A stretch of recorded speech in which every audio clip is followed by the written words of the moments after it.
Lover Reborn. The Black Dagger Brotherhood. Book 10. By J.R.Ward. Spring. 1. The bastard's taking the bridge. He's mine. Torment waited for an answering whistle, and when it came, he tore off after the lesser, his shit-kickers slamming into puddles, his legs going piston, his hands fisting hard. He passed dumpsters and parked POSs, scattered rats and homeless people, jumped over a barricade, vaulted over a motorcycle. 3 a.m. in downtown Caldwell, New York, gave you just enough obstacles to keep shit amusing. Unfortunately, the little gnat of a slayer up ahead was taking him in a direction he didn't want to go in. As they hit the entrance ramp to the westbound bridge, Tor wanted to kill the full natch. Unlike the blocks of privacy you could find in the maze of alleys around the clubs, you were guaranteed traffic over the Hudson even this late. Okay, sure, the Herbert G. Falchek suspension special wasn't going to be choked with cars, but there were going to be a few, and God knew every human behind the wheel had a goddamn iPhone these days. There was one rule in the war between the vampires and the lessening society: stay the fuck away from humans. That race of nosy, upright orangutans was a complication waiting to happen, and the last thing anyone needed was widespread confirmation that Dracula wasn't a product of fiction and The Walking Dead weren't just a TV show that didn't suck. Nobody wanted to frontline on the network news, the papers, the magazines. Internet was fine. No credibility there. This download tenet was the single thing that the enemy and the Black Dagger Brotherhood agreed upon, the one deference that was given by both sides. So, yeah, the Slayers could, say, target your pregnant Shellen, shoot her in the face, and leave her for dead, taking away not just her life, but your own. But God forbid they rile up the humans. 'Cause that would just be wrong. Unfortunately, this directionally challenged, hydraulic-legged motherfucker up here hadn't gotten the memo. Nothing a black dagger in the chest couldn't fix. As a growl rose up his throat and his fangs elongated in his mouth, Tor dug deep and tapped a reserve of high-octane hatred, his gas tank refilling, his flagging energy instantly renewed. It had been a long road back from the nightmare of his king and his brothers coming to tell him that his life was over. As a bonded male, his female was the beating heart in his chest, and in the absence of his Wellesley, he was a ghost of who he had once been, form without substance. The only thing that animated him was the chase, the capture, and the kill, and the knowledge that he could wake up the next night and find more to take down. Other than avenging his dead, he might as well be in the blessed fade with his family. Frankly, the latter would be preferable, and who knew, maybe he'd get lucky tonight. Maybe in the heat of a fight he'd suffer a catastrophic mortal injury and be relieved of his burdens. A male could only hope. The blare of a car horn followed by a chorus of screeching rubber was the first sign that Captain Complication had found what he was looking for. Tor got to the top of the ramp's rise just in time to catch a quick visual of the Slayer bouncing off the hood of a Toyota Nothing Special. The impact stopped the sedan dead. Didn't slow down the Slayer in the slightest. Like all lessers, the bastard was stronger and more resilient than he'd been as a mere human, the black, oily blood of the Omega giving him a bigger engine, tighter suspension, and better handling, as well as racing tires in this case. His GPS sucked for real, though. The Slayer sprang up out of his roll across the pavement like a professional stuntman and, naturally, kept going. He was injured, though, that noxious baby powder smell of his more pronounced. Tor came up to the car just as a pair of humans popped their doors, scrambled out, and started flapping their arms like something was on fire. CPD, Tor yelled as he ripped past them. In pursuit.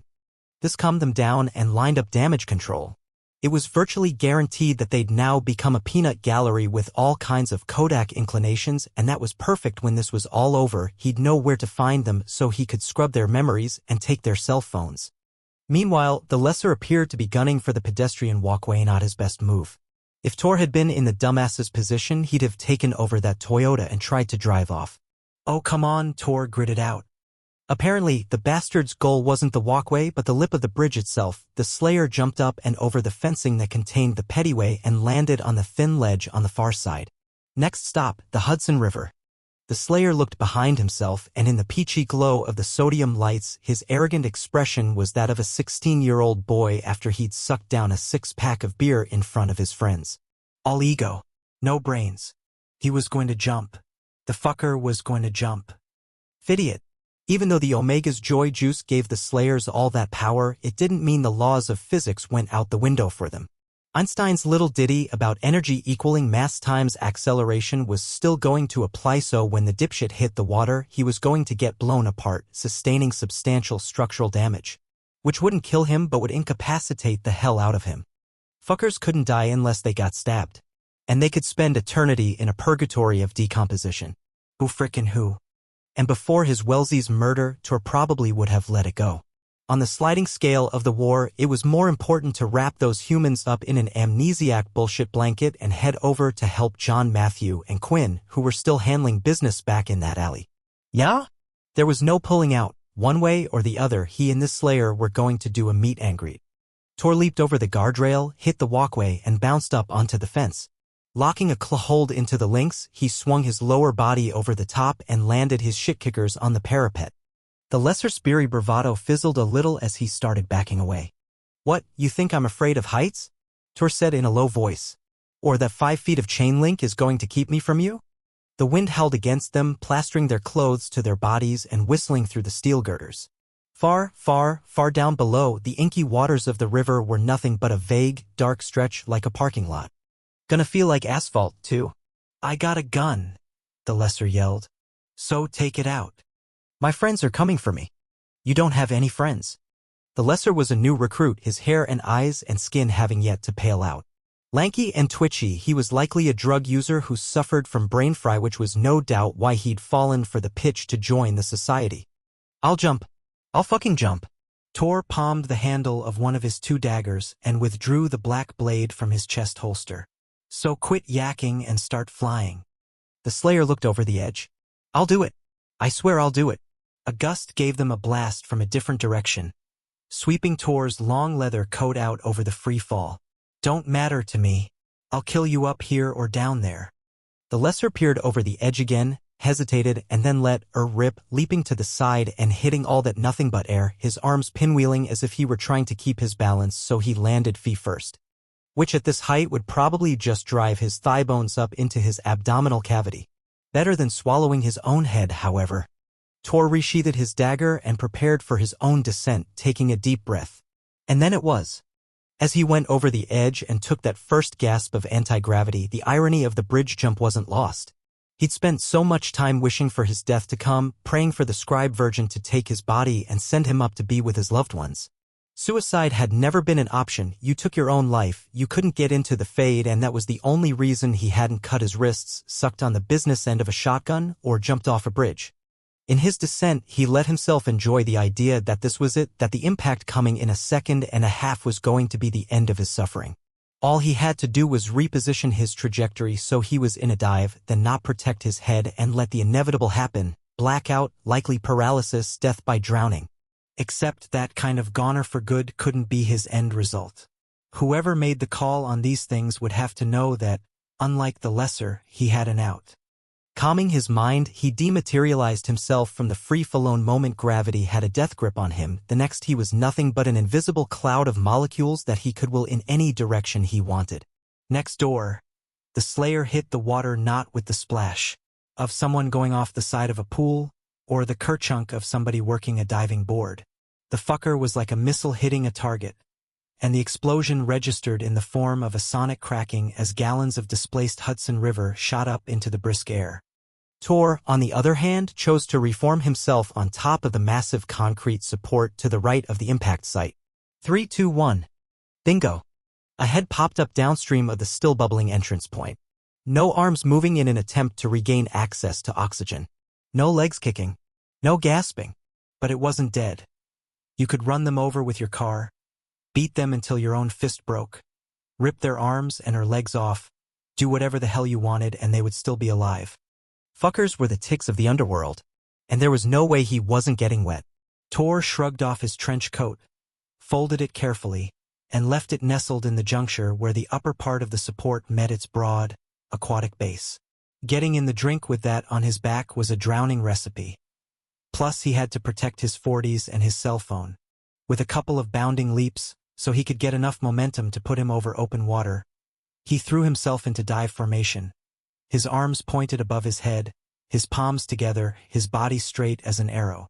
Unlike the lesser, his penetration was elegant and smooth, even though he came at the surface of the Hudson from a good 12 to 15-foot drop. Cold. Really frickin' cold. After all, it was late April in upstate New York, which was still a good month away from anything remotely balmy. Exhaling through his mouth as he stroked up from the depths, he fell into a powerful freestyle. When he got to the Slayer, he locked a grip onto the jacket and began pulling the undead weight to shore, where he would finish this, so he could go look for the next one. As Tor went off the side of the bridge, John Matthews' own life flashed before his eyes, sure as if he were the one whose shit-kickers had left solid ground in favor of nothing but net. He was on the shore, under the exit ramp, when it happened, in the process of finishing off the Slayer he'd been chasing. From out of the corner of his eye, he saw something go into a fall from the great height above the river. It hadn't made sense at first. Any lesser with half a brain would know that wasn't a good escape route. Except then everything had become too clear. A figure was standing on the lip of the bridge, leather coat billowing around like a shroud. Torment. Knew, John had shouted while making no sound at all. Motherfucker. He's going to jump. Quinn spat from behind him. John lunged forward for all the good that would do and then screamed mutely as the closest thing he had to a father jumped. Later, John would reflect that moments like this had to be what people said of death itself as you 1 + 1, the series of events that were unfolding. And the math added up to certain destruction. Your mind flipped into slideshow mode, showing you clips of life as you had always known it. John sitting at Tor and Wellesley's table that first night after he'd been adopted into the vampire world, the expression on Tor's face as the blood results had announced that John was Darius's son, that nightmarish moment when the Brotherhood had arrived to tell them both that Wellesley was gone. Then came images from the second act. Lassiter bringing a shriveled shell of Tor back from wherever he had been, Tor and John finally losing it together over the murder, Tor gradually working his strength up John's own shell and appearing in the red gown that Wellesley had mated Tor in. Man, destiny sucked ass. It just had to barge in and piss all over everyone's rose garden. And now it was taking a shit in the other flower beds. Except then Tor abruptly disappeared into thin air. One moment he was all flyby-free, the next, he was gone. Thank God, John thought. Thank you, baby Jesus, Quinn breathed. A moment later, on the far side of a pylon, a dark arrow sliced into the river. Without a glance or a word between them, he and Quinn tore off in that direction, getting to the rocky shore just as Tor surfaced, grabbed the Slayer, and started to swim in. As John got into position to help drag the lesser onto dry land, his eyes locked on Tor's grim, pale face. The male looked dead even though he was technically alive. I got him, John signed as he leaned in, nabbed the closest arm, and heaved the soaking wet Slayer out of the river.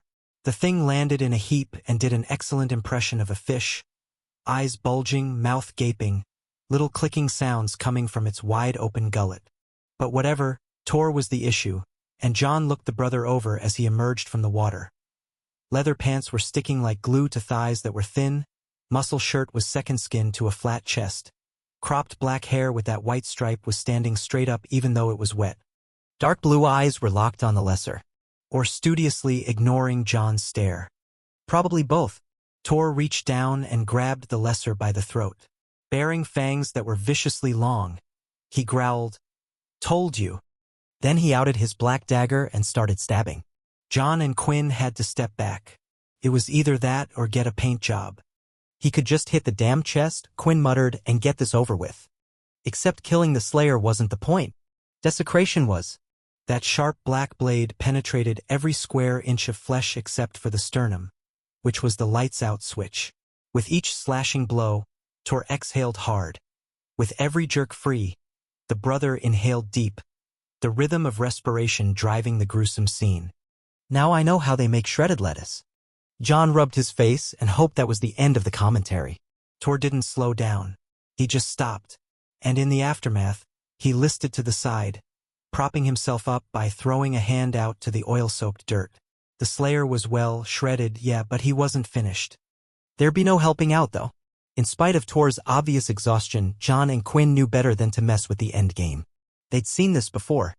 The final strike had to be Tor's. After a couple of moments of recovery, the brother lurched back into position, double-handing the dagger and lifting the blade over his head. A hoarse cry tore out of his throat as he buried the point in the chest of what was left of his prey. As bright light flashed, the tragic expression on Tor's face was illuminated, a comic book rendering of his twisted, horrific features caught for a moment and an eternity. He always stared down into the illumination, even though the impermanent sun was too bright to look into. After it was done, the brother slumped sure as if his spinal column had turned to putty, his energy disappearing. Clearly, he needed to feed, but that subject, like so many others, was a no-go. "What time is it?" he got out between breaths. Quinn snagged a peek at his Sunto. 2 a.m. Tor looked up from the stained ground he'd been staring at, focusing his red-rimmed eyes on the part of downtown they'd just come from. "How about we go back to the compound?" Quinn took out his cell phone. "Butch isn't far away." "No," Tor shoved himself back and sat on his ass. "Don't call anyone. I'm fine, just need to catch my breath." Bull. Shit. The guy was not any closer to fine than John was at the moment. Although, granted, only one of them was dripping wet in a 50-degree gust. John shoved his hands into the brothers' field of vision. "We're going home now." Wafting over on the breeze, like an alarm breaking through a silent house, the scent of baby powder tickled into each of their noses. The stench did what all that breathing on the ground couldn't. It got Tor onto his feet.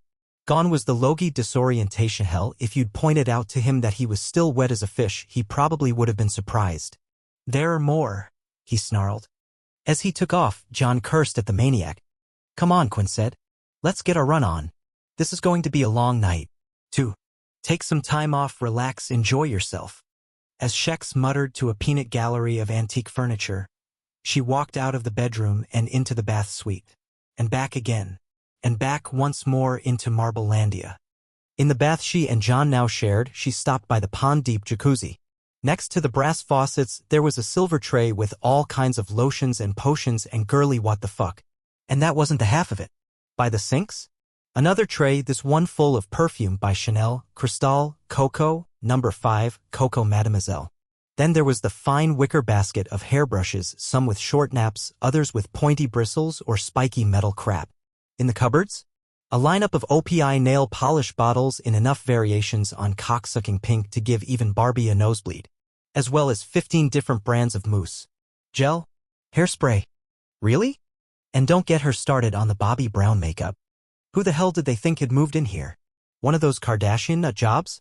And on that note, Christ, she couldn't believe she now knew Kim, Courtney, Chloe, Chris, the brother, Rob, stepfather, Bruce, little sisters Kendall and Kylie, as well as the various husbands, boyfriends, and that kid Mason.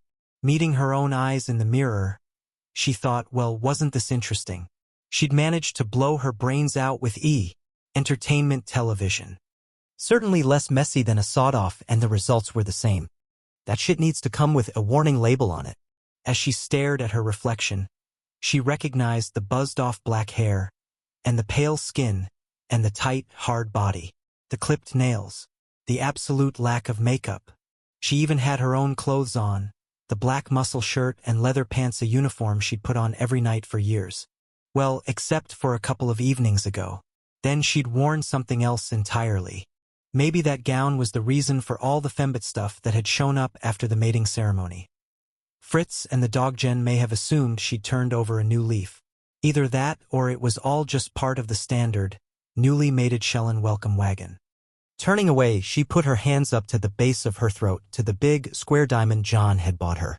Set in sturdy platinum, it was the only piece of jewelry she could ever imagine wearing. Tough, solid, able to withstand a good fight and stay on her body. In this new world of Paul Mitchell and Bedhead and Coco stinky stuff, at least John still got her. As for the rest of them? Can you say education? Not the first time she'd played teacher to a bunch of males who thought that just because you had breasts, you belonged in a gilded cage. Anyone tried to turn her into a glimmer chickadee? She just saw through the gold bars, set a bomb on the base of the stand, and hang the steaming remains from a chandelier in the foyer. Heading into the bedroom, she opened the closet and pulled out the red gown that she'd worn during that ceremony.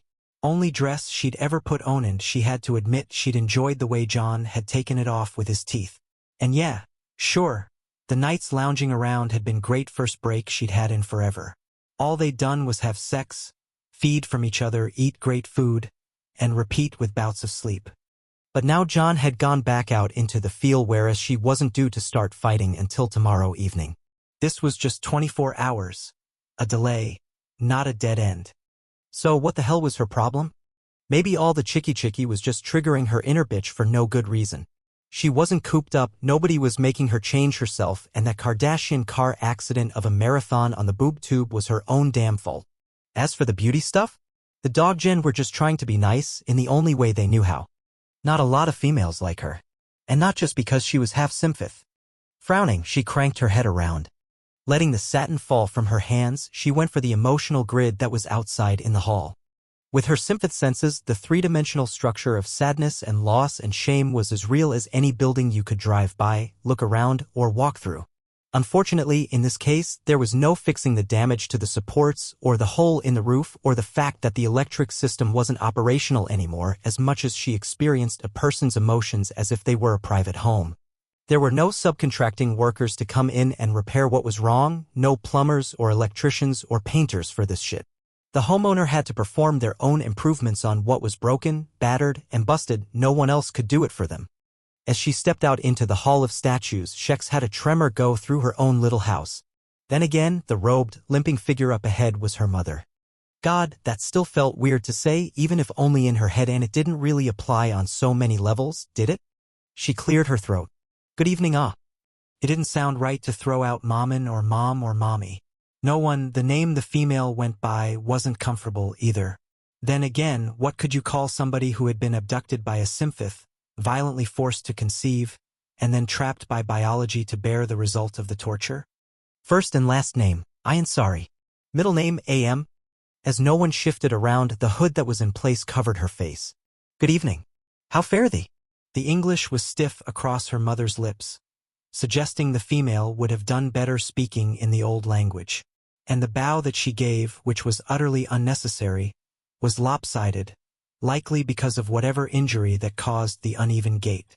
That scent she threw off was not anything by Chanel, unless they'd recently added a tragedy line. I'm well. Try restless and bored. Where are you going? To tidy up the sitting room. Shex sucked back a wince of don't go there. Fritz didn't let anyone but fellow dog Jen lift a finger in the mansion, and no one, in spite of the fact that she had come here to attend to pain, was staying in a guest room, eating at the table with the brothers, and accepted here as the mother of a maided Shellin. She was not a maid by any standard. Yeah, how'd you like to do what? Shex wondered. What could the two of them possibly do together? Shex was a fighter. Her mother was a ghost with substance. Not a lot of common ground there. It is all right, no one said gently. These are awkward. Thunder roared through the foyer below, sure as if clouds had formed, lightning flashed, and rain had started to piss down. As no one recoiled, Shex glared over her shoulder. What the hell was? Rage, aka Hollywood, aka the biggest and most beautiful of the brothers, all but leaped up onto the second-floor balcony. As he landed, his blonde head shot around in her direction, his teal eyes on fire. John Matthew called. It's all hands on deck downtown. Get armed and meet us at the front door in 10 minutes. Hot damn! Shex hissed as she smacked her palms. When she turned back to her mother, the female was trembling and trying not to show it. It's okay, Shex said. I'm good at fighting. I'm not going to get hurt. Nice words. Except that wasn't what the female was worried about, was it? Her grid was showing fear of Shex. Duh. Given that she was a half-breed sympath, of course no one would think dangerous before daughter. I'll leave you alone, Shex said. Don't worry. As she jogged back toward her bedroom, she couldn't ignore the fact that her chest was killing her. But then, she couldn't ignore reality either. Her mother hadn't wanted her, and still didn't. And who could blame her? From beneath the brim of her hooded robe, no one watched the tall, strong, merciless female she had birthed rush off to fight against the enemy. Hexania didn't seem fazed at all by the idea that she would be facing deadly lessers. Indeed, that sneer she had shown upon the brothers' command suggested she would relish it. No one's knees went weak as she thought about what she had brought forth into the world. This female with power in her limbs and vengeance in her heart. No female of the Glimera would respond such as that. Then again, they would never be asked. But the sympath was in her daughter. Dearest Virgin Scribe. And yet, as Hexania had spun around, there had been an expression quickly hidden on her face. No one hurried forth, limping down the hallway to her daughter's room. At the heavy door, she knocked softly. It was a moment before Hexania opened up. Hey, I am sorry. There was no reaction. That showed. What for? I know what it is to be unwanted by parents. I do not wish you to. It's okay. Hexania shrugged. Not like I don't know where you're coming from. Listen, I have to get ready. Come in if you like, but be warned, I'm not dressing for tea. No one hesitated at the threshold. Inside, the room was well lived in, the bed was mussed, there were leather pants draped on chairs, 2 sets of boots were on the floor, a pair of wineglasses were set on a table over in the corner by the chaise lounge. All around, the bonding scent of a full-blooded male, dark and sensuous, lingered in the air. Lingered on Hexania herself. There was a series of clicks and no one looked around the jam. Over at the closet, Hexania was putting some kind of nasty-looking gun through its paces. She was utterly competent, slipping it into a holster under her arm and taking out another. And then it was the bullets and a knife. You're not going to feel any better about me if you keep standing there. I did not come for myself. That broke the flow of those hands. Why then? I saw the look on your face. I do not want that for you. Hexania reached in and pulled out a black leather jacket. As she yanked the thing on, she cursed. Look, let's not pretend either one of us wanted me born, okay? I absolve you, you absolve me, we were the victims, blah, blah, blah. We need to stipulate that and move along our separate ways. Are you sure that is what you want? The female froze, then narrowed her eyes. I know what you did. The night of my birth. No one took a step back. How? Hexania pointed to her own chest. Simfith, remember. The fighter came forward, her gait like a prowl. That means I get into Pia please so I can feel the fear you have right now. And the regrets. And the pain. Just standing in front of me, you're right back where you were when it all happened and yeah, I know you buried a dagger in your stomach rather than face a future with me. So like I said, how about you and I just avoid each other and save both of us the hassle? No one lifted her chin. Indeed, you are a half-breed. Dark brows popped. Excuse me? You sense but a portion of what I feel for you. Or perhaps you do not wish to acknowledge, for your own reasons, that I might wish to care for you. In spite of the fact that the female was strung with weapons, she abruptly seemed vulnerable. In your gruff self-protection, do not cut off avenues for us, no one whispered. We do not need to force closeness if it is not there. But let us not stop it from blooming if there is a chance. Perhaps you shall just tell me this night if there is some small way I can help you. We shall start there and see what transpires. Hexania broke off and walked around. Her tight, hard body more like a male's. Her dress more like a male's. Her energy masculine. She stopped when she was in front of the closet and, after a moment, pulled out the skirting of the red gown Torment had given her for the night of her mating. Have you cleaned the satin? No one asked. And I am not suggesting you have sullied it. Fine fabric must be cared for, however, in order to be preserved. I'd have no idea where to start on that one. Allow me then? It'll be fine. Please, allow me. Hexania looked over. In a low voice, she said, Why in God's name would you want to do that? The truth was as simple as 4 words, as complex as an entire language. You are my daughter. 3. Back in downtown Caldwell, Tor shed the cold and the aches and the exhaustion that gumshoed him and went in pursuit once again. The scent of fresh lesser blood was like cocaine in his system, buzzing him up and giving him the strength to carry on. Behind him, he heard the other 2 closing in and knew damn well they weren't seeking enemy but good fucking luck trying to get him back to the mansion. Dawn was the only thing that could do that. Besides, the more wiped out he was, the better shot he had at actually sleeping for an hour or 2. As he rounded the corner of an alley, his shit-kickers skidded to a halt. In front of him, 7 lessers were circling a pair of fighters, but the centerpieces were not Z and Fury, or V and Butch, or Blaylock and Rage. That was a scythe in the left one's hands. A big-ass, sharply honed scythe. Son of a bitch, Tor muttered. The male with the curving blade had his feet planted on the pavement like he was a god, his weapon poised, his ugly face smiling in anticipation as if he were about to sit down to a good meal. Next to him, a vampire Tor hadn't seen for eons was nothing like the guy he'd once met in the old country. Looked as though Thro, son of Thro, had fallen in with a bad crowd. John and Quinn pulled up on either side of him and the latter glanced over. Tell me that isn't our new neighbor. Ecker. Was he born with that puss or did someone make it for him? Who knows? Well, if that was supposed to be a nose job, he needs a new plastic surgeon. Tor looked over at John. Call them off. Excuse me? The kid signed. I know you texted the brothers back at the house. Tell them it was a mistake. Right now. When John started to argue, he cut off the conversation.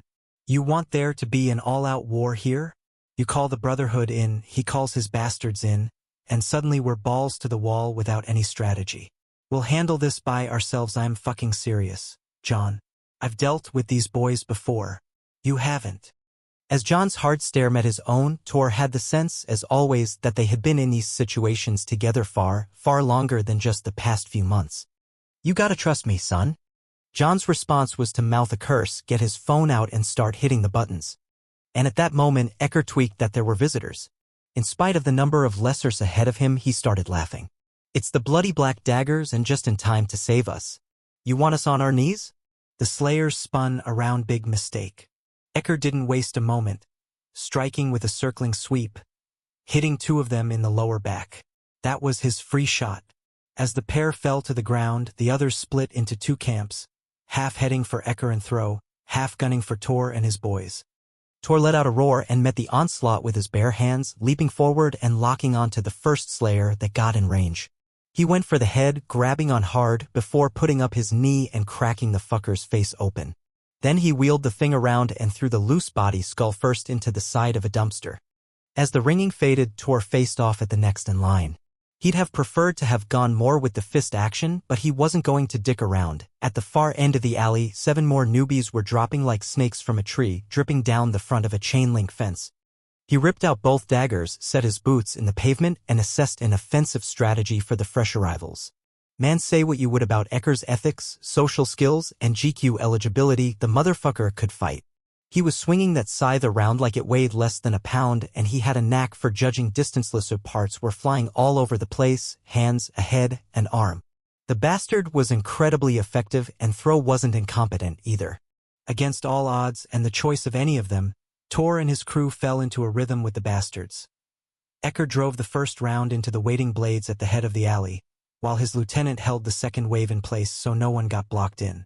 After Tor, John, and Quinn picked the tide off, one by one the other slayers were sent to the slaughter freshly wounded. Whereas there had been showboating in the beginning, now this was work. Ecker wasn't doing any flashy moves with his wide blade, Throw wasn't jumping around, John and Quinn were in the zone. And Tor was knee-deep in revenge. These were nothing but new recruits, so it wasn't like the slayers were offering much in the way of skills. The sheer numbers, however, were such that the tide could turn. A third squadron popped over the fence. As they landed one after the other on the pavement, Tor regretted his order to John. That had been vengeance talking. Fuck the shit with avoiding a BDB versus Band of Bastards showdown. He'd wanted to save the kills for himself. The result? He'd put John's and Quinn's lives in danger. Ecker and Throthy could die tonight, tomorrow, a year from now, whatever. And as for himself, well, you could jump off a bridge in 1,000 different ways. But his boys? They were worth saving. John was someone's Howard now, and Quinn had a lot of living ahead of him. It wasn't fair for his death wish to put them in early graves. Ecker, son of an unknown sire, had his lover in his hands. His scythe was the only female he had ever cared for, and tonight, as he faced off against what started as 7 of the enemy and then grew to 14 and then swelled to 21, she repaid his loyalty with a performance unparalleled. As they moved together, she was an extension of not just his arms, but his body, his eyes, his brain. He was not a soldier with a weapon. United, they were a beast with mighty jaws. And as they worked, he knew this was what he had missed. This was why he had come across the ocean unto the new world, to find a new life in a new land where there was still plenty of the old, worthy enemy. Upon his arrival, however, his ambitions had identified an even loftier goal. And it meant the other vampires in this alley were in his way. At the opposite end of the alley, Torment, son of harm, was something worth seeing. As much as Ecker hated to admit it, the brother was an incredible fighter. Those whirling black daggers catching the ambient light, those arms and legs shifting positions fast as a heartbeat, that balance and execution sheer perfection. If he had been one of Ecker's males, the brother might well have had to be killed so that Ecker could retain his prime position. It was a basic tenet of leadership that one eliminated those who presented a potential challenge to one's position. Although it wasn't as if his band were incompetents after all, one had to eliminate the weak as well. The bloodletter had taught him that and so much more. At least some things had proven not to be lies. There would never be a place for the likes of Torment in his band of bastards, however. That brother and his ilk would not slum themselves for a shared meal, much less any professional association. though one coast briefly this night. As the fight progressed, he and Thro fell into a cooperation with the brothers, funneling lessers in small groups into blade range, whereupon they were dispatched to the Omega by the other three. Two brothers, or Brotherhood candidates, were with Tor, and both were larger than him. In fact, Torment, son of Harm, was not as broad as he had once been. Mayhap from recovery of a recent injury? Whatever the cause, Tor had chosen his backups wisely. The one on the right was a tremendous male, the size of whom proved that the Scribe Virgin's breeding program had had a point. The other was more the girth and vertical of Ecker and his males, which was to say he was not small. Both worked seamlessly and without hesitation, showing no fear. When it was finally done, Ecker was breathing hard, his forearms and biceps numb from exertion. All who had fangs were standing. All who had black blood in the vein were gone, sent back to their evil maker. The five of them stayed in their positions, weapons still in hand as they panted, eyes peeled for any signs of aggression from the other side. Ecker glanced at Thro and nodded ever so slightly. If others from the Brotherhood had been called in, this was not the kind of showdown they would come out of alive. If these three engaged, he and his soldier had a chance, but there would be injuries. He did not come to Caldwell to die. He came here to be king. I look forward to seeing you again, Torment, son of Harm, he announced. Leaving so soon? The brother countered. Did you think I would bow before you? No, that would require class. Ecker smiled coldly, flashing his fangs as they elongated. His temper was held in check by his self-control, the fact that he was already beginning to work on the Glimmerer. Unlike the Brotherhood, we lowly soldiers actually work during the night. So instead of kissing the ring of antiquated custom, we're going to seek and eliminate more of the enemy. I know why you're here, Ecker. Do you? Mind reader. You're going to get yourself killed. Indeed. Or mayhap it shall be the other way around. Torment shook his head slowly. Consider this a friendly warning. Go back where you came from before what you set in motion rolls you right into an early grave. I like where I am. The air is bracing on this side of the ocean. How's your shellin', by the way? The cold draft that surged forward was what he wanted. He'd heard through the convoluted grapevine that the female Welisandra had been killed in the war some time ago, and he wasn't above using any weapon he had to throw off the enemy. And the shot was a good one. Immediately, the bookends on either side of the brothers stepped in and grabbed on. But there would be no fighting or arguing. Not this eve. Ecker and Thro dematerialized, scattering themselves into the chilly spring night. He was not worried that they would be followed. That pair was going to make sure Tor was okay, which meant they were going to dissuade him from a half-cocked, angry whim that might possibly lead to an ambush. They had no way of knowing he couldn't access the rest of his troops. He and Thro regained their forms on top of the tallest skyscraper in the city. He and his soldiers had always had a rallying point such that the band could be reunited from time to time during the night, and this towering rooftop was not only easily visible from all quadrants of the battlefield, it seemed apt. Ecker liked the view from on high. We need cell phones, Thro said over the din of the wind. Do we? They have them. The enemy, you mean? Aye. Both of them. When Ecker said nothing further, his right-hand male muttered, They have ways of communicating that we do not require. If you allow yourself to rely on externals, they become weapons over you. We have done just fine without such technology for centuries. And this is a new era in a new place. Things are different here. Ecker glanced over his shoulder, trading the view of the city for the sight of his second-in-command. Thro, son of Thro, was a fine example of breeding, all perfect features and comely body that, thanks to Ecker's lessons, was now not merely decorative but useful. For truth, he had grown hard over the years, finally earning the right to declare his sex as that of male. Ecker smiled coldly. If the brothers' tactics and methods are so successful, why did the race get raided? Things happen. And sometimes they are the result of mistakes, fatal ones. Ecker resumed his perusal of the city. You might consider how easily such errors can be made. All I'm saying. This is the problem with the Glimmer always looking for the easy way out. I thought I beat the tendency out of you years ago. Do you require a refresher?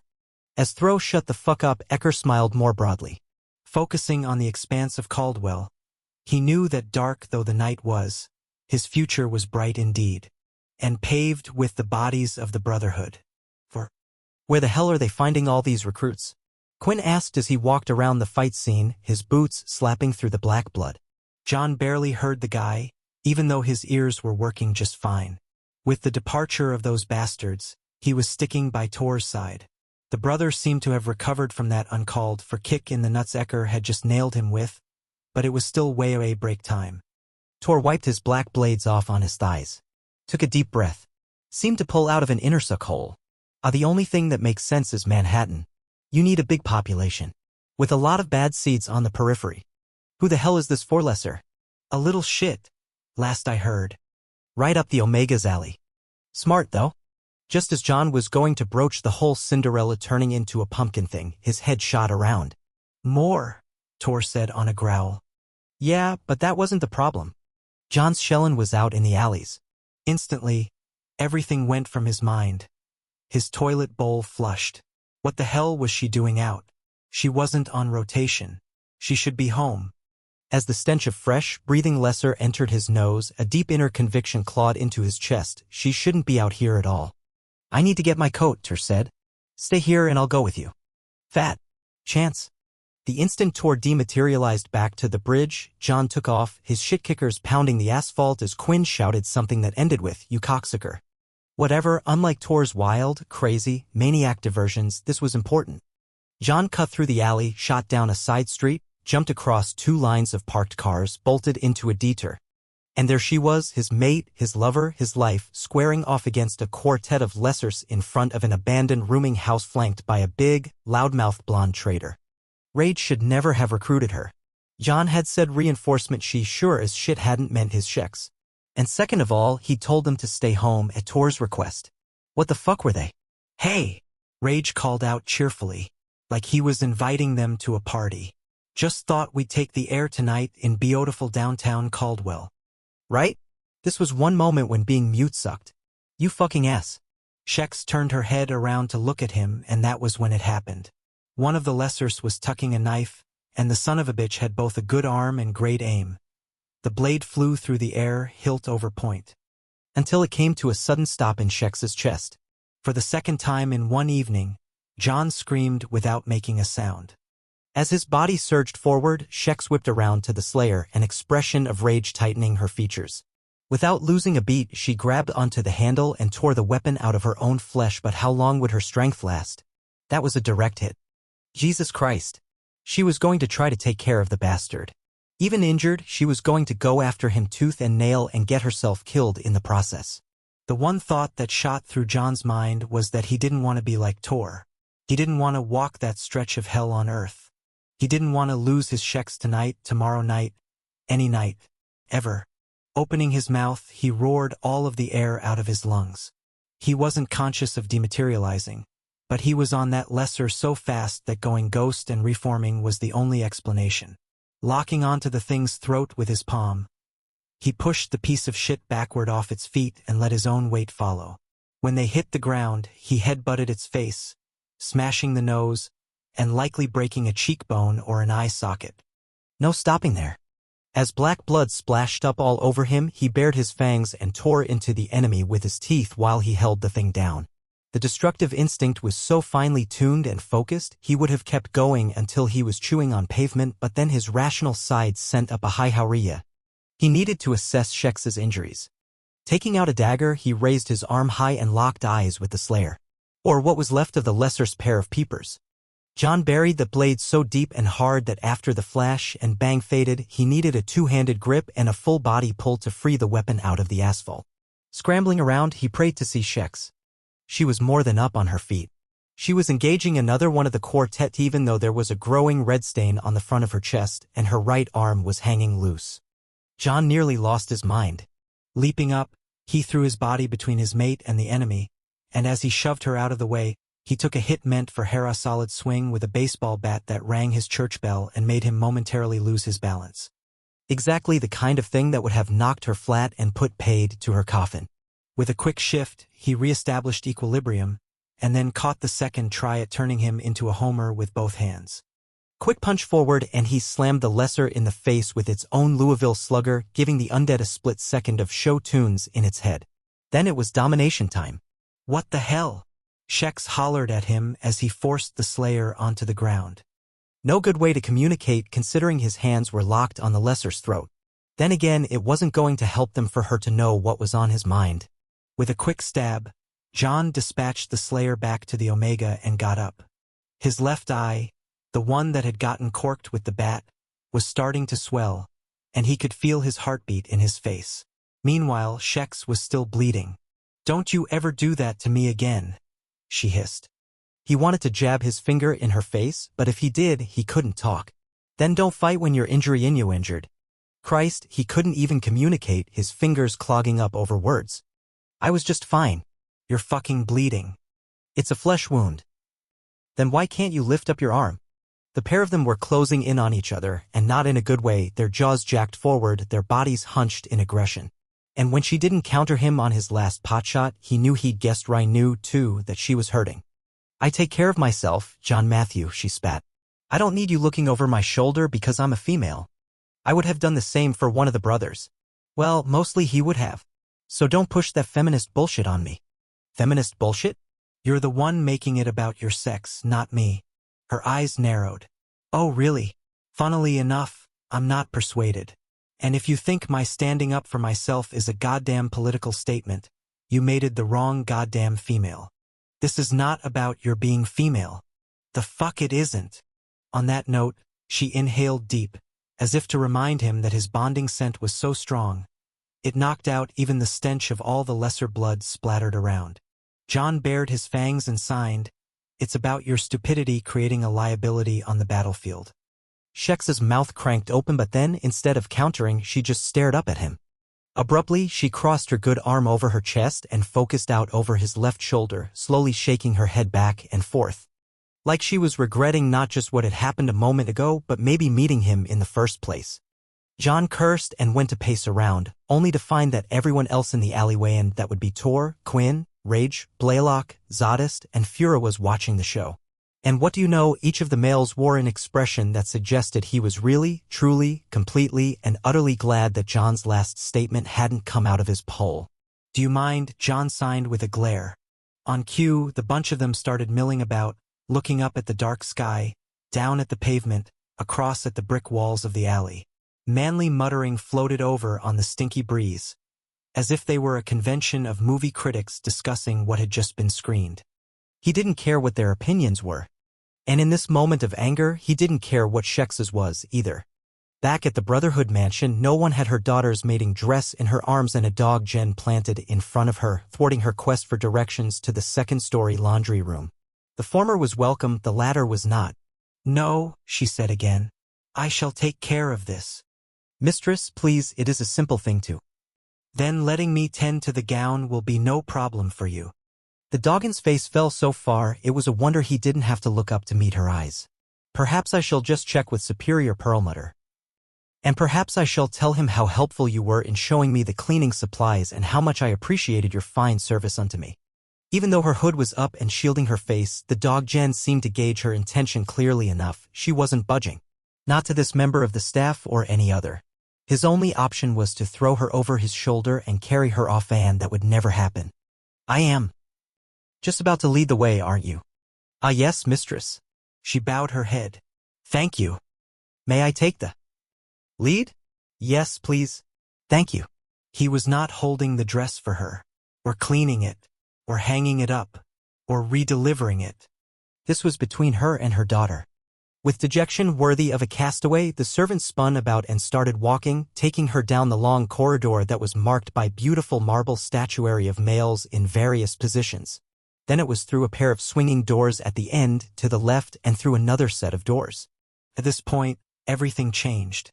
The runner on the hardwood flooring was no longer an oriental, but a plain, well-vacuumed cream. There was no art on these pristine creamy walls, and the windows were covered not with great swaths of color with fringe and tassels, but heavy bolts of cotton in the same pale color. They had entered the servant portion of the mansion. The juxtaposition had been the same at her father's manse. One standard for the family. One standard for the staff. Or at least she had heard it was as such. She had never gone to the back side of the house when she had lived therein. This should be the dog Jen opened a pair of doors, everything you seek. The room was the size of the suite she had had at her father's estate, big and spacious. Except there were no windows. No grand bed with a matching set of handmade furniture. No needlepoint rugs in peaches and yellows and reds. No closets full of fashions from Paris or drawers of jewels or baskets of hair ribbons. This was where she belonged now, especially as the Doggen described the sundry white contraptions as washing machines and dryers, and then detailed the operation of the ironing boards and irons. Yes, the servants' quarters rather than the guest accommodations were her home, and had been ever since she had found herself in a different place. In fact, if she could convince anyone, to let her have a room down in this part of the mansion, it would be preferable. Alas, however, as the mother of the mated Shellin of one of the household's prime fighters, she was accorded privilege that she did not deserve. The Doggen began to open cupboards and closets, showing her all manner of equipment and concoctions that were described variously as steamers and stain removers and pressers. After the tour was completed, she went over and rose up awkwardly on her good foot to link the top of the gown's hanger upon a knob. "Are there any stains of which you are aware?" the Doggen asked as she flounced out the skirting. No one proceeded to go over every square inch of the full bottom, the bodice, the capped sleeves. "There is only this that I can see." She bent down carefully so as not to put a lot of weight on her weak leg. "Here where the hem meets the floor." The Doggen did likewise and inspected the faint darkening on the fabric, his pale hands so sure, his frown one of concentration instead of confusion. "Yes, the manual dry cleaner, I think." He took her to the far side of the room and described a process that was easily going to fill hours. Perfect. And before she allowed him to depart, she insisted that he stay at her side for the first couple of treatments. As this made him feel more useful, it worked for the both of them. "I believe I am ready to continue on my own," she said eventually. "Very well, mistress." He bowed and smiled.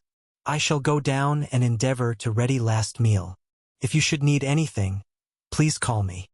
From what she had learned since her arrival, that required a telephone. "Here," he said, over by the counters. "Press *1 and ask for me, Greenlee. You have been most helpful." She looked away quickly, not wanting to see him bow to her. And she didn't try for a deep breath until the door shut behind him. Now alone, she put her hands on her hips and let her head hang for a moment, the pressure in her chest making it difficult to fill her lungs. When she had come here, she expected to struggle, and she was, just not with the things she had anticipated. She hadn't considered how difficult it would be to exist in an aristocratic house. The home of the first family, in fact. At least when she had been up with the Chosen, there had been other rhythms and rules with no one below her. Here? The lofty position people forced upon her cut off her oxygen a lot of the time. Dearest Virgin Scribe, mayhap she should have asked the servant to stay. At least the innate need for composure had given her a draw in her ribs. With no one to hide from, however, she fought for breath. The robe was going to have to come off. Limping over to the doors, she went to lock them, but found there was no bolting mechanism. Not what she was expecting. Opening them a crack, she put her head out and double-checked the long hallway. All the servants would be downstairs preparing food for the people of the house. Even more significant, there was no way anyone but Doggen would be in this part of the mansion. She was safe from other eyes. Ducking back in, she loosened the tie around her waist, removed her hood from the crown of her head, and then stripped herself of the weight she bore any time she was in public. Ah, glorious relief! Reaching her arms up high, she stretched her shoulders and her back, then pulled her neck from side to side. Her last reclamation was to lift the heavy braid of her hair and put it over her shoulder, relieving some of the pull at her nape. Save for that first night that she had come unto this house and confronted her daughter as well as the brother who had tried to save her life so long ago, no one had seen her features. And no one would henceforth. Ever since that brief revelation, she had been air-covered, and she was going to stay that way. Proof of identity had been a necessary evil. As always, she wore beneath her robing a simple linen sheath she had made herself. She had a number of them, and when they grew too thin, she recycled them as towels to dry herself with. She wasn't sure where she would find the fabric for replacements here, but that was no problem. In order to refresh herself so that she did not need to feed, she went regularly to the other side, and she could get what she needed then. So different the two places were. And yet in either, her hours were the same. Infinite solitary. No, not entirely solitary. She had come to this side to find her daughter, and now that she was going to. Well, tonight she was going to clean this gown. Stroking the fine fabric, she couldn't stop the memories from bursting forth, a geyser, unwelcomed. She had had gowns like this. Dozens of them. They had filled the closet of her nighttime quarters, those beautifully kit-out rooms that had had the French doors, which had proved to be less than secure. As her eyes misted over, she fought the pull of the past. She'd been through that black hole too many times to count. You should burn that robe. No one wheeled around so fast. She nearly tore the dress off the work table. In the doorway was a massive male with blonde and black hair. Verily, he was so big he filled the double-sized jams, but that was not the astonishing thing. He appeared to gleam. Then again, he was covered with gold, hoops and studs marking his ears, his eyebrows, his lips, his throat. No one dived for what normally covered her, and he stood calmly as she girded herself with the robe. "Better," he said softly. "Who are you?" Her heart beat so fast that the 3 words came out in a rush. She wasn't good with males in enclosed spaces, and this was very enclosed, and he was very male. "I'm a friend of yours." "Then why have I yet to make your acquaintance?" "Some people would say you're lucky to have been spared," he muttered. "And you've seen me at meals." She supposed she had. She typically kept her head down and her eyes on her plate, but yes, in the periphery, he had been there. "You're very beautiful," he said. There were 2 things that kept her from completely panicking. First, there was no speculation in that deep voice of his, no masculine heat, nothing that made her feel preyed upon. And second, he had shifted his position so he was lounging back against the jamb, leaving her room to bolt out if she had to. As if he knew what made her nervous. "I've been giving you some time to settle in and get your bearings," he murmured. "Why would you have cause to do that?" "Because you're here for a very important reason, and I'm going to help you." The male's bright white, pupilless eyes held hers, even though her face was in shadow, as though he were not merely looking at her, but into her. She took a step back. "You do not know me." At least that was a truth so solid she could plant her feet on it. Even if whoever this was familiar with her parents, her family, her lineage, he did not know her. She was not who she had once been. The abduction, the birth, her death had wiped that slate clean. Or had broken it to pieces, more accurately. "I know that you can help me," he said. "How about that? Are you looking for a maid?" Hard to imagine, given the number of staff in this household, but that was beside the point. She didn't want to serve a male in any kind of intimate way. "No," now he smiled, and she had to admit he looked a little kind. "You know, your default doesn't have to be servile." She kicked her chin up a notch. "All work is honorable." That was a fact that she had missed before everything had changed. Dearest virgin scribe, she'd been a spoiled, over-pampered, entitled brat. And the shedding of those ugly, jeweled robes of self-inflation had been the only good thing that had come out of it all. Not maintaining to the contrary. He tilted his head, as if he were imagining her in a different place, with different clothes. Or maybe he just had a stiff neck. Who knew? "I understand you're Shex's mom. I am the female who birthed her, yes. I heard that Darius and Tor put her up for adoption after she was born." "They did. They sheltered me through my convalescence." She skipped the part about her taking the latter's dagger and putting it to use upon her own flesh. She had already spoken o'er much to this male. "You know, Torment, son of harm, spends a lot of time looking in your direction at meals." No one recoiled. "I am certain you are wrong. My eyes work just fine. As do his, apparently." Now she laughed, the hard, short burst breaking out of her throat. "I can assure you, it is not because he fancies me." The male shrugged. "Well, friends can disagree. With all due respect, we are not friends. I do not know you." Abruptly, the room was infused with a golden glow, the light so buttery and delicious she felt her skin prickle with warmth. No one took a further step back as she realized it was not an optical illusion courtesy of all the jewelry he wore. The male was the source of the illumination, his body, his face, his aura like a banked fire. As he smiled at her, his expression was that of a holy man.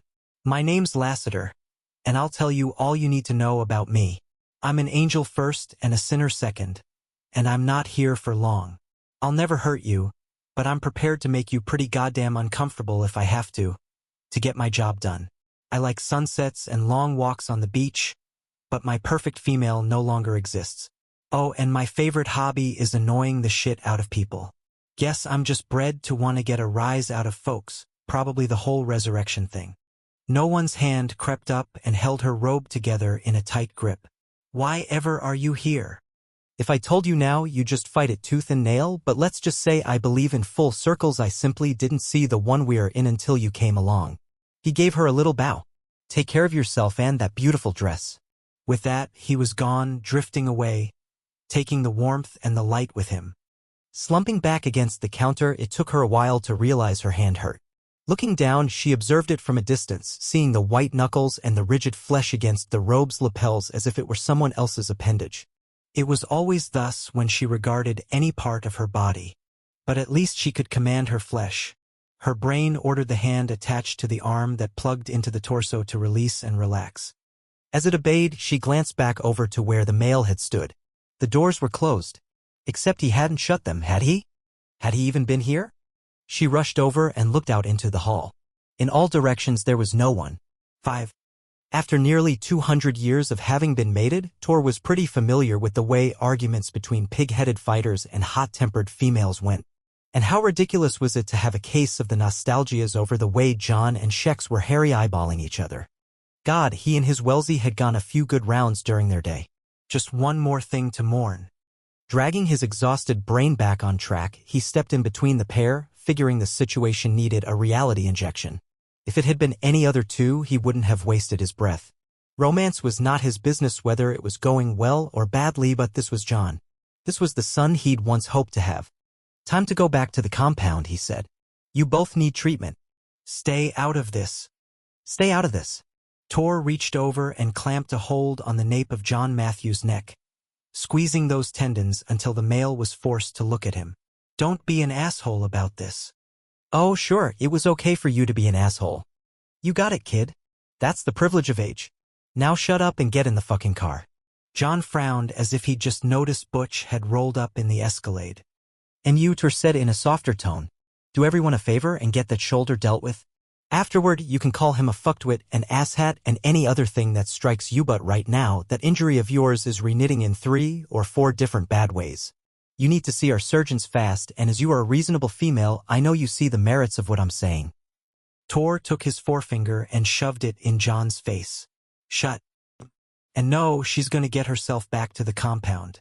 Aren't you, Shex? She's not getting in that SUV with you. John's hands started going, but they stopped when Shex said, okay. I'll head north now. Good. Come on, son. Tor shoved John in the direction of the SUV, prepared to pick him up by the short hairs if he had to. Time to have a little ride. Man, John was so pissed off you could have fried an egg on his forehead. Tough. Shit. Tor whipped open the passenger side door and packed the fighter into the front seat like he would have an overnight duffel or a set of golf clubs or maybe a bag of groceries. Can you do the seatbelt yourself like a big boy? Should I work it for you? John's lip curled up, his fangs making a reveal. Tor just shook his head and propped an arm on the SUV's black body paint. Man, he was fucking tired. Listen to me's a male who's been in your boots with this kind of thing a million times. You two have to have some space right now. Separate corners, a little calmed down, then you can talk shit through, and his voice got gruff. Well, makeup sex is fantastic if memory serves. John Matthews' mouth formed a couple variations on fuck. Then he slammed his head back against the rest. Twice. Mental note. Have Fritz check for structural damage to the seat. Trust me, son. The pair of you are going to do this from time to time, and you might as well start to deal with it rationally now. Took me a good 50 years of making shit worse till I figured out a better way to handle arguments. Learn from my mistakes. John's head cranked over, and he started to mouth, I love her so much.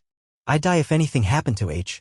When he stopped short, Tor took a deep breath through the pain in his chest. I know. Trust me, I know. Shutting the door with a clap, he went around to Butch's side. When the window was put down, he said quietly, drive slow and take the long route. Let's try to have her in and out of surgery before he gets there. Last thing we need is him riding Manny's ass in the ore. The cop nodded. Hey, you want to ride back? You don't look so hot. I'm fine. Are you sure you know what those 2 words mean? Yup. Later. When he turned away, he saw that Shex was gone and knew there was a good probability she had done what she'd said she was going to. Even though she was as pissed off as John, it was doubtful she'd be stupid about her health or their future. Females, after all, were not just the fairer sex, but the fairly reasonable one, which was the only reason the race had survived this long. As the Escalade eased off at a snail's pace, Tor anticipated all the fun Butch was going to have on the way home. Hard not to feel sorry for the poor bastard. And then he faced off at his peanut galley. Looked like the cop from Boston wasn't the only one about to get an earful, and sure enough, each one of the males lobbed a sentence back at him. Time to go back to the training center. You need treatment. You are a reasonable male, and I know you see the merits of what I'm saying. Don't be an asshole. Rage summed up the regurgitation with 2 words. Kettle. Black. Fucking hell. Did you guys plan that out? Yeah, and if you don't fight us, Hollywood bit down on his grape Tootsie Pop, we'll do it again, only with the dance moves this time. Spare me. Fine. Unless you agree to home it, we will rock the dance moves. To prove the point, the moron linked his palms behind his head and started doing something obscene with his hips, which was backed up by a series of, oh, who's your daddy? The others looked at Rage like he'd grown a horn in the middle of his forehead. Nothing unusual there. And Tor knew that, in spite of this ridiculous diversion, if he didn't cave, the lot of them would crawl so far up his ass he'd be coughing up shit kickers. Also nothing unusual. Rage wheeled around, shoved out his butt, and started slapping his moneymaker like it was bread dough. The only advantage, whatever shit he was spouting was muffled. For the love of the virgin scribe, Z muttered. Put us out of this misery and go the fuck home. Someone else chimed in, you know, I never thought there were advantages to being blind. Or deaf. Or mute, somebody added. Tor looked around the periphery, hoping that something that smelled like 3-day-old sandwich meat would jump out of the shadows. No luck. And next thing you knew, Rage would break into the robot.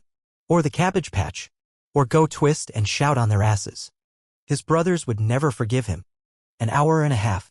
It took 1 hour and 30 cocksucking minutes to get back home. As far as John could figure, the only way the trip could have taken longer was if Butch had detoured through Connecticut. Or maybe Maryland. When they finally pulled in front of the Great Stone Mansion, he didn't wait for the Escalade to get parked or even slow down. He unlocked the door and leaped out while the SUV was still cruising. Landing in a flat-out run, he took the stone steps up to the front entrance in a single leap, and after ripping into the vestibule, shoved his face so tightly into the security camera, he almost broke the lens with his nose. The massive bronze portal opened fairly quickly, but damned if he could have said who did the honors.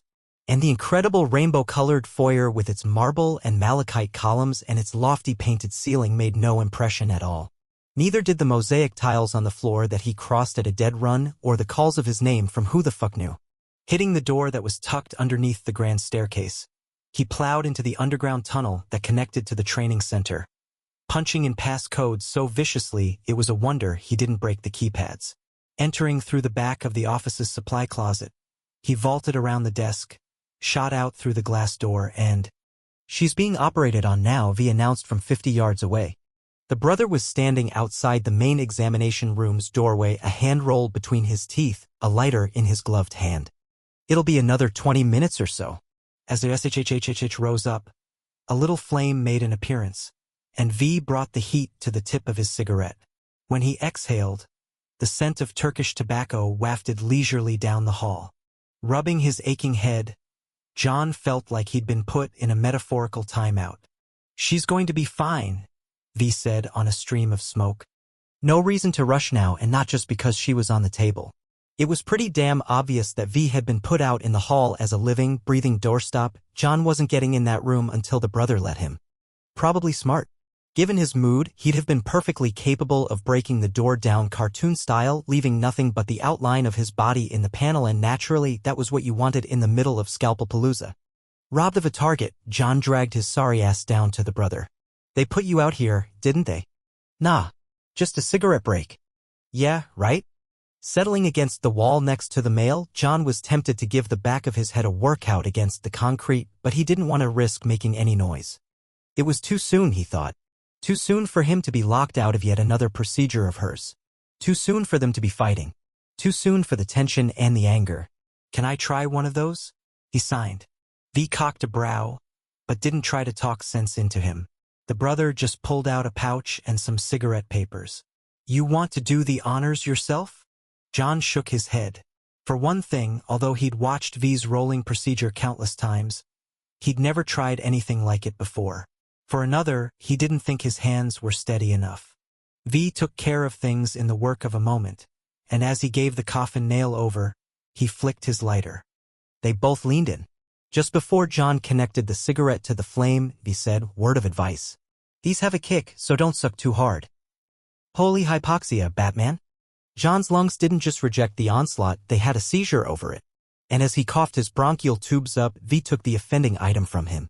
Helpful meant he could brace both palms on his thighs as he bent over and retched. When the stars faded from his watering eyes, he looked over at V and felt his balls shrivel up and hibernate in his lower gut. The brother had taken John's hand, rolled and added it to his own, drawing on both of them at the same time. Great. Like he didn't already feel like a pussy. V held the pair out between his fore and middle fingers. "Unless you want to give it another go?" When John shook his head, he got a nod of approval. "Good call. A second drag and your next stop's the waste paper basket and not to toss your Kleenex, true." John let his ass slide down the wall until the linoleum floor came up and caught his tailbone. "Where's Tor? He come home yet?" "Yup. I sent him to go eat. Told him he wasn't allowed back here until he had a sworn affidavit that he'd suck down a full meal with dessert." He took another drag and talked out the fragrant smoke. "I nearly had to drag him up there myself. He's there for you for real. He nearly got himself killed tonight. Same could be said for all of us. It's the nature of the job. You know, with him it's different." A grunt was all he got in return. As time passed and V smoked like a big shot, John found himself wanting to ask the unaskable. Teetering on the brink of propriety, desperation eventually threw him over the edge. Whistling softly so Vishouse would look over, he used his hands carefully. "How does she die, V?" As the brother stiffened, John signed, "I've heard you sometimes see these things. And if I knew it was old age, I could handle this stuff about her in the field so much better." V shook his head, his dark brows going down over his diamond eyes, the tattoo at his temple shifting its shape. "You shouldn't make any changes to your life based on my visions. They're just a snapshot of a moment in time, which could be next week, next year, 3 centuries from now. It's occurrence without context, not a when and where." With his throat closing up, John shot back, "So she does die violently." "I didn't say that. What happens to her? Please." V's eyes shifted away so that he was staring across the concrete hallway. And in the silence, John was both terrified of and starved for whatever the brother was seeing. "Sorry, John. I made the mistake of telling someone this information once. It relieved him in the short term, it truly did, but in the end, it was a curse. So yeah, I know firsthand that opening this can of worms doesn't get anyone anywhere." He glanced over. "Funny, most people don't want to know, true? And I think that's good and the way it's supposed to be. That's why I can't see my own death. Or Butch's. Or Payne's. Too close. Life's meant to be lived blind, that's how you don't take shit for granted. The crap I see isn't natural, it ain't right, kid." John felt a great hum start up in his head. He knew the guy was talking sense, but he was tingling with the need to know. One look at V's jaw, however, told him he was barking up the wrong tree if he pushed the issue. Nothing was going to come back at him. Except maybe a fist. Still, it was horrible to stand on the lip of such knowledge, knowing that it was out there in the world. A book that must not be read, that he nonetheless was dying to have in his palms. It was just his whole life was in there with Doc, Jane, and Manny. Everything he was and would ever be was on that slab of a table, out like a light, getting repaired because the enemy had hurt her. As he closed his eyes, he saw the madness in Tor's face as the brother attacked that lesser. Yes, he thought he now knew down to his marrow precisely how the male felt. Hell on earth made you do some pretty fucked up shit. 6. Upstairs in the formal dining room, the food that Tor ate with the others was all texture, no taste. Likewise, the conversation percolating up around the table was just sound without relevance. And the people to his left and to his right were two-dimensional sketches, nothing more. As he sat with his brothers and the Shellens and guests of the mansion, everything was a distant, hazy blur. Well, almost all of it. There was only one thing in the vast room that made any impression on him. Across the porcelain and the silver, on the far side of the bouquets of flowers and the curling candelabra, a robed figure sat motionless and self-contained in a chair precisely opposite his own. With that hood up in place, the only thing that showed of the female underneath was a pair of delicate hands that, from time to time, cut a piece of meat or forked up some rice. She ate like a bird, was silent as a shadow, and why she was here he hadn't a clue. He had buried her back in the old country, underneath an apple tree, because he had hoped the fragrant blooms would ease her in her death. God knew she had had nothing easy at the end of her life. And yet now she was alive again, having arrived with pain from the other side, proof positive that when it came to the scribe virgin and the granting of mercies, anything was possible. More lamb, sire, a dog Jen asked at his elbow. Tor's stomach was packed tighter than a suitcase, but he was still feeling loose in the joints and sloppy in the head. Considering that eating more was better than the ordeal of feeding, he nodded. Thanks, man. As his plate was refilled with meat and he volunteered for more rice pilaf, he looked around at the others just to give himself something to do. Wrath was at the head of the table, the king presiding over everything and everybody. Beth was supposed to be in the other armchair at the far end, but instead, and as usual, she was in her Helren's lap. As was also typical, Wrath was more interested in paying honor to his female than feeding himself. Even though he was fully blind now, he fed his Shellen from his plate, lifting his fork and holding it so that she leaned in and accepted what he provided. The pride he so clearly had in her, the satisfaction he took from caring for her, the goddamn warmth between them transformed his harsh, aristocratic face into something almost tender. And from time to time he bared his long fangs as if he were looking forward to getting her alone and sinking into her in a variety of ways. Not the kind of thing Tor needed to see. Swinging his head around, he caught Rev and Alina sitting side by side doing the lovey-dovey. And Fury and Cormia. And Z and Bella. Rage and Mary. Frowning, he thought of how Hollywood's female had been saved by the scribe virgin. She'd been on the lip edge of dead only to be pulled back and given a long life. Down in the clinic, Doc Jane was the same. Dead, but returned, with nothing but good years ahead of her and her Helren. Tor's eyes locked on the robed figure across from him. Anger boiled in his distended stomach, adding to the pressure. That fallen from grace aristocrat, now going by the name no one, was fucking back as well, granted the gift of life anew by the goddamn mother of the race. His Wellesley? Dead and gone. Nothing but memory and ashes. Forevermore. As his temper started really buzzing, he wondered who you had to bribe or blow to get that kind of dispensation. His Wellesley had been a female of worth, just like these other three. Why hadn't she been spared? Why the fuck wasn't he like those other males, looking forward to the rest of his years? Why hadn't he and his Shellen been granted mercy when they needed it most? He was staring at her. No, he was glaring at her. Across the table, Torment, son of harm, was focused on no one with hard, angry eyes, as if he resented not just her presence in this house, but the very breath in her lungs and the beat of her heart. The expression did not favor his features. Indeed, he had aged so much since last she had seen him, even though vampires, especially those of strong lineage, appeared to be in their mid to late 20s until just before they died. And that was not the only change in him. He was suffering from a persistent weight loss. No matter how much he ate at the table, he did not carry enough flesh on his bones, his face marked with hollowed cheekbones and a too-sharp jaw, his sunken eyes smudged with shadows above and below them. His physical infirmity, whatever it was, hadn't stopped him from fighting, however. He hadn't changed before the meal, and his damp clothes were stained with red blood and black oil, visceral reminders of how all the males spent their nights. He had washed his hands, however. Where was his mate? She wondered. She had seen no evidence of a Shallam. Perhaps he had remained unattached all these years? Surely if he had a female, she would be here to support him. Ducking her head further under her hood, she placed her fork and knife to the side of her plate. She had no more appetite for food. Nor was she hungry for echoes from the past. The latter, however, was nothing she could politely refuse. Tormund had been as young as she when they had spent all those months together in that fortified cabin in the old country, taking refuge against the cold of the winter, the wet of the spring, the heat of the summer, and the drafts of the autumn. They had had 4 seasons of watching her belly swell with life, a complete calendar cycle in which he and his mentor, Darius, had fed, sheltered, and cared for her. It was not how her first pregnancy should have gone. It was not how a female of her background should have lived. It was not anything that the fate she had intended for herself would have e'er provided. Arrogant of her to have assumed anything, however. And there had been, and still was, no going back. From the moment she had been captured and ripped away from her family, she had been forever altered, sure as if acid had been splashed upon her face, or her body had been burned beyond recognition, or she had lost limbs or eyesight or hearing. But that was not the worst of it. Bad enough that she had been tainted at all. But that it had been by a symphoth, and that the stress had triggered her first needing? She had spent those 4 long seasons under that thatched roof aware that there was a monster growing inside of her.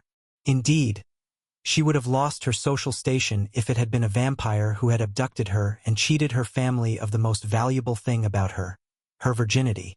Previous to her abduction, as the daughter of the council's Leodire, she had been a highly valuable commodity, the kind of thing that was sequestered and brought out for admiring at special occasions like a fine jewel. In fact, her father had been making arrangements for her mating to someone who would have provided her with a lifestyle even higher than that to which she had been born. With terrible clarity, she recalled that she had been tending to her hair when the soft clicking sound from the French door had registered. She had put the brush down on her makeup table, and then the latch had been released by someone other than herself. In quiet moments since then, she sometimes imagined that she had gone down to her subterranean quarters with her family that night. She hadn't been feeling well, the precursor, likely, to her kneading period, and had stayed upstairs because there was more to distract her from her restlessness up above. Yes, she pretended sometimes that she had followed them down into the basement and, once there, had finally told her father about the strange figure that often appeared outside of her bedroom on the terrace. She would have saved herself. Saved the warrior across from her this anger of his. She had used Torment's dagger. Right after the birth, she had snapped and taken the weapon from him.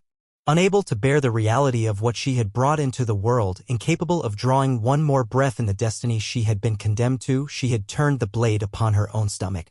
The last thing she had heard before the light had claimed her was him screaming. The screech of his chair getting shoved back made her jump, and everyone at the table went silent, all eating halting, all movement ceasing, all conversation cutting off as he prowled out of the room.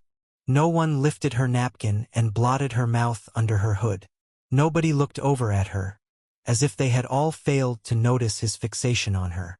But from down at the far end, the angel with the blonde and black hair was staring right at her.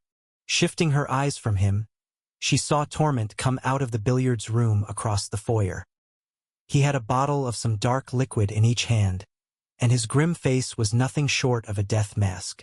Closing her lids, she reached deep, trying to find the strength she was going to need to approach the male who had just left so abruptly. She had come here to this side, to this house, to make amends with the daughter she had abandoned. There was another who needed an apology, however. And though words of contrition were the ultimate goal, she would begin with the dress, returning it to him as soon as she finished cleaning and pressing it with her own hands. Comparatively, it was such a small thing. But one had to start somewhere, and the gown was clearly a generational one from his bloodline, given to her daughter to wear as she had no other family. Even after all these years, he continued to take care of Hexania. He was a male of worth. No one was quieter about her departure, but the room fell silent once more as she rose from her seat. Keeping her head down, she left not through the archway as he had, but through the butler's door that led into the kitchen. Limping past the ovens and counter spaces and busy, disapproving dog Jen, she took to the rear stairwell, the one that had simple whitewashed plaster walls and pine stairs. It was his Shellens. The soft leather sole of her slipper shoe squeaked as she wheeled around. Down below, the angel stood at the bottom step. The dress, he said. That was the gown that Welisandra wore on the night they were mated nearly 200 years ago. Oh, then I shall return it to his mate. She's dead. A cold shiver went down her spine. Dead. A lesser shot her in the face. As no one gasped, his white eyes didn't blink. She was pregnant. No one threw her hand out for the rail as her body swayed. Sorry, the angel said. I don't sugarcoat shit, and you need to know what you're walking into if you're going to give that back to him. Shex should have told you. I am surprised she didn't. Indeed. Although it wasn't as if they had spent much time together and they had plenty of topics of their own to tiptoe around. I did not know, she said eventually. The seeing bowls on the other side they never, except she hadn't been thinking of Torment when she had gone to them, she'd been worried about and focused on Hexania. Tragedy, like love, makes people blind, he said, as if he could read her regrets. I'm not going to take it to him. She shook her head. I've done enough damage. Presenting him with his mate's gown is a nice gesture. I think you should return it to him. Maybe it'll help. Do what? She said numbly. Remind him that she's gone. No one frowned. As if he has forgotten? You'd be surprised, my fair one. The chain of memory needs to be broken, so I say bring the dress to him and let him take it from you. No one tried to imagine that exchange. How cruel, no. If you're so interested in torturing him, you can do it yourself. The angel cocked a brow. It's not torture. It's reality. Time's passing and he needs to move on. Fast. Take the gown to him. Why are you so interested in his affairs? His destiny is my own. How is that possible? Trust me, I didn't set it up like this. The angel stared at her as if daring her to find falsity in anything he had stated. Forgive me, she said roughly, but I have done enough harm to that fine male. I shan't be a part of anything that hurts him. The angel rubbed his eyes as if he had a headache. God damn it. He doesn't need coddling. He needs a good hard boot in the ass, and if he doesn't get one soon, he's going to pray to be in the shithole he's in now. I do not understand any of this. Hell is a place of many levels, and where he's headed is going to make this stretch of agony seem like nothing but spikes under fingernails. No one recoiled and then had to clear her throat. Away with words, you have not, angel. Really? You don't say. I can't do what you wish me to. Yes, you can. You have to. 7. When Tor had hit the billiards room bar, he hadn't bothered to check which bottles he took. Up on the second-floor landing, however, he learned that the one in his right hand was Quinn's Herradura, and the one in his left was Drambuie. Okay, right, he might be desperate, but he still had taste buds, and that shit was nasty. Striding down to the sitting room at the end of the hall, he swapped the latter for some good old-fashioned rum. Maybe he'd pretend the tequila was Coke and put the two together. In his room, he shut the door, cracked the seal on the Bacardi, and opened his gullet, sucking the hooch down. Pause for swallow and breath. Repeat. And repeat, and one more good one. The line of fire from his lips to his gut was kind of nice, like he'd deep-throated a lightning strike, and he kept the rhythm going, taking air when he had to as if he were doing the freestyle in a pool. Half the bottle was gone in about 10 minutes, and he was still standing just inside his room. Which was pretty stupid, he supposed. Unlike getting drunk, which was pretty necessary. He put all the booze down and fucked around with his shit-kickers until he got them off. Leathers, socks, muscle shirt followed the trend. When he was naked, he walked into the bathroom, turned on the shower, and got in with both bottles in his hands. The rum lasted through the shampoo and soap-up routine. When he started the rinse cycle, he opened the Herradura and had at it. It wasn't until he got out that he began to feel the effects, the sharp edges of his mood recontouring and sprouting the peach fuzz of oblivion. Even as the tide came in to claim him, though, he kept up with the drinking as he went dripping wet into his room. He wanted to go down to the clinic and see about Shex and John, but he knew that she was going to make it and they were going to have to sort stuff out on their own. Besides, his mood was toxic and God knew they'd had enough of that going around between the pair of them back in the alley. No need to share the wealth. He let the duvet dry his body. Well, that and the heat seeping gently through the vents in the ceiling. The Herradura lasted a little longer than the rum, probably because his stomach had gone SRO between all the booze and the big dinner.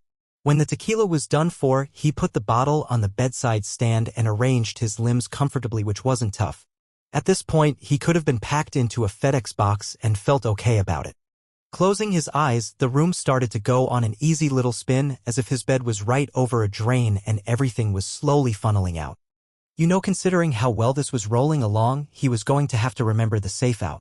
The pain in his chest was nothing but a dim echo, his blood hunger was quelled, his emotions were placid as a marble countertop. Even when he slept, he didn't get this kind of respite. The knock on his door was so soft he thought it was just the beat of his heart. But then it repeated. And repeated again.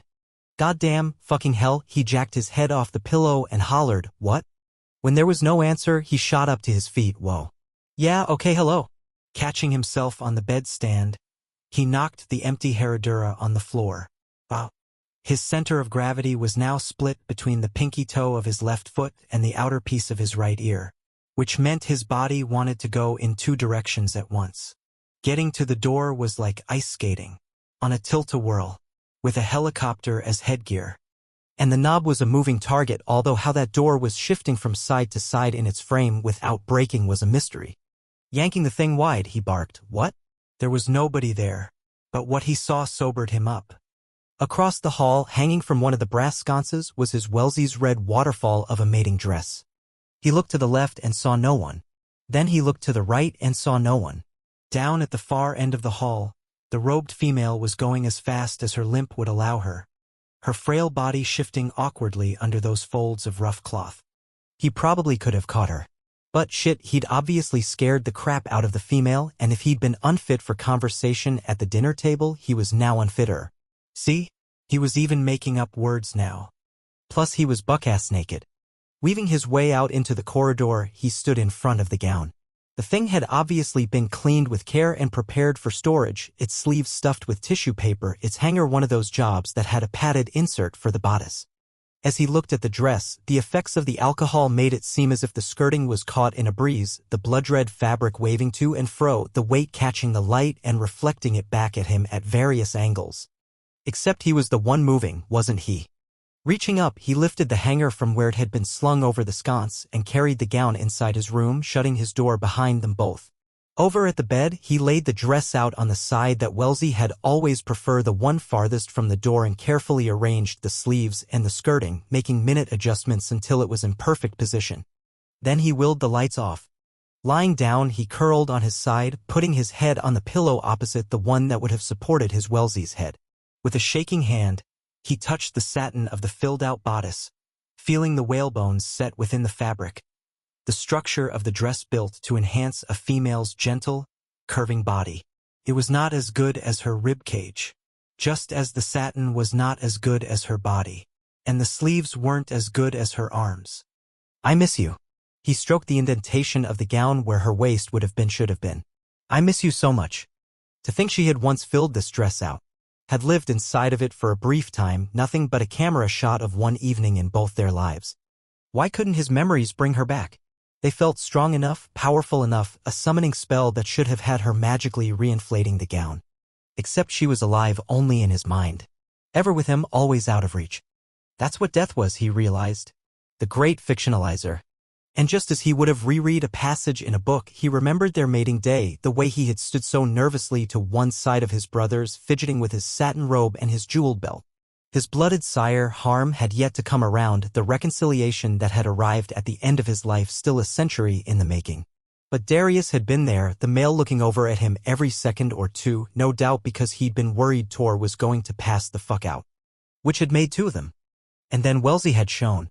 Tor slipped his palm down to the satin skirting.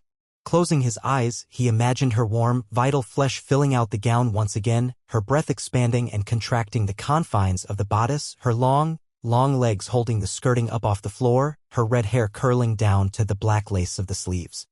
In his vision, she was real, and she was in his arms, looking up at him from under her lashes as they had danced the minuet with the others.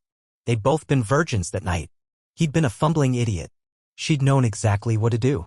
And that was pretty much the way things had continued throughout their mating. Although he'd gotten pretty goddamn good at the sex, pretty fucking fast. They had been yin and yang, and yet exactly the same. He'd been a sergeant with the Brotherhood, she'd been the general at home, and together they'd had it all. Maybe that was why it had happened, he thought. He'd had too much luck, and so had she, and the scribe virgin had had to level that score. And now here he was, empty just like the dress, because what had filled both him and this gown was gone. The tears that came out of his eyes were silent, the kind that seeped out and soaked the pillow, traveling over the bridge of his nose and falling free to drop one after another like rain from the lip of a roof.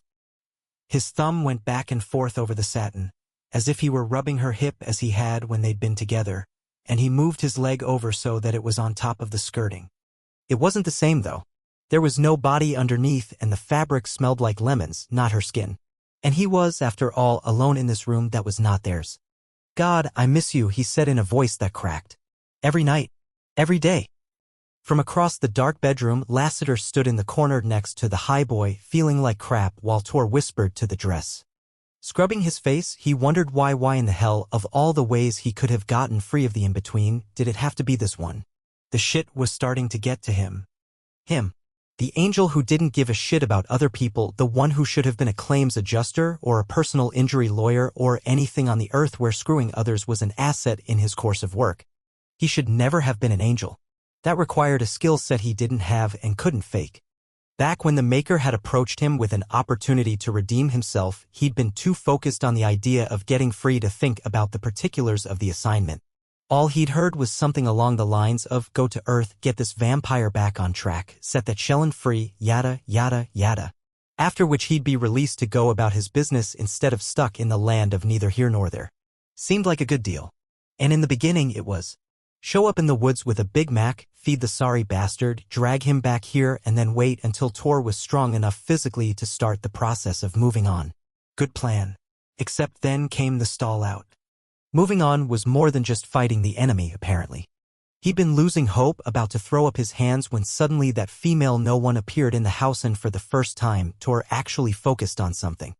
Which was when light dawned on Marblehead. Moving on was going to require another level of participation in the world. Sure. Fine. Dandy. Get the guy laid, great. Then everyone won, most especially Lassiter himself. And, shit, the instant he'd seen no one without that hood up, he'd known he was on the right track. She was astonishingly beautiful, the kind of female who made even a male who wasn't interested in anything like that stand a little straighter and jack his slacks up. She had paper white skin, and blonde hair that would have come down to her hips if it hadn't been braided, with lips that were pink, and eyes that were a lovely gray, and cheeks that were the color of the inside of a strawberry.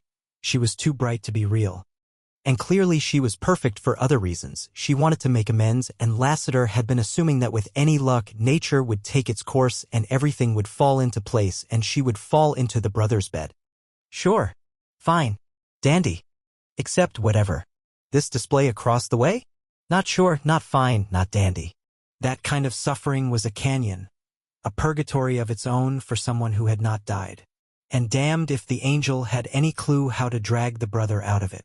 Frankly, he was having enough trouble just playing witness. And on that note, he hadn't planned on respecting the guy. After all, he was on a mission, not here to get buddy-buddy with his key to freedom. Trouble was, as the acrid scent of the male's agony rose up and filled the room, it was impossible not to feel for him. Man, he just couldn't fucking take this. Spiriting himself out into the corridor, he walked alone down the hall of statues to the head of the great staircase. Planting his ass on the top step, he listened to the sounds of the house. Down below, the dog gen were cleaning up after last meal, their cheerful running commentary like chamber music in the background, all bippity-boppity, busy. Behind him, in the study, the king and queen were working, so to speak, wrath-spawning scent thick in the air, Beth's hitched breathing very quiet. The rest of the house was relatively quiet, the other brothers and Shellens and guests retiring for sleep or other things along the lines of what the royal couple were up to. Lifting his eyes, he focused on the painted ceiling that was high above the mosaic floor of the foyer. Over the heads of the depicted warriors on their fearsome, grimacing steeds, the blue sky and white clouds were kind of ridiculous. After all, vampires couldn't fight during the day. But whatever, that was the beauty of representing reality instead of being in it. When you had the paintbrush in your hand, you were the god you wished ruled your life. Capable of picking and choosing among fate's catalog of wares and destiny's deck of cards to your prolonged and sustained advantage. Peering into the clouds, he waited for the figure he was looking for to appear, and soon it did. Alessandra was seated in a vast, desolate field, the endless gray plains studded with large boulders, the merciless wind blowing at her from all directions. She was not doing as well as she had been when he'd first seen her. Beneath the gray blanket that she clutched to herself and the young, she had grown paler, her red hair fading to a dull stain, her skin going pasty, her eyes no longer any discernible shade of sherry brown. And the babe in her arms, the tiny, swaddled bundle, didn't move as much anymore. This was the tragedy of the in-between. Unlike the fade, it wasn't meant to be forever. It was a way station to a final destination, and everyone's was a little different. The only thing that was the same, if you stayed too long, you couldn't get out. No eternal grace for you. You just transitioned into a dun-like nothingness, with no chance of ever getting free of the void. And these two were reaching the end of their rope. I'm doing the best I can, he said to them. Just hold on, fucking hell, just hold on. 8. The first thing Shex did when she checked back into consciousness was look for John in the recovery room. He wasn't in the chair across the way. Wasn't on the floor, propped up in the corner. Wasn't on the bed beside her. She was alone. Where the hell was he? Oh, yeah, sure. He crawled all over her in the field, but then he left her here? Had he even come back for her operation? With a groan, she considered rolling onto her side, but with all the 4 lines in her arm and wires on her chest, she decided not to fight her plugins. Well, and then there was the happy fact that someone had drilled a large bore hole in her shoulder. A number of times. Lying there with a snarl on her face. Everything about the room annoyed her. The blow of the heat from the ceiling, the whirring sound of the machines behind her head, the sheets that felt like sandpaper, the rock-hard pillow and the too-soft mattress. Where the fuck was John? For the love of God. She may have made a mistake mating him. The loving him thing was what it was, no changing that, and she wouldn't want to. But she should have known better than to make things official. Even though the traditional sex roles of vampires were changing, thanks in large part to Wrath loosening up the old ways, there was still a load of patriarchal shit surrounding Shellens. You could be a friend, a girlfriend, a lover, a coworker, a car mechanic, for fuck's sake, and expect your life to be your own. But she feared that once your name was in the back of a male and worse, a full-blooded warrior male, things changed. Expectations shifted. Your mate started getting up in your face and thinking you couldn't take care of yourself. Where was John? Fed up, she shoved herself off the pillows, took out her four and clipped the end so that the saline and whatever else didn't drip all over the floor. Next, she silenced the heart monitor behind her, and then ripped the pads off her chest with her free hand. She kept her right arm immobilized against her rib cage. She just needed to walk, not wave a flag. At least she didn't have a catheter. Putting her feet on the linoleum, she stood up carefully and gave herself props for being such a good little patient. In the bathroom, she washed her face, brushed her teeth, used the loo. When she came back out, she expected to see John in one of the two doorways. Nope. Going around the end of the bed, she took things slowly because her body was logy from the drugs, the operation, and the fact that she needed to feed, although shit new. Scoring John's vein was the last thing she was interested in. The longer he stayed away, the more she didn't want to see his hairy ass. God damn it. Over at the closet, she opened the panel doors, ditched her Johnny, and changed into some scrubs, which of course were not her size but male-sized. And wasn't that a metaphor? As she struggled to dress with one hand, she cursed John, the Brotherhood, the role of Shellens, females in general, and especially the shirt and pants, as she struggled to one-handedly roll up the bottoms that pooled around her feet. As she marched for the door, she studiously ignored the fact that she was looking for her mate and instead focused on the songs going through her head, little a cappella versions of such happy top 40 hits as What Gave Him the Right to Call Her Out on the Field. How in the hell could he have left her down here alone, and the ever-popular standby, All Males Are Morons? Doo-dah. Tearing open the door, she. Across the corridor, John was sitting on the hard floor, knees peaked like tent poles, arms crossed around his chest. His eyes met hers the instant she made an appearance, not because he looked her way, but because he had been focused on the space she would fill long before she had actually come out. The ranting in her brain silenced. He looked like he had been through hell and had carried the flames of the devil's living room back in his bare hands. Unwrapping his arms, he signed, "I thought you might like your privacy." Well, shit. There he went, ruining her bad temper. Shuffling over, she eased herself down beside him. He didn't help her, and she knew he was doing that on purpose as a way to honor her independence. "Guess this was our first fight," she said. He nodded. "I hated it. The whole thing. And I'm sorry, I can't explain what came over me, but when I saw you injured, I snapped." Her exhale was long and slow. "You were okay with me fighting. Right before we were mated, you said you were cool with it." "I know. And I still am." "You sure about that?" After a moment, he nodded again. "I love you." "Me too. I mean you. You know."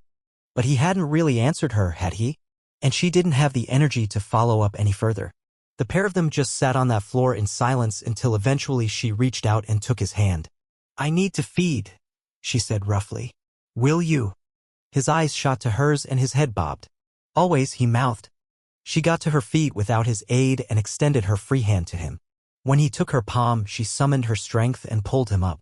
Then she led him into the recovery room and locked the doors with her mind as he sat down on the bed. He was rubbing his palms on his leathers as if he were nervous, and before she could go over to him, he jumped up. "I need to shower. I can't get close to you like this. I am covered in blood." God.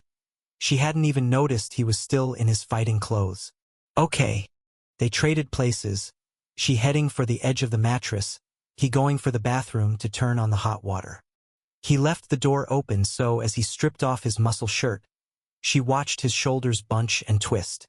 Her name, Hexania, was not just tattooed but carved in beautiful symbols across his back. As he bent down to draw off his leathers, his ass made a stupendous appearance, his heavy thighs flexing as he shucked one leg and then the other. When he got in the shower, he went out of eyeshot, but he returned soon thereafter. He was not aroused, she realized. First time for that, especially as she was about to feed. John wrapped a towel around his hips and tucked the end in at his waist. As he turned to her, his grave eyes made her sad. "Would you like me to put on a robe?" What the hell had happened to them? She thought. And for fuck's sake, they had been through too much just to get to what should be the good stuff only to screw it up. No, she shook her head and wiped her eyes. Please no. As he came forward, he kept that towel right where it was. When he got in front of her, he sank down onto his knees and put up his wrist. Take from me. Please let me take care of you. Shex leaned in and clasped his hand. Passing her thumb back and forth over his vein, she felt the connection rise between them once again, that link that had been sliced through in the alley, reknitting and injury healing. Reaching out, she clasped the back of his neck and brought his mouth to hers. Kissing him slowly, thoroughly, she spread her legs, making room for him as he eased forward, his hips finding the place that was his and his alone. When the towel hit the floor, her hand went to his sex and found that it had hardened, just as she wanted it to. Stroking him, she curled her upper lip, exposing her fangs. Then, tilting her head to the side, she ran one razor-sharp tip up his neck. His huge body shuddered, so she repeated the motion, this time with her tongue. Come up on the bed with me. John wasted no time, filling the space she vacated as she pushed herself back to make room for him. Lot of eye contact, as if they were both reacquainting themselves with each other. Taking his hand, she put it on her hip as she rolled into him, and as their bodies made contact, his grip tightened, his bonding scent flaring. She'd intended to keep things slow and low-key, but their flesh had a different plan. Need grabbed the reins and took over, and she struck his throat with a powerful lunge, taking what she had to have to survive and be at her strongest and also marking him in her own way. In response, his body jacked against her own, his erection wanting inside of her. While she took great drags on his vein, she struggled to get her scrubs off, but he took care of that for her, gripping the waist and yanking the pants so hard the fabric split on a clean, screaming rip. And then his hand was right where she wanted it to be, moving against her core, slipping and sliding, teasing and then entering her. Working herself against his long, penetrating fingers, she found a rhythm that was guaranteed to get them both off, her moans competing in her throat with the blood she was downing at an alarming rate. After her first orgasm, she shifted around with his help and straddled his hips. She needed to stay relatively still to keep locked on his throat, but he took care of the motion side of things, pumping up against her, closing in and retreating, creating that friction they both wanted. When she came a second time, she had to retract her mouth from his flesh and call out his name. And as he pulsed deep within her, she stopped moving and absorbed the sensation of the kicking and jerking, so familiar and yet so fresh. Jesus, what an expression he had, his eyes squeezed shut, his teeth bared, the muscles in his neck straining, all while a streak of delicious red left the puncture marks she had yet to lick closed. When his lids finally opened, she stared hard at the blissed-out haze in those blue eyes of his. His love for her wasn't just emotional. There was an undeniable physical component to it. That was the way bonded males worked. Maybe he couldn't have stopped himself in that alley, she thought. Maybe there was the beast inside the civilized shell, the animal part of vampires that separated the species from those watered-down humans. Dipping low, she licked at his neck, lapping the wounds shut, savoring the taste that clung to the inside of her mouth and the expressway of her throat. Already she could feel the power coursing out from her gut, and this was just the beginning. As her body absorbed what he had given her, she was just going to feel stronger and stronger. I love you, she said. With that, she drew him up off the pillows so she was sitting in his lap, his arousal pushing even deeper inside her core. Palming the back of his neck with her free hand, she brought him to her vein and held him in place. He didn't need any more urging than that, and the pain that came with his strike was a sweet sting that carried her right back over the edge of release, her sex milking him into another orgasm, working against his shaft, squeezing him, pulling at him. John's arms locked around her, and the sight of them out of the corner of her eye made her frown. They were huge, bulging limbs that, in spite of how strong she was, could lift more, strike harder, punch faster. They were bigger than her thighs, thicker than her waist. Their bodies were not, in fact, created equal, were they? He was always going to be more powerful than her. A reality, sure. But how much someone could bench press was not the determining factor when it came to competence in the field. Nor was it the only way to judge a fighter. She was just as accurate a shooter, just as good with a dagger, and equally furious and tenacious when faced with prey. She simply had to make him see that. Biology was one thing, but even males had a brain. When the sex was finally over, John lay beside his mate, utterly sated and sleepy. It would probably be a good idea to scrounge up some food, But he didn't have the energy or inclination. He didn't want to leave her. At this moment. 10 minutes from now. Tomorrow, next week, next month. As she curled into him, he snagged a blanket from the side table and draped it over the two of them, even though the combination of their body heat was keeping them pretty damn toasty. He was well aware of when she fell asleep her breathing changed and her leg twitched from time to time. He wondered if she was kicking him in the ass in her dreams. He had shit to work on, that was for sure. And no one to go to talk about it. It wasn't like he could ask Tor for anything more than the advice he'd gotten on the fly tonight. And everybody else's relationships were perfect. All he ever saw at the dining table were happy, smiling couples, hardly the sounding board he was looking for. He could just picture the response. You're having problems? Really? Huh, that's weird. Maybe you could call into the radio or some shit. The only thing that would change would be whether that was delivered by someone with a goatee, a pair of wraparounds, a mink duster, a Tootsie Roll in his hole. He had this moment of peace, though, and he and Shex could build on it. They were going to have to. You were okay with me fighting. Right before we were mated, you said you were cool with it. And he really had been. But that was before he'd seen her cut right in front of him. The thing was, and as much as it pained him to admit this, the last thing he wanted to be was the brother he admired the most. Now that he had Shex properly, the idea of losing her and stepping into Tor's boots was the single most terrifying thing he'd ever faced. He had no idea how the brother was getting out of bed every night. And frankly, if he hadn't already forgiven the guy for taking off and disappearing right afterward, he would have now. He thought of that moment when Wrath and the Brotherhood had come to them in a group. He and Tor had been in the office here at the training center, with the brother calling home time and time again, hoping, praying for something other than voicemail. In the corridor outside the office, there were fissures in the massive concrete walls in spite of the fact that the damn things were 18-inch thick concrete. Tor's release of energy from his anger and pain had been so great he had literally exploded himself to God only knew where, shaking the subterranean foundation until it cracked. John still didn't know where he'd gone, but Lassiter had brought him back in bad shape. He remained in bad shape. Selfish though it was, John didn't want that for himself. Tor was half the male he had once been, and not just because he'd lost weight, and though no one would have shown pity to the guy's face, each and every one of the fighters felt it behind closed doors. Hard to know how much longer the brother was going to last out there with the enemy. He was refusing to feed, so he was weakening, yet every night he went into the field, his need for revenge getting sharper and more consuming. He was going to get himself killed. It was like triangulating the impact of a car into an oak tree. A simple matter of geometry. You just drew out the angles and trajectories and boom, there was Tor, dead on the pavement. Although, shit, he'd probably take his last breath with a smile, knowing he was finally going to be with his Shellin. Maybe that was why John was as stressed about the Shex thing as he was. He was close to other people in the house, to his half-sister, Beth, to Quinn and Blay, to the other brothers. But Tor and Shex were his go-to people, and the idea of losing them both? Fuck. Thinking about Shex in the field, he knew that if she was out there in those alleys, fighting the enemy, she was going to get hurt again. They all did from time to time. Most of the injuries were near misses, but you never knew when that line was going to be crossed, when a simple hand-to-hand engagement would get away from you and you'd find yourself surrounded. It wasn't that he doubted her or her capabilities in spite of that potshot that had come out of his mouth tonight.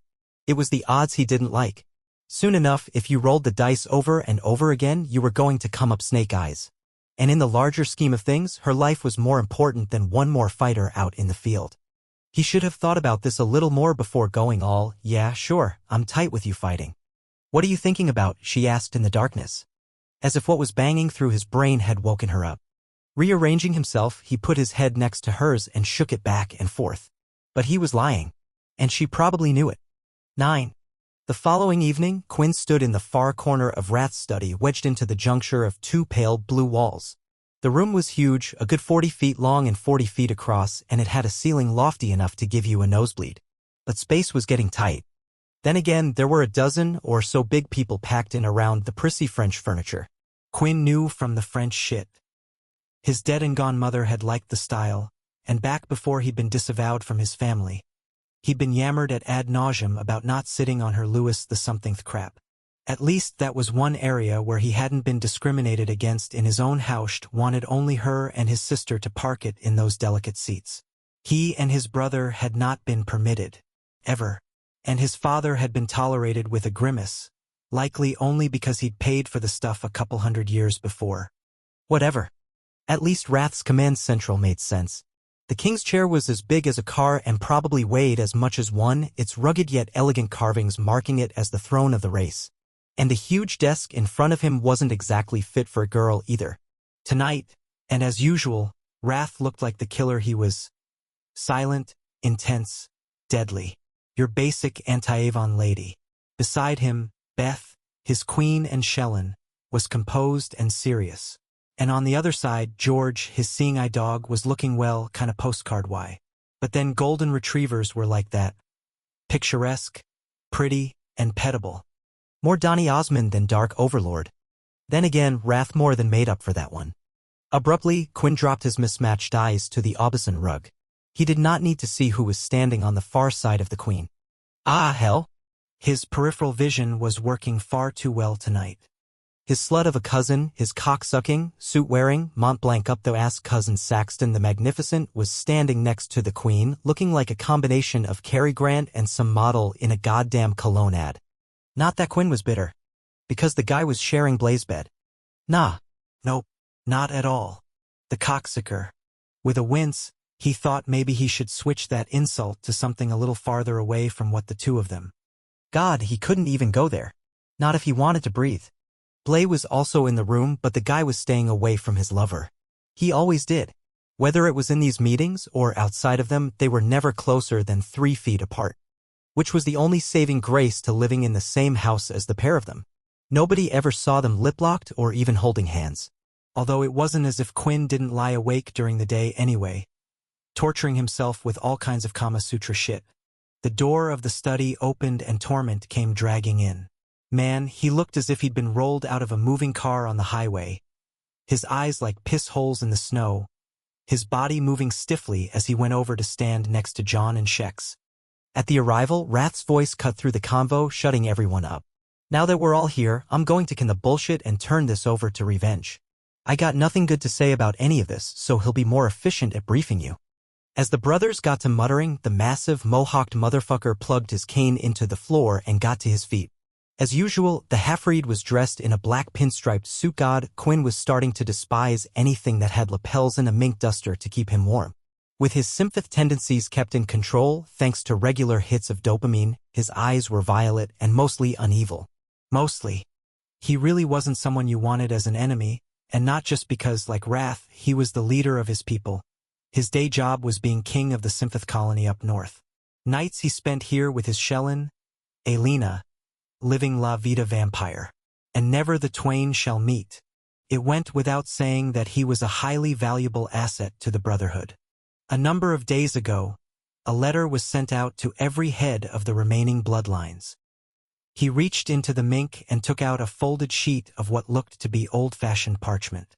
Snail mail, handwritten, in the old language. Mine took a while to reach me because it went to the great camp up north first. No, I have no idea how they got the address, and yes, I have confirmed that everybody got one. Balancing his cane against the delicate sofa he'd been sitting on, he opened the parchment with his fingertips like he didn't enjoy the feel of the thing. Then in a low, deep voice, he read each sentence in the ancient language it had been composed in. My old, dear friend, I am writing to advise you of my arrival in the city of Caldwell with my soldiers. Although we have long tallied in the old country, the dire events of the previous few years in this jurisdiction have made it impossible for us to remain, in all good conscience, where we have previously established our domicile.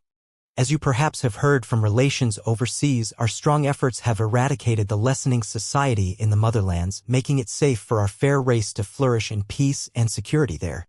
Clearly, it is time I bring this stout arm of protection to bear on the side of the ocean. The race here in these parts has sustained untenable losses, ones that mayhap could have been avoided if we had been here sooner. I ask for nothing in return for our service to the race, although I would appreciate the opportunity to meet with you and the council if only to express my sincerest condolences at all you have borne since the raids. It is a shame that things have come to this. The commentary is sad upon certain segments of our society. With kindest regard, Ecker. When Rev was done, he folded the paper up and disappeared it. No one said a thing. That was my reaction too, he muttered dryly. This opened the floodgates, everybody talking at once, the curses flowing rich and heavy. Wrath made a fist and banged on his desk until the lamp jumped and George went into hiding under his master's throne. When order was finally restored, it was like a stallion brought under control with a tenuous respite, more like a pause in the bucking and rearing than a true settle down. I understand the bastard was out last night, Wrath said. Torment spoke up. We engaged with Ecker, yes. So this is not a fake. No, but it was written by someone else. He's illiterate. I'll teach the fucker to read, V muttered, by cramming the Library of Congress up his ass. As grunts of approval threatened to turn into more outbursts, Wrath pounded on his desk again. What do we know about his crew? Tor shrugged. Assuming he's kept the same ones on, they're a total of 5. 3 cousins. That porn star Zypher. Rage harumphed at that. Clearly, even though he was now very happily mated, he felt like the race had one and only one sex legend, and it was him. And Throw was with him in that alley. Tor smoothed over. Look, I'm not going to lie, it's clear that Ecker's making a play against. When he didn't finish the statement, Wrath nodded. Me. Which would mean us. Us. Us. More voices than you could count uttered that one word, the single syllable coming from every corner of the room, every seat cushion, every flat plane of wall someone was up against. And that was the thing. Unlike Wrath's father, this king had been a fighter and a brother first, so the bonds that had been formed were not out of some artifact of prescribed duty. But the fact that Wrath had stood beside them all in the field and saved their asses personally at one time or another. The king smiled a little. I appreciate the support. He needs to die. When everybody looked at Revenge, the guy shrugged. Plain and simple. Let's not bullshit around with protocol and meetings. Let's just take him out. Don't you think that's a little bloodthirsty, Sin-Eater? Wrath drawled. From one king to another, know that I'm giving you the middle finger right now. And he was, with a smile. Symphoths are known for efficiency. Yeah, and I can feel where you're coming from. Unfortunately, the law provides that you have to make an attempt on my life before I can bury you. That's where this is headed. Agreed, but our hands are tied. My ordering the assassination of what is otherwise an innocent male is not going to help us in the eyes of the Glimmerer. Why do you need to be associated with the death? And if that bastard's innocent, Rage spoke up, I'm the fucking Easter Bunny. Oh, good. Someone quipped. I'm calling you Hopalong Hollywood from now on. Beastie Bo Peep. Somebody else threw out. We could put you in a Cadbury ad and finally make some money. People, Rage barked. The point is that he is not innocent and I'm not the Easter Bunny. Where's your basket? Can I play with your eggs? Hop it out, big guy. Will you guys fuck off? Seriously. As various cottontail comments were lobbed like jello at a food fight, Wrath had to pound the desk another time or two. It was obvious where the humor was coming from. The stress was so high, if they didn't blow off a little steam, shit was gonna get grim fast. It didn't mean the Brotherhood wasn't focused. If anything, they all felt like Quinn did socked in the gut. Wrath was the fabric of life, the basis for everything, the living, breathing structure of the race. After the brutal raids by the lessening society, what was left of the aristocracy had fled Caldwell to their safe homes out of town. The last thing the vampires needed was further fragmentation, especially in the form of a violent overthrow of the rightful ruler. And Rev was correct. That was where this was going. Hell, even Quinn could see the path. Step 1. Create doubt in the minds of the Glimmerer about the Brotherhood's ability to protect the race. Step 2. Fill the void in the field with those soldiers of Ecker's. Step 3. Create allies on the council and stir up anger and lack of confidence against the king. Step 4. Dethrone Wrath and weather the storm. Step 5. Emerge as the new leader. When order in the study was finally reestablished, Wrath looked downright nasty. Next one of you mouthy assholes makes me pound my desk again, I'm throwing you the fuck out. On that note, he reached down, picked up the cowering 90-pound retriever, and settled George in his lap. You're freaking out my dog and it's pissing me off. As the animal put his big boxy head in the crook of the king's arm, Wrath stroked all that silky, blonde fur. It was absolutely incongruous. The tremendous, cruel-looking vampire calming that handsome, gentle dog. But the two had a symbiotic relationship, trust and love thick as blood on both sides. Now, if you're ready to be reasonable, the king said. I'll tell you what we're going to do. Rev is going to stall the guy for as long as he can. I still think we should put a knife in his left eye, Rev muttered. But in the alternative, we've got to hold him in place. He wants to see and be seen, and as Leodire of the council, I can stonewall him up to a point. His voice in the ears of the Glimmerer is not what we need. In the meantime, Wrath announced, I'm going to go out and meet personally with the heads of the families on their turf. At this, there was an explosion in the room, irrespective of his warning. People jumped out of their seats, throwing up their dagger hands. Bad idea, Quinn thought, agreeing with the others. Wrath let them go for a minute like he'd expected this. Then he resumed control of the meeting. I can't expect support if I don't earn it, and I haven't personally seen some of these people in decades, if not centuries. My father met with folks every month, if not every week, to resolve disputes. You're the king, someone bit out. You don't need to do shit. You see that letter? It's the New World Order. If I don't respond proactively, I'm undermining myself. Look, my brothers, if you were out in the field about to face the enemy, would you fool yourself about the landscape? Would you lie to yourself about the layout of the streets, the buildings, the cars, or whether it was hot or cold, raining or dry? No. So why should I bullshit myself that tradition is something I can take cover behind in a shootout? Back in my father's time, that shit was a bulletproof vest. Yeah? It's a sheet of paper, people. You gotta know that. There was a long period of silence, and then everyone looked at Tor, like they were used to turning to him when shit got sticky. He's right, the brother said gruffly. Then he focused on Wrath. But you gotta know you're not doing this alone. You need to have 2 or 3 of us with you. And the meet and greets have to be staggered over a period of months. Cram them in too tight and you look desperate, but more to the point, I don't want anyone getting organized to do a hit on you. Sites must be pre-screened by us, and at this, he paused to glance around. You need to be aware that we're going to be trigger-happy. We will shoot to kill when your life's on the line, whether it's a female or a male or a dog, Jen, or the head of a family. We will not ask permission or merely wound. If you can live with those terms, we will let you do this. Nobody else could have laid down the rules like that and walked without a limp afterward. The king gave out orders to the Brotherhood, not the other way around. But this was the new world, as Wrath had said. The male in question ground his molars for a while, then grunted, agreed. As a collective exhale hit the airwaves, Quinn found himself looking over at Blay.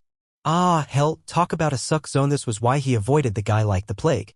Just one glance and he was locked on, all kinds of reactions rolling through him until the room spun a little. For no good reason, Blay's eyes flipped up and met his. It was like getting goosed in the ass with a live wire, his body spasming to the point where he had to hide the reaction by coughing while he glanced away. About as smooth as a crater. Yup. Fantastic. And in the meantime, Wrath was saying, I want to find out where these soldiers are staying. I can take care of that, Shex spoke up. Especially if I hit them in the daytime. All heads turned in her direction. Beside her, John stiffened from head to foot and Quinn cursed under his breath. Talk about your showdowns, except hadn't the pair of them just had one? Man, sometimes he was really glad he didn't do relationships. Not again, John thought to himself. For fuck's sake, they'd just gotten back on speaking terms and now this? If he'd thought fighting side by side with Shex was trouble, the idea of her trying to infiltrate the band of bastards on their home turf put him on the edge of a seizure. As he let his head fall back against the wall, he realized that everyone and their dog was staring at him. Literally, even George's brown eyes were trained in his direction. Are you kidding me? Shex said. Are you frickin' kidding me? Even after she spoke, nobody looked at her. It was all about John, clearly, as he was her Hellerin. They were seeking his approval or not about what she'd put out there. And John couldn't seem to move, stuck in the cold quagmire between what she wanted and where he didn't want them to end up. Wrath cleared his throat. Well, that's a kind offer. Kind offer, she spat. Like I'm inviting you to dinner? Say something, he told himself. Put your flapping hands up and tell her what? That he was on board with her going to find 6 males with no consciences. After what Lash had done to her. What if she was captured and... Oh, Jesus, he was cracking up over here. Yes, she was tough and strong and capable. But she was as mortal as anybody else. And without Shex, he wouldn't want to be on the planet at all. Revenge snagged his cane and pushed himself up. Let's you and I talk. Excuse me. Shex spit out. Talk? Like I'm the one who needs a mental readjustment? No offense, but bite me, Rev. The bunch of you need me to do what I can to help. As all the other males in the room started looking at their shit-kickers and loafers, the Symphoth King shook his head. Things are different now. How? Come on, Shex. Are you people insane? Just because my name's in his back, I'm suddenly a prisoner or some shit. Shex. Oh no, nope. You can fuck off with that be reasonable tone. She glared at the males and then focused on Beth and Payne. I don't know how you two stand it, I really don't. John was trying to think of what he could say to derail the collision. But what a waste of time. Two trains had already made head-on contact and there was twisted metal and steaming engine parts everywhere. Especially as Shex marched for the door like she was prepared to claw it apart just to prove a point. When he went to follow her, she pegged him with a hard eye. If you're coming after me for any other reason than to let me go after Ecker, you need to stop right where you are. Because you belong with this anachronistic group of misogynists. Not at my side. Lifting his hands, he signed, It is not wrong to want to keep you safe. This is not about safety, it's about control. Bullshit. You were hurt less than 24 hours ago. Fine. I have an idea. I want to keep you safe, so how about you stop fighting? She glared over her shoulder at Wrath. You gonna back me up, my lord? How about the rest of you fools? Let's put the skirt and the pantyhose on John, shall we? Come on, back my ass up. No? You don't think that would be fair? John's temper flared and he didn't mean to do what he did. It just happened. He stomped his boot, creating a thunderous noise, and pointed directly at Tor. Awkward. Horrid. Silence. Kind of like he and Shex had not only dragged their dirty laundry out in front of everyone, but he'd managed to drape their sweat socks and stained shirts all over Tor's head. In response, the brother just crossed his arms over his chest and nodded once. Shex shook her head. I gotta get out of here. I gotta clear my head. John, if you know what's good for you, you will not follow me. And just like that, she was gone. In the aftermath, John rubbed his face, pushing his palms in so hard he felt like he was rearranging his features. How about everybody head off for the night? Wrath said softly. I want to talk to John. Tor, you hang. No need to ask twice. The Brotherhood and the others left like someone was out in the courtyard stealing their cars. Beth stayed behind. So did George. As the doors shut, John looked at Tor. I'm so sorry. Nah, son. The male stepped forward. I don't want where I'm at for you either. The brother put his arms around John, and John went with it, collapsing into the once massive body that nonetheless managed to hold him up. Tor's voice was steady in his ear. It's okay. I got you. It's all right? John put his head to the side and stared at the door his Shellen had walked out of. He wanted to go after her with every fiber of his being, but those fibers were also what were ripping them apart. In his mind, he understood everything she was saying, but his heart and his body were ruled by something separate from all that, something bigger and more primordial. And it was overriding everything. It was wrong, disrespectful, old-fashioned in a way that he never thought he could be.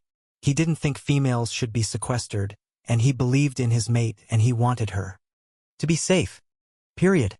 Give her some time, Tor murmured, and we'll go after her, okay? You and I will go together. Good plan, Wrath said.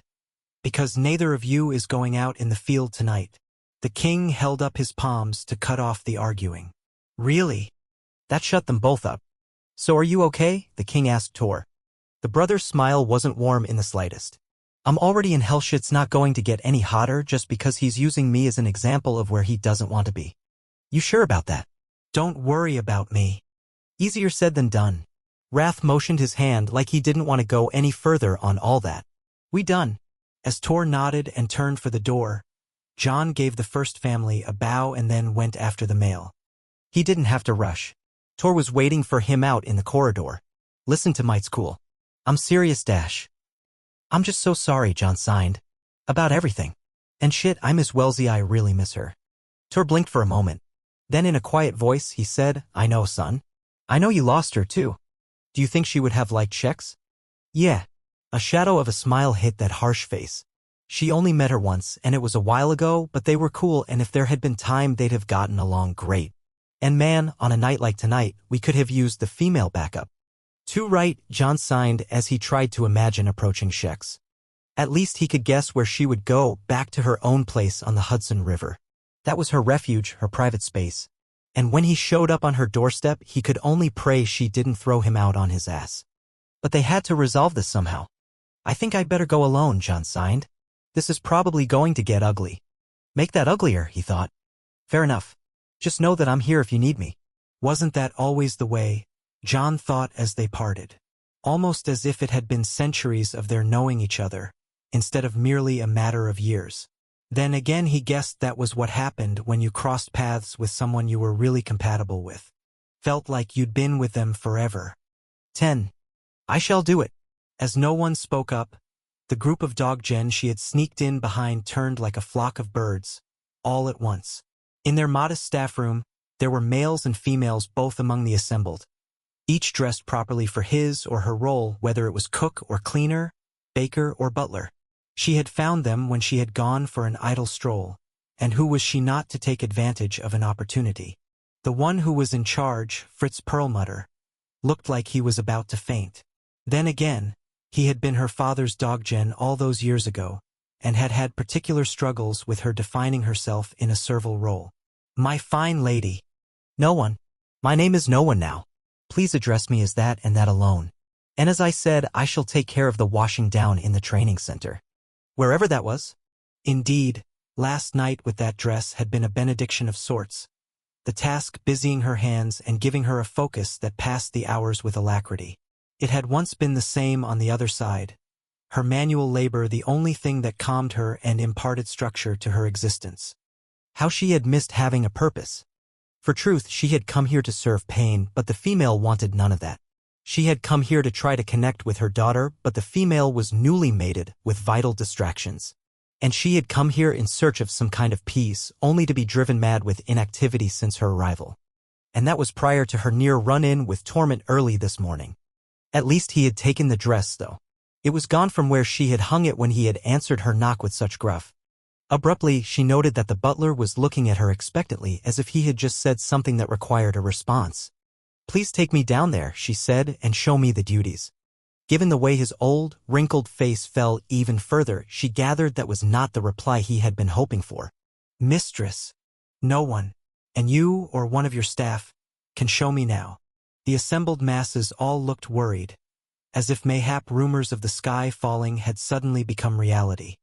Thank you, she said to the butler, for your facilitation. Clearly recognizing that he was not going to win, the head dog-gen bowed low. But of course I shall, Miss Noir.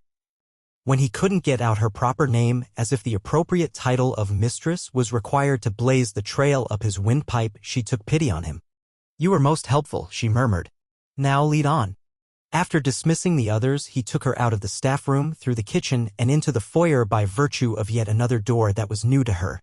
As they proceeded, she recalled her previous, younger self, the haughty daughter of a bloodline of means who had refused to cut up her own meat, or brush her own hair, or dress herself. What a waste.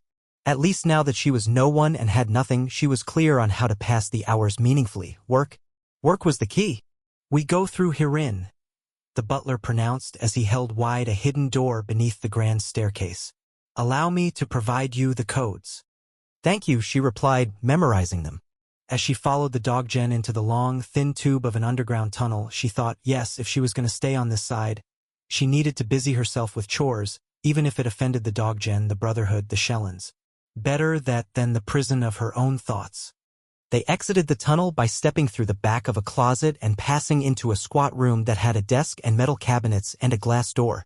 The dog-gen cleared his throat. This is the training center and medical facility. We have classrooms, a gym, locker room, weight room, physical therapy area, and a pool, as well as many other amenities. There are staff who take care of the deep cleaning of each section. This was said sternly, as if he did not care that she was the guest of the king. She was not mucking about with his schedule, but the dog-gen who took care of the laundry has gone upon bed rest, as she is mid-dog-gen and it is no longer safe for her to be on her feet. Please, we are this way. As he held open the glass portal, they went out into the corridor and headed to a double-doored room that was kit up identically to the laundry she had used the night before in the main house. Over the next 20 minutes, she received a refresher on how to operate the machines, and then the butler reviewed with her a map of the facilities so she knew where to collect the bins and where to return what she had tended to. And then, after a stiff silence and stiffer ado, she was blissfully alone. Standing in the middle of the utility room, surrounded by washing machines and dryers and tables to fold upon. She closed her eyes and took a deep breath. Oh, the lovely solitude and the fortunate weight of duty settling upon her shoulders. For the next 6 hours she had nothing to think of but white towels and sheets, finding them, putting them in machines, folding them, returning them to their proper places. There was no room for the past or her regrets here. Just the work. Gripping a rolling bin, she wheeled the blue fabric receptacle out into the corridor and began making her rounds, beginning with the clinic and returning to the laundry when there was no more space left in her transport. After she got the first load into a deep-bellied washer, she went out again, passing into the locker room and finding a mountain of white. It took her 2 trips to get all those towels, and she made a pile of them in the center of the washer room beside the drain in the gray concrete floor. Her final stop took her to the very far left, all the way down the corridor to the pool. As she went along, the wheels on her cart made a little whistling noise, and her feet shuffled unevenly, her grip on the bin's lip giving her some added stability and helping her to go faster. When she heard music coming from the swimming area, she slowed, then stopped.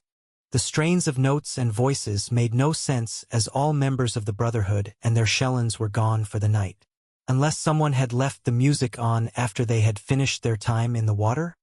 Pushing her way into a squat anteroom tiled with mosaics of athletic males, she got hit with a wall of warmth and humidity so heavy it was as if she had stepped up against a velvet drape. And all around, there was a strange, chemical smell in the air, one that made her wonder what they treated the water with on the other side. Everything had stayed permanently fresh and clean, but she knew that was not the case on Earth. Leaving the bin to wait in the lobby, she walked forward toward a vast, cave-like space.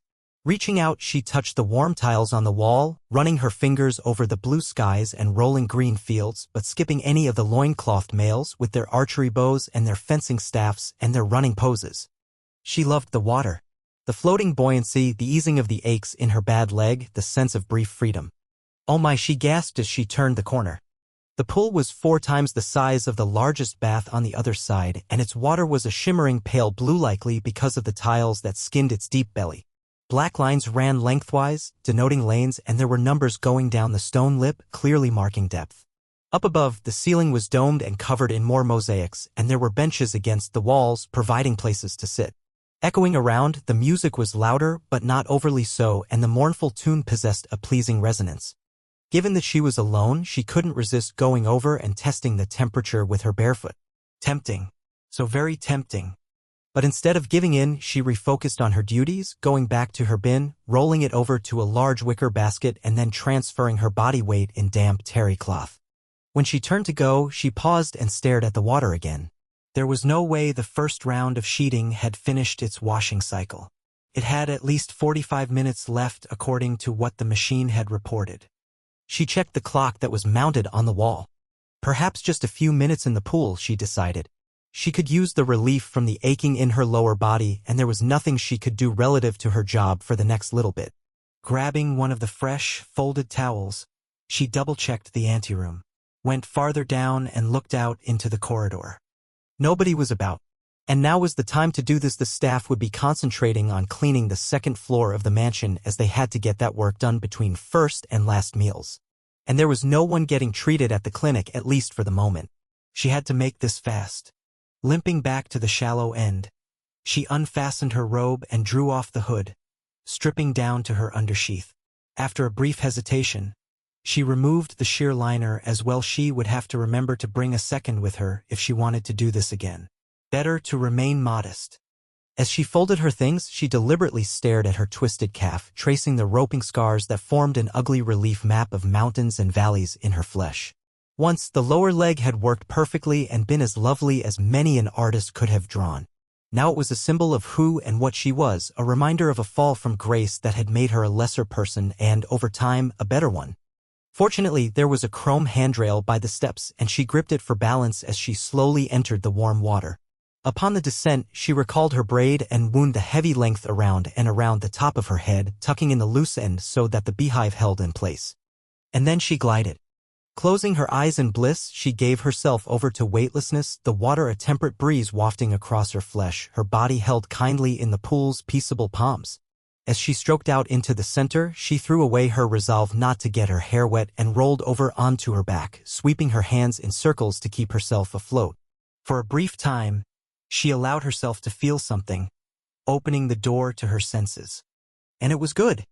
Left behind at the mansion for the night, Tor was off-roster, stuck inside and hungover, a bad mood trifecta if he'd ever seen one. The good news was that, with most people gone or going about their business, he didn't have to inflict the toxicity on anybody else. On that note, he headed for the training center, dressed in nothing but his swimming trunks. Having heard that most hangovers were caused by dehydration, he'd decided not only to go to the pool and submerge himself but to bring some liquid refreshment with him.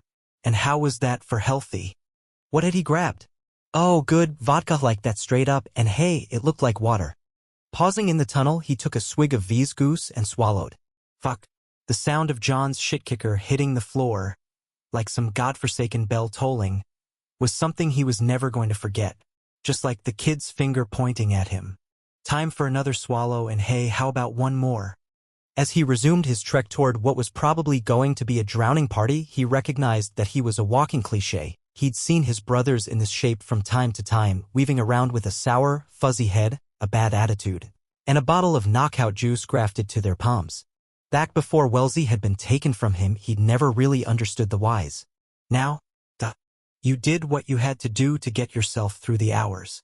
And the nights when you couldn't go out and fight were the worst, unless, of course, you were facing off against all the day's bright, glowing no-go. That was even more wretched. As he came out of the office and zeroed in on the pool, he was glad he didn't have to fake the expression on his face, or watch his language, or chill his temper. Pushing open the door to the anteroom, his blood pressure lowered as that warm, welcoming wave of humidity came over him. The music helped, too. From out of the sound system, U2 was filling the air, old school the Joshua Tree echoing around. His first clue that something was off was the pile of rags at the shallow end. And maybe if he hadn't been hitting the liquor, he might have put two and two together before he. Floating in the center of the pool, a female was face up on the top of the water, her naked breasts glistening, her nipples tight in the warm air, her head back. Fuck. Hard to know what made the bigger noise, his F-bomb or the goose bottle hitting the tile floor or the splash out in the middle as no one jacked up and spluttered, covering herself while she tried to keep her head above water. Tor spun around and put his hands over his eyes. On the pivot, broken glass sliced into the ball of his bare foot, the pain pitching him off balance, not that he needed any help with that, thanks to his having sucked face with the vodka. Throwing out a hand, he went to catch himself on the tile floor and ended up slicing open his right palm as well. Fucking hell, he shouted, shoving himself free of the shards. As he rolled onto his back, no one scampered out of the water and dragged her robe around her naked flesh, that long braid swinging free as she jerked the hood into place. With another curse, Tor brought his palm up to check the injury. Great. Right in the center of his dagger hand, 2 inches long, and the bitch was a couple of millimeters deep. God only knew what he'd done to his foot. I didn't know you were here, he said without looking up or over at her. I'm sorry. From out of the corner of his eye, he got a visual of no one approaching, her bare feet making appearances under the hem of her robe. Don't come any closer, he barked. There's glass all over the place. I shall be right back. Fine, he muttered, as he brought up his foot for a look-see. Fantastic, longer. Deeper. Bleeding more. And there was still bottle in it. With a growl, he took hold of the little glass triangle and pulled the thing out. His blood on the shard was red as a blush, and he turned the piece from side to side, watching the light play through it. Thinking of taking up surgery? Tor glanced over at Manny Manello, MD, human surgeon, mated Helrin of V's twin. The guy had come with a first aid kit, as well as his signature I run the world attitude. What was it with surgeons? They were almost as bad as warriors. Or kings. The human crouched down beside him. You're leaking. No shit. Just as he was wondering where no one was, the female came in with a broom, a rolling trash bin, and a dustpan. Without looking at him or the human, she began sweeping carefully. At least she'd put shoes on. Jesus Christ, she had been really fucking naked. As Manello poked and prodded at the injured hand and then started numbing and stitching, Tor watched the female out of the corner of his eye. No direct viewing. Especially not after. Jesus, like, really fucking naked. Okay, time to stop thinking about that. Focusing on her limp, he noticed that it was pretty damn pronounced, and wondered if she'd hurt herself in that great rush to get out of the pool and get clothed. He'd seen her frantic before, but only once. It had been the night they'd gotten her away from that symphoth. He'd killed the bastard, shot her captor right through the head, dropping him like a stone. Then he and Darius had packed her into a carriage and headed back for her family's house. The plan had been to return her to them, take her to her blood, give her to those who by all rights should have helped her heal. Except when they'd gotten close to that stately mansion, she'd bolted out of the carriage even though the horses had been going at a clip. And he'd never forget the sight of her in that white nightgown streaking across a field, running like she was being chased even though the capture part was over. She'd known she was pregnant. That was why she'd taken off. She'd had the limp then, too. That had been her only attempt to escape. Well, until the one after the birth, the one that had worked. God, he'd been nervous around her during the months they'd stayed together at Darius's. He'd had zero experience with females of any worth. Yeah, sure, he'd grown up around them while he'd been with his mother, but that had been as a child, as a pre-trans. The instant he'd gone through his transition, he'd been ripped out of his home and thrown into the sink-or-swim pit of the Bloodletters training camp where he had been too busy trying to stay alive to worry about the whores. He hadn't even met Wellesley in person at that point. His promise to her had been an obligation his mother had assumed for him when he'd been 25, before she'd even been born. With a jerk, he hissed, and Manello looked up from his needle and thread. "Sorry. You want more lidocaine?" "I'm fine." No one's hood shifted position sharply as she glanced over. After a moment, she resumed her broom work. Maybe it was the alcohol kicking in, but he suddenly didn't give a shit about pretenses. He let himself openly stare at the female as the good doctor finished up on the palm. "You know, I'm going to have to get you a crutch," Manello muttered. "If you tell me what you need," no one said softly, "I shall bring it here for you." "Perfect. Go to the equipment room at the far end of the gym. In the PT suite, you'll find the—" As the guy gave her instructions, no one nodded, that hood of hers moving up and down. For some reason, Tor tried to picture her face, but it was hazy. He hadn't seen her properly in centuries. That brief flash just now didn't count because it had been from a distance. And when she'd done the reveal to Shex and him before the mating ceremony, he'd been too rocked to pay full attention. But she was blonde, he knew that. And she'd always liked the shadows, or at least she had in Darius's cabin. She hadn't wanted to be looked at then, either. "Okay, doing good," Manello said as he inspected his repair job. "Let's wrap this and move on to the next." No one returned just as the surgeon was taping the tail end of the gauze in place. "You can watch if you like." Tor frowned until he realized that Manello was addressing no one.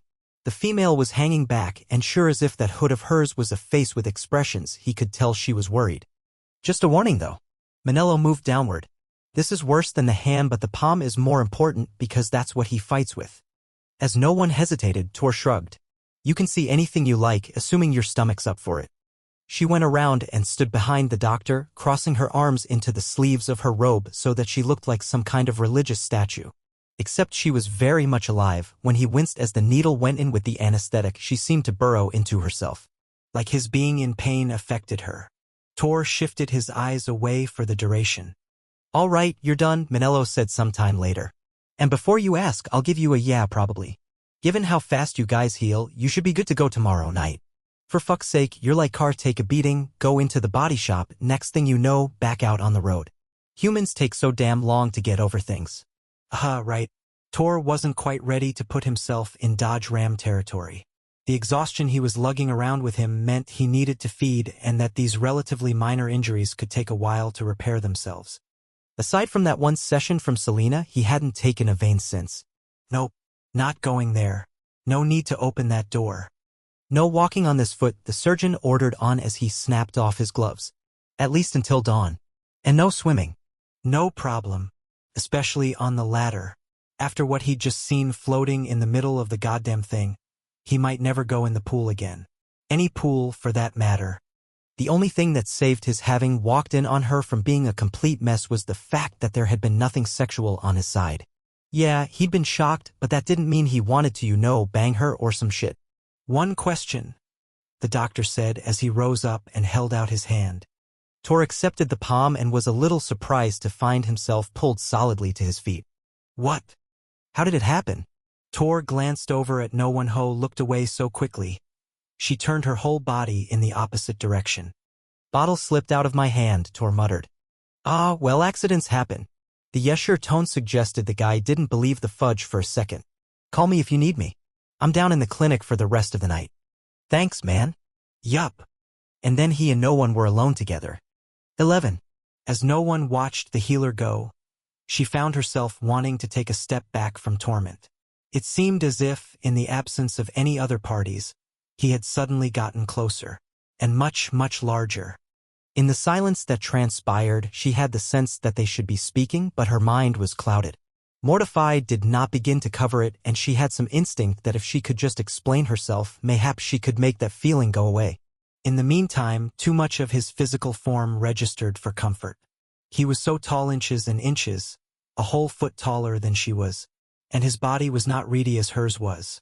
Although he was thinner than she remembered from before, and a great deal lighter than his brothers, he was still broader and more muscled than any male member of the Glimmera ever had been. Where was her tongue? She thought, and yet even as she wondered that, all she could do was measure the brutal width of his shoulders, and the massive contours of his heavy chest, and those long, viciously muscled arms. It was not because she considered him comely, however. She was abruptly frightened of all that physical power. Torment was the one who took a step back, his face registering disgust. Don't look at me like that. Shaking herself, she recalled that this was the male who had gotten her free, not someone who had ever hurt her. Or would. I am sorry. Listen up, and I want to make this clear. I'm not interested in anything from you. I don't know what kind of game you're playing. Game? His powerful arm shot out as he pointed to the pool. Lying in wait for me to come down here. No one recoiled. What? I was not waiting for you or anyone else. Bullshit. I checked first to make sure I was alone. You were naked, floating there like some kind of whore. Whore. Their raised voices ricocheted around like bullets, crossing paths as they interrupted each other. Torment jutted himself forward on his hips. Why did you come here? I work as a laundress, not the training center, this goddamn compound. I wanted to see my daughter. Then why haven't you spent any time with her? She is newly mated. I have tried to make myself available. Yeah, I know. Just not to her. The disrespect in that deep voice made her want to shrink away, but his unfairness gave her a backbone. I had no way of knowing that you were going to enter herein. I thought all were gone for the night. Torment closed the distance between them. I'm going to say this only once. There's nothing here for you. The mated males in this house are bound to their shellins. Quinn's not interested, and neither am I. If you've come looking for a Hellrin or a lover, you're out of luck. I want no male. Her shouting shut him up, but that wasn't nearly enough. I shall say this only once. I would kill myself before I ever accept another male into my body. I know why you hate me, and I respect your reasons, but I do not want you or any other of your persuasion. Ever. Then how about you start by keeping your goddamn clothes on? She would have slapped him if she could have reached that high. Her palm even started to tingle. But she did not jump up to wipe the terrible expression off his face with force. Lifting her chin, she said with as much dignity as she could, In the event you have forgotten what the last male did to me, I can assure you I have not. Whether you choose to believe me or prefer a delusion, that is not my doing or my concern. As she limped past him, she wished for once that her leg was what it had been before. Pride was far better served by an even gait. Just as she got to the anteroom, she looked back at him. He had not turned about, so she addressed his shoulders and the name of his shellin, which was carved in his very skin. I shall never go near that water again, clothed or unclothed. As she wobbled to the door, she was shaking from head to foot, and it wasn't until she felt the cold slap of the air out in the corridor that she realized she had left the rolling trash bin, the sweeper, and her sheath behind. She was not going back for them, that was for certain. In the laundry room, she closed herself in and leaned against the wall by the doors. Abruptly, she felt like she was suffocating, and ripped the hood from her head. Indeed, her body was hot, and not because of the heavy layer she wore. An internal burn had taken root and used her gut for kindling, the heated smoke from that fire filling her lungs, crowding out the oxygen. It was impossible to reconcile the male she had known in the old country with the one she saw now. The former had been awkward, but never, ever disrespectful. A kind, gentle soul who somehow excelled at his brutal endeavors in the war whilst retaining his compassion. This current iteration was but a bitter shell. And to think she'd assumed preparing that dress would be of any benefit? She'd have better luck moving the mansion with her mind. In the wake of no one's pissed-off departure, Tor decided that short of the fact John Matthew hadn't managed to cut himself on the hand and foot thus far tonight, it looked like Tor and the kid had a lot in common. Courtesy of their tempers, both were now dressed in the Captain Asshole costume, which included, for no extra charge, the cape of disgrace, the booties of shame, and keys to the fuck-up mobile. Christ, what had come out of his mouth? In the event you have forgotten what the last mail did to me, I can assure you I have not. With a groan, he pinched the bridge of his nose. Why in the world would he think, for even a second, that female would have any sexual interest in a male? Because you assumed she was attracted to you and it freaked you out. Tor closed his eyes. Not now, Lassiter. Naturally, the fallen angel paid no attention to the verbal police Lanito not cross tape. The blonde and black idiot walked over and sat down on one of the benches, putting his elbows on the knees of his leathers, his odd white eyes steady and grave. It's time you and I had a little talk. About my social skills? Tor shook his head. No offense, but I'd rather take advice from Rajand that's saying something. Have you ever heard of the in-between? Tor awkwardly pivoted around on his good foot. I'm not interested in a class on fractions. Thanks. It's a very real place. So is Cleveland, Detroit, beautiful downtown Burbank. He'd been a Laugh-In fan in the 60s, so sue him. But I don't need to know about them either. It's where Wellesley is. Tor's heart stopped in his chest. What the hell are you talking about? She is not in the fade. Okay, right. He probably should follow that one up with, what the fuck are you talking about? Instead, all he could do was stare at the guy. She's not where you think she is, the angel murmured. Through a dry mouth, he managed, You're saying she's in hell? Because that's the only other option. No, it isn't. Tor took a deep breath. My Shellen was a female of worth, and she's in the Fata. There's no reason to think she'd be in Dund. As for myself, I'm through with jumping down people's throats tonight. So I'm gonna walk out that door over there. He pointed in the direction of the anteroom just to be helpful, and you're gonna let me go. Because I'm not in the mood for this. Turning away, he started hobbling, using that single crutch no one had brought in. You're pretty goddamn sure of something you don't know shit about. Tor stopped, closed his eyes again, sent up a prayer for an emotion, any emotion, other than the urge to kill. No luck. He glanced over his shoulder. You're an angel, right?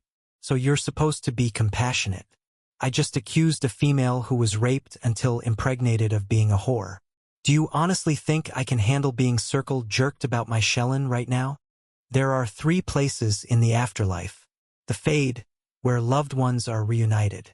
Dund, where the unjust go. And the in-between. Did you hear what I just said? Which is where souls get stuck. It's not like the other 2-inch. Do you care? Because the in-between is different for everybody. Right now, your Shellen and your young are stuck because of you. That's why I've come. I am here to help you. Help them get where they belong. Man, this was a fine time to have a fucked up foot, Tor thought, because he suddenly had no sense of balance whatsoever. Either that or the training center was spinning on the axis of the house. I don't understand, he whispered. You've got to move on, my man.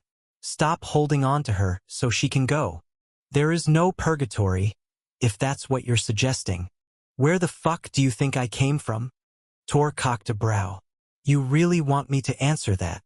Not funny. And I'm serious. No, you're lying. You ever wonder how I found you in those woods? Why I've stuck around? Have you asked yourself for a moment why I'm wasting time on you?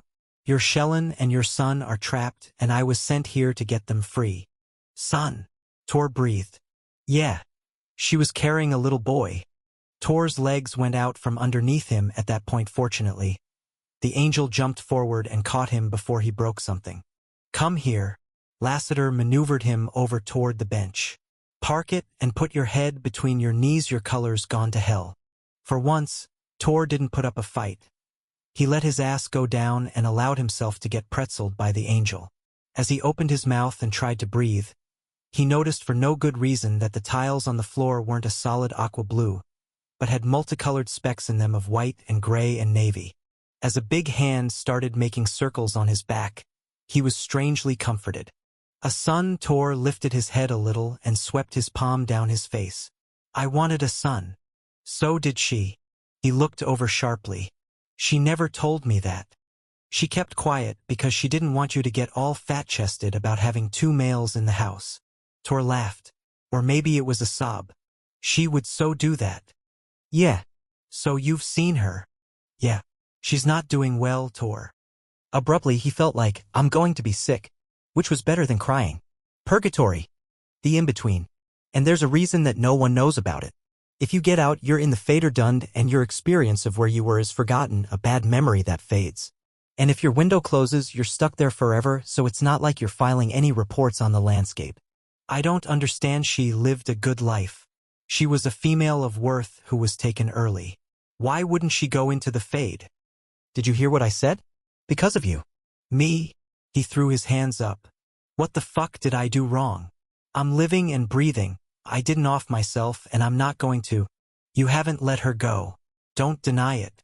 Come on, look what you just did to no one. You walked in on her naked, through no fault of her own, and you tore her head off because you thought she was hitting you with a case of the hot and bothered. And it's somehow wrong that I don't want to be ogled? Tor frowned. Besides, how the hell do you know what just happened? You don't honestly think you're ever alone anymore, do you? And the problem isn't no one. It's you don't want to be attracted to her. I wasn't attracted to her. I'm not. But it's okay if you are. That's the point. Tor reached over, grabbed the front of the angel's shirt and yanked their heads together. I got 2 things to say to you. I don't believe a thing you're telling me, and if you know what's good for you, you'll shut the fuck up about my mate. As Tor shoved free and got to his feet, Lassiter cursed. You don't have forever with this, buddy. Stay the hell out of my room. Are you willing to bet her eternity on your anger? Are you really that arrogant?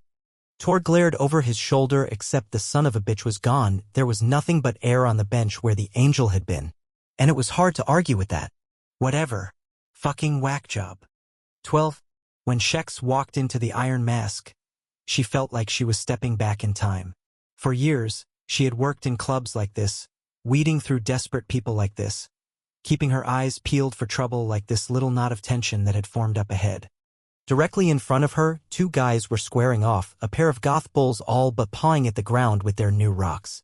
Just to the side, a chick with black and white hair, glittery cleavage, and a dumbass getup involving buckled straps of black leather was looking pretty damn satisfied with herself. Shex wanted to slap her upside the head and send her packing just for that attitude alone. The real problem, however, was not this bonehead with the breasticles, but the 2 pieces of meat who were about to go Dana White on each other. The concern was not so much what they did to each other's noses or jawlines, it was the other 200 people who were basically behaving. Male bodies flying backward in 12 different directions could knock a lot of bystanders on their asses, and who needed that?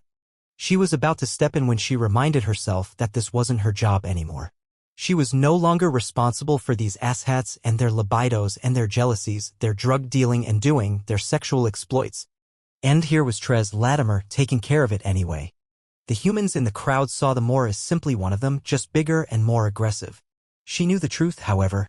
That shadow was far more dangerous than any of the Homo sapiens could have guessed. If he'd wanted to, he could have ripped their throats out in the blink of an eye, then thrown the carcasses on a spit over a fire, basted them for a couple of hours, and had them for dinner with an ear of corn and a bag of chips. Shadows had a unique way of disposing of their enemies. Tums. Anyone? As Trez Bulk made an impression, the dynamic on stage changed instantly. Dipshit Chippa took one look at him and appeared to forget the names of the 2 guys she'd whipped up into a tizzy. Meanwhile, the pair of boozing bozos cooled off a little, stepping back and reevaluating their situation. Good plan. They were 1 second away from having it forcibly reevaluated for them. Trez's eyes met Shex's for a heartbeat, and then he focused on his 3 patrons. As the female tried to sidle up to him, flashing her eyes and her breast tissue, she made all the impression of a strip steak to a vegetarian. Trez was vaguely disgusted. Over the din of the music, Shex only caught a few words here and there, but she could have guessed the script well enough. Don't be an ass. Take it outside. First and only warning before your persona non grata. At the end of it, Trez practically had to peel the harpy off him with a crowbar. Somehow she'd grafted herself onto his arm. Shaking her off with, you can't be serious, he stepped up. Hey. That slow, sexy smile of his was the problem, of course. And the deep voice didn't help. Or that body. Hey. She had to smile back. Female problems again? Always. He glanced around. Where's your man? Not here. Ahli. Pause. How you? I don't know, Trez. I don't know why I'm here. I just... Reaching out, he put a heavy arm around her shoulders and drew her up against him. God, he smelled the same, a combination of Gucci pour and something that was altogether him. Come on, girly, he murmured. Back to my office. Don't call me girly. Okay. How about Buttercup? She snaked an arm around his waist and leaned her head on his pec as they started walking together. You like your balls where they are? Yeah. I don't like the way you're looking, though. I prefer you feisty and pissed off. Me too, Trez. Me too. So we're good on the Buttercup? Or do I have to get even tougher with you? I'll pull out Pookie if I have to. In the way back of the club, next to the locker room where the dancers changed in and out of their street clothes, Trez's office had a door on it like a meat locker. Inside, there was a black leather couch, a big metal desk, and a lead-lined blanket chest that was bolted to the floor. That was it. Well, aside from the purchase orders, receipts, phone messages, laptops. Felt like a million years since she'd been around all this. Guess I.M. hasn't been here yet, she said, nodding to the mess on the desk. Trez's twin would never have stood for it. He's over at Sal's cooking until midnight. Same schedule, then. If it ain't broke. As they settled in, he in his throne-like chair, she on the couch, her chest hurt. Talk to me, he said, his dark face serious. Propping her head on her hand and crossing her leg ankle to knee, she fiddled with the laces on her shit-kicker. What if I told you I wanted my old job back? In her peripheral vision, she watched him recoil a little. I thought you were fighting with the brothers. So did I. Wrath not exactly comfortable with a female in the field? John isn't. As Trez cursed, she exhaled hard. And as I'm his shellin', what he says goes. He actually looked you in the eye and... Oh, he did more than that. When a threatening growl percolated through the air, she waved her hand. No, nothing violent. The arguments weren't a party, though. Trez sat back, drummed his fingers on the clutter in front of him, stared at her. Of course you can come back, you know me. I'm not bound by any vampiric notion of propriety, and ours is a matriarchal society, so I've never understood the misogyny of the old ways. I am worried about you and John, however. We'll work it out. How? She hadn't a clue. But she wasn't giving her fear that they wouldn't be able to any more credibility by putting it into words. I just can't sit in that house doing nothing, and I don't want to even lay eyes on the bunch of them. Shit, Trez, I should have known this mating thing was a bad idea. I'm not cut out for it. Sounds like you're not the one creating the problem. Although I do get where he's coming from.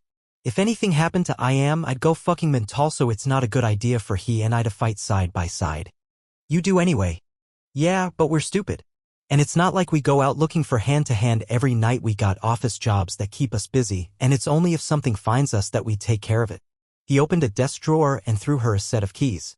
There's one last empty office down the hall. If that detective from CPD Homicide comes around again about Chrissy and that dead boyfriend of hers, we'll deal with it if we have to. Meanwhile, I'll put you back on the payroll. Timing's good. I could use some help organizing the bouncers. But and I mean this, there's no long-term obligation. You can leave whenever you want. Thanks, Trez.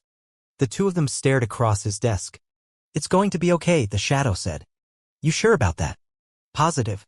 About a block and a half away from the Iron Mask, Ecker stood in the lee of a tattoo parlor, the red, yellow, and blue glow from its neon sign getting in his eyes and on his nerves. Throw and Zypher had gone into the establishment about 10 minutes ago, but not for ink. By all that was holy, Ecker would have preferred for his soldiers to be anywhere else on a mission for anything else. Unfortunately, one couldn't negotiate with the need for blood, and they had yet to find a reliable source for it. Human females would do in the pinch they were in, but the strength didn't last nearly as long, and that meant the hunt for victims was nearly as frequent as that for food. Indeed, they had been here only a week, and he could feel the lagging effect on his flesh. Already back in the old country, they had had proper vampire females that they had paid to be of service. Here, they currently didn't have that luxury, and he feared it would be a while before they did. although if he became king, the problem would be solved. As he waited, he shifted his weight back and forth on his boots, his leather coat making a subtle creaking noise. On his back, concealed in her holster but ready for use, his scythe was as impatient as he was. Sometimes he could swear the thing talked to him. For instance, from time to time, a human would pass by the opening of the alley he was in. Maybe it was a loner striding quickly, or a woman lollygagging as she tried to light a cigarette in the wind, or a small group of revelers. Whatever the variant, his eyes tracked them as prey, noting the way their bodies moved and where they might be hiding any weapons and how many bounding leaps it would take to put himself in their paths. And all the while his scythe whispered to him, urging him to take action. Back in the Bloodletter's time, humans had been fewer and less robust, good for both target practice and as a source of sustenance, which was how that race of tailless rats had ended up with so many vampire myths. Now, however, the rodents had taken over the palace of the earth, becoming a threat. Such a shame he couldn't go to work on Caldwell properly. Take it over not just from the Great Blind King and the Brotherhood, but the Homo sapiens too. His scythe was ready. That was for certain. She all but tingled on his back, begging to be used in that voice that was sexier than anything his ears had actually heard from a female. Thro emerged from the shop and came into the alley. Immediately, Ecker's fangs elongated, his cock getting hard not because he was interested in sex, but because that was just what his body did. "Zypher's finishing up with them right now," his lieutenant said. "Good." As a metal door opened down the way, both of them ducked their hands into their leather dusters and gripped guns. But it was just Zypher with a triumvirate of ladies, all of whom were about as attractive as garbage next to a dinner plate. Beggars, choosers, and all that, however. Besides, each had the foremost requirement, a neck. On the approach, Zypher was grinning but being careful not to flash his fangs. In his accent, he drawled, "This is Carla, Beth, and Linda." "Lindsay," the one on the far end called out. "Lindsay," he corrected, reaching over and pulling her in closer. "Girls, you met my friend and this is my boss." The soldier didn't bother with names, why waste the breath? Yet regardless of the improper introduction, they seemed excited. Carla, Beth, and Lynn whatever the fuck smiled at Thro, all green light in the eye until they looked at Ecker. Even though he was mostly in the shadows, a security light had been motion activated above the door they'd come out of, and clearly they didn't like what they saw. Two of them dropped their eyes to the ground. The other just got busy fiddling with Zypher's leather jacket. The intrinsic rejection was not an unheard of reaction. In fact, no female had ever looked upon him with approval or attraction. Fortunately, he couldn't care less. Before the silence could get awkward, Zypher said, "Anyhow, these lovely ladies are about to go to work at the Iron Mask." Lynn whatever spoke up. "But they've agreed to meet us out here at 3 o'clock. When we get off," one of them tacked on. As the trio fell into a set of annoying, naughty giggles, Ecker was no more interested in them than they were in him. Indeed, his ambitions were far loftier than the likes of Zypher's. Sex, like taking blood, was an inconvenient biological function, and he was far too smart to ever fall for that romance bullshit. If one was determined to go that route, castration was easier, less painful, and just as permanent. "So, do we have a date?" Zypher said to the woman. The one who'd all but crawled into his clothes whispered something that brought his head down. As his brows tightened, it wasn't hard to figure out what the gist was, and the woman didn't look too unhappy about his answer. She purred. Then again, that was what unspayed alley cats did, Ecker supposed. "It's a date," the vampire said, glancing at Thro. "I have promised that we shall take care of these three very nicely. I've got what we need." "Fine. Good." He swatted the ass of one, then another. The third, the woman trying to get into his coat, he tilted back and kissed hard. More giggling. More coy looks that were not entirely about the fact that these were prostitutes on the way to getting paid. Just as they were leaving, each one of the women looked back at Ecker, their expressions suggesting he was like a disease they were soon to be exposed to. He wondered who was going to get the short end of the stick when they all reconvened, because sure as the day was long and the nights always too short, he was going to have one of them. It simply cost extra in these kinds of situations. "Fine specimens of virtue," Ecker said dryly when he was alone with his soldiers. Zypher shrugged. "They are what they are, and they'll be good enough." "I am endeavoring to find us proper females," Thro said. "It is not easy, however." "Mayhap you need to work harder." Ecker looked up to the sky. "Now let us get to work. Time is wasting." 13. Or? As no one cast herself onto the other side and re-entered the sanctuary she had spent centuries in, she could get neither that word nor her anger out of her head. Down below, in the training center, clean laundry had never been folded so viciously, and when she had finished her duties, staying in the mansion for the daylight hours had not been possible. This was her only other destination. And it was about time to come here to refresh herself anyway. Standing in the field of colorful flowers, she took deep breaths and prayed that she would be left alone. The chosen were a kindly lot of sacred females, and they deserved better than what she had to offer even a casual passerby. Fortunately, they were mostly over on the far side now with the pre-mail. Hitching up her robing, she started to walk, marching through the perpetually blooming tulips with their fat hats in vibrant, jewel-like hues. She kept going until her bad leg started to protest. And then still she continued to promenade. The scribe virgin's precious territory was bound on all four sides by a thick forest, and peppered with classically styled buildings and temples. No one knew every roof, every wall, every path, every pool, and now in her fury, she made a broad circle about it all. Anger animated her, driving her forward toward nothing and nobody, and yet nonetheless she surged on. How could he who had seen her suffer ever call her that? She had been a virgin violently robbed of the gift she had intended to give whomever she would have mated. Whore. Indeed, Torment was not the male she had once known, and as the thought occurred, she reflected that in this they were the same. She too had shed an earlier incarnation of herself, but unlike him, her current persona was an improvement. After a while, her leg ached so much she had to slow down and then stop. The pain was a great clarifier, making the environment she was actually in supersede the one she had left down below but kept with her. She was standing afore the temple of the sequestered scribes. It was unoccupied, as had all the other buildings been. As she looked around, the true depth of the quiet sank in. The landscape was utterly unoccupied. It was as if, in a rake of irony, the vibrant color that had finally come here too had not just replaced the pervasive white but chased away all the life. Recalling the past, when there had been so much to tend to, she realized that in truth, she had gone to the other side not just to seek her daughter, but to find another place where she could busy herself to exhaustion so that she did not think overly much. Here she had nothing to do. Dearest Virgin Scribe, she was going to go mad. Abruptly, an image of Torment, son of Harm's naked shoulders, filled her mind until she was blinded by it. Welisandra. The name was carved on the breadth of his musculature in the old language, the marking of a true union of bodies and souls. After having something like that ripped away by fate, he was no doubt as ruined as she herself was. And she had been angry at first, too. When she had arrived here after her death and was shown her duties by the directrix, her numbness had melted away, revealing a fire of rage. There had been nothing to lash out at except for herself, however, and she had done that for decades. At least until she had come to realize the why of her fate, the purpose behind her tragedy, the cause of her salvation. She had been given a second chance so that she could be born anew into a role of service and humility and learn the error of her previous ways. Pushing the temple's door wide, she limped into the lofty room where the rows of desks and rolls of parchment and flares of feather quills were. At each station, in the center of the workspace, was a round crystal bowl filled 3/4 of the way with water so pure that it was nearly invisible.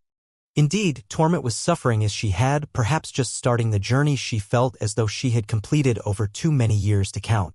And though her anger was an easy emotion to feel in the face of his unjust accusation, understanding and compassion were the harder, more valuable stances to take.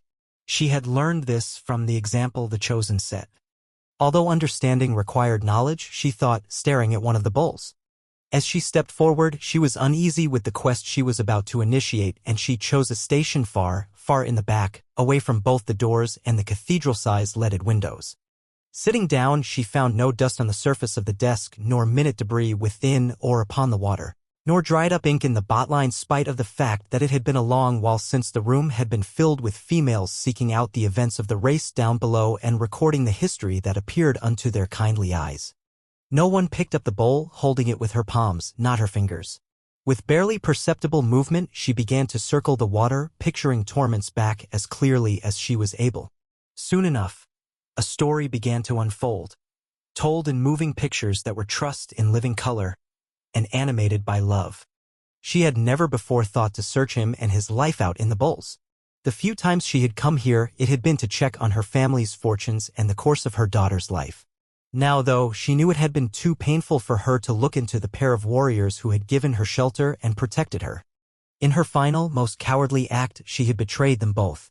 On the surface of the water, she saw Torment with a red-haired female of grand stature. They were waltzing, she in that red gown, he robeless and showing off the fresh scarification that spelled out her name in the old language.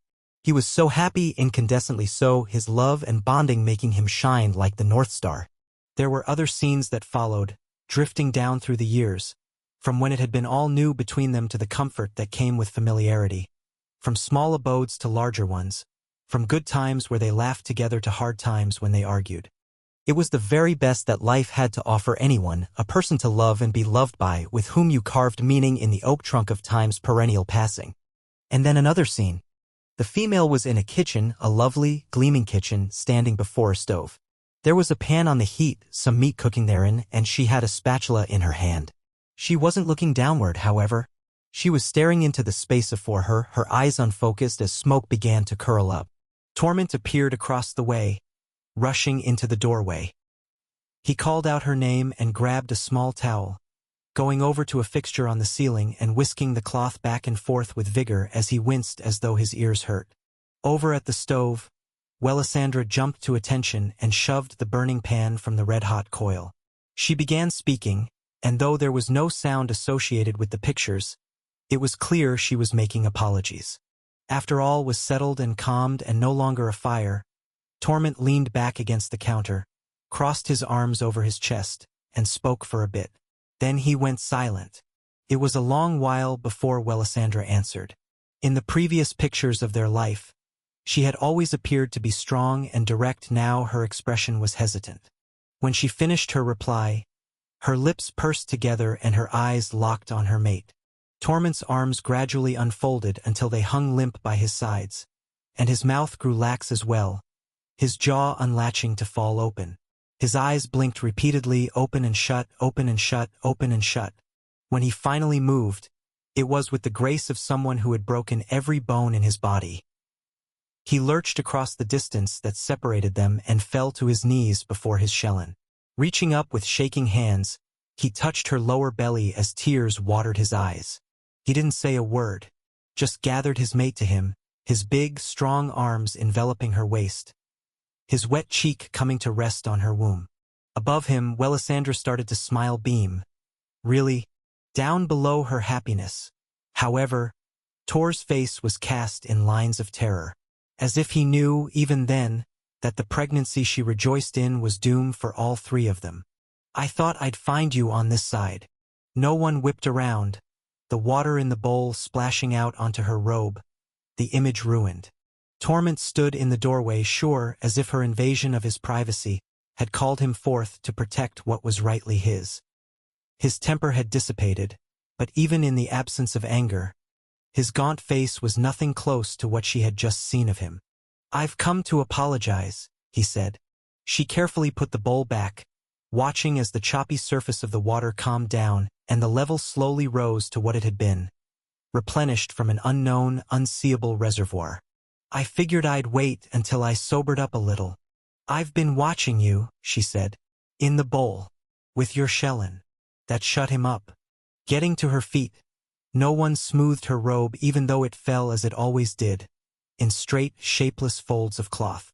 I understand why you are in a foul way and quick to temper. It is in the nature of a wounded animal to strike out at even a friendly hand. When she looked up, he was frowning so deeply, his brows were a single line. Not exactly an opening for conversation. But it was time to clear the air between them, and as with the debridement of a festering wound, one could expect it to hurt. The infection must be wrestled from the flesh, however. How long ago did she die? Killed, he said after a moment. She was killed. How long? 15 months, 26 days, 7 hours. I'd have to check a watch for the minutes. No one walked over to the windows and looked out over the bright green grass. How did you find out she had been taken from you? My king, my brothers. They came to me and they told me she had been shot. What happened after that? I screamed. I took myself somewhere, anywhere else. I cried for weeks in the wilderness alone. You didn't perform a fade ceremony? I didn't come back for nearly a year. He cursed and scrubbed his face. I can't believe you're asking me this shit, and I can't believe I'm answering. She shrugged. It is because you were cruel to me at the pool. You feel guilty, and I feel like you owe me something. The latter makes me bold, and the former loosens your lips. He opened his mouth. Shut it. Opened it again. You're very smart. Not really. It is obvious. What did you see in the bowls? Are you sure you wish me to say? All of it plays in my head on an endless loop. Not gonna be a newsflash, whatever it is. She told you she was pregnant in your kitchen. You fell to the floor before Hershey was happy. You were not. As he blanched, she wished she'd shared one of the other scenes. And then he surprised her. It's weird, but I knew it was bad news. Too much good fortune. She wanted one so badly. Every 10 years we fought about it when she had her kneading. Finally, it got to the point where she was going to leave me if I didn't agree to let her try. It was like choosing between taking a bullet or a blade. Either way, I knew somehow I was going to lose her. Using the crutch, he hobbled over to a chair, pulled it out and sat down. As he awkwardly maneuvered his injured foot around, she realized they had yet another thing in common. She approached him slowly and unevenly and sat at the desk beside him. I am so sorry.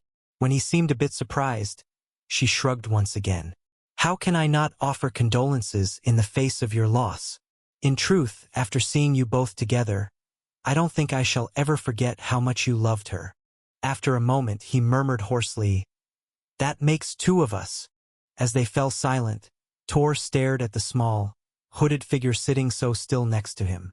They were separated by about 4 feet, each parked at one of the scribing desks. But they seemed closer than that. Take your hood off for me. As no one hesitated, he tacked on. You saw the best of my life. I want to see your eyes. Her pale hands lifted, and they shook ever so slightly as she removed what covered her face. She didn't look at him, likely couldn't. With dispassionate focus, he measured the spectacular angles of her features. Why do you wear that all the time? She took a deep breath, the robe rising and falling such that he was forced to remember she was probably still naked under it. Tell me, he demanded. As she squared her shoulders, he thought that anyone who believed this female was weak had another think coming. This face, she motioned around her perfectly angled jaw and her rosy high cheeks, is not who I am. If people see it, they treat me with a deference that is inappropriate. Even the chosen did so. I cover it up because if I don't, then I am propagating a lie, and even if it grinds upon only me, that is enough. You have quite a way of putting things. Is the explanation not sufficient? It is. When she went to raise the thing up again, he reached out and put his hand on her arm. If I promise to forget what you look like, will you keep it down? I can't judge your mood as well when you're hiding, and in case you haven't noticed, we're not exactly talking about the weather here. She kept her hand on one half of the hood, as if she couldn't let go. And then she locked her eyes on him so directly he recoiled. It was the first time she'd really looked at him, he realized, ever. Speaking with likewise candor, she said, Just so that you and I are utterly clear with each other, I have no interest in any male. I am sexually repulsed by your kind, and that includes yourself. He cleared his throat, pulled at his muscle shirt, shifted in the chair. Then he took a slow, relieved breath. No one continued. If I have offended you, no, not at all. I know it's not personal. It truly is not. To be honest, it makes things easier, because I feel the same way. At this, she actually smiled a little. 2 peas in a pod are we, indeed. They were quiet for a time, until he said abruptly, I'm still in love with my Shellen. Why wouldn't you be? She was lovely. He felt himself smile for the first time in so long. It wasn't just her looks. It was everything about her. I could tell by the way you stared at her. You were enthralled. He picked up one of the quills and checked out the fine, sharp cut of its tip. God, I was nervous that night we were mated. I wanted her so badly, and I couldn't believe she was going to be mine. Was it arranged? Yeah, by my mommin. My father didn't care about that kind of thing or for me, for that matter. But my mother took care of things the best she could, and she was smart. She knew if I got a good female, I'd be set for life. Or at least that was the plan. Is your mommin alive? No, and I'm glad she isn't. She wouldn't have liked any of this. And your father? He's dead too. He disowned me until he got close to the grave. About 6 months before he died, he called me to him, and I wouldn't have gone but for Wellesley. She made me, and she was right. He formally reclaimed me on his deathbed. I'm not sure why it was so important to him, but there you go. What about Darius? I have not seen him around. He was killed by the enemy, just before Wellesley was. As she gasped and put her hand to her mouth, he nodded. It's been hell, really. You are all alone, she said in a small voice. I have my brothers. Do you let them in? With a short laugh, he shook his head. You are hell's bells with the rhetoricals, you know that? I am sorry, No, don't apologize. He put the quill back in its holder. I like talking to you. As he heard the surprise in his own voice, he laughed harshly. Man, I'm just making all kinds of charm points with you tonight, aren't I? Slapping his thighs to end their conversation, he got to his feet with the help of the crutch. Listen, I also came here to do a little research. Do you know where the library is? Damned if I can find it. Yes, of course. As she stood, she swept that hood up over her head again. I shall take you there. While she went past him, he frowned. You're limping worse than usual. Did you get hurt? No. When I move around too much, it aches. We could take care of that down below. Manello is. Thank you, but no. Tor threw out a hand and stopped her before she went out the door. The hood. Leave it down, please. When she didn't respond, he said, There's no one here but us. You're safe. 14. As John Matthews stood on the shores of the Hudson River about 15 minutes north of downtown Caldwell, he felt like he was 1,000 miles away from everyone. At his back, he had the prevailing breeze as well as a small hunting cabin that, if you didn't know what it was, you'd write off as something not worth the effort to knock over.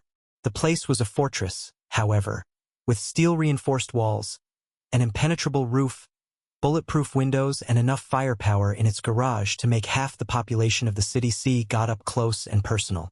He had assumed Shex would come here, been so convinced he hadn't bothered to track her. But she wasn't. A flare of headlights off to the right brought his head around. A car was coming down the lane, slowly approaching the cabin. John frowned as he got an earful of the engine. Low, deep, a mean growl. That was no Hyundai or Honda. Couldn't be a Harley, too smooth. Whatever the hell it was meandered by and kept going, all the way to the tip of the point where that big-ass house had been put up. A few moments later, lights began to go on inside the mansion, illumination pouring out of its curved porches and stacked, 3-story straightaways. Damn thing looked like a spaceship about to take off. Not his biz. And it was time to go anyway. With a mute curse, he scattered his molecules and zeroed in on the armpit of Caldy. That stretch of bars, strip clubs, and tattoo places down around Trade Street. The Iron Mask had been Revenge's second club, a dance/sex/drug facility created to cater to a goth demographic unserviced by his first establishment. Zero Sumwich had had more of a Eurotrash kind of vibe. There was a line to get in always was, but the two bouncers, Big Rob and Silent Tom, recognized him and let him in ahead of everyone else. Velvet drapes, deep-seated couches, black lights, women in black leather with white makeup and hair extensions down to their asses, men clustered in groups, strategizing on how to get laid, moody music with lyrics that made you think fondly of eating a bullet. But maybe that was just his mood. And she was here. He could sense his blood in Shex, and he headed through the crowd, zeroing in on the signal. As he got to the unmarked door that led into the staff-only part of the club, Trez stepped out of the shadows. What's doing? The shadow said, offering his palm. The two clapped a grip, knocked shoulders, and slapped each other's backs. You here to talk to her? When John nodded, the guy opened the door. I gave her the office beside the locker room next to me. Go on back, just checking her staff reports. The shadow stopped abruptly, but he'd said enough. Jesus Christ. Ah, yeah, She's back there, the guy muttered, like he was so staying out of this one. John ducked in and strode down the corridor.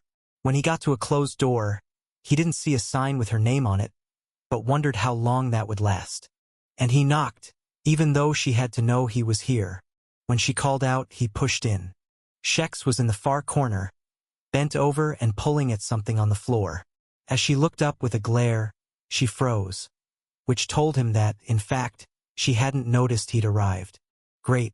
She was so into her new old job, she'd forgotten about him already. Ah, hey! Glancing back down, she resumed what she was doing, yanking at. An extension cord whipped out from underneath the file cabinet, the sharp-toothed end going flying. Before it ripped around and caught her a good one, he leaped forward, snatched a hold on the thing, and took the hit himself, the sting of pain lighting off on his rib cage. "Thanks," she said as he handed it over and stepped away. "It was jammed back there. So you're gonna work here now?" "Yeah, I am. I don't think that other option is realistic." And her eyes got hard. "If you try to tell me I can't." "God, Shex, this is not what we are." He motioned back and forth over the desk that separated them. "This is not us. Actually, I guess it is because we're here, aren't we? I don't want to stop you from fighting. But you have. Let's not pretend otherwise." Shex sat down in the office chair and leaned back, a squeak rising up. "Now that you and I are mated, the brothers, even your king, take their cues from wait, I'm not finished." She closed her eyes as if exhausted. "Just let me talk this out. I know they respect me, but they respect a mated male's prerogative over his shell and more. It's not specific to the Brotherhood, it's the very fabric of vampire society. And no doubt it's because a bonded male is a dangerous animal. You can't change that, and I can't live like that, so yeah, this is where we are. I can talk to them, make them. They're not the root problem." John felt a sudden urge to punch a wall. "I can change." Abruptly, her shoulders dropped, and her eyes, those gunmetal gray eyes, grew stark. "I don't think you can, John, and neither can I.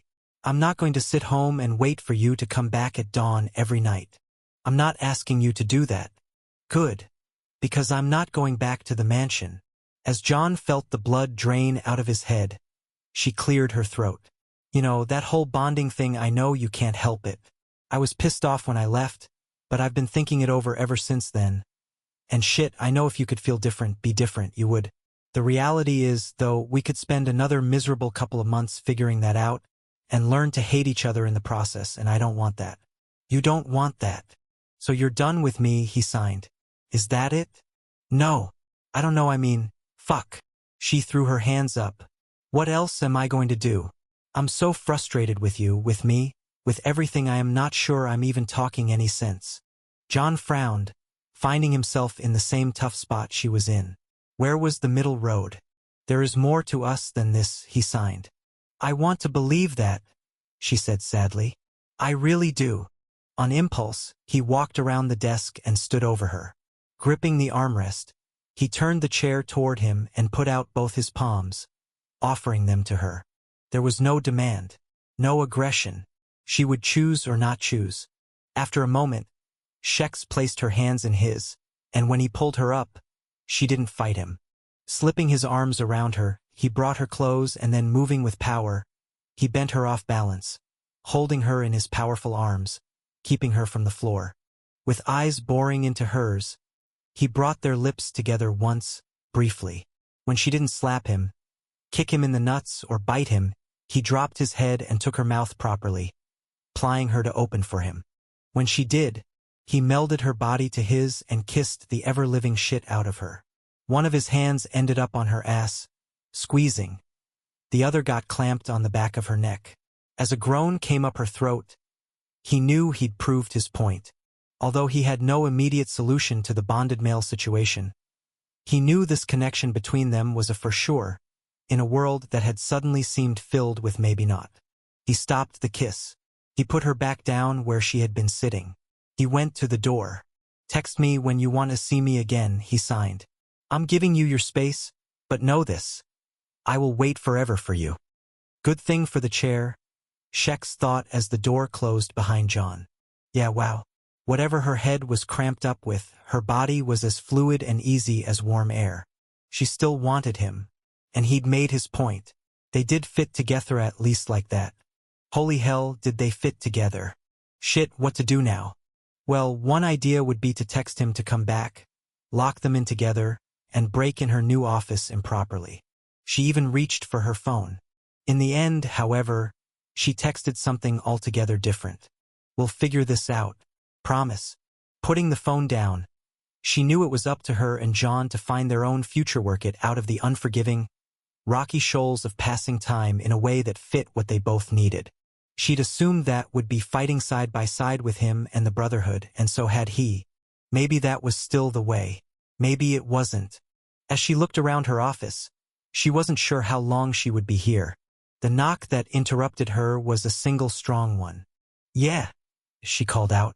Big Rob and Silent Tom walked in, looking as they always did, like they were about to drop some hotshot on his head for behaving badly.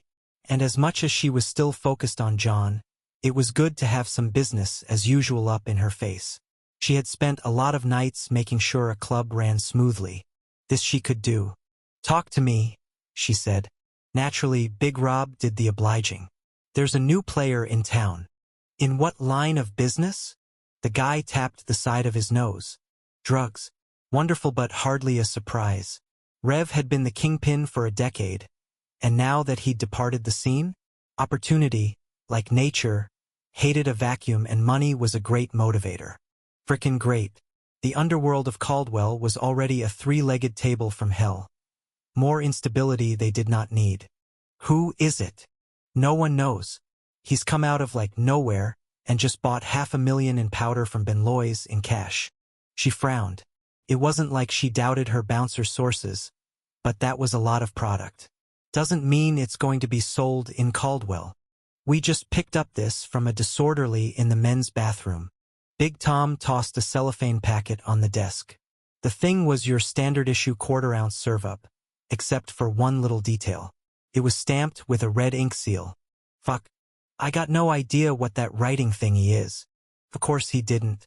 It was a character in the old language, one that didn't have an equivalent in English. Typically it was stamped on official documents, and it represented death. The question was who was trying to take Rev's place, who happened to be of the race? "The guy you got this from, did you let him go?" she asked. "He's waiting for you in my office." Shex got up and came around the desk, nailing Big Tom in the arm with a quick punch. She said, "I always did like you." 15. Up in the sanctuary, no one led Torment to the library, and expected to leave him to his investigations, whatever they might be. When they arrived at their destination, however, he opened the door for her and beckoned her forward. Of course, she stepped over the threshold. The Temple of Books was long and thin and tall, built rather on the dimensions of a folio standing on its end. All around, leather-bound volumes, filled with the careful strokes of generations of the Chosen, were set in white marble cases in chronological order. The stories therein non-fictional accounts of lives lived far down below and witnessed upon water's transparent screen. Torment stood for a moment, his crutch keeping him stable as he cocked his bandaged foot up. "What are you looking for?" she asked as she glanced at the nearest shelves. The sight of the volumes made her wonder about the future of keeping the past.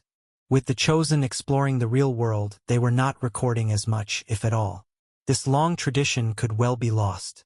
"The afterlife," Torment replied. "Any idea if there's a section on that?" "I believe the chronicles are arranged by year, not subject." "You ever hear of the in-between?" "Of what?" He laughed with a hard edge as he hobbled forward and began inspecting the stacks. "Exactly. We got the fade. We got dunned. Two opposite ends that I assumed were the only choices when you die. I'm looking for any evidence that there's another option." "Damn it, yup, these are chronological, not by subject." "Is it different elsewhere?" "Not that I'm aware." "Any index system?" "Only by decade, I believe. I am not an expert, however." "Shit. It could take years to go through all this." "Perhaps you should speak with one of the Chosen? I know that Selena was a scribe. No one needs to know about this. It's about my Wellesley." The irony of that phrasing seemed lost upon him. Wait, there is another room. Leading him down the center aisle, she then took him left, into what was essentially a vault. This is the most sacred place where the lives of the Brotherhood are kept. The heavy doors resisted the invasion, at least when she tried to open them. Before Torment's strength, however, they yielded to reveal a tight, tall room. So she kept us locked away, he said dryly as he inspected the names on the spines. Look at these. He drew out one of the volumes and cracked the spine. Ah, for father of the current throw. Wonder what the old man would think of who his son's in bed with. As he replaced the volume, she made no bones about staring at him, his brows tight in concentration, his strong yet refined fingers handling the books with care, his body leaning into the shelving. His dark hair was thick and glossy and cut very short, and that white stripe in front seemed shockingly out of place until she thought of his tired, haunted eyes. Oh, those eyes of his, blue as the sapphires in the treasury and just as precious, she supposed. He was very handsome, she realized. Funny, the fact that he was in love with someone else made it possible for her to even assess him on that level, with him feeling as he did for his Shellen he was safe. To the point where she no longer felt awkward that he had seen her unclothed. He would never regard her with anything sexual. That would be a violation of his love for Welisandra. Is there anything else in here? He said, bending low while balancing on the crutch. I just see biographies of brothers. Here, allow me to help. Together they went through it all and found no reference volumes pertaining to heaven or hell. Just brother after brother after brother. Nothing, he muttered. What the fuck is a library good for if you can't find anything in it? Perhaps gripping the lip of a shelf, she awkwardly bent downward, tracking the names. Finally, she found what she was looking for. We could search your own. Crossing his arms over his chest, he appeared to gird himself. She'd be in there, wouldn't she? She was a part of your life and you were the subject. Pull it. There were several devoted to him and no one slid the most current one out. Cracking the spine, she flipped past the lineage declaration in the front and scanned through the various pages that were focused on his prowess in the field. When she got to what had been written last, she frowned. What does it say? In the old language, she read aloud the date and then the notation. Upon this eve, he did lose his mated Shellen, Welisandra, who was with young, from the earth. Subsequently, he extricated himself from the communal society of the Black Dagger Brotherhood. That's it? Yes. She turned the book around so he could read for himself, but he slashed his hand through the air. Jesus Christ, I get ruined, and that's all they wrote. Perhaps they were being respectful of your grief. She put the book away. Surely that is best kept private. He didn't say anything further, just stood there, pitched against the crutch that kept him up on his feet, his angry eyes locked on the floor. Talk to me, she said softly. Fucking hell. As he rubbed his eyes, the exhaustion radiated out of him. The only peace I have in this whole nightmare is that my Welsie's in the Fade with my son. That's the one thing I can live with. When I get crazy, I tell myself she is safe, and better I go through the grief than her, better that I'm the one doing the missing down here on Earth. 'Cause, hey, the Fade is supposed to be all peace and love, right? Except then that angel comes along and starts talking about some kind of in-between, and now suddenly my single solace is poof. And to top it off, I have never heard of the place and I can't verify it. I have an idea. Come with me. When he just stared at her, she wasn't about to take no for an answer. Come. Tugging on his arm, she drew him out of the vault and back into the main part of the library. Then she went deep into the stacks, ticking down the dates of the volumes, locating the most recent ones. What was the day when Torment gave her the month and day again? She pulled out the appropriate volume. Leafing through, she felt his looming presence above her and was not threatened. Here she is. Oh God. What? It just says yes, the same as it was noted in your volume. She was lost from the earth. Wait a moment. Going backward, then forward, she traced the histories of the other females and males who had died on that date, so and so passed unto the Fade, unto the Fade, unto the Fade. When no one looked up at him again, she felt a moment of true fear. In fact, it does not say she is there. The Fade, that is? What do you mean? It just says that she is lost. It does not say that she is in the Fade. Deep in the cold, gritty heart of Caldwell, Ecker tracked a single lesser. Traveling over a park's dead, scratchy grass, he moved silently behind the undead, scythe in hand, body poised for striking. This was a stray, one who had broken from the pack that he and his band of bastards had attacked earlier. The thing was obviously injured, its black blood leaving a trail that was, as it turned out, eminently obvious. He and his soldiers had killed all its colleagues back in the alleys. Then they had taken some souvenirs upon Ecker's command, and he had split off to find this lonesome deserter. Thro and Zypher, meanwhile, had gone back to the tattoo shop to organize the females for feeding, and the cousins had returned to base camp to tend their battle wounds.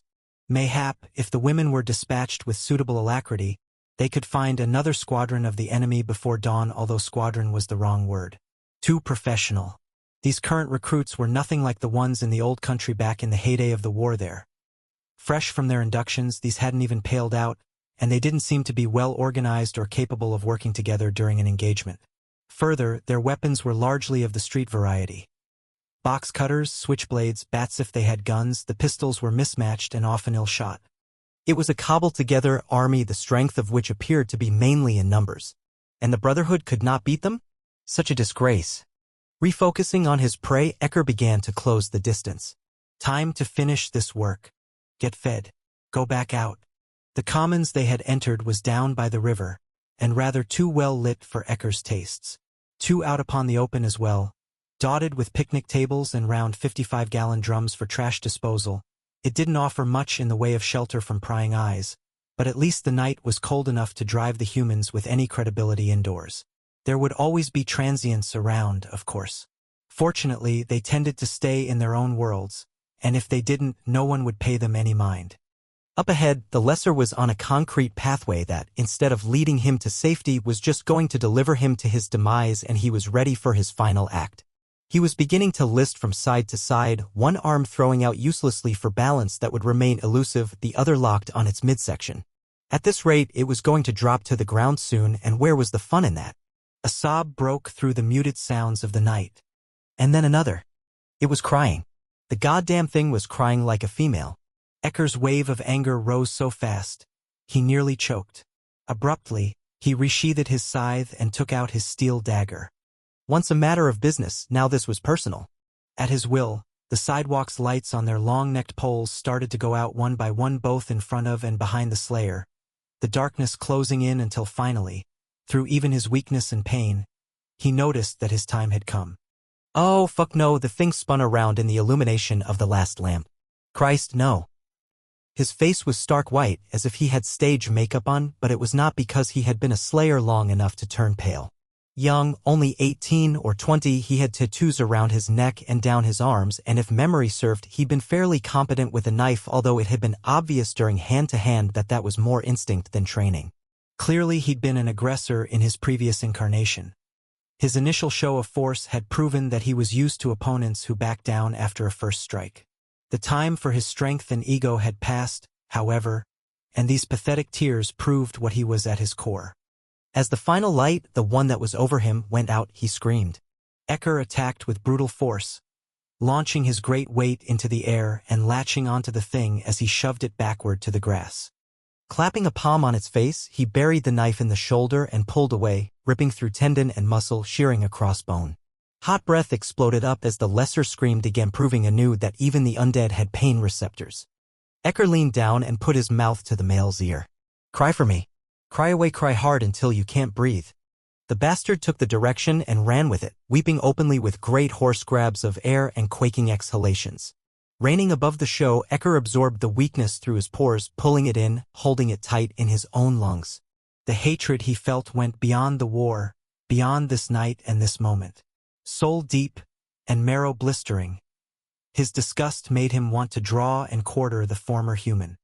But there was a more fitting end to this. Flipping the thing over onto its stomach, he shoved both of his knees in between its tight thighs and spread its legs as if it were a female about to get fucked. Rearing up over its prone body, he pushed its face into the grass. And then he went to work. No more raising the knife high and stabbing downward. Now was the time for precision and careful follow-through with his dagger. As the Lesser struggled pitifully, Ecker cut through the collar of its sleeveless shirt, then put his blade between his teeth and ripped the cloth in two, exposing the thing's shoulders and back. A tattoo of some kind of urban scene was done with respectable competence, the ink shone off to great effect by the skin's smooth surfacey, least where black, oily blood didn't cloud the picture. Weeping and harsh gasping caused the image to distort and resume its shape, distort and resume, as if it were a moving picture poorly screened. Such a pity to ruin this piece, Ecker drawled. It must have taken a long time to get done. Must have hurt as well. Ecker put the blade's razor point to the nape of the thing's neck. Piercing the skin, he went ever deeper until he was stopped by bone. More crying. He put his mouth to the fucker's ear again. I'm just revealing what everyone can see. With a sure and steady stroke, he drew the knife downward, tracing the orderly stacks of vertebra whilst his prey squealed like a pig. And then he shifted his knees to the back of the slayer's legs, planted a palm on the thick of its shoulder and reached in to lock a grip on the top of the spine. What transpired as he threw all his strength upon his goal was nothing that a human could live through. The lesser, however, remained animated even though afterward respiration was no longer possible for him and he would not be able to stand ever again. His core infrastructure, that which had defined his posture and his mobility, his height and girth, was now hanging from Ecker's hand. The slayer was still crying, tears seeping from its eyes. Ecker sat back and breathed heavily from the exertion. It would be a fine thing to leave this weakling here in its current state, its destiny to be a spineless waste forever, and he took a moment to enjoy the suffering and imprint this vision of punishment in his mind. Remembering back through the years, he recalled being in a similar position, reduced to raw emotion, down on the ground, naked and degraded. You are as worthless as your face. Get out. The bloodletter had been coldly dismissive, his subordinates efficient and pitiless. Ecker's arms and legs had been gripped and he had been carried to the mouth of the war camp's cave, whereupon he had been tossed out as if they were removing horse excrement. Alone and in the cold white snow of winter, Ecker had lain where he had landed, much as the slayer was, incapacitated, at the mercy of others. He had been face up, however. Indeed, that hadn't been the first time he'd been cast out. Starting with the female who had birthed him, then going through to the last orphanage he had stayed in, he'd had a long history of being denied. The war camp had been his final chance to find any community, and he had refused to be expelled from its confines. He'd had to earn his way back in by bearing pain. And even the bloodletter had been impressed at what he'd proven he could withstand. Tears were for the young and females and castrated males. Too bad the lesson was wasted on this piece of... You've been busy. Ecker looked up. Thro had come out of nowhere, no doubt materializing to the scene. Are the women ready? Ecker demanded gruffly. It's time. Ecker endeavored to gather his strength. He had to take care of this mess. There was no leaving a twitching corpse behind for humans to find and extrapolate over until their heads exploded. There is a lavatory over there. Thro pointed across the lawn. Finish this and let us wash you. As if I am a babe? Ecker glared at his lieutenant. I think not. You go back to the horse. I shall be there shortly. You can't bring your trophies.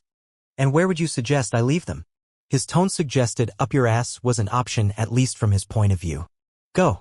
Thro disapproved and disagreed, but nonetheless and per protocol nodded and spirited away. Left on his own, Ecker spared the desecrated carcass one last look. Oh, get over yourself. The urge to further punish the weakness gave him the energy to stab the thing through the chest. The instant the steel tip penetrated, there was a pop, a flare, and then nothing but a stain on the grass where the lesser had lain. Dragging himself to his feet, he took the spine of his prey and put it in his shoulder satchel with his other trophies. It did not fit, one end protruding out the cinched top. Thro had a point about the grisly bag of keepsakes. Damn it. Dematerializing to the top of the bathroom shed, he left his trophies under the contours of the ventilation system and willed himself inside, where the sinks and the toilets were. He was quite sure the place smelled of fake air freshener, but nothing was able to penetrate the cloying, spoiled meat stink of his prey. Motion-activated lights came on as he moved around, creating a fluorescent haze. The basins were stainless steel and rudimentary, but the water ran cold and clean, and, leaning down, he cupped his hands and splashed his face once, twice, again. So dumb to waste time on this tidy-up, he thought. Those prostitutes would remember nothing. And it wasn't as if washing would improve the comeliness of his features. On the other hand, best not to scare them into flight. Dragging them back was such a bore. As he lifted his head, he saw himself in the crude metal sheets that were supposed to be mirrors. Even though the reflection was dull, he noted his ugliness and thought of Thro just now. In spite of the fact that the soldier had been out fighting all night, his handsome visage had appeared fresh as a daisy. His well-bred looks overshadowing the reality that he had Slayer blood on his clothes and had been scraped and bruised. Ecker, however, could have taken rest for 2 weeks straight, eaten a large meal and fed from a fucking chosen, and he would still appear as repulsive. He rinsed his face one more time, then looked around for something to use as a wipe-off. All there appeared to be were machines bolted into the wall for drying one's hands with hot air. His leather duster was filthy. The loose black shirt underneath was the same. He left the facility with cold water dripping from his chin, reappearing up top on the roof. His bag was not secure enough here, and he was going to have to leave his scythe and his coat somewhere very safe. As exhaustion dogged him, he thought such a bloody fucking nuisance, all this. 16. Up high above the chaos of Caldwell, in the silent marble library of the Chosen, Tor had a scream in his head that was so loud it was a wonder that no one didn't cover her ears from the din. He threw his hand out. "Give me that." Taking the volume from her, he forced his eyes to focus on the characters of the old language that had been so carefully constructed. Welisandra, mated of the Black Dagger brother Torment, son of Harm, blooded daughter of Relix, passed from the earth on this night, taking with her her unbirthed young, a son of some 40 weeks. Reading the short passage, he felt as if the whole event had happened a mere moment ago, his body submerging in that old, familiar river of grief.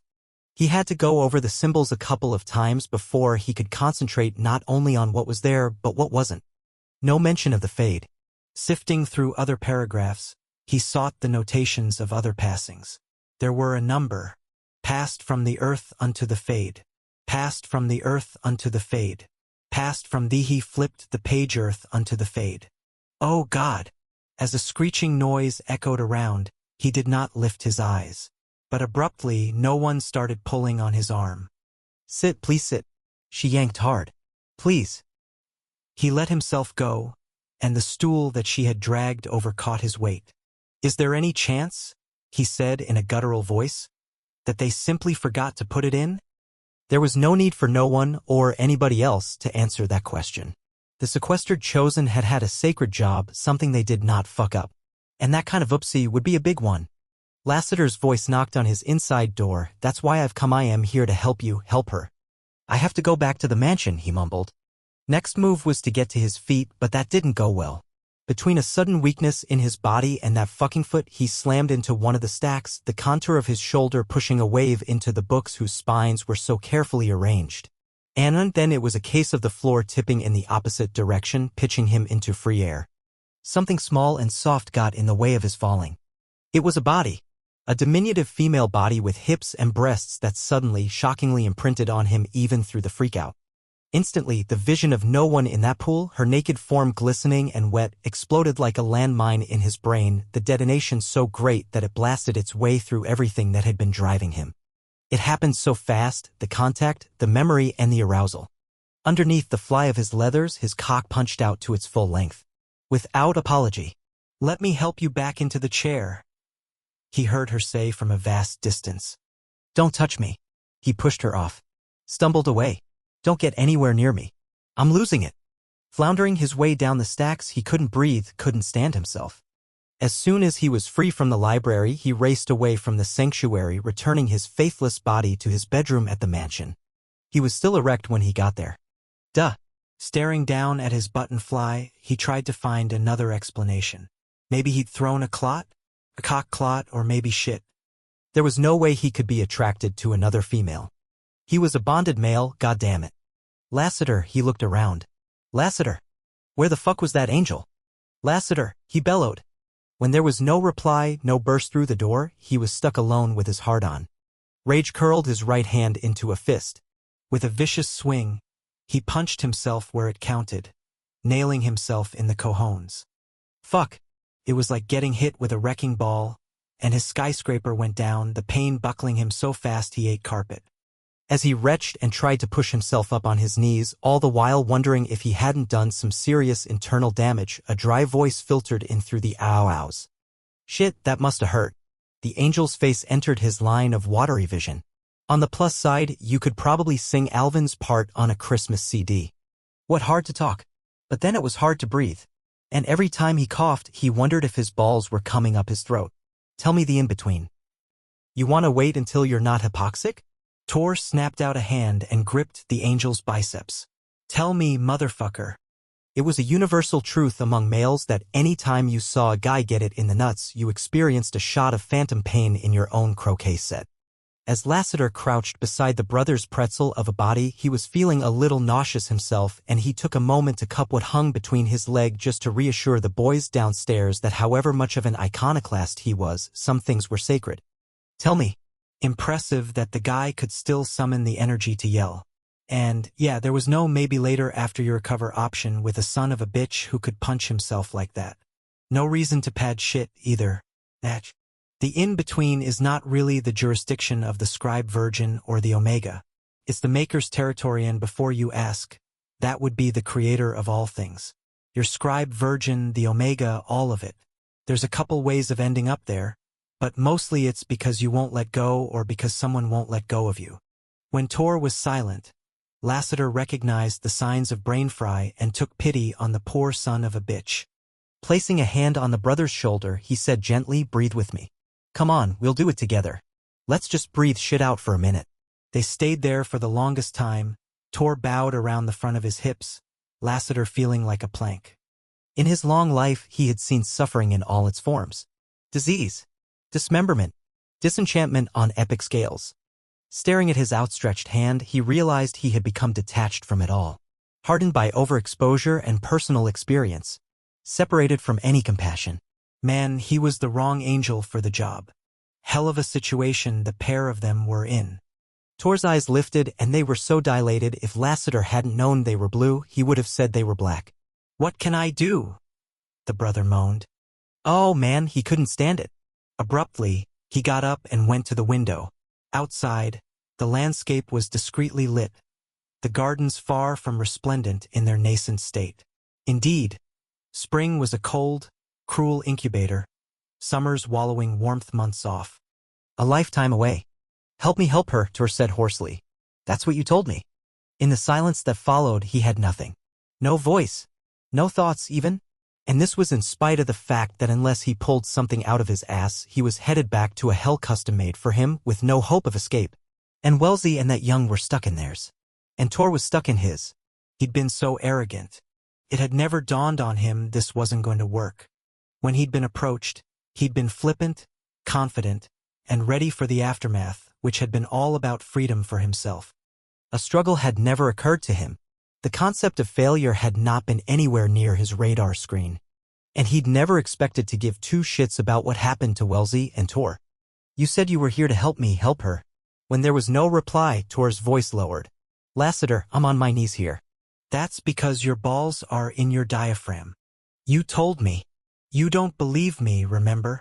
I saw. In the books on the far side. She is not in the Fade." Lassiter stared out at the gardens and marveled at how close to life they were in spite of how shriveled and decrepit they appeared. They were about to burst forth and sing for spring.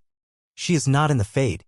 Something grabbed him, spinning him around and slamming him ass-first into the wall so hard if he'd had his wings on, they would have been snapped off. "She is not there." Tor's face was twisted into a facsimile of its features, and as a hand clamped on his throat, Lassiter had a moment of clarity. The brother could kill him right here, right now.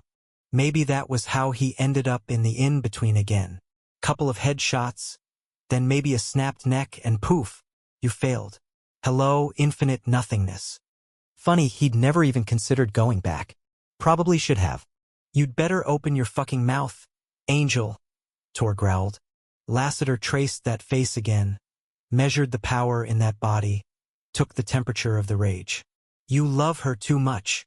She's my Shellin." "Was. Goddamn you was." There was a heartbeat of silence, then a crack, and a light show and a lot of pain, as well as a little wobble of the knees. Not that he'd have admitted that. The bastard had cold-cocked him. Lassiter shoved the guy off him, spit blood out on the carpet, and thought about hitting back. Fuck the fighting, though. If the Maker was going to reclaim him, then the be-all and end-all was going to have to come get him. Tor was not going to be airmailing him in. Time to get the hell out of this room. As he headed for the door, the muttered cursing from behind him was easily ignored. especially given that he was wondering whether one of his eyes was hanging by its optic nerve. Lassiter. Fuck, Lassiter, I am sorry. The angel wheeled around. You want to know what the problem is? He pointed right into the guy's puss. You are the problem. I'm sorry you lost your female. Sorry you're still suicidal. Sorry that you have nothing to get out of bed for or get into bed for. I'm sorry that you've got a boil on your ass and a toothache and goddamn fucking swimmer's ear. You are alive. She is not. And you're hanging on to the past is putting you both in an in-between. Catching his flow, he marched up to the cocksucker. You want the fine print? Well, here it goddamn is. She is fading out, not heading for the fade. And you are the reason it's happening. This, he motioned around the male's stringy body and his bandaged foot and hand, is why she's there. And the longer you hold on to her and your old life and everything you lost, the less of a chance she has of getting free. You are in charge here, not her, not Meso. How about you punch yourself again next time, asshole? Tor dragged a shaking hand down his face like he was trying to sand off his features. And then he clasped the front of his muscle shirt right over his heart. I can't just stop because her body did. But you're acting like it happened yesterday and I've got no sense this is going to change.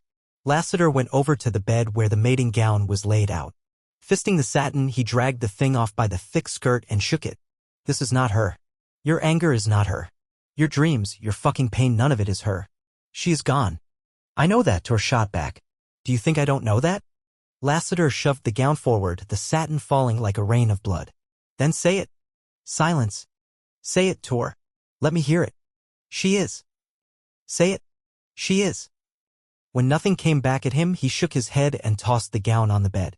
Muttering under his breath, he went for the door again. This is going nowhere. Unfortunately, the same is true for her. 17. As dawn grew near, Shex wrapped up her first night back in her old boots. The pace of the hours had been good. The ping-pong nature of dealing with a fuckload of people in an enclosed space with alcohol in the mix making the time pass fast enough. It was also good to be Alex Hess, head of security, once again her own female, even if the name she used among the humans was fake. And it was frickin' fantastic not having the Brotherhood breathing down her back. What was not so hot was the fact that everything felt flat, like life had been bulldozed in preparation for the paving trucks to come. She'd never heard of females doing the bonding thing. But as usual, that didn't mean she wasn't an outlier. And bottom line, without John by her side, everything seemed to be just a big, resounding meh. A quick check of her watch told her there was 1 hour left of true darkness. Man, she wished she'd come in on her bike so she could can the headlight and roll through the shadows at ridiculous speeds. The Ducati was locked up tight in her garage, however. She wondered if there was a rule against Shellen's riding. Probably not, as long as she was side-saddled, dressed in armor plating, and had a helmet made of reinforced, skid-resistant Kevlar. They'd probably let her go a few circles around the fountain in front of the house. Vroom vroom. Fucking wee. Leaving her office, she locked the thing up with her mind so she didn't have to worry about keys. Hey, Trez, she said as her boss emerged from the ladies' locker room. I was just coming to look for you. The shadow was tucking his crisp white shirt into his black slacks and looking a little more relaxed than usual. A second later, one of the working girls came out from behind the door with a glow on her like she'd been hand-polished, which was probably not far from the truth. At least her clueless expression told Shex that Trez was keeping things on the DL. But still, you shouldn't feed where you worked. Complications could arise. I'll see you tomorrow night, the woman said with a loopy smile. I'm late. Meeting friends. After the girl went out the back, Shex looked at Trez. You should use other sources. It's convenient and I'm careful. Not safe. Besides, you could scramble her mind. I never used the same one twice. Trez put an arm around her. But enough about me. You off? Yeah. Together, they ambled down to the door the woman had used. God, it was old times all over again, as if nothing had happened since the last time they'd closed up together. And yet Lash had happened. John had happened. The mating had. I'm not going to insult you by offering to escort you home, Trez murmured. So you like your legs right where they are, huh? Yup. They fill out my pants just fine. He did open the door for her, the cold air rushing in like it was trying to get away from itself. What do you want me to tell him if he hits me up? That I'm fine. Good thing lying isn't a problem for me. When she went to argue, the shadow just rolled his eyes. Don't waste your breath or my time. Go home and get some sleep. Maybe things will be better tomorrow. By manner of reply, she gave him a quick hug and stepped into the darkness. Instead of dematerializing north, she wandered along Trade Street. Everyone was in closing mode. The clubs were spitting out their last few patrons, who looked about as attractive as masticated gum. The tat shop was clicking off its neon sign. The Tex-Mex restaurant had already battened down its hatches. Shit grew seedier as she kept going, everything getting gloomier and grungier until she arrived at the blocks-long stretch of abandoned buildings. With the downturn in the economy, businesses were drying up like roadkill, and lessees were fewer and farther between. Sheck stopped, sniffed the air, looked to the left. The unmistakable scent of male vampire wafted over from a deserted walk-up. Before or before Brotherhood freakout, she would have pursued it, gone in, checked to see if any of them needed help, found out what the brothers were doing. Now she just kept going, walking onward with her head held high. They didn't want her help. No, that probably wasn't accurate. They'd seemed fine with her until John had had issues. It was more like they no longer felt comfortable with her. Up ahead, about 2 blocks, a massive figure stepped out into her path. She halted, took a deep breath, felt a prickling in her eyes. On the breeze drifting down to her, John's unmistakable bonding scent was a dark spice that wiped out the stink of the city and the wretched sting of her unhappiness. She started walking toward him. Fast, faster. Now she was running. He met her halfway, falling into a jog as soon as he saw her pick up the pace, and they slammed into each other. Hard to know whose mouth found whose, or whose arms were cinched tighter, or who was the desperate one. But then, in this they were equals. Breaking the kiss, she groaned, "My cabin." The second after he nodded, she was out of there, and so was he, and they reformed outside her place. No waiting to go inside. He fucked her standing up against her door in the cold. It was all so fast and frantic, her ripping her leathers down until she got one leg free, him breaking the buttons on his fly. Then she was spread wide and locked on his hips, and he was buried to the base in her core. He pounded into her so hard that her head banged on the door like she was trying to break into her own house. And then he bit her on the side of the neck, but not to feed, to hold her in place. He felt so much bigger inside of her, stretching her to the point where he strained her capacity. She needed that. At this moment, on this night, she needed him raw and unchained and a little painful.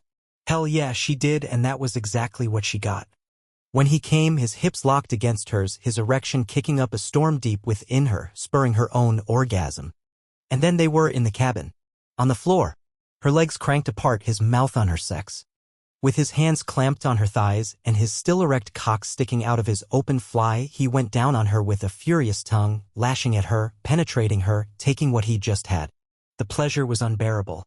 A kind of agony that had her throwing back her head and contorting on the floor, her palms squeaking on the linoleum as she struggled unsuccessfully to keep herself from riding backward.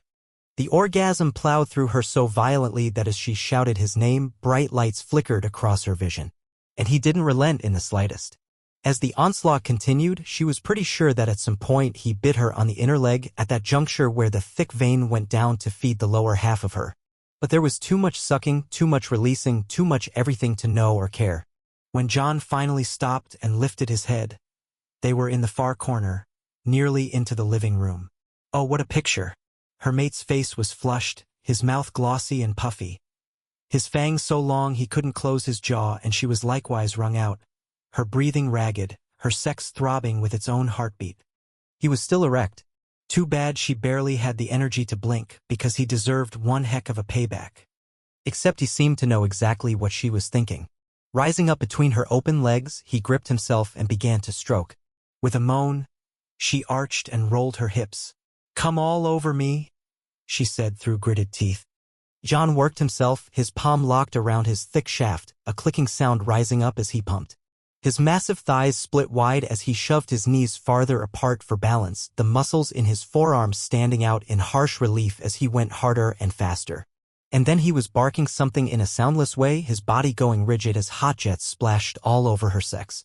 Just the thought of herself wet and messy was almost enough to make her come again. But the sight of him making it happen? Sent her right over the edge once more. She's going to need an extra 200 if she does him. Ecker stood off to the side during negotiations with the whores, making certain that he was in the shadows, especially now that Throw had reached the tricky part of his being accommodated. No reason for the reminder of what he looked like to drive the price even higher. Only 2 of the 3 girls had shown up at this abandoned house down on Trade Street. But apparently number 3 was on her way, although courtesy of her being late, she had been handed the short straw, him. Her friends were taking care of her, though unless, of course, they intended to take a cut of the increase. After all, good whores, like good soldiers, tended to look out for themselves. Abruptly, Zypher stepped into the woman who was doing the talking, clearly prepared to use his physical assets to conserve financial ones. As the vampire trailed a fingertip along the girl's collarbone, she appeared to fall into a trance. It was not mind games on Zypher's part. Females of both races couldn't help themselves around him. The vampire dipped toward her ear and spoke softly. Then he licked up her throat. Behind him, Thro was as he always was, silent, watchful, patient, waiting his turn. Ever the gentle male. Okay, the woman said breathlessly. Just 50 more. At that moment, the door opened wide. Ecker and his soldiers put hands into their coats, finding their weapons, prepared to kill.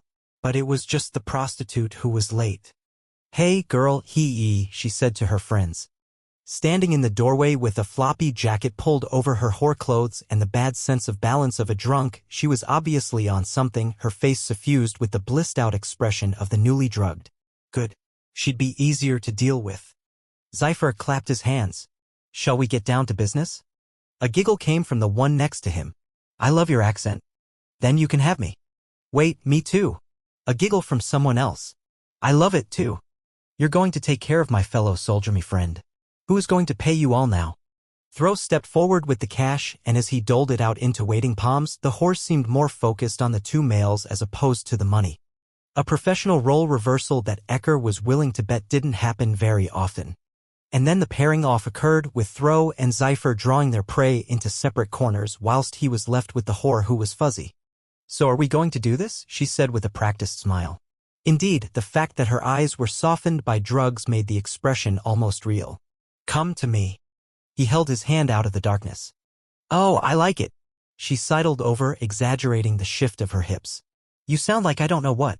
When she put her palm against his, he pulled her to him, except then she jerked back. Oh, hey, I'm okay. Turning her face to the side, she rubbed her nose and then pinched it as if she couldn't stand the smell of him. Logical. It took more than a rinse with water to get lesser blood off someone. Naturally, Thro and Zypher had taken a moment to flash home and get cleaned up. He, however, had stayed to fight. Dandies. Both of them. On the other hand, their women were not already looking for an escape. It's okay, though, she said with resignation. But no kissing. I was unaware I had suggested such a thing. Just so we're clear. As moans began to rise up, Ecker stared down at the human. Her hair was loose around her shoulders, looking stringy and pulled through. Her makeup was heavy and smudged at the lip line and in the corner of one eye. Her perfume was sweat and... Ecker frowned, as he caught an unwelcome scent. Now listen, she said. Don't give me that look. It's my policy and you can.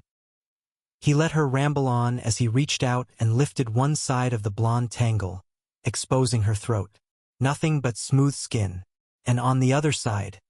Ah, yes. There they were. 2 puncture marks right on her jugular. She had already been used tonight by one of his kind. And that explained the fogginess and the musk his nose was picking up on. Ecker laid the hair back where it had been. Then he stepped away. I can't believe you're being so pissy, she mouthed off. Just because I won't kiss you, I am not giving the money back, you know. A deal's a deal. Someone was having an orgasm, the sounds of pleasure so rich and lush that the symphony transformed, for however briefly, the abandoned walk-up into a proper boudoir. But of course you may keep the cash, he murmured.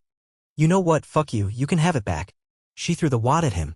You smell like a sewer and you're ugly as sin. Whilst the bills bounced off his chest, he inclined his head briefly. As you wish. Fuck you.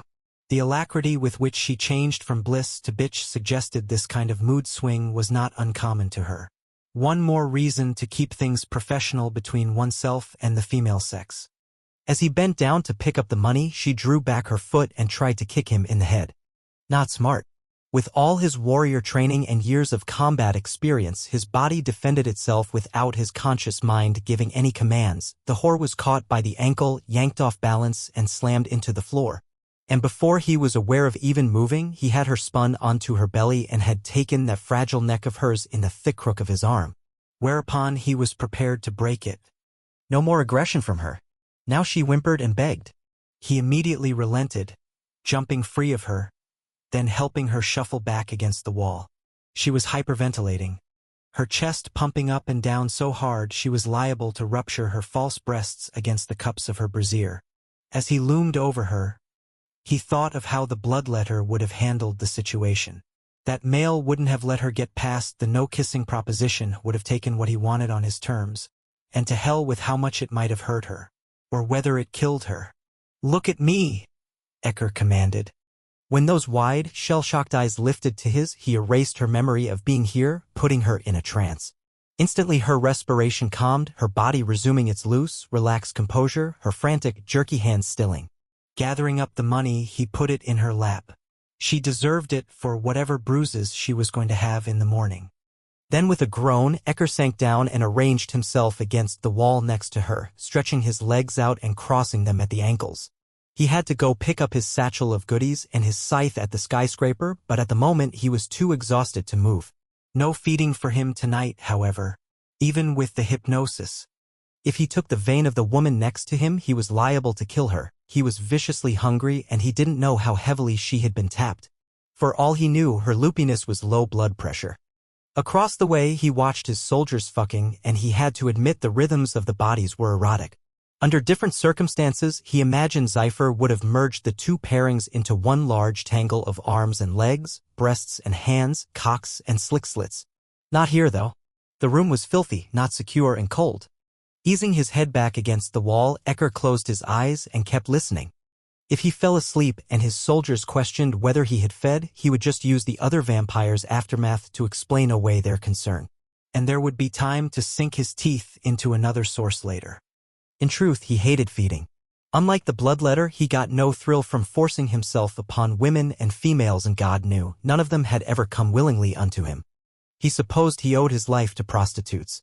As someone else started to orgasm again, this time one of his soldiers throw, if he had to guess, imagined himself with a different face, a handsome face, a comely face that summoned females rather than sent them screaming. Mayhap he should be removing his own spine. But that was the beauty of inner thoughts. No one had to know your weaknesses. And once you'd finished dwelling on them, you could toss them into the mental trash bin they belonged in. Quinn had never been good at waiting. And that was when shit was going okay. Considering he'd just lied twice about where John Matthew was? Not a happy camper. As he loitered at the hidden door by the grand staircase so he could duck into the tunnel if anyone came by, had the best view of the foyer you could get. Which meant when the vestibule's door opened, he got an eyeball full of his absolutely favorite couple, Blay and Saxton. He should have known his luck wouldn't have had it otherwise. Blay held the way open, like the gentle male he was, and as Saxton stepped through, the bastard tossed a lingering, half-lidded stare over his shoulder. Man, that kind of look was worse than the pair of them sucking face in public. No doubt they'd been out for a nice meal and then gone back to Saxton's place for a little play of the sort that was hard to have here in the mansion. Total privacy was not something you could find on a bed around the compound. As Blay removed his Burberry coat, his silk button-down pulled wide and showed off a bite mark on his neck. And on his collarbone. God only knew where else he had them. Abruptly, Saxton said something that made Blay blush, and the slightly shy, reserved laugh that followed made Quinn want to throw the fuck up. Great, so the slut was a comedian and Blay liked his jokes. Fantastic. Yup. On that note, Saxton went up the stairs. Blay, on the other hand, came around the shit. Quinn wheeled away and lunged for the door, hands scrambling to get the latch free. Hi. Quinn's hands stilled. His body stilled.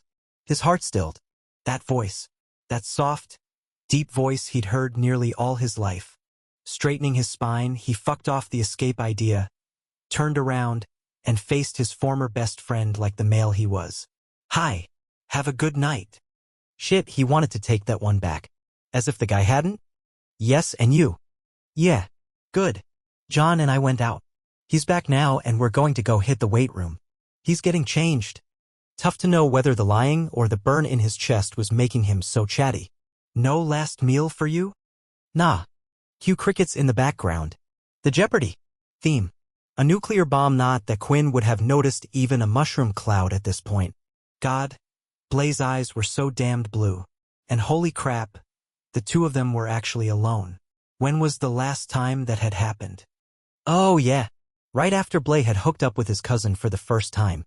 So you've taken out your piercings, Blay said. Not all of them. Why? I mean they were always like you know? Guess I don't want to be defined that way anymore. As Blay's brows popped, Quinn's kind of wanted to do the same. He'd expected something else to come out of his poll. Something like meh. Or whatever. Or I still got M where it counts, don't you worry. After which he could honk his package and snort like he had balls the size of his head. No wonder Saxton seemed attractive. So yeah, he said. Then cleared his throat. So how are things with you guys? Cue second trip to the heavens for those red eyebrows. I'm good, we're good. Good. Ah. After a moment, Blay glanced over his shoulder toward the door into the butler's pantry. Clearly, it was the beginning of a backaway. Hey, as you leave, Quinn wanted to say, will you do me a favor? I think my left ventricle is on the floor, so don't step on it as you pull out. Thanks. Great. Are you feeling okay? Blay murmured. Yeah. I'm going to go work out with John. He'd already said that. Fuck. This was a train wreck. So there you go. Where you headed? I'm going to go get some food for Sax and myself. No last meal for you guys, either. Guess we have that in common. Someone bust out the pom-poms and cheer for the team. Yay. So, yeah, enjoy yourself. Selves, I mean. Across the foyer, the vestibule door swung wide and John Matthew came in. Son of a bitch, Quinn muttered. The bastard is finally back. I thought you said he was. I was covering. For us both. You weren't together? Wait, you get caught without being with him. It was not my choice. Trust me. As Quinn beelined for Mr. Independent, Blay was right with him, and John took one look at the pair of them and his unsatisfied expression got ghost sure as if someone had booted him in the ass with a 9-iron. We need to talk, Quinn hissed. John glanced around like he was looking for a bunker to jump into. Yeah, well, tough balls for him. The foyer was essentially empty of furniture, and the dumb bitch couldn't jump far enough to reach the dining room. Quinn, I was going to call. Quinn grabbed the guy by the back of the neck and shoved him face first into the land of pool and popcorn. Just past the threshold, John pushed free and went gunning for the bar. Picking up a bottle of Jack, he ripped the thing open. Do you think this is a fucking joke? Quinn jabbed at the tattooed tear that was under his eye. I'm supposed to be with you every second of the night and day, asshole.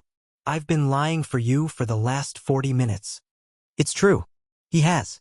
As Blay spoke up from behind, it was a surprise. And kind of nice. I went to see Shex, okay? Right now, she's my priority. Quinn threw up his hands. Great. So when V is stabbing my pink slip into my chest, you can still feel good about yourself. Thanks. John, you can't lighthead stuff like this. Blay went around and grabbed a glass. Like he was afraid their buddy was going to suck the bottle down whole. Give me that. He took the booze, poured a healthy dose, and drank it himself. What? He muttered as he got stared at. Here. Take it back if you want. John took a swig and then stared into space. After a moment, he shoved the Jack in Quinn's direction. Rolling his eyes, Quinn muttered, at least this is the kind of apology I'll accept. As he took the bottle, it dawned on him that it had been ages since the three of them had been together. Back before their transitions, they'd spent every night after training in Blay's old room at the guy's parents' house, pissing away the hours playing video games and drinking beer and talking about the future. And now that they were finally where they'd wanted to be, everyone was going in a different direction. Then again, John was right. The guy was properly mated now, so of course his focus was somewhere else. And Blay was having a rockin' good time with Saxton the slut. Quinn was the only one pining for the gods. Fucking hell, he muttered to John. Let's just forget it. No, Blay cut in. This is not okay. You cut the shit, John, you let him come with you. I don't care if you're going to be with Shex or not. You owe this to him. Quinn stopped breathing, focusing everything he had on the male who had been his best friend and his never-been lover and the ever-after that was never going to happen. Even after all the things that had gone on between them, and all the fuck-ups on his end, which were legendary, Blay still had his back. I love you, Quinn blurted into the silence. John lifted up his hands and signed, I love you too. And I'm really fucking sorry. This thing with Shex and I has. Blah blah blah. Or blah blah blah as the case was with the ASL. Quinn wasn't hearing a thing. As John went on and on explaining his sitch, Quinn was tempted to interrupt and cop to not just what he'd said, but who he'd said it to. Except all he could think of was Blake coming in with Sax and that effin' blush. It took everything he had in him to look at John and squeeze out. "We can work it out, all right? Just let me follow you. I won't look. I promise." John was signing something. Quinn was nodding. Then Blake started pulling away, taking a step back and then another and then a third. More conversation. Blake talking. And then the male turned and strode out. To get food. To go up to Saxton. A low whistle made him shake himself and focus on John. "Yeah, sure." John frowned. "You want to have a parking ticket stapled to your forehead?" "What?" "Sorry, I had a feeling you weren't tracking. Guess I was right." Quinn shrugged. "Look at it this way, I don't feel like cold-cocking you anymore." "Oh, good. Bonus. But Blake is right. I won't do this again." "Thanks, man. Drink?" "Yeah. Good idea. Great one." He headed around the bar. "Matter of fact, I'll get my own bottle." 19. She's dead. At the sound of the male voice, Lassiter looked over his shoulder. Across his bedroom, Tor was standing in the doorway, holding himself up by the jambs. Lassiter put down the fleece he'd been packing. The suitcase routine wasn't because he could take any of his shit with him, but rather because it seemed only fair to get his stuff in order for the summoning that was coming. After he got sucked back into the in-between, the staff was going to have to ditch the clothes he'd worn and the few things he'd collected. The brother entered and shut them in together. "She's dead." He limped over and sat on the chaise lounge. "There, I said it." Lassiter lowered his ass down on the bed and stared at the guy. "And you think that's enough? What the fuck do you want from me?" He had to laugh. "Please. If I were running this show, you'd have had her back down here months ago and I'd be long fucking gone." Tor laughed a little in surprise. "Ah, come on, my man," Lassiter muttered. "I don't want to screw you. You're too flat-chested. For one thing, I am a boob man. And for another, you're a good guy. You deserve better than this." Now Tor looked downright shocked. "Oh, for fuck's sake." Lassiter got up and went back to the open drawers of the dresser. Pulling out a pair of leathers, he messed them up and then folded them again. Futzing around with his hands was supposed to help his brain focus. Didn't work all that well, though. Maybe he should just slam his head into the wall. "Going somewhere?" the brother asked after a while. "Yeah." "Giving up on me?" "I told you. I don't make the rules here. I'm going to get pulled out and it's going to be sooner rather than later." "Pulled out to where?" "Where I was." He shuddered even though it was a pussy move. But an eternity of isolation was hell for a guy like him. "It's not a trip I'm looking forward to making." "Would you be going where Wellesley is?" "I told you, everyone's in between is different." Tor put his head in his hands. "I can't just turn myself off. She was my life. How the hell do I?" "You can start by not trying to castrate yourself with a fist when you get a hard-on for another female." When the brother didn't say anything, Lassiter had a feeling the guy had teared up. And yeah, wow, didn't that make things awkward? God damn. Lassiter shook his head. "I'm the wrong angel for this job, for real. I never cheated on her." Tor inhaled sharply through his nose, the sniff entirely manly as sniffles went. "Other males, even bonded ones, I mean, they look at females from time to time. Maybe they screw around a little on the side. Not me. She wasn't perfect, but she was more than enough to keep me satisfied. Hell, when Wrath needed someone to keep an eye on Beth back before they were mated, he sent me.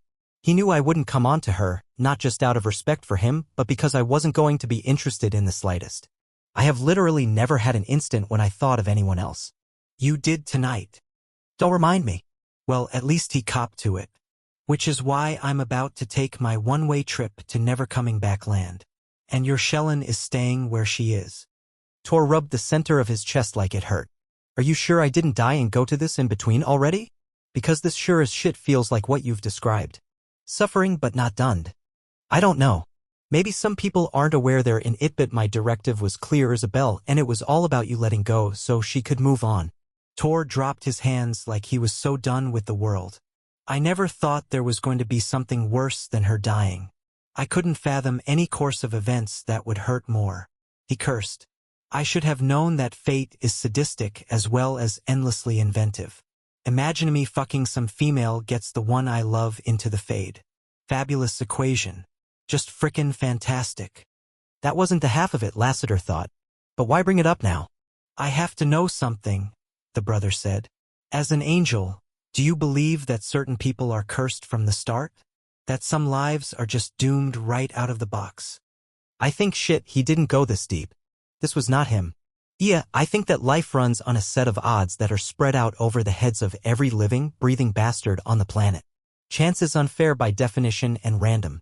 So what about this creator of yours? Doesn't he play a role? Ours, he muttered. And I don't know. I don't put much stock in anything. An angel who's an atheist? Lassiter laughed a little. Maybe that's why I keep getting into trouble. Nah, that part's because you can be a real asshole. They both chuckled, then sat in silence. So what's it going to take? Tor asked.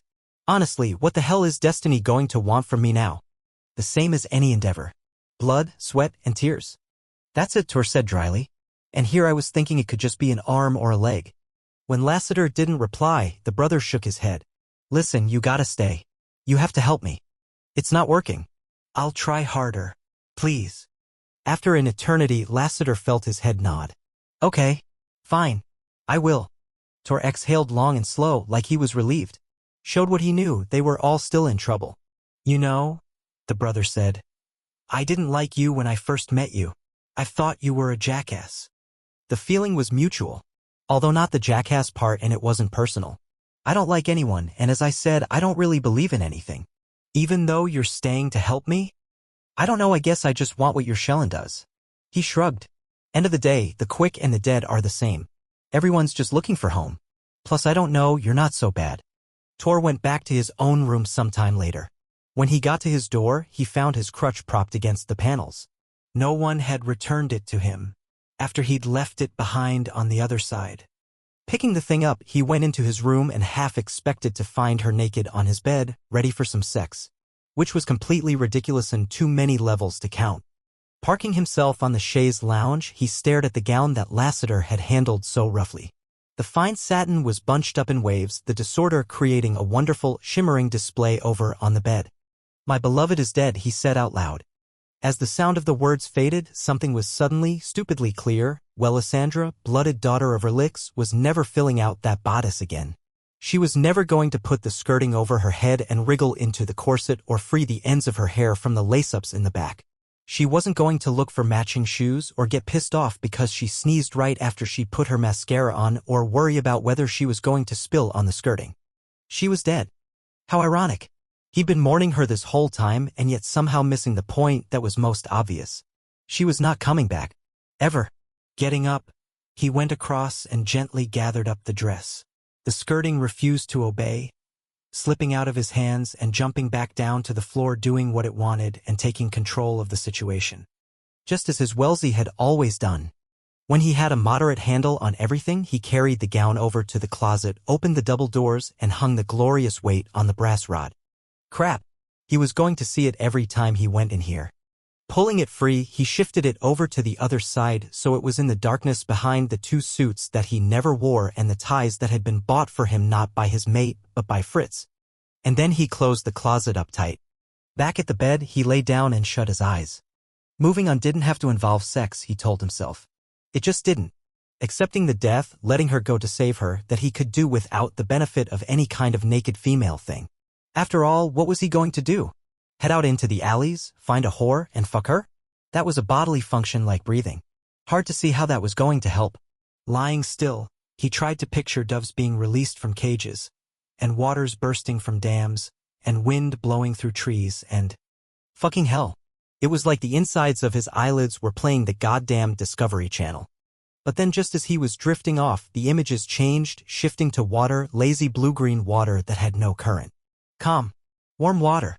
With humid air all around. He wasn't sure exactly when he fell asleep, but the image turned into a dream that started with a pale arm, a lovely pale arm floating on the water, the lazy blue-green water that had no current. Calm. Warm. It was his Wellesley in the pool. His beautiful Wellesley, her breasts peaked as she floated, her tight stomach and flaring hips and bare sex licked with wetness. In the dream, he saw himself breaching the pool, walking down short steps, the water getting into his clothes. Abruptly, he stopped and looked at his chest. His daggers were strapped on. His guns under his arms. His ammo belt locked on his hips. What the hell was he doing? This shit got wet and it was useless. That wasn't Wellesley. Holy shit, that was not his Shellin. With a shout, Tor jacked upright, ripping free of the dream. Slapping his hands on his thighs, he expected to find wet leather. But no, none of it had been real. His arousal was back, however, and a thought he refused to give credence to surfaced and stank in the back of his mind. As he stared down at his sex and cursed, the strong length of it made him think of the countless times he'd used it for pleasure and fun and procreation. Now he just wanted it to go limp and stay that way. Settling back against the pillows, sorrow settled on him like a physical weight as he recognized the truth that the angel had spoken. He had not, in fact, let his Wellesley go on any level. He was the problem. Summer 20. From the vantage point behind binoculars, the mansion on the far side of the Hudson River looked enormous, a massive stack-on-stack of floors that sat boldly upon a rocky bluff. On every of its levels, lights glowed through glass panels as if the thing had no solid walls. Quite a palace, Cypher remarked in the thick, balmy breeze. Came a reply over on the left. Ecker dropped the binocs from his eyes. Too much exposure to daylight. 'Tis a roasting waiting to happen. Mayhap he kit out the basement, Cypher said. With more of those marble tubs? Given the tone of his voice, the soldier was imagining females of different sorts in water with suds, and Ecker shot him a glare before resuming the watch. Such a waste this was. A Sale son of one of the greatest brothers there had ever been could have been a fighter, a warrior, mayhap even a brother, but his fallen chosen mother had forced another path upon him. Although one could argue if the bastard had had any cock at all, he would have forged his own destiny in pursuits other than those of marble tubing. As it stood, however, he was simply another useless drain upon the species, a dandy with not worthwhile to do with his nights. Although that could all change this evening. Under these clouded skies, against the backdrop of flashes of lightning, this male was significant at least for a short time. Granted, the circumstances of his relevancy might cost him his life, but if the history books served their purposes, he could well be remembered for playing a small role in the great turning point of the race. Not that he knew any of this, of course. Then again, one didn't expect Chum to be aware it was attracting sharks. Scanning the rolling grounds once again, Ecker decided the lack of trees and shrubs was the result of the clearing process prior to construction. No doubt an aristocrat would want manicured gardens. The fact that it made the house more difficult to get up close to was not the kind of thing a Sale would consider. The good news was that although it was likely there was steel in the structure of the house as part of support beams, floor pinnings, roof joists, at least one could get in and out through all that glass. Ah, yes, here is the proud homeowner now, Ecker growled at the figure of a male striding out into the grand living room. Not even drapes to hide his presence. It was as if he were a hamster in a cage. The male deserved to die for being this stupid, and indeed, on Ecker's back, his scythe began to hum a little dirge. Ecker increased the binocular's magnification. A Sale was taking something out of his breast pocket, a cigar. And naturally, the lighter was a gold one. He probably thought fire, like packaged meat, came only from stores. It was going to be a pleasure to kill him, along with the others who would soon show up here. Indeed, the Glimmer's council had effectively stonewalled Ecker and his band of bastards. No invitation to a meeting. No greeting by its Leodire, revenge. Not even an official response to the letter that had been sent in the spring. At first, this had frustrated him to the point of violence. But then a little birdie had begun to chirp in his ear and another path had been revealed. The best weapon in a war was often not a dagger, a gun, or even a cannon. It was something that was invisible and deadly yet not poisonous gas. It was something that was utterly weightless and yet had gravity beyond measure. Information, solid, verified information from a source inside your enemy's camp, was atomic bomb powerful. His missive to the council had in fact been received, and what was more, it was being taken seriously. The great blind king, whilst saying nothing, had immediately commenced meeting with the heads of all the remaining bloodliness in person, at their places of residence. Bold move in a time of war, and it proved Ecker's challenge had a basis in reality. A king did not risk his life like that unless he was out of touch with his subjects and being forced to reconnect. In retrospect, it was even better than a meeting with the council. There were a limited number of its members left, and all of them had known abodes. Wrath had already had audiences with the majority, and thanks to that little birdie, Ecker was well aware of who was left. Shifting his focus around, he assessed the roof. The porches. The chimney on the near side. According to Ecker's source, a Sale had arrived back in the spring, assumed ownership of this sieve of a homestead, and that was all the aristocrats knew. Well, other than the odd notables that the male had brought no one with him, no family, no staff, no Shellanand that he kept to himself. Both were unusual for a member of the Glimera, but then mayhap he was waiting to see how things fared in this new environment afore bringing his blood to him and entertaining others of his ilk. There had been a younger brother, hadn't there? Also coddled by that fallen chosen mother of theirs. Perhaps a half-sister of some ill repute? Behind him, Ecker heard his soldiers stretch, their leather creaking, their weapons shifting. Up above, storm clouds continued to release intermittent flashes of light, with the bass drum of thunder remaining as yet in the distance. He should have assumed from the very beginning that it would come down to this. If he wanted Wrath off the throne, he was going to have to do it himself. Relying on the Glimera for anything more than unfounded delusions of grandeur had been a mistake. At least he had his in on the council. In the aftermath, when things got messy, he was going to need the support. Fortunately, there were more people who agreed with him than did not. Wrath was nothing but a figurehead, and whereas in times of peace that was tolerable, in this era of war and strife it was insupportable. The old ways could keep that male where he didn't belong for just so long. In the meantime, Ecker would wait for the proper moment and strike decisively. It was time for Wrath's reign to be relegated to a soon-forgotten footnote. "I hate waiting," Zephyr muttered. "'Tis the only virtue that matters," Ecker shot back. In the foyer of the Brotherhood's mansion, everyone was gathering to go out for the night, the males milling around at the foot of the grand staircase, their weapons gleaming on their chests, and at their hips, their brows drawn over cold eyes, their bodies mincing about like those of stallions whose hooves could not be stilled. From the shadows outside the butler's pantry, no one waited for Torment to come down and join them. He was usually among the first, but of late he had tarried longer and longer. There he was at the head of the second-floor landing, clad in black leather. As he descended, he took the banister casually. She was not fooled. He had grown weaker over the last few months, his body wasting away until it was clear that only his will for vengeance animated him. He was starved for blood, and yet he obviously refused to yield to that demand of the flesh. So thus she nervously waited and watched at the beginning of every night and the end. Every sundown she hoped he would come down finally refreshed. Every near to dawn she found herself praying he arrived back alive. "Dearest Virgin Scribe, you look like shit," one of his brothers said. Torment ignored the comment as he went over to stand next to the massive young male who had mated Hexania. The pair were a team from what she could tell, and she was grateful for it.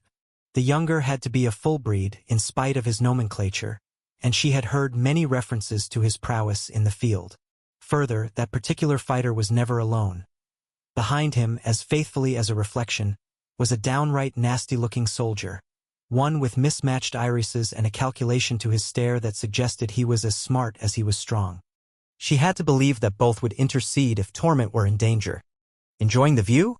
I'm not," she hissed and spun around, her robe's hem flaring out.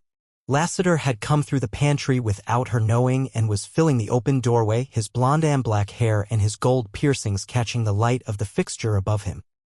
His knowing eyes were always something to escape from, but at least at the moment, that white stare was not on her.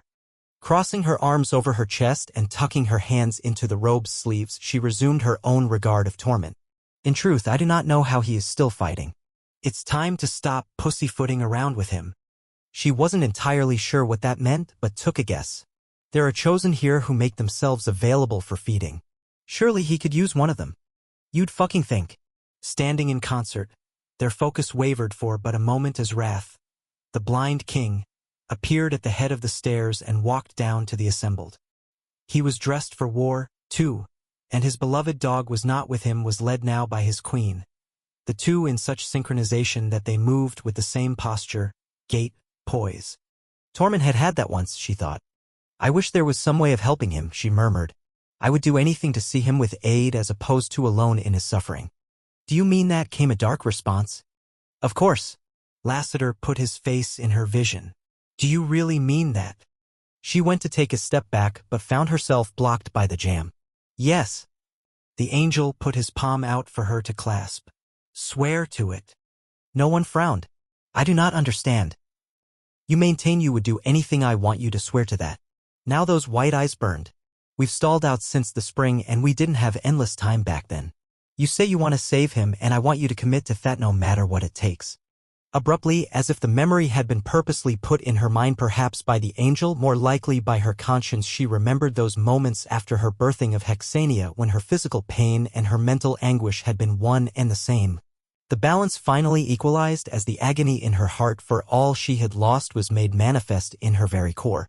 Unable to bear her burdens, she had taken Torment's dagger from his chest holster and used it in a way that had made him scream. His hoarse cry had been the last thing she'd heard. Staring up at the angel, she wasn't stupid, and she was no longer naive. "You are suggesting I feed him?" "Yeah, I am. It's time to take this to the next level." No one had to steel herself before she looked back at Torment. But as she took in his frail body, she came to a resolve. He had buried her, so surely she could force herself to accept him at her vein in order to give him life. Assuming he would agree to take what was offered. Assuming she could make herself. Indeed, even in the hypothetical, her body trembled at the thought, but her mind rejected the response of her flesh. This was not a male interested in anything from her. In fact, he would be the only male she could safely feed. A chosen's blood would be purer, she heard herself say, and get us nowhere. No one shook her head, refusing to read anything into that statement. Then she took the angel's hand. "I shall serve his blood needs if he comes to me." Lassiter bowed ever so slightly. "I'll take care of that part, and I'm going to hold you to this. You shall not have to. My vow is my vow." 21. Standing in the foyer with his brothers, Tor had a bad feeling about the way the night was going to go. Then again he'd woken up from that dream of his Wellesley and the young, the one he had had from time to time but only truly understood since Lassiter had provided the context. He knew now that the two were in the in-between, huddled under a gray blanket in the midst of a dark gray landscape that was cold and unyielding. They were gradually moving off into the distance. The first time he'd had the vision, he'd been able to pick out each individual hair on his Shellen's head and the quarter-moon whites at the tips of her fingernails and the way the blanket's rough fibers caught the strange, ambient light, as well as the contours of the tiny bundle she cradled against her heart. Now, though she was yards off, the gray ground between them something that he tried to cross, but was unable to cover. And just as dire, she had lost all color, her face and hair now tinted with the gray of the prison she was trapped in. Naturally, he'd been insane when he woke up. For fuck's sake, he'd done everything he could to move on in the last few months, put the dress away, gone down for first and last meals, tried cocksucking yoga, transcendental bullcrap, and even gotten on the internet to research grief stages and other psychobabble bullshit. He'd attempted to not think of Wellesley consciously, and if his subconscious burped up a memory, he quashed it. When his heart ached, he pictured those effin' white doves released from cages, and dams bursting, and shooting stars, and a bunch of other dumbass metaphoricals that belonged on motivational posters. And still he'd had that dream in shades of gray. And still Lassiter was here. It wasn't working. "Tor? You with us?" Wrath barked out. "Yeah. You sure about that?" After a moment, Wrath's wraparound swung back to the rest of the group. "So we do this. V. John Matthew, Quinn, and Tor on me. Everyone else in the field, ready to come in as backup." There was a shout of agreement from the brothers, and then they were all filing through the vestibule. Tor was the last through the door, and just as he got to the jams, something made him stop and look over his shoulder. No one had stepped out from somewhere, and stood on the edge of the depiction of the apple tree in the floor, her hood and robe making her seem like a shadow that had suddenly gone 3D. Time slowed and then ground to a halt as he met her eyes, some strange pull keeping him where he stood. In the intervening months since the spring, he had seen her at meals, had forced himself to speak with her, had pulled out chairs and helped to serve her as he did the other females in the house. But he hadn't been alone with her, and he'd never touched her. He felt like he was touching her now for some reason. "No one," he said. Her arms unfolded from out of her sleeves and her hands lifted to the hood that covered her face. With grace, she revealed herself to him. Her eyes were luminous and a little scared, her features as perfect as they had been back in the spring at the sanctuary. And down lower, her throat was a perfect, pale column of flesh which she touched lightly with fingertips that trembled.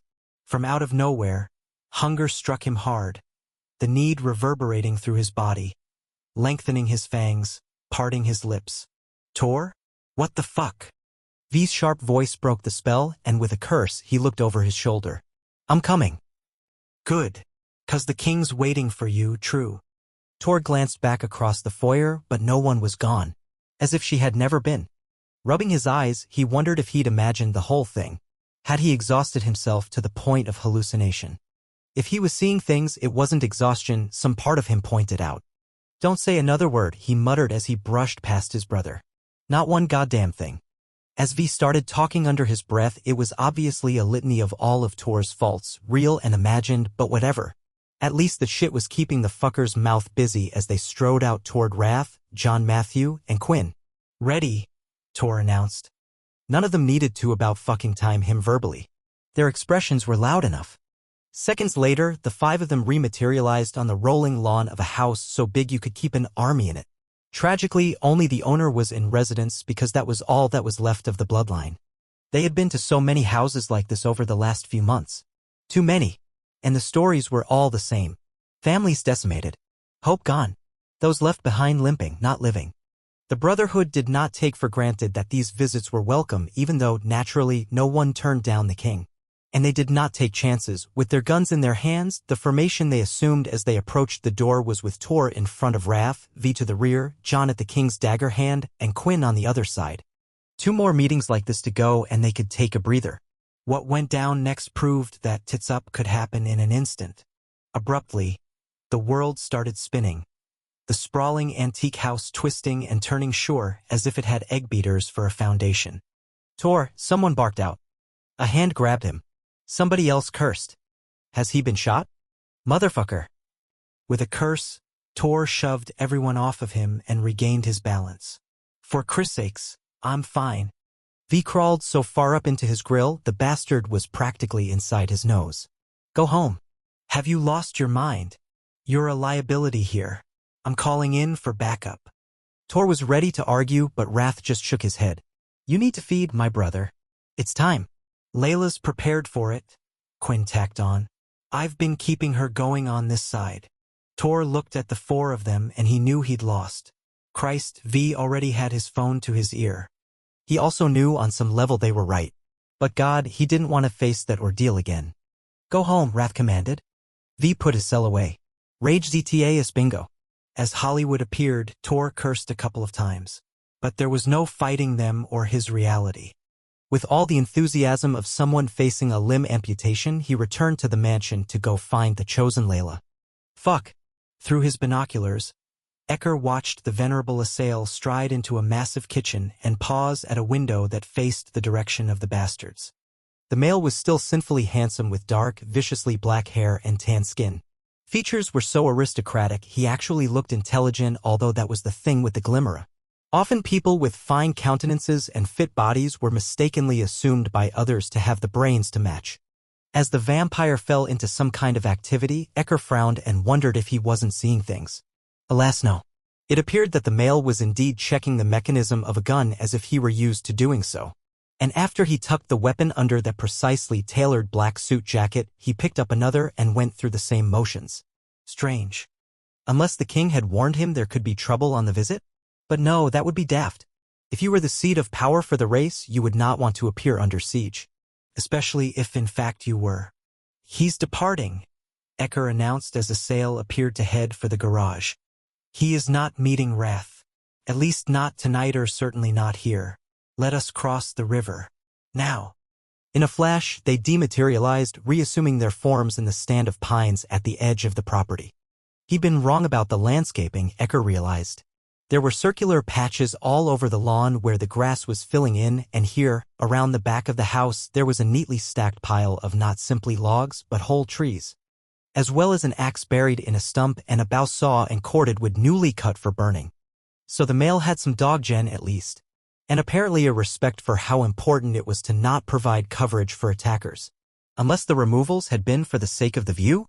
Not much but forest on the side of the house. Indeed, Assail did not appear to be the average aristocrat, Ecker thought grimly. The question was why. The door to the garage bay closest to the house began to rise soundlessly, its ascent unleashing an ever-broadening pool of light. Inside, a powerful engine revved and then some variety of low-slung, shiny black thing eased out in reverse. As the vehicle stopped dead and the door began to descend, it was clear Assail was waiting patiently for the house to be secured before he left. And then when he took off, it was not fast. And it was not with his headlights on. "We follow him," Ecker commanded, collapsing the binoculars and securing them at his belt. By dematerializing at intervals, they were able to track the male down the river toward Caldwell. The pursuit presented no challenge at all. In spite of being behind the wheel of what appeared to be a sports car of some speed, Assail seemed to feel no urgency which, under other circumstances, Ecker would have chalked up to the male being a typical aristocrat with nothing better to do than look good in a leather seat. But mayhap not so in this case. The car stopped at all the red lights, avoided the highway, and penetrated the downtown area's alleys and streets with the same lack of alacrity. Assail went left, then right, left again. Another left. Still more turns, until he was in the oldest part of the city thicket, where the brick office buildings were dilapidated, and missions and food kitchens serving the homeless were more common than for-profit businesses. A more circuitous route there could not have been taken. Ecker and his band of bastards kept on him by flashing from rooftop to rooftop, a practice that became tricky as the conditions degraded. Except then the car stopped in a tight alley between a tenement house that had been condemned and the crumbled shell of a walk-up. As Assail got out, he puffed on his cigar, the sweet smoke drifting up on the currents of air to Ecker's nose. For a moment, Ecker wondered if they had been lulled into a trap, and as he went for his gun, his soldiers did likewise. But then a large black sedan made a fat turn and rolled into the lane. As it halted afore him, Assail's preferred positioning became clear. Unlike the new arrivals, the vampire had parked at the head of a four-way, so that he could go in any direction. Wise if one wanted to get away. Humans emerged from the other car. "Four of them. You here alone?" the one in front asked. "Aye. As you asked." The humans shared looks that suggested the male's compliance was crazy. "Do you have the money?" "Aye." "Where is it?" "In my possession." The male's English was similar to Ecker's thickly accented, but there the comparison ended. That was a high-class drawl down there, not a rough brogue. "Have you my goods?" "Yeah, we got it. Let's see the cash. After I inspect what you have brought me." The man doing the talking took out a gun and pointed it at the vampire's chest. "That's not the way we're going to do this." Assail released a puff of blue smoke and rolled the cigar between the tips of his fingers. "Did you hear what I said, asshole?" The human barked as the three behind him disappeared, hands into their suit jackets. "Aye. This is going to be done the way we want, asshole." "That would be Assail, kind sir." "Fuck you. Gimme the cash." "HM. Indeed. So you have demanded." Abruptly the vampire's eyes locked on that human's, and after a moment, the autoloader in that meaty palm began to vibrate ever so slightly. Frowning, the guy focused on his hand, as if he were sending it a command. "That is not how I do business, however," Assail murmured. That gun muzzle gradually began to move, shifting away from the vampire and moving in a broad circle farther and farther afield. With growing panic, the man gripped his own wrist as if he were fighting another, but not of his effort derailed the changing trajectory. Whilst the weapon was gradually turned on its own operator, the other men began to shout and shuffle about. The vampire said nothing, did nothing, remaining utterly calm and in control as he froze those three in place, locking their bodies but not their faces. Oh, those expressions of panic. Rather delightful. When the gun was up to the man's temple, Assail smiled, flashing white teeth that gleamed in the darkness. "Permit me to show you how I do business," he said in a low voice. And then the human pulled the trigger and shot himself in the head. As the body dropped to the pavement and the sound of the shot echoed around, the remaining men's eyes drew wide in horror even as their bodies remained immobilized. "You," Assail said to the one closest to the sedan. "Bring me what I bought." Aye, the man swallowed hard. "We don't got nothing." "With hauteur worthy of a king," Assail countered. "I'm sorry, what did you say?" "We didn't bring nothing." "And why not?" "Because we was going to." The man had to take another stab at swallowing. "We was going to." "You were going to take my money and leave me for dead?" When there was no reply, Assail nodded. "I can see the value in that. And no doubt you'll understand what I must do now." While the vampire puffed on his cigar, the man who had been speaking began to reposition his own gun, the muzzle ending up upon his temple. One by one, 3 more shots rang out. And then the vampire sauntered over and extinguished his cigar in the dead mouth of the first to go down. Ecker laughed softly as the sail returned to his vehicle. "Do we follow him?" Zypher asked. Wasn't that the question? There were lessers to fight here in the downtown area, and there was no reason to care if a sail was making money off the addictions of humans. Still, there was a lot of night left to be utilized, and there might as yet be a meeting between the male and the king forthcoming. "Aye," Ecker replied, "but only myself and Thro. If there is a rendezvous with Wrath, we will find you." "This is why we all need cell phones," Thro said. "Faster. Better coordination." Ecker ground his teeth. Since their arrival in the New World, he had allowed Thro to engage one such cellular and no others, a fighter's sense of smell and hearing, his instinct honed by training and practice, his knowledge of his enemy and himself. These did not come with a monthly bill, the need for recharging, or the threat of being laid aside and lost or stolen. Ignoring the commentary, Ecker ordered, "The rest of you go forth and find the enemy." "Which one?" Zypher said with a hearty laugh. "There are a growing number from which to choose." Indeed, for Asael was not behaving like an aristocrat.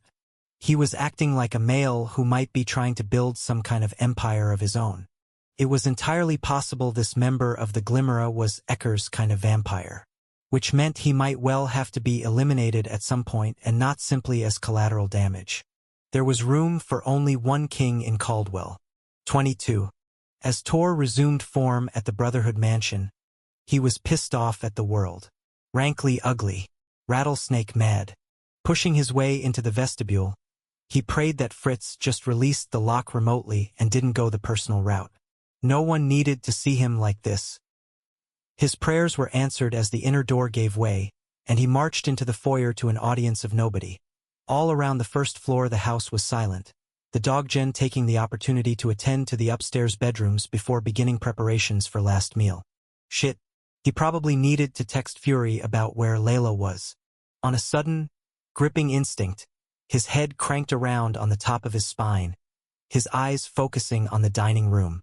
Some inner cue told him to get walking, the impulse carrying him through the arches, past the long, glossy table and out the flap door into the kitchen. No one was at the counter cracking eggs into a ceramic bowl. Alone. She stopped in mid-strike, her hood coming up and turning to face him. For some reason, his heart started beating hard. "Did I imagine you?" he said. "I'm sorry. Did I imagine you in the foyer before I left?" No one slowly lowered her hand, the egg saved from shattering. "Temporarily. No, you did not. Take your hood off again." It was not a question, but a demand, the kind of thing Wellesley would never have stood for. No one, on the other hand, solemnly obeyed him.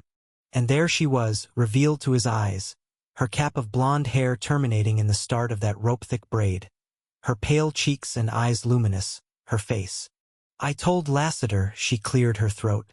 "Lassiter asked me if I would feed you. And you said, yes." All of a sudden, he pictured her in that pool, floating on her back, utterly naked, with the water's pervasive tongue licking at her warm flesh. Everywhere. Tor threw out a palm and braced himself on a cupboard. Hard to know what was rocking him most, the sudden need to be at her throat, or his utter despair at the thought of it. "I am still in love with my Shellin," he heard himself say. And that remained the problem. All the resolving in the world, all the turning the new leaf and letting go shit, hadn't changed his emotions in the slightest. "I know," no one replied. "And I am glad. I should use the chosen." He took a step closer to her. "I know. And I agree. Their blood is purer." He took another step forward. "You are from a good bloodline." "Was," she said starkly. As the fragile expanse of her shoulders began to tremble ever so slightly, like she had sensed his hunger, the predator in him awoke. Abruptly, he found himself wanting to jump over the island she was standing at, just so he could. Do what? Well, that was obvious. Even though his heart and his mind were nothing but an empty ice skating rink, frozen over and flat as fuck, the rest of him was alive. His body throbbing with a purpose that threatened to mow down good intentions, proper decorum and his grieving process. As he took yet more steps to her, He had a horrifying thought that this was what Lassiter had meant by letting go. In this moment, he had left Wellesley behind. He was aware of nothing except the diminutive female in front of him who was fighting to stay in place as she was stalked by a brother. He stopped only when he was no more than a foot away from her, looking down past her bent head. His eyes locked on the fragile pulse at her jugular vein. She was breathing as hard as he was, and as he inhaled, he caught a scent. It was not fear. Dearest Virgin Scribe, he was enormous. As no one stood in the lee of the great warrior who had come upon her, she felt the heat coming off his massive body sure, as if she were in front of a raging fire. And yet she was not burned, and she was not afraid. She was warmed in some place so deep, so buried within her, that she did not immediately recognize it as part of her internal makeup. All she knew for sure was that he was going to take her vein within moments, and she was going to let him, not because the angel had requested it of her, and not because she had vowed to, and not to make up for something in the past. She wanted him to. As a hiss boiled out of him, she knew torment had opened his mouth to expose his fangs. It was time, and she did not pull up her sleeve. She loosened the top of her robe, peeled it wide to her shoulders, and tilted her head to the side, giving him her throat. Oh, how her heart beat. "Not here," he growled. "Come with me." Taking her hand, he drew her into the butler's pantry and closed them in. The squat, cramped room was lined with shelves of colorful canned fruits and vegetables, the still, warm air smelling of freshly milled grains, and the dry, cakey sweetness of flour. As the overhead light came on and the door locked itself, she knew they had been willed so by him. And then he just stared at her as his fangs elongated even further, the twin white tips peeking out from under his parted upper lip, his eyes glowing. "What do I do?" she said hoarsely. He frowned. "What do you mean? What do I do for you?" The Symphoth had taken what he'd wanted and to hell with her, and her father had naturally never permitted any male to feed from her. Was there a certain way to? Abruptly, torment appeared to pull out of the vortex, something jarring him back to a different consciousness. And yet even so, his body remained fully engaged, his weight shifting from one boot to the other, his hands curling into fists and releasing, curling and releasing. "Have you never? My father was saving me, and when I was abducted, I have never done this properly before." Torment put a hand up to his head as if he had an ache within it. "Listen, this is. Tell me what to do." As he trained his eyes on her once again, she thought his name was indeed Apartment Low. How he was tormented. "I need this," he said, as if speaking to himself. "Yes, you do. You are so gaunt that I ache for you." Except he was going to stop this, she thought as his stare grew dull. And she knew why. "She is welcome in this space," no one said. "Bring your Shellen unto your mind. Let her take my place." Anything to help him. For Torment's great kindnesses toward her earlier self, and fate's cruel machinations against him, she would do anything for him to be made right. "I may hurt you," he said harshly. "No worse than I have already survived." "Why?" "Stop talking. Stop trying to think. Do what you must to take care of yourself." There was a long, tense silence. And then the light went off, the little room going dim with the only illumination that which bled through the milky glass panels of the door. She gasped. He breathed harder. And then an arm linked around the back of her waist and jerked her forward. As she hit his chest wall, it was as if she had been thrown against rock, and she blindly put her hands out to grab onto something. The flesh of his arms was smooth and hot, the skin thin over hard muscles. Tugging on her braid. Then wrenching, and her hair was unbound, her scalp spared the stretch and pull of the binding, the release drawing her head back. A large hand speared in through her tresses, tangling them, pulling downward.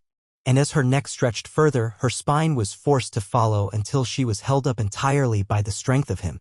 Disoriented and off balance, she momentarily lost her purpose, just as he had before darkness had been wrought. Searching for his face, she found it. But there was no grounding to be had. She could not see the features, could not find him in the male body she was up against. Instantly, his visage became nothing but anonymous planes and angles. And his body was not that of Torment, the brother who had attempted to save her, but some stranger. There was no turning back, however, no undoing the spin of the wheel she had unleashed. His grip, his arms, his body tightened up even more until she was crushed against him.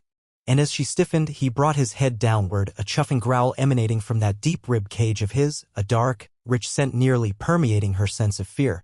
There was another hiss followed by a razor-thin scratch that started at her collarbone and rose air higher. Panic overtook her. His presence, his hold on her, the fact that she couldn't see properly, everything about the experience shifted her back into the past, and she started to struggle. Which was when he struck. Violently.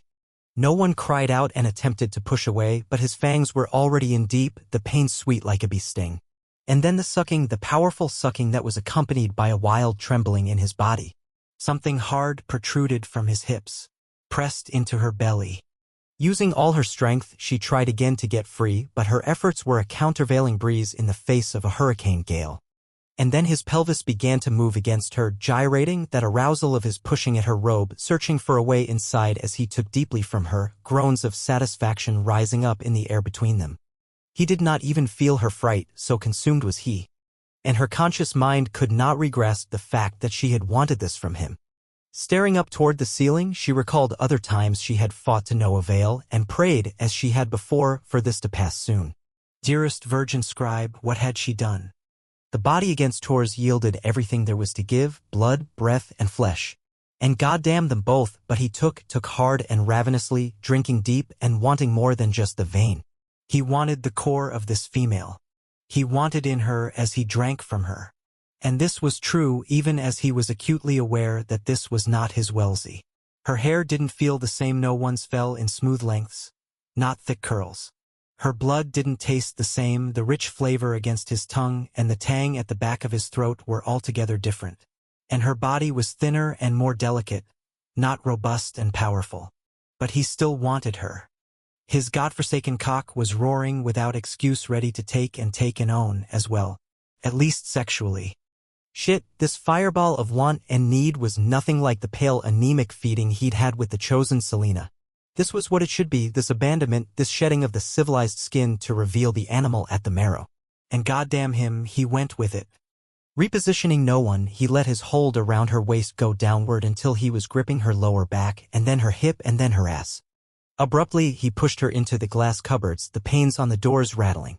He didn't mean to be rough, but it was impossible to fight the need. And worse, in the recesses of his mind, he didn't want to. Lifting his head, he let out a roar that stung even his own ears, and then he bit her again, his control snapping at the feast of his starved senses.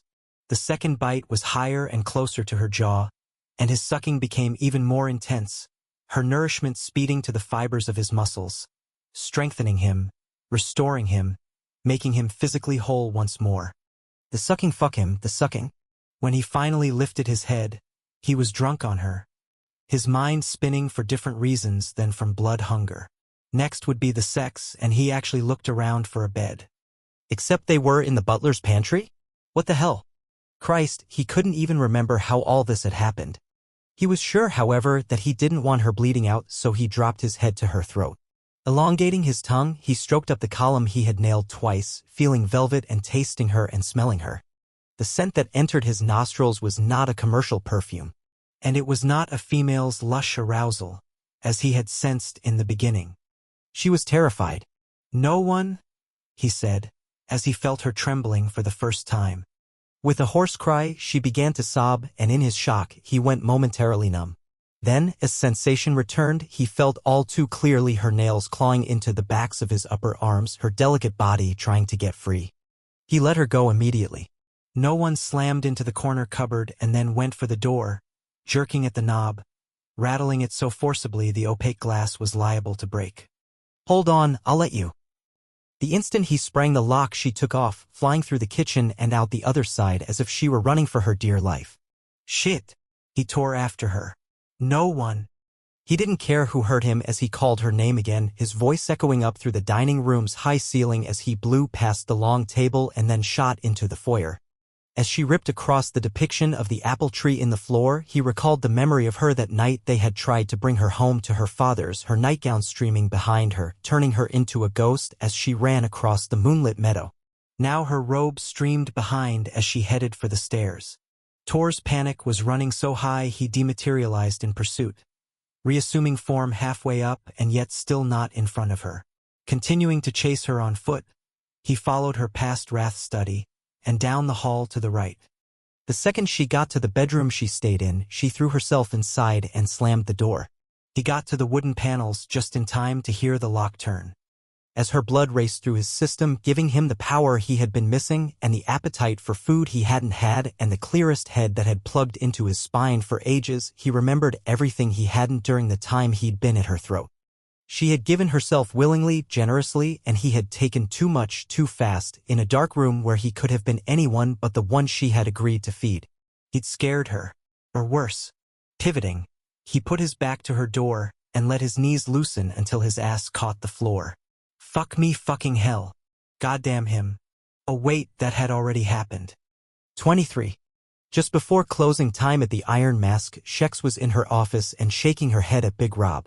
On her desk between them were 3 more packets of that cocaine with the death symbol on it. Are you kidding me with this shit? Pulled it off a guy 10 minutes ago. Did you keep him? Within the bounds of what's legal. Told him I was processing paperwork. Didn't exactly mention to him that he was free to go fortunately. He's so drunk he's not worried about his civil rights. Let me go talk to him. He's where you like them. She headed out and hung a left. The interrogation room was at the far end of the hall, and it didn't have a lock on the door. Last thing they needed was trouble with the CPD. Make that more trouble. Given what went down under this roof every night, the police were known to nose around from time to time. Opening the door, she cursed under her breath. The guy sitting at the table was slumped over onto himself, his chin down on his chest, his arms hanging loose, his knees out to the sides. He was dressed like an old-fashioned dandy in steampunk style, sporting a black slim-fit suit and a white shirt with a high lace collar, and naturally, something was off about the threads. The fabric, for one thing. The fact that none of it was handmade, for another. The buttons, but that was what happened when humans who liked to pretend dipped their toes in historical waters. They got shit wrong every time. Shutting the door quietly, she walked over to him in silence, curled up a fist and slammed it on the table to wake him up. Oh look, he had a little cane to complete his outfit. And a cape. As the guy flipped backward and teetered on 2 chair legs, she caught the ebony walking stick on the fly and let gravity decide what to do with the human. How cute. In his open mouth, 2 porcelain fong-like projections had been glued onto his canines. Guess that made him feel even more Frank Langella. She sat down just as he landed flat on his back, and she studied the silver skull at the top of the cane while he dragged himself off the floor, righted his dumbass costume as well as the chair, and parked it once again. As he smoothed his jet-black hair, the roots showed mouse brown. Yes, we're letting you go, she said before he asked. And as long as you tell me what I want to know, I won't get our friends down at the CPD involved. Okay. Yeah. Thanks. At least he didn't pretend to have an English accent. Where'd you get the coke? She put a hand up as he opened his yap. Before you tell me it was your friend's and you're just keeping it for him, or that you borrowed the coat and it was in the pockets, the police aren't going to believe that bullshit any more than I do, but I guarantee they'll get to hear the lie. There was a long silence during which she stared at him. He'd even put in red contacts to make his irises appear to be glowing. She wondered if he'd ever tried to dematerialize through a wall. She was ready to help him give it a go. I made the buy on the corner of Trade and 8th. About 3 hours ago. I don't know the guy's name, but he's usually there every night between 11 and 12. Does he only sell the shit marked with that symbol? Nah, the guy seemed to relax, his Jersey accent growing stronger. He'll move just about anything. Back in the spring, I sometimes couldn't get the coke. But I don't know, last month or so he's had it every time. It's what I like. Was the Dracula routine his rebellion against GTL? She wondered. What name does it go by, she said. Dagger. It fits who I am. As he motioned down his getup, his redstone pinky ring caught the light. I'm a vampire. Really? I thought they didn't exist. Oh, we're very real. He gave her the once-over, his eyes going Lothario. I could introduce you to some people. Bring you into the coven. Isn't that for witches? I have 3 wives, you know. Sounds crowded at your house. I'm looking for a 4th. Nice offer, but I'm married. As she said the words, her chest ached. Happily, I might add. She wasn't sure for whose benefit that was tacked on. God, John. The knock on the door was soft. Yeah, she said over her shoulder. You got a visitor. The instant the reply hit her ears, her body flared to life, and abruptly she was ready to usher this trick-or-treat motherfucker out the door head first. John was early tonight, which was fine with her. "We're done," she announced, getting to her feet. The human rose up, his nostrils flaring. "God, your perfume is amazing. Don't bring that shit into my house again, or next time we're not going to do any talking. Clear." Opening up the door, she got hit with her mate's bonding scent. Those dark spices were barreling down the hall. And there he was at the other end, standing tall outside her office. Her John. As his head came around toward her, he dipped his chin and smiled, his eyes looking a little evil. Which meant he was more than ready for her. "You're beautiful," the faker breathed as he stepped forward. She was about to brush him off when John caught sight of the horny little fucker. This did not go over well. Her bonded male came prowling down the hall, his shit-kickers loud enough to drown out the bass beat from the club proper. Her buddy with the caps and the cape was still focused on her, but that didn't last. As he got a load of the nearly 300-pound, jacked-up force of nature riding up on him, he actually shrank into himself and took cover behind Shex. Manly. Yup. Real stud material. John stopped at the door and blocked all escape, those beautiful blues of his downright vicious as he glared over her shoulder at the human. God, she wanted to fuck him, she thought. With a casual wave, she provided introductions. "This is my husband, John." "John, this was just leaving. Do you want to escort it out, honey?" Before the faker could respond, John bared his fangs and let out a hiss. It was the only sound he could make besides a whistle, but it was better than words. "Oh, man," Shex muttered as she stepped aside sharply. The wannabe had just pissed himself. John was more than happy to take out the garbage. Dumbass human, looking at his female like that? The bastard was lucky John was so sexed up. Otherwise he'd have taken the time to break a leg or an arm just to make a point. Clamping a hold on the nape of the guy's neck, he frog-marched the leering son of a bitch over to the rear exit, kicked open the door, and dragged him into the back parking lot. Some version of, "Oh God, please don't hurt me," was coming out of that mouth, and with good goddamn reason. Only the thinnest veil of common sense was keeping John from murder. As there was no way to command the guy to look at him, John spun the POS around, grabbed him by the shoulders, and lifted him up until his cute patent leather black shoes hung in the breeze. Meeting eyes that had some kind of ridiculous fake red color over them, John willed the poser into a trance, and wiped clean the memories of those fangs that had been flashed. Then, well, it was tempting to implant a little ditty about how vampires really did exist and were coming after him. Good dose of induced paranoia would put a quick end to this charade the fucker was living. Then again, it wasn't worth the effort, especially not when he could be inside his female right now. With a final shake, he let the guy go, sending him off at a dead run. Fucker was scrawny, exercise would do him good. As John turned back to the club, he saw Shex's Ducati parked flush against the building under a security light, and damn, he imagined her straddling all that power, lying low on the engine, gunning the bike around a dead man's curve. He stalked over to the door and found it open, with her standing in it. "I thought you were going to tear his throat out," she drawled. She was totally aroused. As John came up to her, he didn't stop until her breasts were against his chest, and she didn't budge in the slightest, which naturally juiced him even more. God, she was hot to begin with, but this self-imposed separation they were rocking was making him even more desperate to be with her. "You want to come in my office," she said on a growl. "Or do it out here?" When he just nodded like the dumb handle he was, she laughed. "How about inside so we don't scare the children?" Yeah, for most humans, sex didn't involve drawing blood. As she led the way, he watched her hips sway and wondered if in fact it was anatomically possible for a person's tongue to drag on the floor. The instant they were locked in together, he was all over her, kissing her hard as his hands made fast work of shoving up her shirt. As her fingers speared into his hair, he bent down and sent up a prayer of thanks that she never bothered with a bra. With her nipple in his sucking mouth and one hand between her legs from the back, he laid her out on top of the paperwork on her desk. Next move was to peel off her leathers, and then he was sprung and penetrating her. Fast, furious fucking, the kind that rearranged furniture and probably called attention to itself, was always the opening gambit. Second time was slower. Third time was that sensuous crap that got shot with a blurry lens in movies. It was your typical way of handling a banquet, gorge to take the edge off, concentrate on favorites, finish off with a delicate aperitif. They came at the same time, he bending over her, she wrapping her long legs up around his hips, both of them holding on as tight as they could. In the midst of the jerking releases, he happened to lift his head and look up. Across the way, there was a file cabinet and an extra chair, and for some reason, he noticed for the first time that the wall was made of concrete blocks and painted black. Same stuff that he'd stared at for the last couple months. And none of it had registered.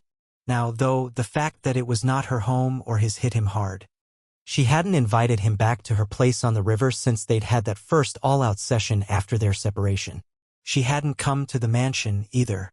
Closing his eyes, he tried to reconnect with what his body was still up to, but all he got were vague sensations of pulsing below his belt.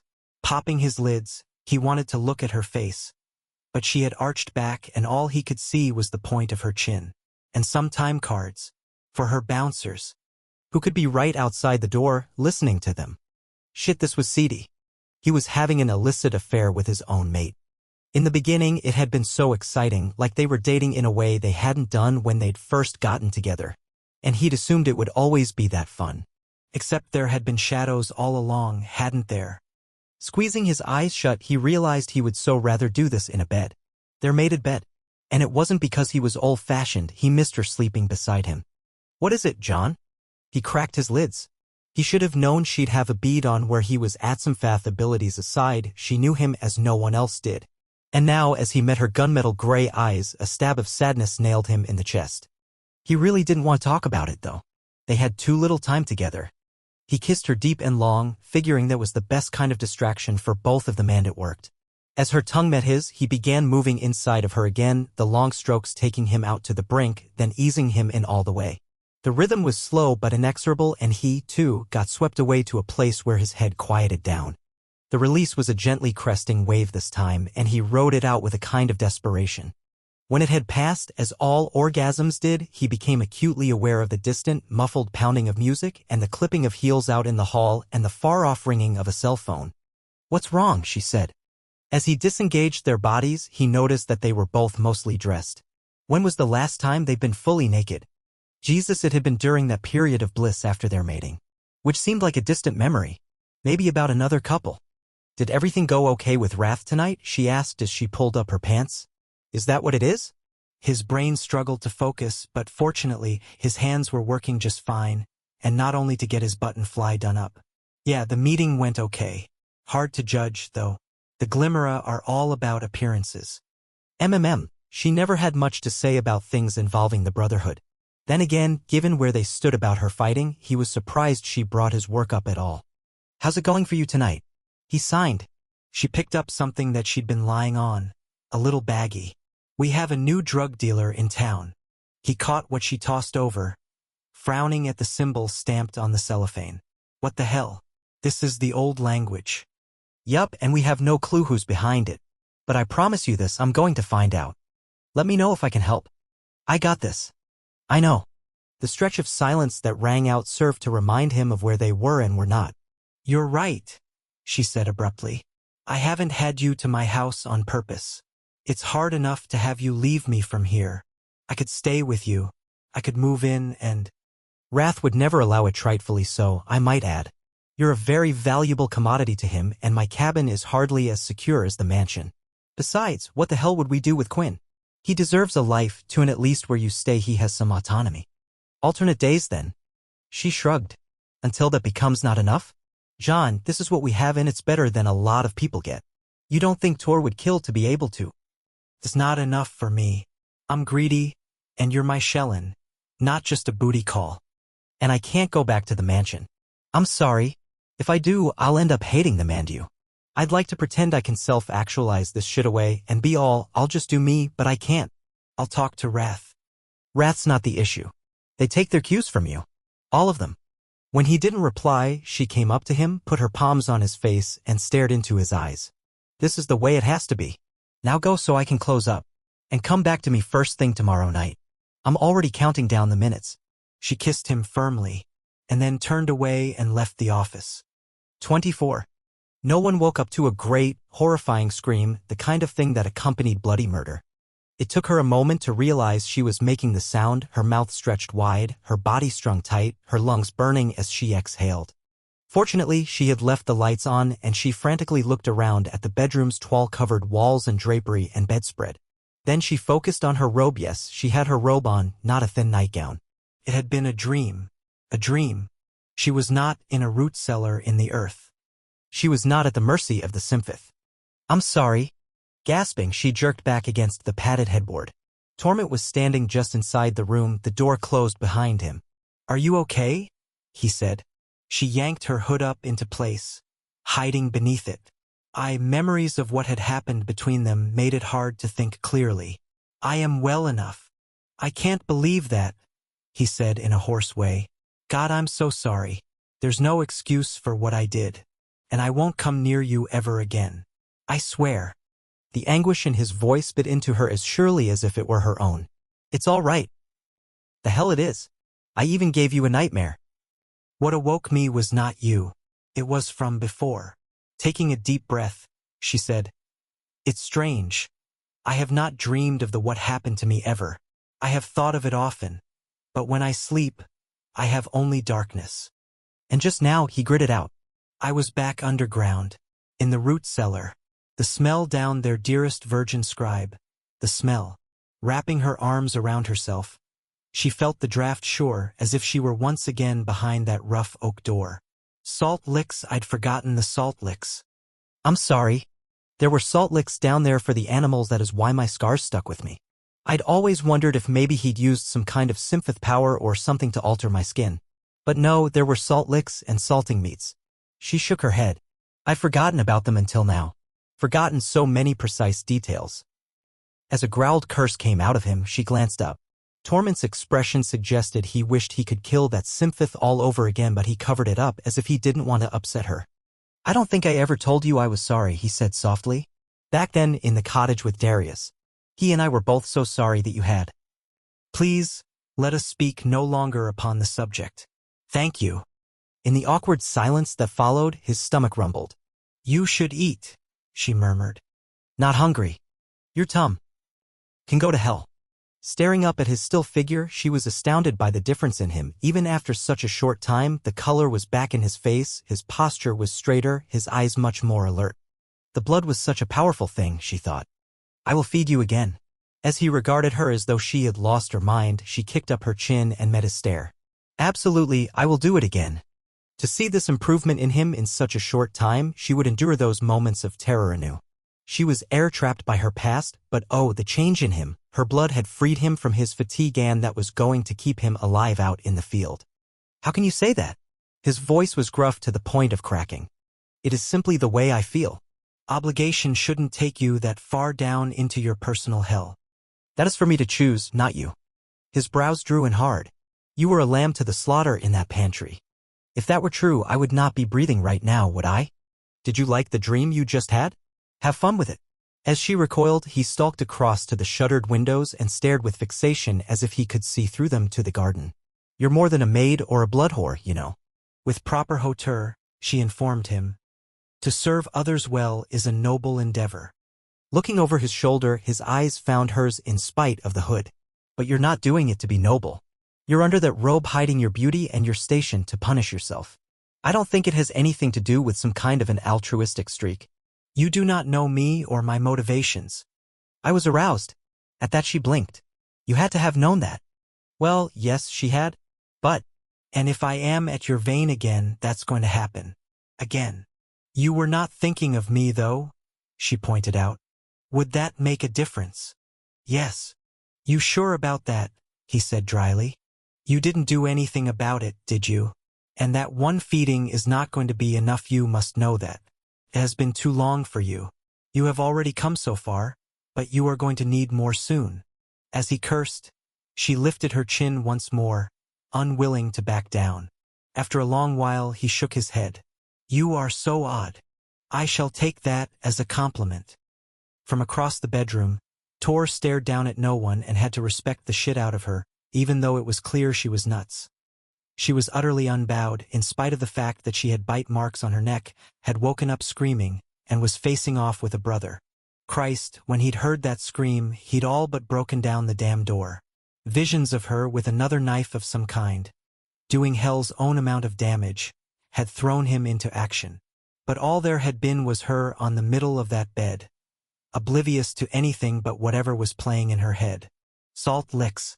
Fucking hell. Your leg, he said gently. How did it happen? He put a steel cuff around my ankle and chained me to a beam. When he came to me, the cuff bit into me. Tor closed his eyes against the images. Oh God. He wasn't sure what to say after that. He just stood there, powerless, saddened, wishing that so many things had been different in both of their lives. I think I know why we're here, she said abruptly. Because you screamed. No, I mean, she cleared her throat. I've always wondered why the scribe virgin brought me to the sanctuary. But Lassiter, the angel, is right. I am here to help you, as you helped me long ago. I didn't save you, remember? Not at the end. You did, though. He was shaking his head when she cut him off. I used to watch you sleep back in the old country. You were always to the right of the fire, and you slept on your side facing me. I spent hours memorizing the way the low glow from the peat played over your closed eyes and your cheeks and your jaw. Suddenly, the room seemed to retract in on them both, growing tighter, smaller, warmer. Why? Because you weren't like the Symphoth at all. You were dark and he was pale. You were big and he was thin. You were kind to me and he was not. You were the only thing that kept me from going completely mad. I never knew. I did not want you to know. After a moment, he said grimly, You always planned on killing yourself. Yes. Why not do it before the birth? Man, he couldn't believe how candid they were getting. I did not want to curse the babe. I had heard the rumors about what happened if you took matters into your own hands, and I was prepared to accept the consequences for myself. But the unborn? It was coming into the world in such sadness to begin with, but at least it could make of its destiny what it could. And yet she had not been cursed, maybe because of her circumstances, God knew. She had suffered enough on her way to the exit. On that note, he shook his head again. About the feeding. I appreciate your offer. I really do. But somehow, I can't imagine a repeat of that scene downstairs is going to do either of us any good. Admit that you feel stronger. You said you haven't dreamed of that shit since it happened. One dream is not. It's enough for me. That chin of hers went up again, and damned if that habit wasn't, well, not appealing, no. No, it was not appealing. Really. If I can live through the events, she said, I can get through the memories. In that moment, staring across the room at her show of will, he felt a tie to her, sure as if a rope had linked the pair of them chest to chest. Come to me again, she announced, when you are in need. We'll see about that, he dismissed. Now, are you okay? Here in this room, I mean, you can lock the door. I shall be all right if you come to me again. No one. It is the only way I have to make things right with you. You don't have to make anything right. Honest. Turning away, he went to the door, and before he stepped out, he glanced over his shoulder. She was staring at her entwined hands, that hooded head of hers bowed. Leaving her with what little peace she had, he took his grumbling stomach to his room and disarmed. He was righteously starved, his appetite for food carving a bottomless pit out of his lower torso, and though he would have preferred to ignore the demand, he didn't have a choice. Ordering up a tray from Fritz, he thought of no one, and told the dog Jen to make sure she got some eats as well. Then it was shower time. After he turned on the water, he undressed and left the clothes on the marble floor where they landed. He was in the process of stepping over the mess when he saw himself in the long mirror over the sinks. Even to his uncaring eye, it was obvious his body had rebounded, the muscles tightening under his skin. His shoulders back where they should be instead of down around his diaphragm. Too bad he didn't feel better about the recovery. Getting into the glass-enclosed space, he stood under the jets, braced his arms out, and let the water run off his flesh. When he closed his eyes, he found himself back in the pantry, at no one's throat, working her vein. He should have taken her wrist, not her throat, matter of fact. Why hadn't he? Abruptly, the memory went full bore on him. The tastes and scents and feel of that female against him, shutting his mind down and cranking up his senses. God, she had been a sunrise. Opening his eyes, he stared down at the erection that had made itself known at the first image. His cock was in proportion to the rest of him, which meant it was long, thick, and heavy, and capable of going for hours. As it strained in a demand for attention, he feared the arousal was like the hunger in his gut, going nowhere until he did something about it. Yeah, whatever on that. He was not some post-trans with a permaboner and a hairy palm. He could choose whether or not he jerked off for fuck sake, and that would be a big no. Snagging the bar of soap, he sudsed up his legs and wished he was Vino, not with the black candles and shit. But at least if he had that vampire's mind, he could think of like the molecular makeup of plastic or the chemical composition of fluoride toothpaste or how gasoline-powered cars. Or he supposed he could think of dudes, which, given that he wasn't attracted to them, might well lead to a merciful deflation. The problem was he was just torment, son of harm, so he was stuck trying to remember how to make Toll House cookies. He didn't know shit from Shinola about science, he didn't give a crap about sports, and he hadn't read a newspaper or watched the TV news in years. Plus, those were the only goddamn anything he knew how to make. What did you put in them? Butter? Crisco? Spackle? As nothing came to him, he began to worry that his Food Network channel was not only incompetent, but wasn't going to do shit for his dumb handle. He gave it another shot, and could only remember how to open the goddamn bag of chips. Stalled, stiff at the hips, and despaired. He closed his eyes and thought of his Wellesley, naked and in their bed, of how she tasted and felt, of all the ways they'd been together, of all the days spent interlocked and panting. Gripping himself, he pinned the pictures of his mate to the forefront of his mind, plastering them over anything that had to do with no one. He didn't want that other female in this space. He might have to take care of business, which he didn't want to do, but he could damn well set boundaries. He sure as hell couldn't pick his fate, but his fantasies were totally up for grabs. Stroking his shaft, he tried to remember everything about his red-haired beauty. The way her hair had looked across his chest, the gleam of her bare sex, how her breasts had peaked when she was on her back. It was just part of a history book, though, and the illustrations had faded us if his mind had lifted the ink from the pages. His concentration lost, he popped open his lids and got a high hauria of his hand wrapped around that stupid-ass arousal, trying to pump off something. Anything. It was like milking a Coke machine getting him nowhere. Well, except for a vague sting where the skin got pinched at the head. God damn it. Dropping the whole bad idea, he got busy with the soap, running the bar over his chest and under his armpits. "Sire," Fritz called out from the other room. "Would you require aught else?" He was not asking the dog gen for porn. That was bleak on so many levels. "Ah, no thanks, my man." "Very good. Have a blessed sleep." "Yeah, right. You too." After the outside door was shut again, Tor shampooed his head like he supposed all males did. Squeeze out a crap load, rub it into your hair like you were trying to get a stain out of a carpet, and then stand under the spray forever because you'd used too much of whatever Fritz had bought you. Later, he would decide it would have been best to keep his eyes open.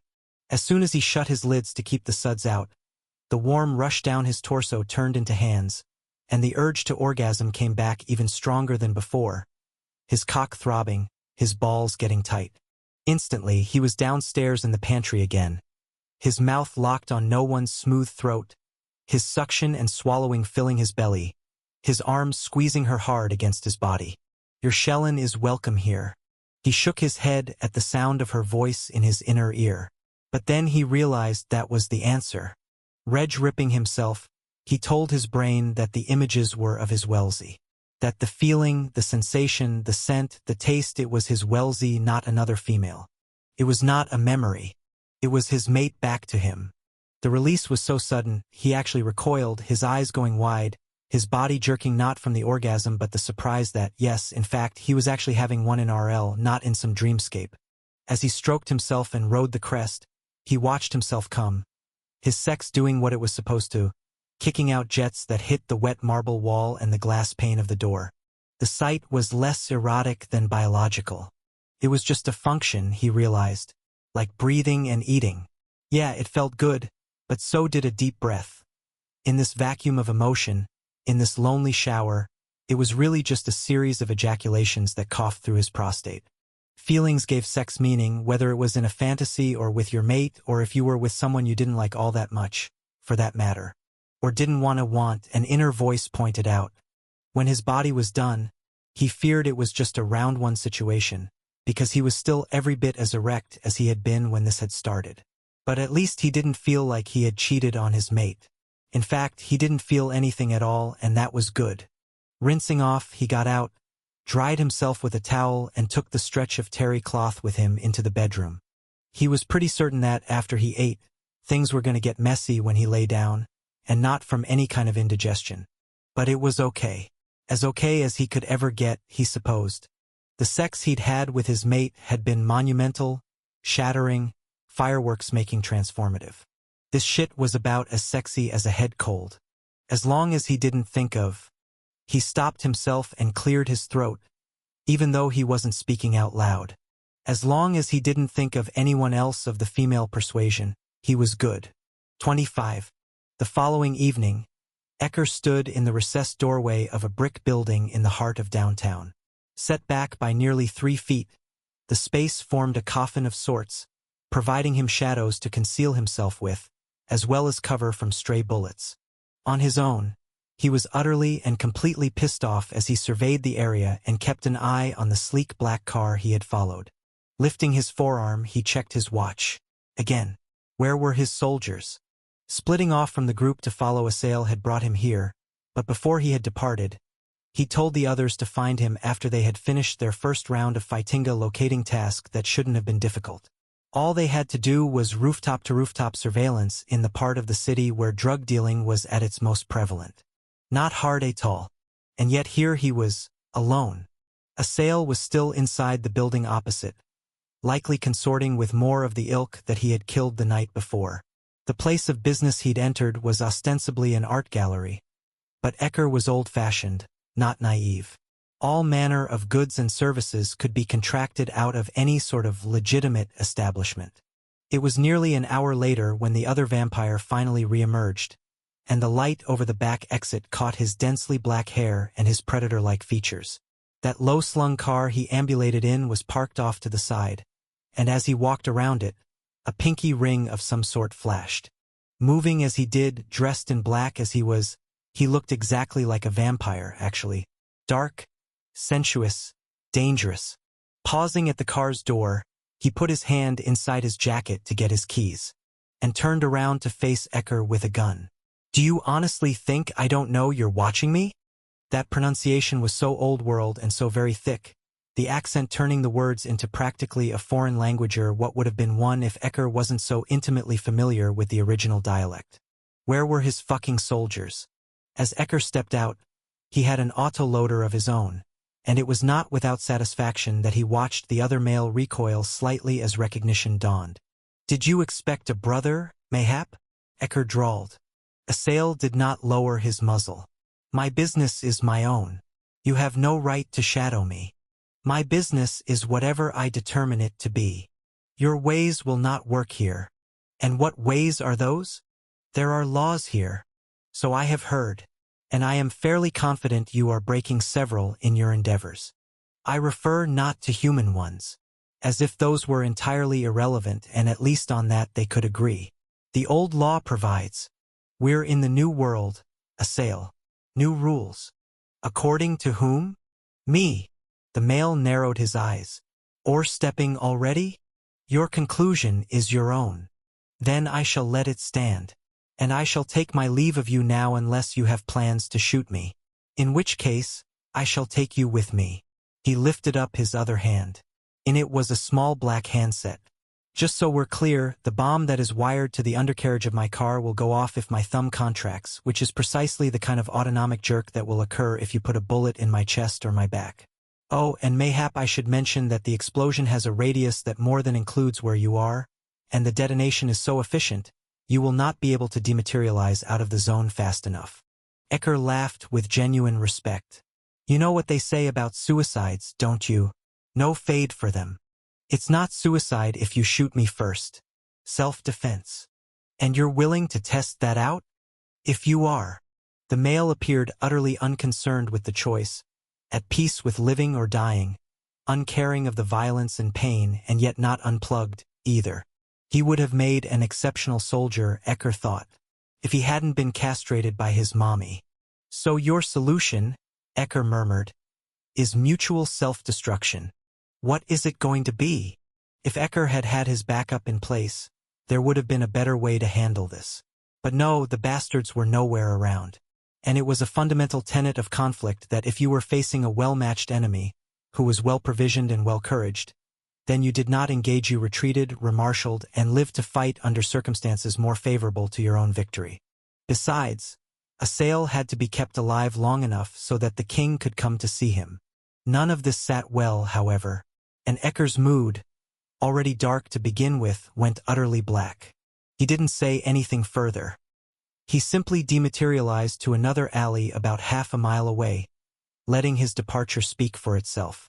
As he reformed by a shut-up newsstand, he was furious with his soldiers.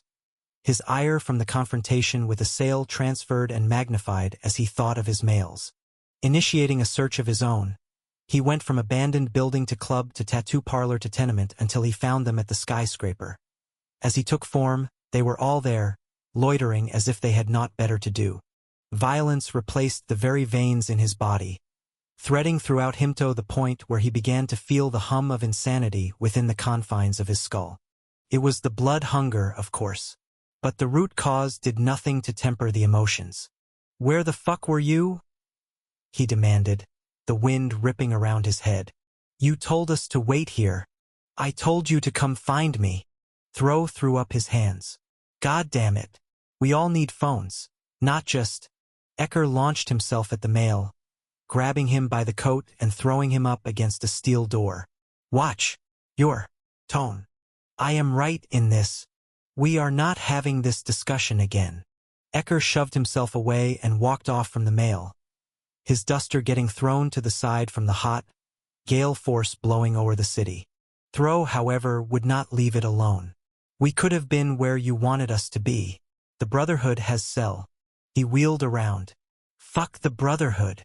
You'd have better luck doing that if we had methods of communication. The Brotherhood are weak for their technological crutches." Thro shook his head, all aristocrat who knew better. "No, they're in the future, and we can't compete with them if we're in the past." Ecker curled his hands into fists. His father, rather, the bloodletter, would have pushed the son of a bitch right off the side of the building for this insolence and insubordination. And Ecker did take a step forward toward the male. Except no, he thought with cold logic. There was a more useful way to handle this. "We go into the field. Now." As he leveled his stare at Thro, there was one and only one acceptable response, and the others knew this, judging from the way they got their weapons out and readied themselves to engage the enemy. And yes, Thro, ever the dandy who appreciated social order, even in a military situations, naturally followed suit. But then again, there were other reasons for him to follow orders over and above an affinity for consensus. It was that debt that he believed he would be working off forever. It was his commitment to the other bastards, which had grown over time and was mutual to a point. And, of course, it was his dearest, departed sister who was, in a way, still with him. Well, she was more with Ecker in practicality.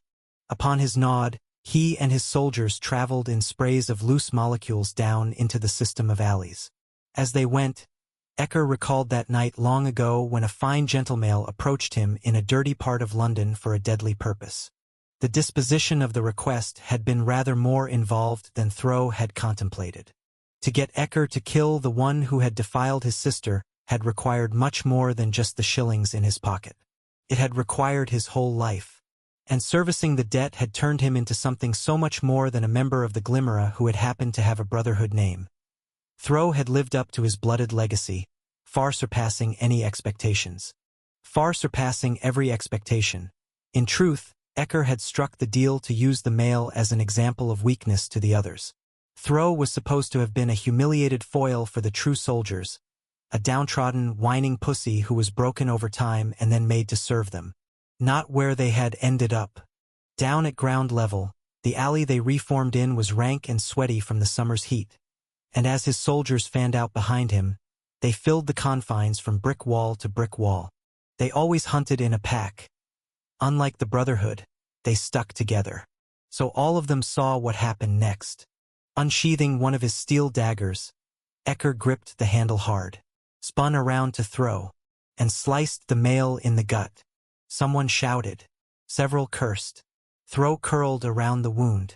Ecker caught the male's shoulder, retracted the weapon, and stabbed again. The scent of fresh vampire blood was unmistakable. There needed to be two sources, not just one, however. Resheathing his dagger, he pushed Throw backward so that the male fell flat on the ground. Then he took one of Throw's blades from its holster and ran the sharp edge down the inside of his own forearm, wiping his wound all over Throw's upper body. He then forced the bloodied dagger into the soldier's hand. Then he crouched down, locking vicious eyes with the male. When the Brotherhood finds you, they will take you in and treat you, and you are going to find out where they live. You are going to tell them that I betrayed you and you want to fight with them. You will ingratiate yourself with them and find a way to infiltrate their domicile. He jabbed a finger in the male's face. And because you're so fucking committed to the exchange of information, you're going to tell everything to me. You have 24 hours, and then you and I shall reconvene. The remains of your sweet sister are going to come to a disgraceful end. Throw's eyes popped wide in his pale face. Yes, I have her. Ecker leaned down even farther, until they were nose to nose. I have had her with us all along. So I say unto you, do not forget where your allegiances lie. You bastard. You got that right. You have until tomorrow. Top of the world. 4 a.m. Be there. The male's eyes burned as they met his own, and the hatred in them was answer enough. Ecker had the ashes of the male's dead, and they both knew that if he was capable of sending his second in command into the belly of the beast, tossing those powdered remains into a garbage bin or a dirty toilet or the fry basket in a McDonald's was nothing special. The threat of all that was, however, more than enough to cuff Throw. And just as he had back in another era, so, too, would he now sacrifice himself for whom he had lost. Ecker shot up and spun around. His soldiers were standing shoulder to shoulder, a wall of menace that faced him squarely. But he was not worried about insurrection. They had each been raised, if one could call it that, by the blood letter taught by that sadistic male the art of fighting and of retribution. If they were surprised, it should have only been because Ecker had not done this sooner. Go back to camp for the rest of the night. I have a meeting to attend to if I return to find any of you gone. I will hunt you down and not leave you injured. I will finish the job. They left without looking at Throw or him, for that matter. Wise choice. His anger was sharper than the blades he had just used. As Throw was left alone in the alley, he positioned his hand flat against his abdominals, exerting pressure to reduce the blood loss. Although his body was crippled with pain, his vision and hearing were preternaturally acute as they trained on his environment. The buildings arching above him were tall and without lights. The windows were narrow and had thick, rippled glass. The air smelled of cooking meat, as if he were not far from a restaurant that grilled a great deal. And off in the distance, he heard the horns of cars and the rush of the brakes on a bus and a woman laughing shrilly. It was still early in the night. Anyone could find him. Friend, foe, lesser, brother.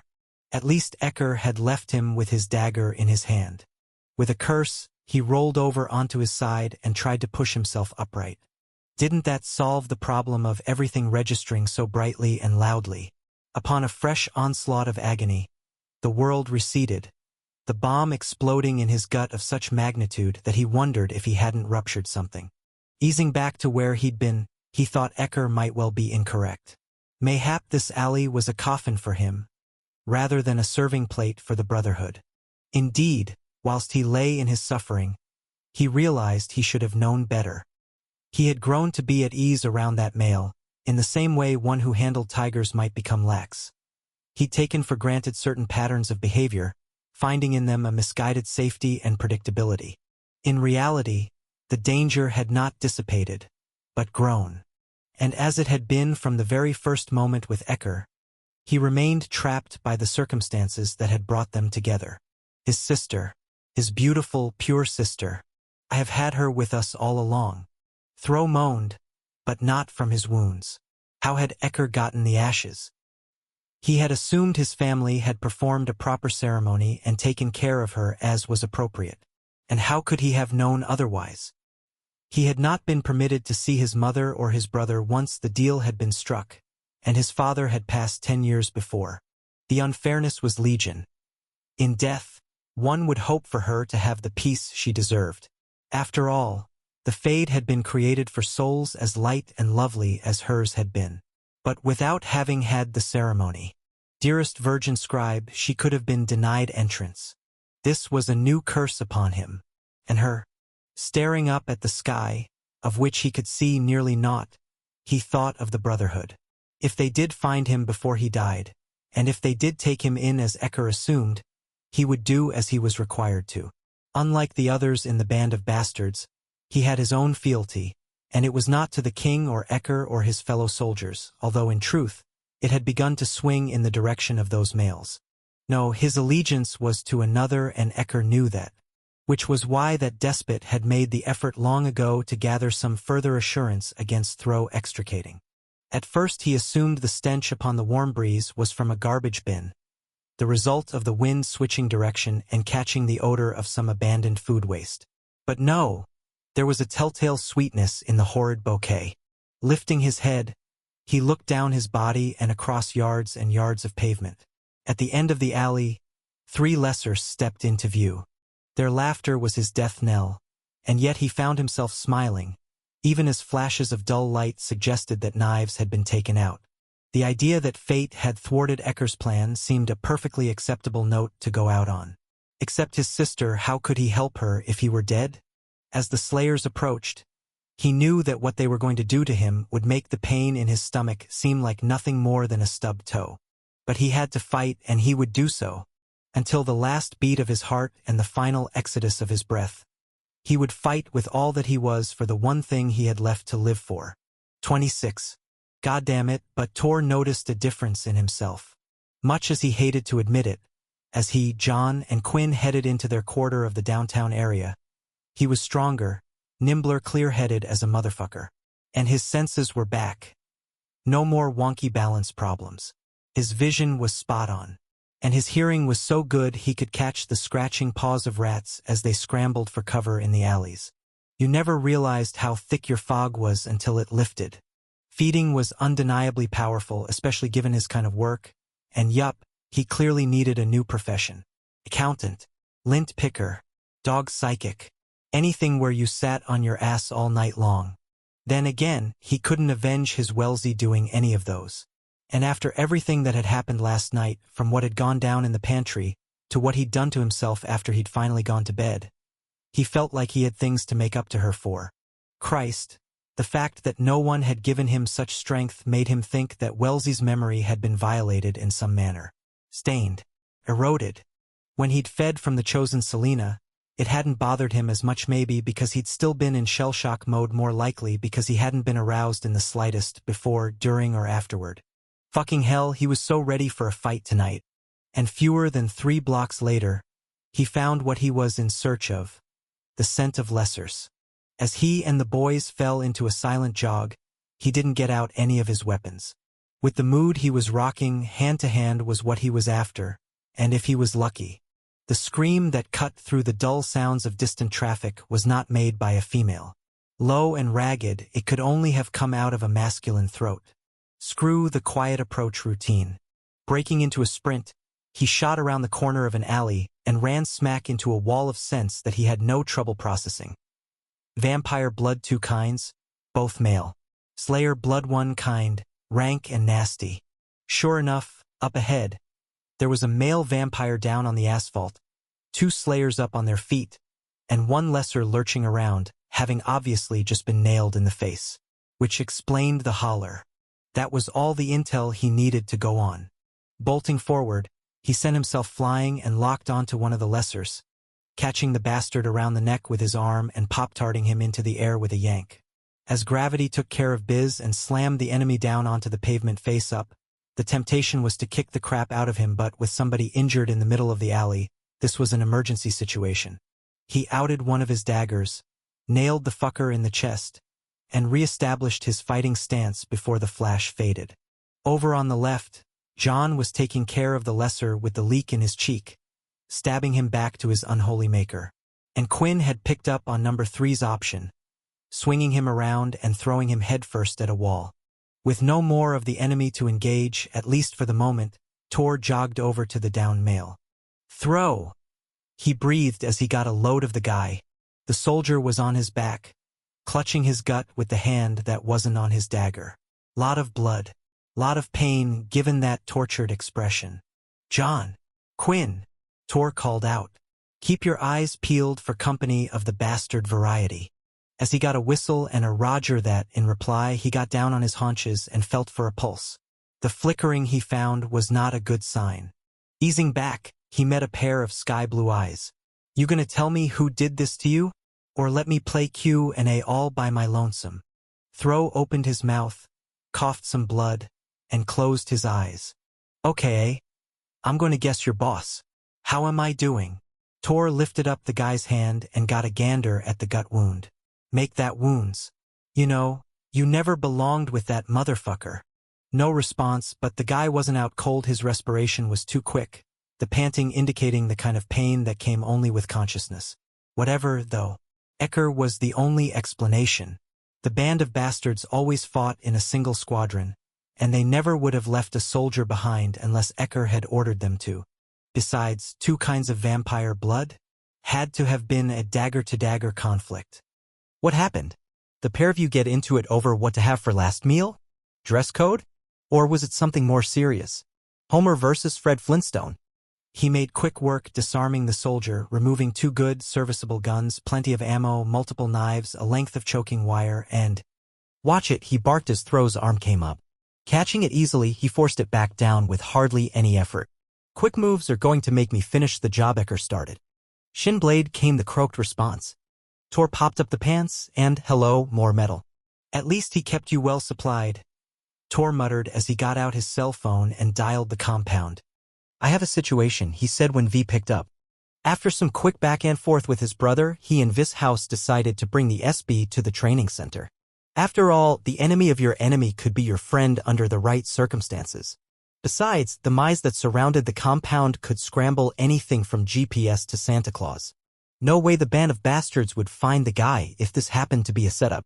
10 minutes later, Butch arrived with the Escalade. Throw didn't have much of an opinion about being lifted up, carried over, and laid down in the back seat. The fucker was finally out cold. The good news was that it meant he wasn't an immediate threat, but it would be a benet to get him back alive. Bargaining chip? Intel source? Footstool. The repurposing options were endless. Just the kind of passenger I like, Butch said as he got behind the wheel again. No chance he's going to try to backseat drive. Tor nodded. I'm coming with you. The first gunshot that went off came from John's 40, and Tor immediately went back into fight mode, throwing the Escalade's door shut at the same time he went for his own weapon. Second shot was from the enemy, whoever it was.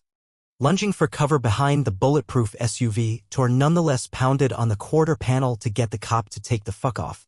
Throw was too valuable to lose over something as ho-hum as a squadron of lessers. Worse, it could be the bastards. As the brother hit the gas, Tor was left with his ass in the breeze, but he took care of that quick, ducking into a roll, becoming a tight, moving target that would be harder to hit. Bullets followed him, except the guy with the trigger finger didn't know how to lead prey. The pinging off the pavement closed in on him, but not quick enough. And as he came up to a dumpster, he tore behind the thing, prepared to return fire as soon as he knew where his boys were. Silence in the alley. No, that wasn't quite right. Dripping like something was leaking out of the iron belly of the massive trash bin made him frown and take a quick look down. It wasn't the dumpster. Shit. He'd been hit. Like a computer running a scan, he went into his body and identified the sources of the damage.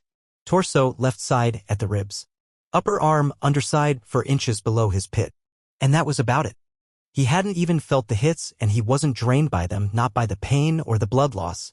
Goddamn, feeding it was like pouring jet fuel in your tank. And of course, it helped that the bullets hadn't caught anything important. They were surface grazes only. Putting his head out around the dumpster, he couldn't see anyone in the alley, but he could sense slayers all around, taking cover. At least he didn't smell any fresh blood other than his own. So John and Quinn were okay. Thank God. The lull that followed got on his nerves, especially as it persisted. Man, someone had to kick this fight into high gear again. Butch was heading back with a ticking time bomb in his cargo hold, and Tor wanted to be there when the brother got to the compound. More of the Jeopardy theme. From out of nowhere, that god-awful scene from the butler's pantry hit him again, his hunger and no one's struggles and his body's reaction ripping through him. A great clawing anger bit him in the ass, ruining his concentration, pulling him out of the fight and putting him exactly where he didn't want to be. As his brain scrambled and his chest burned, he wanted to scream. Instead, he chose another way to force his mind somewhere else. Putting both guns up in front of him, he jumped out from behind the dumpster. Talk about a lightning rod. Triggers were pulled. Lead went flying. And he was the target. As his shoulder kicked back, he knew he was struck again, but he didn't pay any attention. Zeroing in on the source, he discharged both semis at the dark corner, squeezing off round after round as he walked forward. Someone was yelling, but he didn't hear it. He was on autopilot. He was invincible. When the call came in to the medical staff, no one was in the training center's main exam room, delivering a stack of freshly folded scrubs that were straight from the dryer and still a little warm. Over at the desk, Doc Jane leaned into her phone. He's what? Can you repeat that? Who? And you're bringing him here. At that moment, the door to the outside corridor burst wide and no one took an involuntary step back. The brothers' vishouse and rage filled the room as they barged in, and the fighters were grim. Their eyes darkened, their brows down, their bodies tight. There were daggers in their right hands. Wait, yes, they're here? What's your ETA? Okay, yep, we'll be ready for him. Jane hung up and looked over at the males. Guess you guys are in charge of security. Damn straight. Vishouse nodded at the operating table. So I can't assist you. Because you're going to have a knife to the throat of my patient. You got it. Where's Alina? Conversation bloomed as Doc Jane began gathering equipment and staff, and in the chaos that followed, no one prayed nobody noticed her. Who was being brought in? As if Vishouse read her mind, he looked in her direction. All non-essential personnel have to leave the training compound. The desk phone went off again with a shrill sound, and the healer Jane put it up to her ear once more. Hello? Quinn? What is what? He did what? The female's eyes shot to her mate, her cheeks going pale. Tell me how bad? And he needs transport? Do you have thank God? Yeah, I'll take care of it. She hung up and spoke in a hollow voice. Tor's hit. Multiple times. Manny, she called out. We've got another incoming. Torment? Vishouse cursed. If Throw put even one slug into him. He walked into gunfire. Jane cut in. Everyone froze. As no one threw a hand out to the wall to steady herself, Rage said softly, Excuse me? I don't know much more than that. Quinn just said that he stepped out from under cover, put up 240s, and just walked forward into a spray of gunfire. The other doctor, Manuel, came flying in from next door. Who we got now? There was a lot more conversation at that point, deep voices mixing with the female's higher tone. Alina, the nurse, arrived. 2 more brothers. No one sank farther back into the corner by the supply cabinet, staying out of the way as she stared at the floor and prayed. When a pair of huge black boots intruded upon her line of vision, she just shook her head, knowing what would be said to her. You need to go. Vicious's voice was steady and sure, almost kind, which was a new one. Lifting her chin, she met icy, diamond eyes. Verily, you will have to kill me and drag my body out of here if you wish me to leave. The brother frowned. Look, we're bringing in a dangerous. A sudden, subtle growling appeared to surprise the male. Silly, she thought, considering he was making the... No, he was not. She was. That warning was rising up out of her own chest, breaching her own lips. Cutting the sound off, she pronounced, I shall stay. Which room are you treating him in? V blinked as if he were dumbfounded and unfamiliar with the sensation. After a moment, he looked over his shoulder at his mate. Ah, Jay, where are you working on tour? Right here. Throw's going into our 2nd or fewer doors, so there's less of an escape risk. The brother turned away and walked off, but it was just to get a stool and bring it over to her. This is in case you get tired of standing. Then he left her be. Dearest virgin scribe, who walked into enemy fire unprotected. She wondered. The answer, when it came to her, made her gut seize up, someone who wanted to be killed in the line of duty. That was who? Mayhap it would be better if Layla fed him. Less complicated, no. Not less so. The chosen was incredibly beautiful, without a deformity of any sort. Yes, he had stated that he wanted no one in a sexual manner, but a male's resolve could be sorely tested by a female who looked like that. And any such response would kill him. No one was better for him. Yes, that was right. She would handle his needs. As she continued to justify things to herself, The fact that the idea of him at the fair chosen's throat made her curiously violent was nothing she wanted to examine too closely. 27. Thro came awake in a void. He had no sight, no hearing, and no feeling in his body, as if the surrounding darkness had claimed him in his entirety. Ah, so this was done, he thought. The opposite of the illuminated fade. The shadowy place where those who had sinned upon the earth were locked for eternity. This was the Omega's hell, and indeed it was hot. His belly was on fire. No, you're wrong. That lesser was shot from above too. Someone else was at the scene. Thro's senses came quickly upon him, ushering away the void sure as sunrise over the landscape, but he was careful not to change his breathing or move. That male was not one of his fellow soldiers. And neither was the second who spoke. What are you talking about? When I went over to stab him back to the Omega, he was riddled with bullets, some of which could only have been discharged from a vantage point above him. I'm telling you, the top of his skull, his shoulders, that shit was a mess. Any of our boys up there? Not that I'm aware of. A third voice said, nope. We were all at ground level. Someone else took the fucker out. Tor put some lead into him. Sure. But that wasn't all. Shut it. Our guests come around. With the ruse over, Thro opened his eyes. Ah, yes. This was not done but damn close to it. The whole of the Black Dagger Brotherhood lined the walls of the room he was in, the males staring at him with aggression in their marrow. And that was not all. There were some others with them, soldiers, clearly, as well as that female, the one who had killed the bloodletter. As well as the great blind king. Thro focused on Wrath. The male had on dark spectacles, but even so, the consuming stare behind those lenses felt very obvious. Indeed, the most important vampire on the planet was, as he had always been, a massive fighter, with the cunning of a master strategist, the expression of an executioner, and a body strong enough to follow through on both of those accounts. Aptly named, he was. And Ecker had chosen a very, very dangerous adversary. The king stepped up to the bedside. My surgeon saved your life. I do not doubt it, Thro rasped out. Dearest virgin scribe, his throat was sore. So the way I look at it, under normal circumstances, a male of worth would owe me.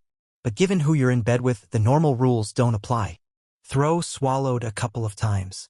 My first allegiance, my only one, is to my family. Some fucking family, the brother of his house muttered. My blooded relations, that is. My beloved sister. I thought she was dead. Thro glared at the fighter. She is. The king stepped in between the pair of them. Yada, yada, yada, here's the deal. You'll be released when you're well enough, free to go out and tell the world that me and my boys are as compassionate and fair as motherfucking Teresa, in spite of who your boss is. Was. Whatever. Bottom line, you're welcome to stay in one piece. Unless you pop shit, this house interjected. The king glared at the brother. As long as you act like a gentleman. We'll even get you someone to feed from. The sooner you're out of here, the better. And if I wanted to battle alongside you? This house spit on the floor. We don't take traitors. Wrath's eyes whipped around. Shut your motherfucking face. Or you're out in the hall. This house, son of the bloodletter, was not the kind of male anyone addressed like that. Except, apparently, for Wrath. In this case, the brother with the tattoos on his face and the perverted reputation and the hand of death did exactly what he was told. He shut the fuck up. Which said volumes about Wrath. Did it not? The king turned back. But I wouldn't mind knowing who cut you. Ecker. Wrath's nostrils flared. And he left you for dead? Aye. On some level, he still couldn't believe it, which marked him as stupid. Aye, he did. Is that the reason your own blood is your allegiance now? No. That has e'er been true. Wrath nodded and crossed his arms over his chest. You tell the truth. Always. Well, good thing you quit them now, son. The band of bastards is kicking at a hornet's nest, the likes of which they will not walk away from. Verily, there is nothing I can say that you do not already know. Wrath laughed softly. A diplomat. This house cut in with, try dead animal. Wrath's hand shot up into the air, the black diamond of the king's ring flashing. Somebody get that mouth out of this room, or I'll do it. I'm fucking leaving. After the brother marched out, the king rubbed his forehead. Okay, enough with the talking. You look like shit, where's Layla? Thro began to shake his head. I have no need for blood. Bullshit. And you are not dying on our watch just so Ecker can accuse us of killing you. I'm not giving him that kind of weapon. As the king started for the door, Thro realized for the first time that there was a dog at the male's side wearing a halter that Wrath grasped. Was he truly blind? Needless to say, this is going to be witnessed. Oh hey, Chosen. Thro's entire brain shut down as a vision entered the room. An absolute vision. Tall and fair of hair and eye, dressed in a white robe, it was indeed a Chosen.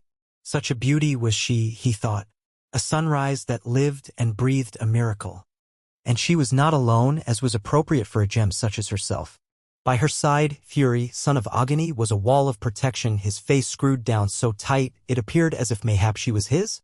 He even had a black dagger in his hand, although it was discreetly held by his thigh, undoubtedly so the female did not see it and grow alarmed. "I'll leave you to this," Wrath said. "But if I were you, I'd watch yourself. My boys here, they're a little twitchy." After the great blind king left with the blonde dog, Thro was alone with the brothers, the soldiers, and that female. As she came forward into the room, her smile was a wellspring of peace and femininity in the midst of the vile trappings of war and death, and if he hadn't been lying down, he'd have sunk to his knees in awe. It had been so long since he had been round any female of worth. Verily, he had grown too used to the whores and the prostitutes, whom he treated like ladies out of habit, but not concern. His eyes teared up. She reminded him of who his sister should have been. Fury stepped up in front of her, blocking the view as he leaned down and put his mouth right to Thro's ear. As he squeezed Thro's biceps until it screamed in pain, the brother growled softly, "You get hard and I'll castrate you as soon as she leaves." Well, if that wasn't crystal clear? And a quick glance around the room suggested that Fury wasn't the only one who would come after him. The other brothers would fight for pieces of his dead carcass if he became aroused. Straightening to his full height, Fury smiled at the female as if there was nothing of any concern going on. "The soldier is very grateful for the gift of your vein, Chosen. Aren't you?" The asshole went unsaid, and the grip that once again tightened on Thro's upper arm was just as hidden and emphatic. "I am grateful, your grace," he breathed. At that, the Chosen smiled at Thro, stealing his breath. "If I may be in even a small way helpful to a male of worth such as yourself, I am blessed. There's no greater service to the race than fighting the enemy." "I can think of at least one more," somebody said under their breath. As Fury motioned her to come to the bedside, Thro could only stare up into her face, his heart struggling to decide whether to pound or stop altogether. And whilst he imagined what she could possibly taste like, he tried not to lick his lip, for surely that would fall under the prohibited activities list. He also sternly reminded his sex to stay flaccid or lose its two stupid bestmates. "I am not worthy," he said softly to her. "Damn fucking straight," someone growled. The Chosen frowned over her shoulder. "Oh, but surely he is. Anyone who wields a dagger with honor against the lessers is worthy." She looked down at him again. "Sire, may I serve you now?" "Oh damn." Her words went straight to his cock, right up the shaft, which thickened instantly, to the tip, which promptly stung with need. Thro closed his eyes and prayed for strength. And bad aim for the brothers, neither of which would likely be granted. Her wrist was close to his lip, she could smell it. Eyes flaring open, he saw her fragile vein within striking distance and, merciful Virgin Scribe save him, all he could think about was reaching out to her, caressing her smooth cheek. A black blade forced his arm back down. "No touching," Fury said darkly. Well, at least if that was all the brother was worried about, obviously he had not caught on to the issue below the waist. And short of agreeing to have himself neutered, Thro would do anything to have this hapenso. No touching was good. No touching was fine with him. As Tor lay in his bed, he came awake with the thought it was a little early to be sleeping. Shouldn't he be out fighting? Why was he? Yet Layla in Herstat, a male voice barked. "We can't operate until his blood pressure is up." "Say what?" Tor wondered. Whose blood pressure was bad? "She'll be there ASAP," came a far-off response. Were they talking about him? Nah, they couldn't be. As he popped opened his eyes, the industrial chandelier hanging right over his face cleared things up fast. This wasn't his bedroom, this was the clinic in the training center. And they were talking about him. Everything came back in a flash. Him stepping out from behind that dumpster. His body getting drilled as he walked forward, opening fire. Him shooting until he stood over the slumped, stinking form of that slayer. After that he'd wobbled back and forth like a stick only partially drilled into the ground. Then it had been lights out. With a groan, he went to push himself up, but his palm slipped on the padding of the gurney.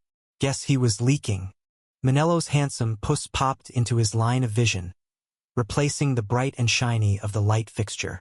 Wow, check out that expression. The bastard looked like someone had just gotten him tickets to Disneyland. Surprise. You shouldn't be conscious. That bad, huh? Maybe a little worse. No offense, but what the fuck were you thinking? The good surgeon pivoted and jogged to the door, shoving his head out into the corridor. We need Layla in here. Now. At that, there was some conversation, but he couldn't track any of it, and not because he was injured. In spite of all the owie, his body had a huge opinion about who he was going to feed from, and as far as it was concerned, as lovely as the chosen was, it was not going to be her. And it was a shock to realize why. He wanted no one. Even though it wasn't fair. I shall do it. I shall take care of him. At the sound of no one's voice, Tor gritted his teeth and felt a surge go through him. Turning his head, he looked past the rolling tables of operating instruments, and there she was in the far corner, her hood in place, her body still, her hands churning under the robe's sleeves. The instant he saw her, his fangs elongated and his body filled out its own skin, the residual numbness receding and revealing all kinds of sensation, pain at the side of his neck, his ribs, and under his arm. Tingling at the tips of his canines, sure as if he had already struck, hunger in his gut for her. Starvation in his cock for her. Shit. He quickly camoed the arousal by yanking the surgical drape around and holding it to the front of his hips. Okay, you shouldn't be able to sit up, Manny muttered. Was he? Oh, hey, check it. And as for the doctor's second dose of surprise? Nice guy, but he was being a dumbass human when it came to the feeding thing. With this kind of hunger for that particular female?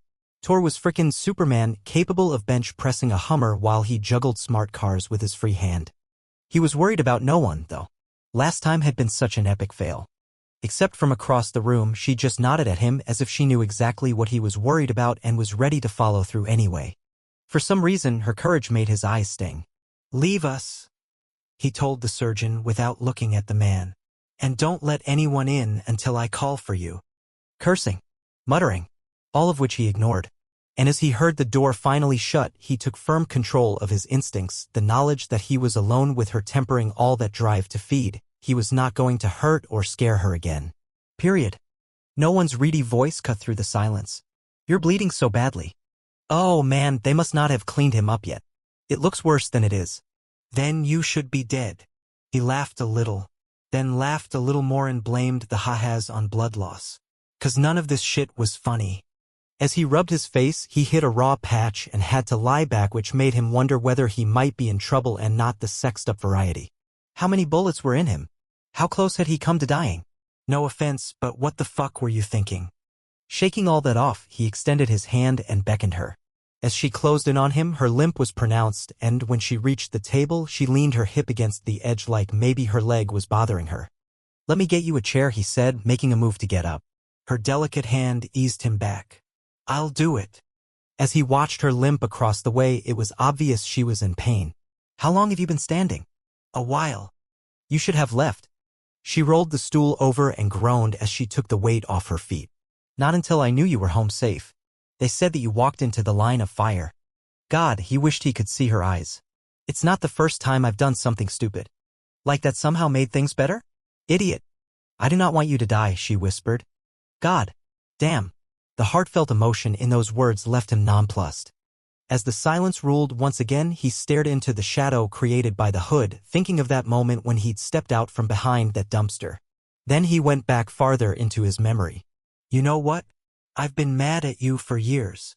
As she appeared to recoil, he tempered his tone. I just couldn't believe what you did to yourself. We'd come so far, the three of us, you, me, and Darius. We were a kind of family, and I think I've always felt like you betrayed us in a way. But now after I've lost all I have, I understand the why. I truly do. Her head dipped down. Oh, torment. He reached out and covered her hand with his own. Except then he noticed his was bloody and stained. A horrific travesty against the purity of her skin. When he went to pull away, she held on and kept them together. He cleared his throat. Yeah, I guess I understand why you did it. At that moment, you couldn't see anyone but yourself.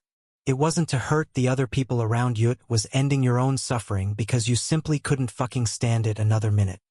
There was a long moment of quiet, and then she said quietly, when you walked out into those bullets tonight, were you trying to? That was just about the fighting. Was it? Yeah. Only doing my job.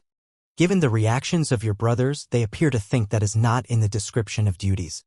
Shifting his eyes upward, he caught the reflection of them in the stainless steel contours of the operating chandelier, him laid out and leaking, her curled in and hooded. Their forms and figures were distorted, bent, twisted out of shape because of the uneven reflecting surface, but the image was accurate in more ways than one. Their destinies had been such as to make them both grotesque. Strangely, their two hands clasped were the clearest of all, that image being caught on a straightaway. I hated what I did to you last night, he blurted.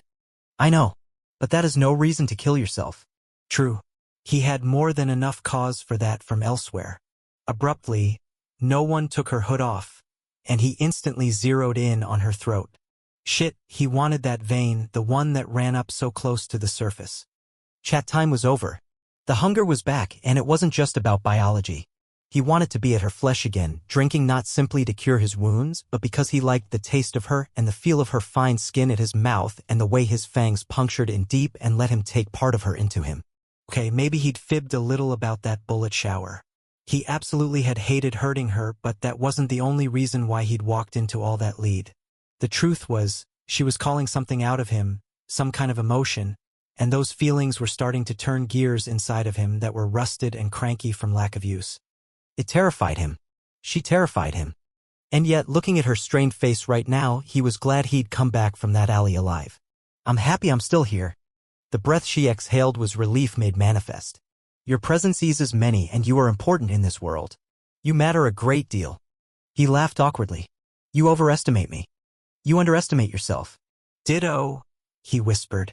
I'm sorry. You know exactly what I mean. He punctuated that with a squeeze of her hand. And when she didn't reply, he said, I'm glad you're here. I'm glad you are here. It's a miracle. Yeah, she was probably right. He had no idea how he'd gotten out of that one alive. He hadn't been wearing a vest. Maybe his luck was changing. Little late in the game, unfortunately. Staring up at her, he took in her lovely features, from her dove-gray eyes to her pink lips to the elegant column of her throat and the pulse that beat beneath her precious skin. Abruptly, her gaze went to his mouth. Yes, she said. I will feed you now. Heat and raw power resurged in his body, jerking his hips up and over, solving that blood pressure problem of the surgeons. But all the off-the-chain was still a no-go. The part of him that wanted things from her, things that she wasn't going to be comfortable giving anybody, things that were all about what he had done in the shower and in his bed alone during the day, was not getting airtime here. Besides, his mind and his heart weren't interested in any of that shit, and this was another reason she was perfect for him. Layla might well take his body up on the arousal. No one never would. And there were worse betrayals to his Shellen than wanting the unattainable. At least with no one, and thanks to his self-control, those impulses would forever be just a fantasy, a harmless, unrealized masturbation fantasy that had no more substance in his real life than porn on the internet. God help you, a small voice pointed out, if she ever wants you back. Too right. But as she appeared to hesitate, he was certain that was never going to happen. In a guttural voice, he told her, I'm in no hurry. And know this, the lights will stay on this time, and I will take from your wrist only as much as you care to give me. 28. As no one sat beside Torment, she heard herself say once again, Yes. Dearest Virgin Scribe, something had changed between them. In the thick, charged air that separated their bodies, some kind of heat was sparking, the current of electricity warming her skin from the inside out. This was totally different than when she had been in the dark of the pantry with him, struggling against the past's perennial stranglehold. Torment cursed softly. Shit, I should have them clean me up first. As if he were not but a countertop that had been spilled upon, or a bolt of cloth that required laundering. She frowned. I care not what you look like. You breathe and your heartbeat, that is all that matters to me. You have very low standards for males. I have no standard for males. For you, however, if there's health and safety, I am at peace. God damn, he said softly. I really don't get it, but I believe you. 'Tis the truth. Staring at their entwined hands, she thought about what he had said about the past, about the cobbled-together family the three of them had formed in the old country, about how she had shattered that for them all, including her daughter. Indeed, she had always viewed the resurrection she had been given as an opportunity for penance for taking her own life, but yes, she realized once again, now there was another purpose to serve. She had hurt this male, But she had also been granted the opportunity to help him. It was the scribe virgin's fundamental tenet at work, all things coming full circle so that balance could be retained. Assuming she could help him, that was. With a sense of purpose, she looked down his body, or what she could see of it under the surgical sheeting. His chest was padded with muscle, a star-shaped scar marking one pectoral, and his abdomen was ribbed with strength. All along, there were a number of bruises that she didn't want to guess the causes of, and small round holes that scared her. But what was happening below his waist captured her eyes. He was holding the blue sheeting in place over his hips as if hiding something, his forearm and hand tightening up as she stared. "Don't worry about that," he said in a guttural voice. He was aroused, she thought. "No one, come on, meet my eyes. Don't look down there." The temperature in the room shot up even higher, to the point where she considered taking off her robing. And abruptly, as if he could read her mind, his pelvis rolled in an arch that was sensuous. "Oh, fuck, no one, you gotta not go there." A strange anticipation threaded through her veins, making her head buzz and her stomach feel vaguely sick. And yet she had no cognition of not feeding him. If anything, she wanted his mouth on her even more. With that thought, she brought her wrist up and over his lips. His hiss was quick, the bite was fast, the pain sweet as the prick of 100 tiny needles. And then he was sucking, his warm, wet mouth fitting a seal against her flesh and pulling at her rhythmically. He moaned. Deep in his throat, he moaned in pleasure. And as he did, her heart jumped in her chest and then beat even faster. More of that heat, insidious and suffusing, bloomed on the underside of her skin, her mind growing woolly and her body getting languid. As if Torment sensed the change in her, he moaned again, his head craning, his chest rising, his eyes rolling back into his head. And then he began making mewing noises, the supplication fitting not at all with his tremendous size, the plaintive sounds rising repeatedly up from his throat, alternating with his swallows.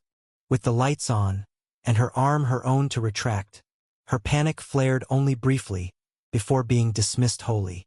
There was just too much of Torment in this for her to mistake him for anyone else, and the well-lit room they were in had nothing in common with that root cellar.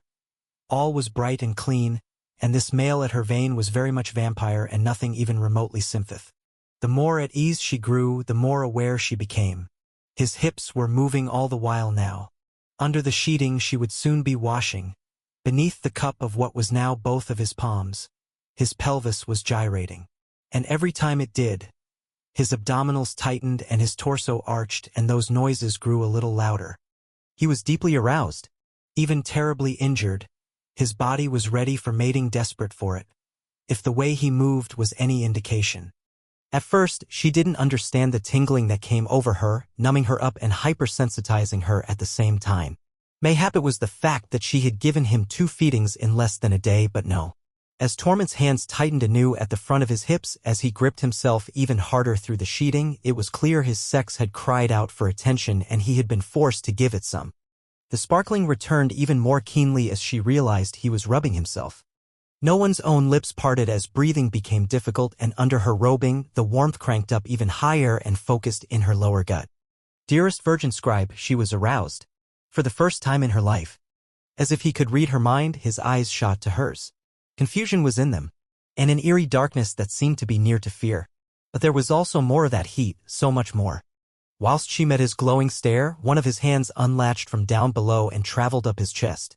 When he touched her forearm, it was not to keep her in place or restrain her, but to stroke her flesh softly, slowly. Breathing became impossible, and she did not care.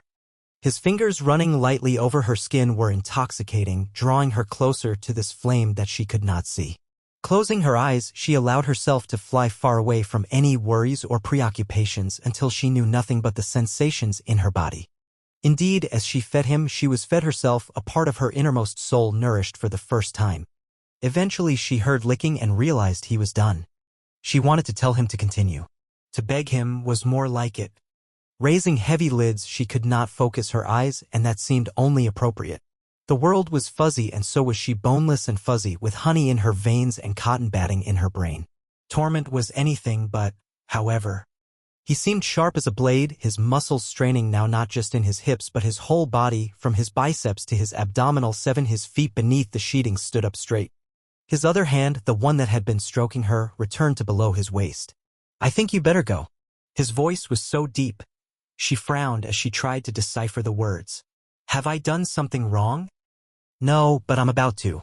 He grit his white teeth as his hips moved up and back under the sheet. I have to fuck. And that was when his meaning became clear. No one, please, I can't keep it back much longer. His massive body was so beautiful in this particular agony. Even though he was bloodied and wounded and bruised, there was something undeniably sexual about the way he ground his teeth and arched upon the table. For a moment, her nightmare with the sympha threatened to come back, terror trying to gain traction at the edge of her consciousness.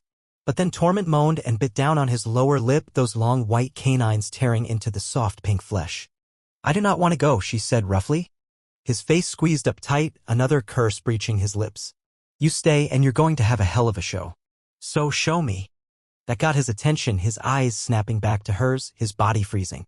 As he blinked, he did not otherwise move. In a harsh tone, he blurted, I'm going to make myself come. Do you know what that means? Orgasm. Thank the Virgin Scribe for the chair, no one thought.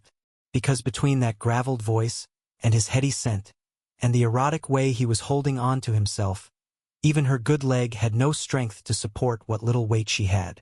No one, do you understand? The part of her that had woken up was what answered. Yes, I do, and I want to watch. He shook his head as if he intended to argue. Except then he said no more. Ease yourself, warrior, she told him. Oh, Jesus. Now. As she commanded him, a thrall appeared to come over him, below his waist, under the sheeting. One of his knees came up toward his body, his thighs splitting wide as his grip secured that vital place that defined him as uniquely male. What happened next defied description. He worked himself against the bald sheeting, rolling his hips, pushing down, his body gathering momentum. Oh, the sounds from the rasp of his breath to his moans to the squeak from under the table. This was the male animal in the throes of passion. And there was no going back. For either of them. Faster. Greater pressure with his hands, until his chest stood out, the anatomy appearing carved, rather than made of flesh. And then he cursed in an explosion of breath and jerked up against the grasp he had on his sex. His spasms had her clutching her own chest and breathing in a pant, as if what was happening to him was replicated within her own form. Indeed, what miracle was this? Torment appeared to be in pain, and yet showed no evidence of wanting what racked him to end if anything. He drew it out, shifting his hips ever more. Until it was done. In the aftermath, the only sound in the room was their breathing, at first quite loud, then growing quieter and quieter, until they were still. As her heightened senses receded, her mind came forth, and the same seemed to be true for him. Releasing his hands from below his waist, he revealed a wetness on the sheeting that had not been there before. Are you okay? He said roughly. She opened her mouth. Her voice lost, all she could do was nod. You sure about that? It was so hard to put into words what she was feeling. She was not threatened, to be sure, but she was also not right. She was spinning in antsy. Inside her head. Outside of it. I am so confused. What about? The bullet wounds in his flesh had her shaking her head. This was not the time to talk. Let me get the healers. You need to be attended to. You're more important than that. Are you all right? Given the stubborn line of his jaw, it was clear he wasn't budging. And no doubt if she left to get the surgeon, he would follow her and leave a trail of blood he did not have to spare. She shrugged. I just never expected to. As she went no further, the realities of their situation returned to her. That arousal, that satisfaction that he'd found it had been about his Shellen, hadn't it? She had told him that Welisandra was welcome between them, and he'd made it amply clear that he wanted no one but that female. Whilst he had appeared to be focusing on her, in all likelihood he had merely projected the image of someone else. It had had nothing to do with her, which really shouldn't have bothered her. It was, after all, exactly what she had told him she wanted. So why did she feel so curiously deflated? I am fine. She met him in the eye. I swear to it. Now, may I please get the healers? I will take no true full breath until they care for you. His eyes narrowed, but then he nodded. Okay. She smiled stiffly and turned away. Just as she got to the door, he said, no one. Yes. I want to return the favor to you. Well, didn't that stop the female in her tracks? Kind of made Tor's heart freeze as well. As no one stood at the door with her back to him, he couldn't believe what had come out of his mouth, but it was the goddamn truth, and he was determined to follow through on it. I know you go to the sanctuary to take care of your blood needs, he said, but that can't be enough. Not tonight. I've taken so much from you in the last 24 hours. When she didn't reply, he caught her scent and had to tamp down an answering growl in his throat. He wasn't sure she knew it in her mind, but her body was clear it wanted what he could provide to her. Badly. Except God, what was he getting into? He was going to feed someone other than his Wellesley? God help you if she ever wanted you back. No, knew it, this wasn't about sex. It was about him taking care of her after she had allowed him at her vein. It was just blood which was unsettling enough, fuck him very much. You sure about that? The small voice shot back. Just as he was about to fuck off himself again, Lassiter's fakakta lecture came back to him. You are alive. She is not. And your hanging on to the past is putting you both in an in-between. Tor cleared his throat. I mean it. I want to be there for you now. It's simple biology. Oh, really? That voice demanded. Fuck off. Excuse me, she said, shooting a stare over her shoulder, her brows to the ceiling. Great, so he wasn't just talking to himself. Look, he said, come to me after they're done patching me up. I'll be in my room right afterward. You may be more injured than you know. Nah, I've been here before. Lots of times. She lifted the hood into place. You need your strength to recover. You've given me more than enough for the two of us. Come with me mean shit. Fuck. Come to me. There was a long pause. I'll get the healer. As no one left, he let his head fall back, and as it slammed into the gurney's hard pillow, the thud reverberated through his skull. The sting felt good. So he did it again. Manello strode into the exam room. You two finished in here? The guy's tone was snark-free. Something Tor would have appreciated more if it didn't just dawn on him that he'd come all over the sheet. Okay, let's do this, big man. The surgeon snapped on a pair of latex specials. I took x-rays while you were out cold, and I'm happy to report you only have 2 slugs in you. Chest and shoulder. So I'm going to go in, perform a leadectomy, and then stitch up the other sets of entrance and exit wounds. Piece of cake. I need to clean up first.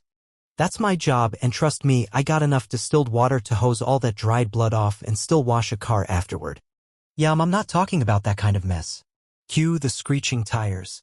As Manello's expression went from relaxed to resolutely professional, it was obvious that the message had been received. Sounds good. How about I get you another sheet? Yeah, thanks. Fucking hell. He was blushing. Either that or he'd been shot in the face too, and was only just now noticing. As a clean sheet awkwardly changed hands, neither one looked at the other, and then Manello got studiously busy over at a stainless steel rolling table, checking the needles and thread and scissors and sterile packs that had been laid out. Amazing how sex could turn 2 fully grown adult males into teenagers. Tor tidied himself up and told his hard-on to can it. Unfortunately, his cock seemed to be speaking another language because the thing stayed hard as a crowbar. Maybe it was deaf? He was kind of done throwing fists at it. Dumping the dirty cloth on the floor, he covered himself with the fresh one. I'm all ready. The good news was that at least he hadn't been hit in the thigh, so Manello was going to stay above the waist. Good, the doc said as he came back over. Now, I think we can handle this all locally, and the fewer drugs the better. So I'd like to take a shot at not putting you out cold, okay? I don't care, document. You just do you. I like your attitude. And we're going to start with this one on your upper chest. This may sting as I numb you up. Phew-uck. Sorry about that. Nothing you can do. Well, other than taking a spike and nailing him to the table. As Manello settled into his work, Tor closed his eyes and thought of no one. I don't have to stay down here after this, do I? If you were a human? Absolutely. But this shit's already healing up. Goddamn, you guys are amazing. So I can go right back to the mansion. Well, yeah, eventually. There was a resounding bonk, as if the guy had dropped one of the lead slugs on the tray. I think Mary wanted to check in with you first. Why? She just wants to, check in. Tor focused a glare on the guy. Why? Do you realize how lucky you are that you didn't end up? I don't need to talk to her if that's what you're getting at. Look, I'm not going to get in the middle of this. I'm fine. You got yourself shot up tonight. Hazard of the job. Bullshit. You are not fine. And you do need to talk to someone. Asshole. On the fine and the talk, the human gestured with his hands, doing air quotes in spite of the fact that his fingers were busy holding instruments. Tor shut his eyes in frustration. Look, I'll follow up with Mary when I can, but right after this, I'm busy. In reply, the surgeon covered all kinds of mental health territory, most of which was punctuated by F-bombs. Not Tor's problem, though. 29. Over to the east, in the thick of Caldwell's farm country, Zypher sat in silence upon his top bunk. He was far from alone in the band of bastards' basement accommodations. The three cousins were with him, each as capable of conversation as he was, but likewise not inclined to indulge. There was no real movement among them. No sounds except for the whispers of his whittling knife as he cleaved it into soft wood again and again.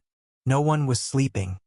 Whilst dawn settled over the land and claimed its illuminative dominion, their thoughts were similarly subsumed, the weight of the actions of their leader settling heavily upon them. It was not at all unfathomable that Ecker had so brutally stabbed Thro for his insubordination. It was not unbelievable that he had then ordered the rest of them away such that their fellow soldier was left for dead for the enemy. And yet he somehow could not understand it. And clearly neither could the others. Thro had always been the glue that bound, a male of worth with more honor than the rest of them had put together, as well as a way with logic that had landed him in the role of facilitator with Ecker. Thro was typically on the front lines with their cold, calculating leader, the only voice that could get through to the Maywell, usually. He'd also been the translator between all of them and the rest of the world, the one with internet access who had found this house and was trying to get them females of the race to feed from, the one who coordinated money and servants. He was right about the technology, too. Except Ecker had snapped, and now if Slayers hadn't gotten Thro in that alley, the brothers might well have killed him just on principle. Then again, there was going to be a price on all of their heads soon. It was only a matter of time. Examining his carving, he thought it was a piece of crap, no more obviously a bird than it had been as a thick maple stick. Indeed, he had no artistry in his hands, his eyes, or his heart. This was just a way to pass the time whilst he was busy not sleeping. Indeed, he wished there was a female around. Fucking was his best talent, and he'd been oft known to pass hours between the legs of a maid with great effect. He could certainly use the distraction. Tossing the hunk of wood to the foot of his bunk, he examined his blade.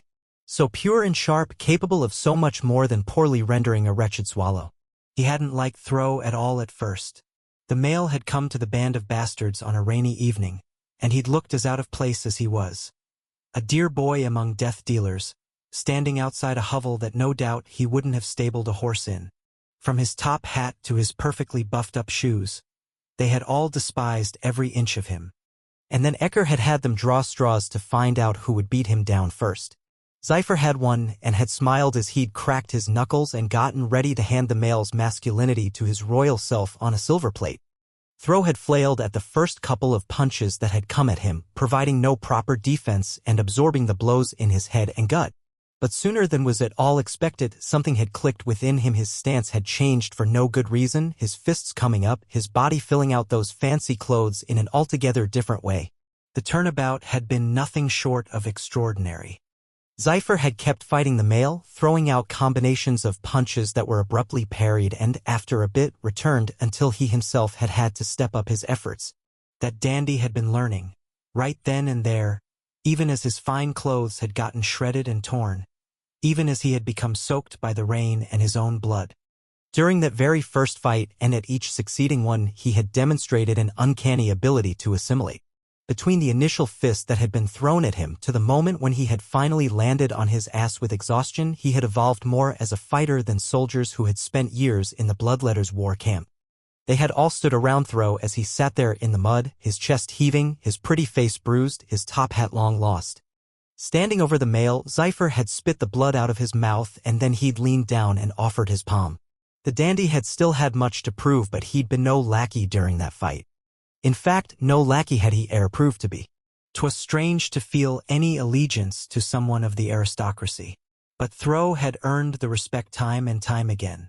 And he had long been one of them now, although that may well have ended on several levels tonight. Zypher turned his knife back and forth, the candlelight on its blade a beautiful thing, as lovely as when it fell upon the skin of a female's inner thigh. Ecker had used one of these for what it was intended cut, to maul, to kill but his target. Considering all that Thro did for them, their leader, in his rage, had done more harm than good. Indeed, Ecker's blood hunger was making him mercurial. And with a mind like his and plans such as he had, that was not a good combination. The back of Zypher's neck tickled, one of the spiders that lived with them eight-legging across his nape. Reaching around with a curse, he scrubbed at his flesh, destroying the thing. He should probably try for some sleep. In truth, he had been waiting up for Ecker's return. But dawn had long since arrived and the mail had not come back. Mayhap he was dead, the Brotherhood having caught him out alone. Or perhaps one of those clandestine meetings he had with that member of the Glimmerah had gone sour. Zypher was surprised to find he didn't care. He rather hoped, as a matter of fact, that Ecker never arrived home again. It was a big change in his thinking. Back when the band of bastards had first come together in the old country, they had been a mercenary lot, each out only for themselves. The Bloodletter had been the only one capable of uniting them.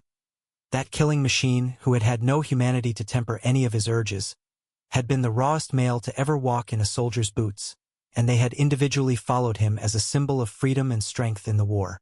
After all, there was no way the Black Dagger Brotherhood would ever take any of them.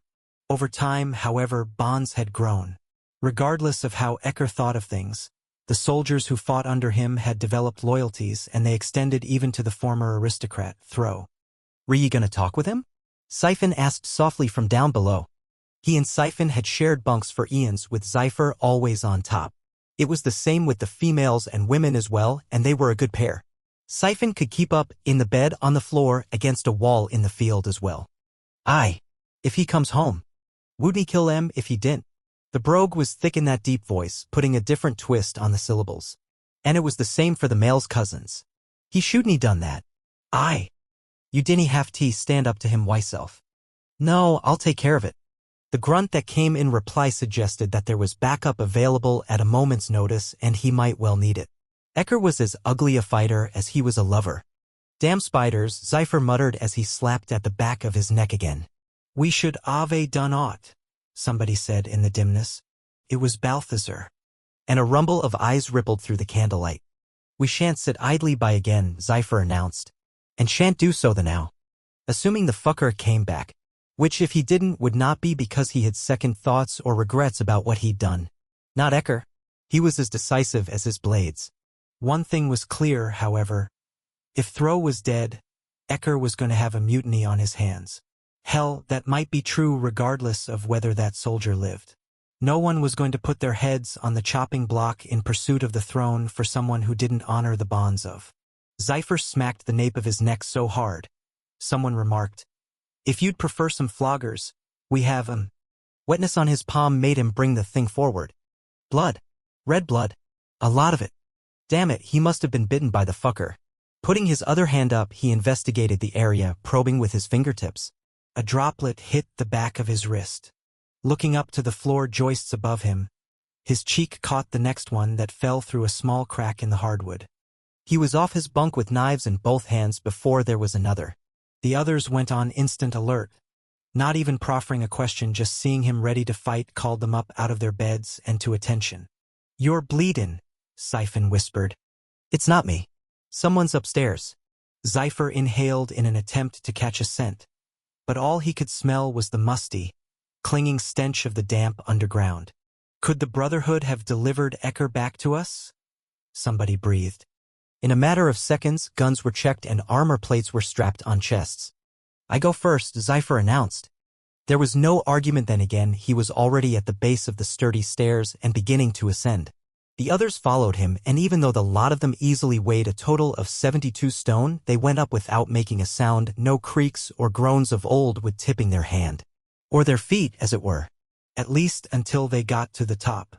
The final 3 planks were set badly on purpose so as to give away any infiltration. He skipped them by dematerializing directly to the steel-reinforced door that was locked into a steel frame set into 4 walls that had steel mesh nailed to the plaster. No way anyone could get in or out the easy way. With care, he gently threw the steel bolt and cranked the knob. Then he eased the way open a 1/4 of an inch. The scent of fresh blood rushed into his nose and his sinuses so thick he tasted sweet metal in the back of his throat. And he recognized the source. It was Ecker. And there was nothing and no one else with him, no stench of lesser, no dark spice of a male vampire, no pathetic cologne of a human. Zypher motioned for the others to stay back. He was going to need them to save his ass if his nose had misinformed him. Opening the door on a quick, soundless shove, he stepped out into the artificial darkness created by the boards and drapes that covered all the windows. Across the chipped tile of the kitchen and the dusty hardwood of the hall, in the far corner of the living room, in a circle of honey-colored candlelight, Ecker sat in a pool of blood. The soldier was still dressed in his fighting clothes, his scythe and his guns set beside him on the floor, his legs outstretched, his bare and bloodied forearms resting on his thighs. There was a steel dagger in his hand. He was cutting himself, over and over with the blade of his killing knife.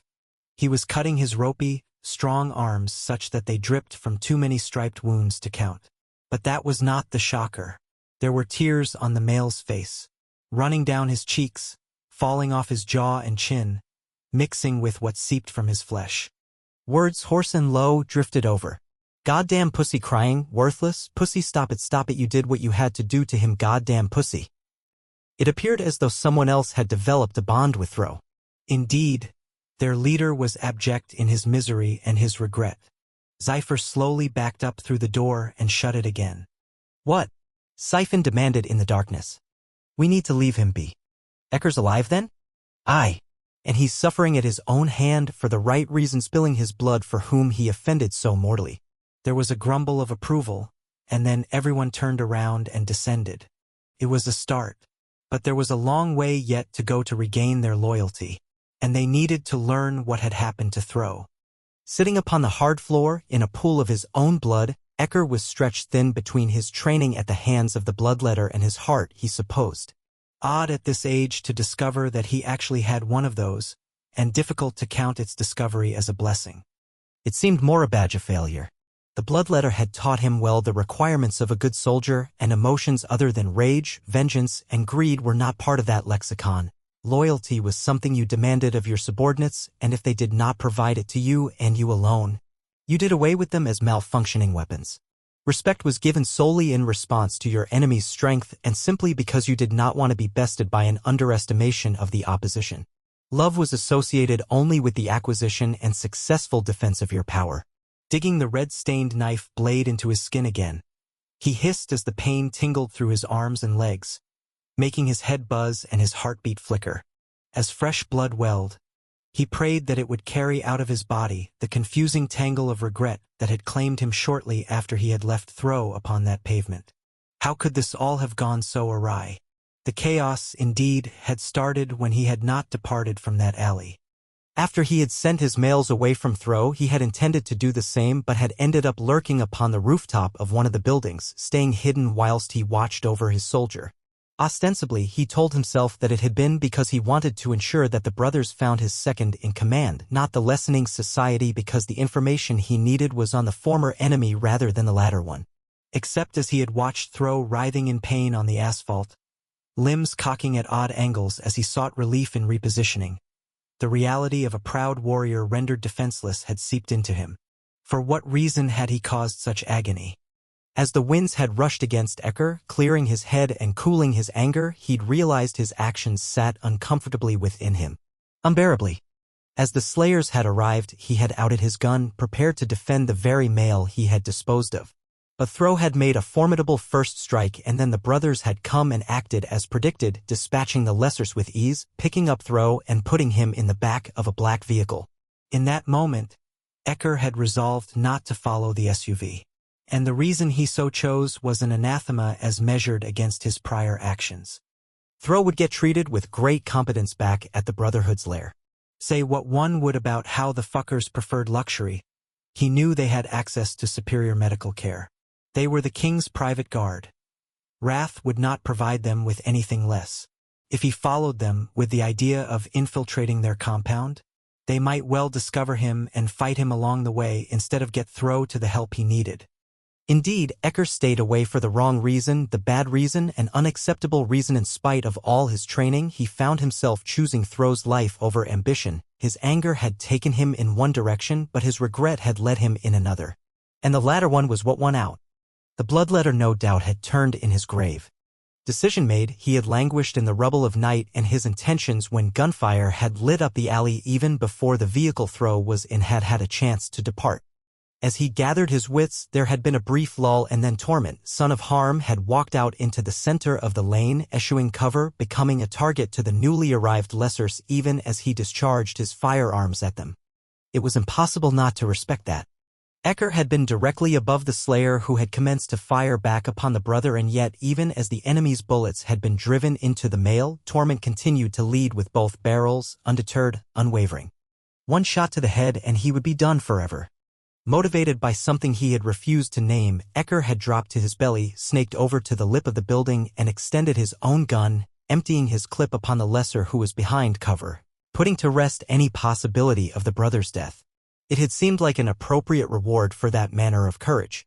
Then he had dematerialized out of the area and walked the streets of Caldwell for hours, the bloodletter's teachings banging on his inner door, demanding to be let in so that they could extinguish the sense that what he had done to Throw had been wrong. The regret had just intensified, however, festering under his skin, redefining his relationship with his soldier as well as the male he had once called father. The conception that he might not be cut from the same cloth as the bloodletter had rankled, especially given that he had set himself and his bastards on a collision course with the blind king, and execution of that plan was going to require the kind of strength that came only from the compassionless. In fact, it was too late to back out of that course now. Even if he wanted Tohich, he did not. He still intended to take down Wrath for the simple reason that the throne was for the taking, no matter what the old laws or blind tradition dictated. But when it came to his soldiers and his second-in-command, refocusing upon his forearms habit and a blind search for himself had him once again applying his blade unto his flesh, dragging the point up against its cutting side so that the damage was ragged, unclean, and properly painful. It was getting increasingly difficult to find fresh skin. Hissing through his clenched teeth, he prayed for the pain to reach his core. He needed it to burrow through his emotions in the way the bloodletter's remembered voice had never failed to, strengthening him, giving him a clear mind and a cold heart. It was not working, however. The pain just redoubled in his heart, amplifying the betrayal he had wrought upon a good male with a good soul who had served so very well. Slick with his own blood, swimming in his own torture, he reapplied the blade again and again, waiting for the old, familiar clarity to come. And when it did not, he found himself arriving at the realization that, if he ever got the chance, he would set Throw free, finally and forevermore. 30. As Tor lay in his bed alone, he was aware of nothing except the heartbeat in his cock. Well, that and the smell of fresh-cut flowers from Fritz doing his midday vase routine out in the hall. "Is this what you want from me, Angel?" he asked aloud. "Come on, I know you're here. Is this what you want?" To emphasize the question, he put his hand under the covers and let it drift down his chest and his belly until it got to the front of his hips. As he gripped himself, he couldn't suppress the racking arch that rocked his spine or the groan that rose in his throat. "Where the fuck are you?" he growled, unsure in the dim glow who he was talking to. Lassiter. No one. The merciful fates, if there were any. On some level, he couldn't believe he was waiting for another female, and the fact that the tipping balance between urgency and guilt was quickly shifting to the former was a, "If you say my name while you do that, I'm gonna throw up a little in my mouth."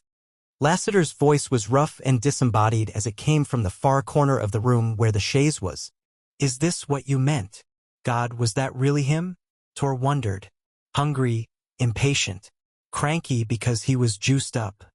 "It's a better direction than you walking out into a bullet shower." There was a shuffling sound.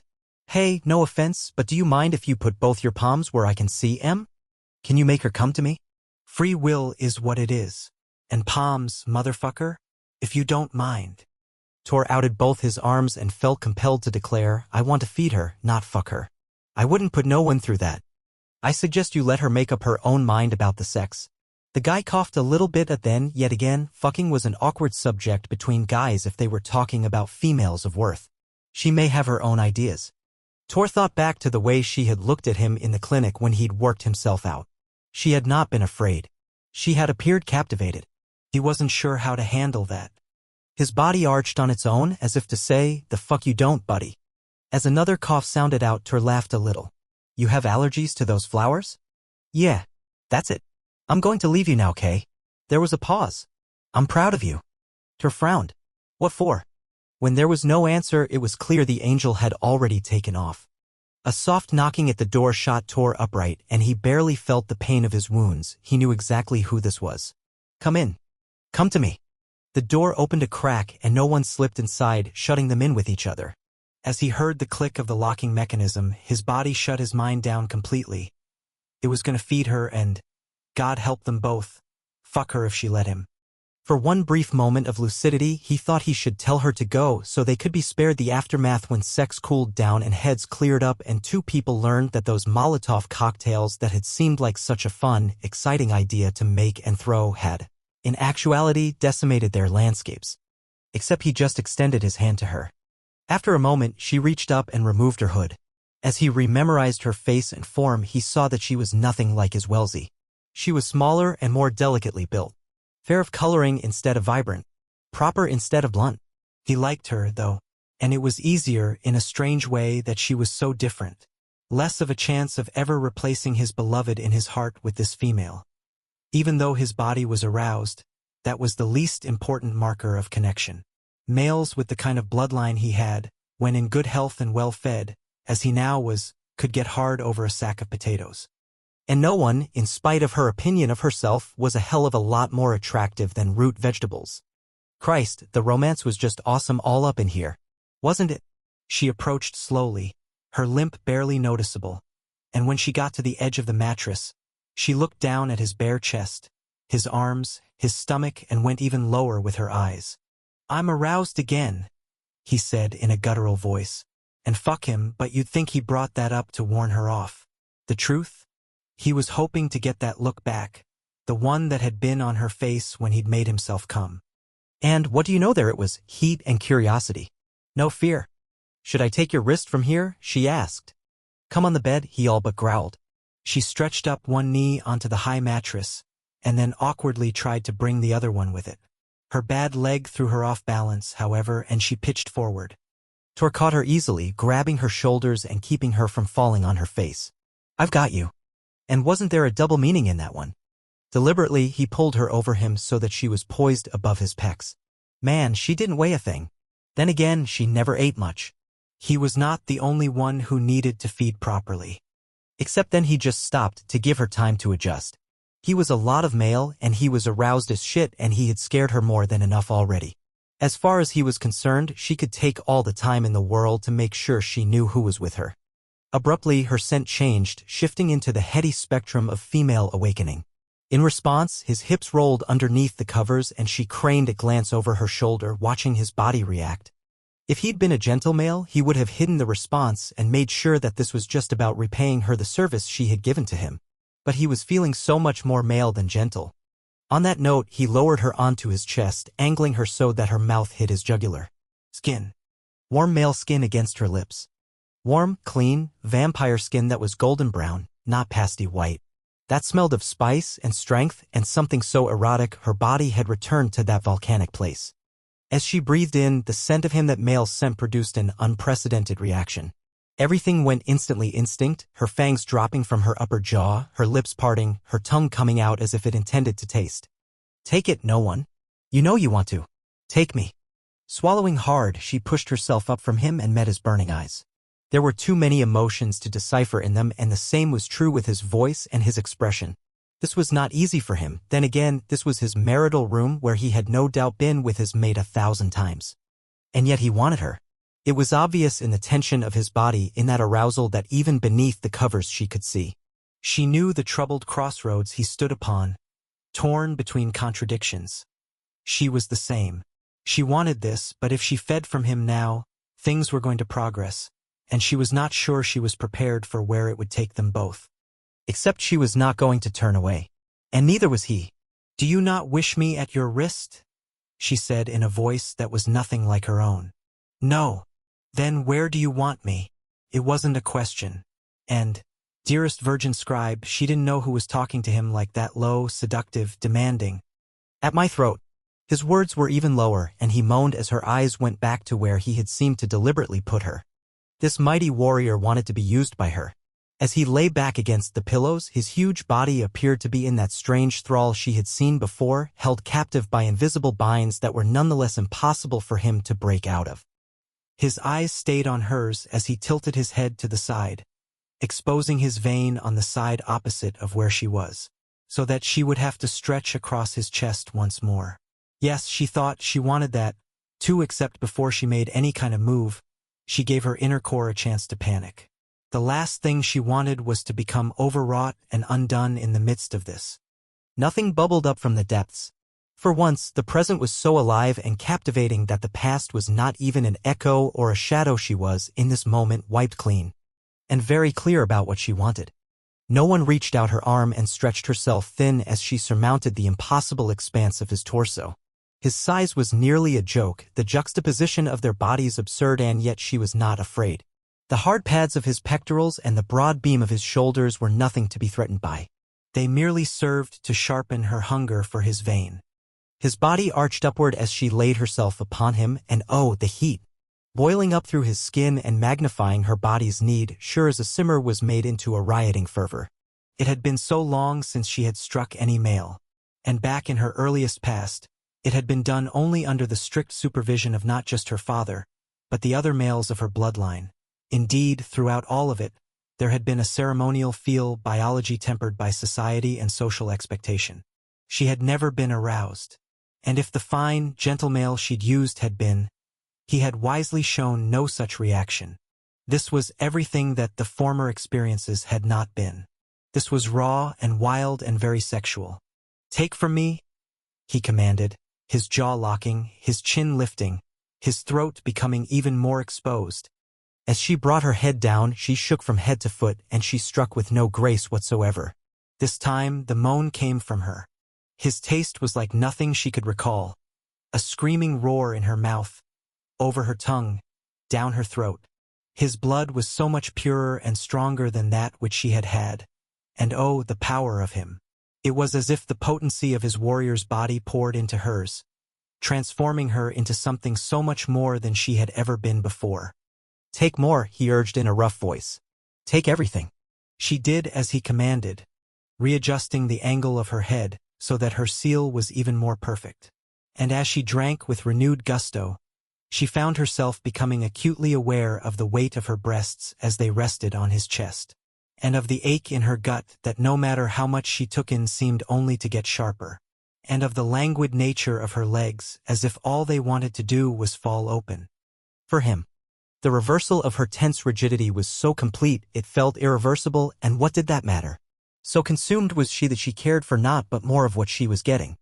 31. Tor orgasmed shortly after no one's first strike. There was just no stopping the contraction of his balls or the pulsing shocks that traveled up his shaft or the explosion that blew out the head of his cock as he jerked underneath the sheets. Fuck no one. As if she knew what had just happened and what he was asking permission for, she nodded against his throat. Then went so far as to take his wrist and push his hand under the sheet. No asking twice on that one. Spreading his legs, he stroked his rigid length in a rhythm that matched the pulls on his vein. And as he released again, his arousal kicking like mad, he dipped down, gathered his sack, and squeezed hard. Pleasure and pain became a funhouse mirror, the distorting reflection of one against the other, amplifying everything from the feel of the fangs in his neck to his below-the-waist eruptions. The sense of letting go, of putting aside the pain he struggled with night and day, was such a fucking relief. He was the lake temporarily melted and free from its ice cover, and he reveled in his openness to her, the way he let himself lie there beneath her slight body, captured and held by her dainty weight and her powerful bite. It had been so long since he had felt anything good deep in the permafrost of his soul. And because he knew that all of his burdens would be waiting for him when this halcyon sunrise faded, he drew himself even more into the experience, deliberately clothing himself in all the sensations. When no one finally retracted her fangs, the drawing lick of her tongue as it sealed the puncture wounds made him come all over again. The wet, warm drag over his skin translated down his body to his erection, which kicked and bucked, sending out more of what already covered his lower belly and soaked the sheets. He stared up into her eyes as he orgasmed, biting down on his lower lip, kicking his head back so that she knew exactly what he was doing. And that was when he knew she wanted some for herself. Her luscious scent told him so. "Will you let me make you feel good?" he said hoarsely. I do not know what to do." "Is that a yes?" "Yes," she breathed. Rolling onto his side, he gently pushed her against the mattress. "All you have to do is lie there. I'll take care of everything." The ease with which she complied was a humbling surprise and an immediate cue, as far as his libido was concerned, to get her naked, mount her, and come all over her. Not going to happen. For so many reasons. "I'll go slowly," he groaned, wondering which of them he was speaking to. And then he thought, fuck, yeah, he was going slowly. He wasn't sure he could remember what to do to a female. From out of nowhere, a shadow crossed through his mind, jumped out of his brain, and barged in between them, darkening the moment. With a sad ache, he realized he couldn't remember precisely when he and Wellesley had been together for that final time. If he'd known their future, he would have paid much greater attention to so much. No doubt, it had been one of those comfortable, forgettable, but ultimately profound sessions in their mated bed, with both of them half awake and happy to ride the currents. Torment. The sound of no one's voice scrambled him, threatening to completely derail what was happening in the present. Except then he thought of Lassiter and he thought of his Shellen in that gray underworld, trapped in that desolate field of dust. If he stopped now, he was never going to come back to this moment, this potential, this situation again with no one, with anyone else. He was going to get permanently stuck on the road out of his grief, and Wellesley would never be free. Damn it, as with so many things in life, you had to push through the obstacles, and this was the big one. It also wasn't going to last forever. He'd had well over a year of mourning and grief, and there were decades and centuries of it in front of him. For the next 10 minutes, 15 minutes, hour, however long this last, Steve needed to stay only in the here and now. Only with no one. Torment, we can st. May I loosen your robe? His voice sounded dead to his own ears. Please let me see you. When she nodded, he swallowed hard and brought a shaking hand to the tie of her robe. The thing loosened with little or no help from him, and then the folds were free of her sheath-covered body. His sex kicked hard at the sight of her, barely concealed from his eyes, his hands, his mouth. And that reaction told him that unfortunately or fortunately he could do this. He was going to do this. Sliding his hand around her waist, he paused. Wellesley had had such a lush body, all feminine curves and female strength that he had loved so much. No one wasn't like that. You have to eat more, he said harshly. As her brows came together and she appeared to retract from him, he wanted to punch himself in the head. No female needed to hear about shortcomings at a time like this. You're very beautiful, he said, eyes probing the thin fabric that covered her breasts and her hips. I just worry about you. That's all. As she relaxed again, he took his time, stroking her through the simple linen coverlet she wore, slowly moving over onto her belly. That image of her suspended upon the crystal palm of the pool's blue water, floating with her arms out, her head back and her breasts tight at the tips, made him groan, and gave him a specific direction. Trailing his fingertips upward, he brushed the bottom of her breast. The hiss she let out and the sudden arch told him that the contact was more than welcome. But there was no hurrying. He'd done that down in the pantry, not going to happen again. With languid ease, he went higher until his forefinger surmounted her nipple. More hissing, more arching, more exploring. His body was roaring, his cock straining against the covers, against his self-control, against the tempo. But he was keeping things under wraps down below, and shit was going to stay that way. This was about her, not him, and the quickest way to flip that table would be to get his naked body anywhere near her. It had to be her blood in him. Yeah, that was it. That was the cause of his crazy urge to mate. When no one was thrashing her legs on top of the duvet and she had gripped his forearm with her nails, that was when he cupped her whole breast, switching his thumb for his forefinger as he stroked her. Do you like? He drawled as she gasped. The reply she eventually gave him was nothing but a bunch of sounds. Then again, all that erotic straining gave him his real answer. She really liked the way she felt. Encircling the small of her back with his arm, he gently lifted her up to his mouth. He had a moment's hesitation before he latched on, just because he could not believe he was actually doing this to someone. It had never occurred to him that he would have any kind of sex life outside of memories, but here it was, up close and personal. So to speak, that electric connection sparking, his body naked and aroused, his mouth about to taste someone different. Torment, she moaned. I do not know what I am. It's okay. I got you, I got you. Dropping his head, he parted his lips and brushed at her nipple through the sheath, going back and forth, back and forth. In response, her hands dug into his hair, feeling good against his scalp, tightening, scratching. Shit, she smelled fantastic, her scent lighter and more citrusy than Wellesley's, yet still like rocket fuel in his veins. A lick brought him the rasp of the cloth and the hint of paradisiso. He lapped at her again. And again. And again. Sucking her into his mouth, he pulled on her nipple, tugging upward as he fell into a rhythm. And while she held on even harder to him, he moved his hands all around her body, learning her hips and her outer thighs, her belly, that tiny rib cage.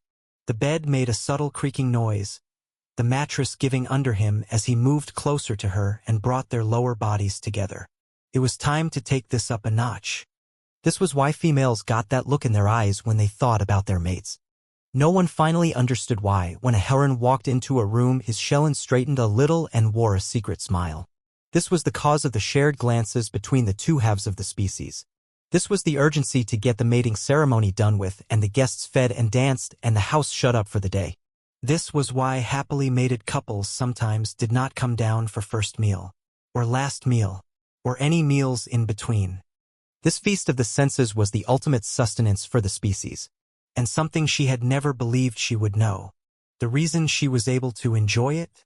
In spite of the frantic demand in both of their bodies, Tor was so careful with her. Even though he was obviously aroused, and so was she, he did not rush. His self-control was a set of steel bars over their collective mating instincts. His tasting and tempo as unhurried and unthreatening as the graceful fall of a feather through still air. It was rather driving her nuts, actually. But she knew it was for the good. Frustrated as she was, she knew this was the right way. For there was no possibility of confusing who she was with or whether she wanted this. The sensation of his wet mouth sealed upon her breast made her cry out and score his scalp. And that was before he began to suckle at her. Around her nipple, he said, "Will you open your legs for me?" Her thighs obeyed before her lips could form an acquiescence, and the laugh she got in response was a deep rumble of satisfaction in his chest. He also wasted no time. Relocking his mouth onto her breast, his palm slipped down to the top of her thigh and drifted over to the inside. "Lift your hips for me," he said before licking at her nipple some more. She obeyed immediately, so lost in anticipation that she couldn't comprehend why he'd asked. Except then there was a soft brush all around her legs. The sheath. He was moving the sheath up. His touch returned, brushing over the top of her thigh, going downward before moving once again to the inside. Oh, the lack of barrier. As if it had not already been good enough. In response, her pelvis arched and strained and got nowhere when it came to urging him to the heat he would ultimately claim. Verily, under his diverted ministrations, the blooming at her core shifted into something edgy, the welling sensation changing into a sharp-edged need, the pain of which was much like that of the strikes he'd taken at her vein. The first touch of her sex was nothing but a passover that had her crying out for more. The second was a slower shift. The third was a. She shot her hand down and covered his, pushing him against her heat.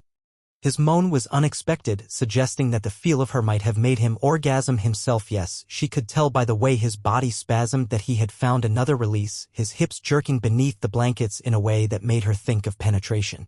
Repeated, vigorous penetration. Torment. Her voice was ragged. Her brain clogged. Her body the only thing that was clear on anything. It was a while before he could answer her with something other than heaving breath. "Are you okay? Help me. I need." He brushed his lips against her breast and inched his hand away. "I'll take care of it. Promise. Just a little longer." She didn't know how much longer she could stand before her body blew apart. Except then he taught her that there were even greater heights of frustration. Eventually, the rubbing started just as it all had, slowly, lightly, a tease rather than a bona fide touch. But thanks be to the great scribe virgin, it didn't stay that way. As he subtly increased the pressure at the top of her sex, she was reminded of the way he had pleasured himself in the clinic, his hands pushing down at his hips, his body creating friction until something snapped and the pleasure crested. The orgasm was more powerful than anything she had ever felt. Not even the pain she had known at the hands of the symphoth came close to the pleasure that bucked through her lower body, reverberated up her torso, and echoed out to the tips of her fingers and her toes. She knew Earth. She knew the sanctuary. But this was heaven. 32. As no one orgasmed, Tor's cock released again. The feel of her slick sex and her hips jerking and her voice crying out putting him way over the threshold. She was wet. She was open. She was ready for him. She was luscious. And as she rubbed herself against his hand, he wanted his mouth on her and his tongue up inside her so he could swallow what he had given her. In fact, if she hadn't been locked against him so tightly, he would have moved into position right away, heading down her body and finding her with his lips. But there was no going anywhere at the moment. Not until both their rides were over and their muscles had unlocked from their bones.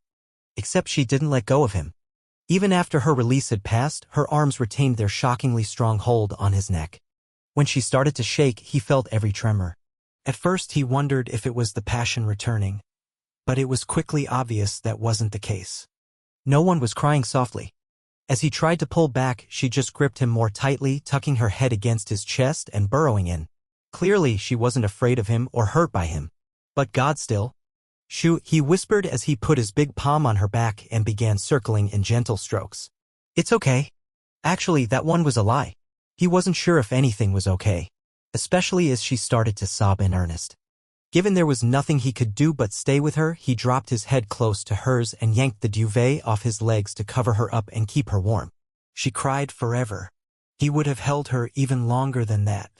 It was odd providing her with a grounding place, grounded himself, giving him a purpose and focus that was just as strong as the sexual ones had been only moments before. And in retrospect, he should have known this was coming. What had just happened was probably the first and only sexual experience she'd ever consented to. Female of worth from a high-blooded family? No way she would have been permitted to even hold hands with a male. That sympathious violence had been all she'd ever known. Goddamn him, he wanted to kill that bastard again. I don't know why I cry, she said eventually, the words dodging past her harsh exhales. I've got you, he murmured. For as long as it takes, I got you. But the emotions were passing, her breathing easing, the sniffling not quite as prevalent.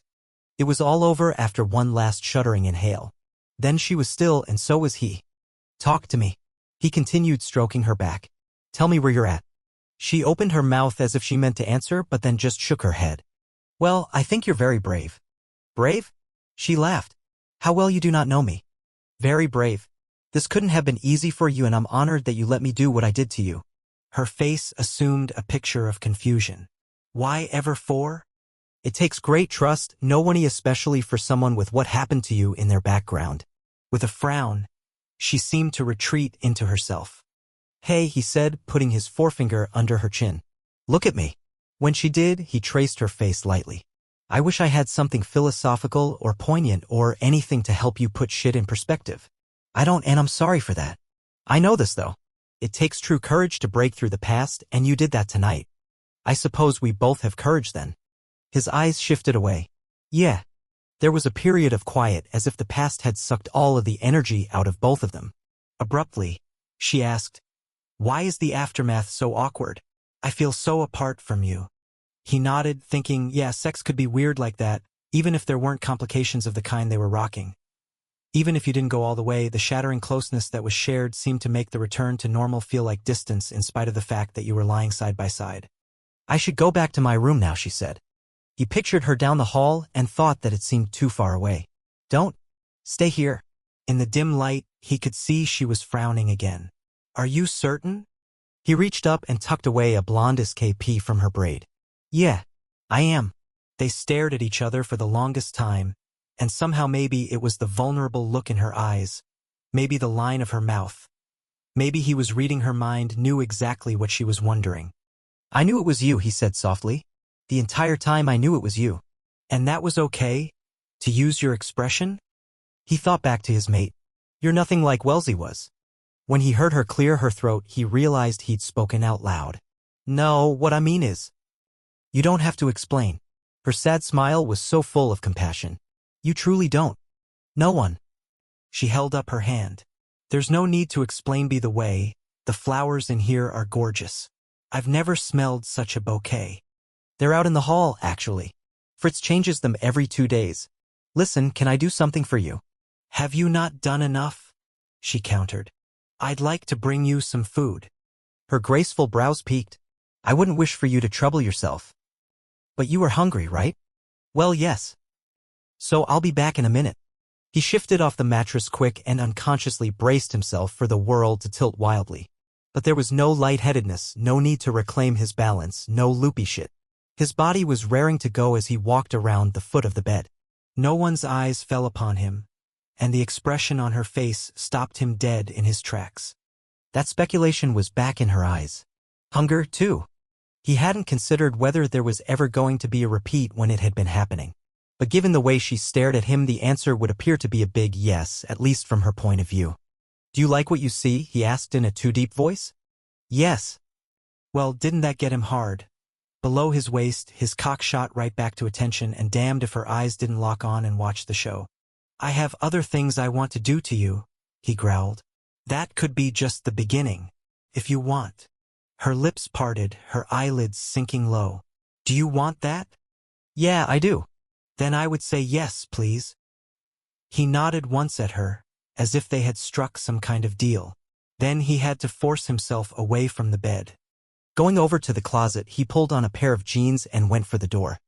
"Anything in particular?" he asked before he left. No one slowly shook her head, her lids still low, her mouth still parted, her cheeks still flushed.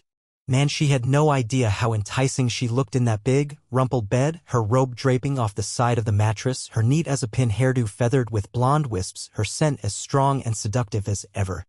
Maybe food could wait, especially as he noticed that her bare legs were showing in the midst of the tangled duvet. Yeah, he had plans for them. Over-the-shoulder kinds of plans. Abruptly, she yanked the covers over her crippled one, hiding it from him. Tor marched right back over to her and resolutely pulled the duvet back where it had been. Tracing the badly healed wounds with his fingertips, he met her squarely in the eye. "You're beautiful. Every inch of you. Don't think for a moment there's anything wrong with you. We clear." "But..." "Nope. I'm not hearing that." Bending down, he pressed his lips to her shin, her calf, her ankle, tracing the scars, caressing them. "Beautiful. All of you." "How can you say that?" she whispered, blinking back tears. "Because it's the truth." Straightening, he gave her a final squeeze. "No hiding from me, okay? And after I feed you, I think I'm going to have to show you just how serious I am." That made her smile and then laugh a little. "That's my girl," he murmured. Except shit, she wasn't his. What the hell had come out of his mouth? Forcing himself back to the door, he stepped out into the corridor, shut her in and... What the fuck? Lifting his lower leg, he inspected the bottom of his bare foot. There was silver paint on it. Glancing at the runner, he found a trail of silver paint heading down the hallway toward the second-story balcony. With a curse, he wondered which of the dog Jen was working on what part of the house. Good thing stains made the poor bastards cheerful, otherwise Fritz was going to be pissed. Following the line of drops to the head of the great staircase, he descended to the foyer along with them. The mess went right out into the vestibule. "Sire, good day. Do you require anything?" Tor turned to Fritz, who was coming through the dining room with some floor polish. "Hey, yeah, I need to get some food. But what's up with the paint? You guys doing something obscene to the fountain out there?" The butler shuffled over and frowned. "There is no one painting anywhere in the compound." "Well, someone's pulling a Michelangelo." Tor sank down on his haunches and dragged a finger through one of the little pools. "Wait a minute, not paint." And the shit smelled like flowers. Fresh flowers? In fact, it was the scent that had been in his room.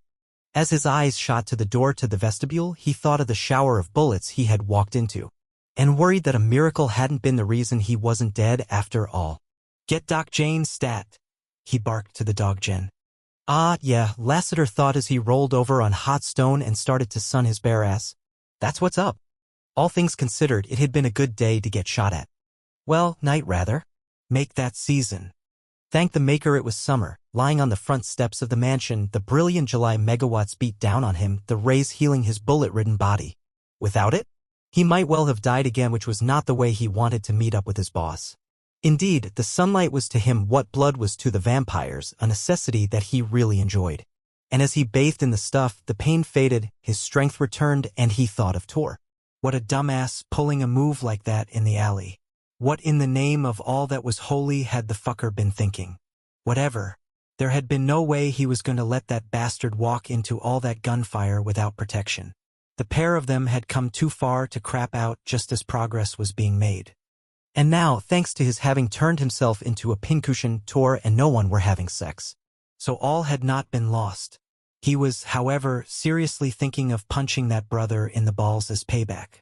For one, that shit had stung like a motherfucker. For another, if this had been December, he might not have made it. The sound of the heavy front door swinging open brought his head up and around. Doc Jane, that fantastic healer of theirs, burst out like she'd planned on having to run some distance. She skidded to a halt so she didn't trip over him. "There you are." Oh, look, she'd brought her fun box with her, the little red cross denoting emergency supplies. Hell of a time to get a tan, she murmured. He rested his head back down, his cheek lying flat on all that warm rock. Just taking my medicine like a good little patient. Mind if I examine you? Will your mate kill me if you see me naked? You are naked. You're not looking at my business side. When she just loomed over him without further comment, he muttered, Fine, whatever, but don't stand in my sun. I need it more than I need you. She put the box down next to his ear and got on her knees. Yeah, V told me a little about how you work. I'll bet.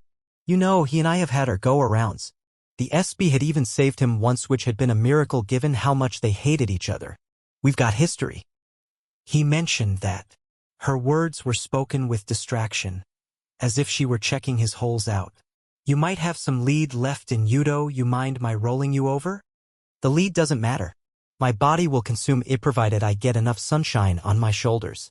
You're bleeding badly still. It's going to be okay. And he was beginning to think that wasn't a lie. After it had all happened, he'd kept himself in Visey and had hidden in the passenger seat of the Mercedes that had taken Tor back to the clinic.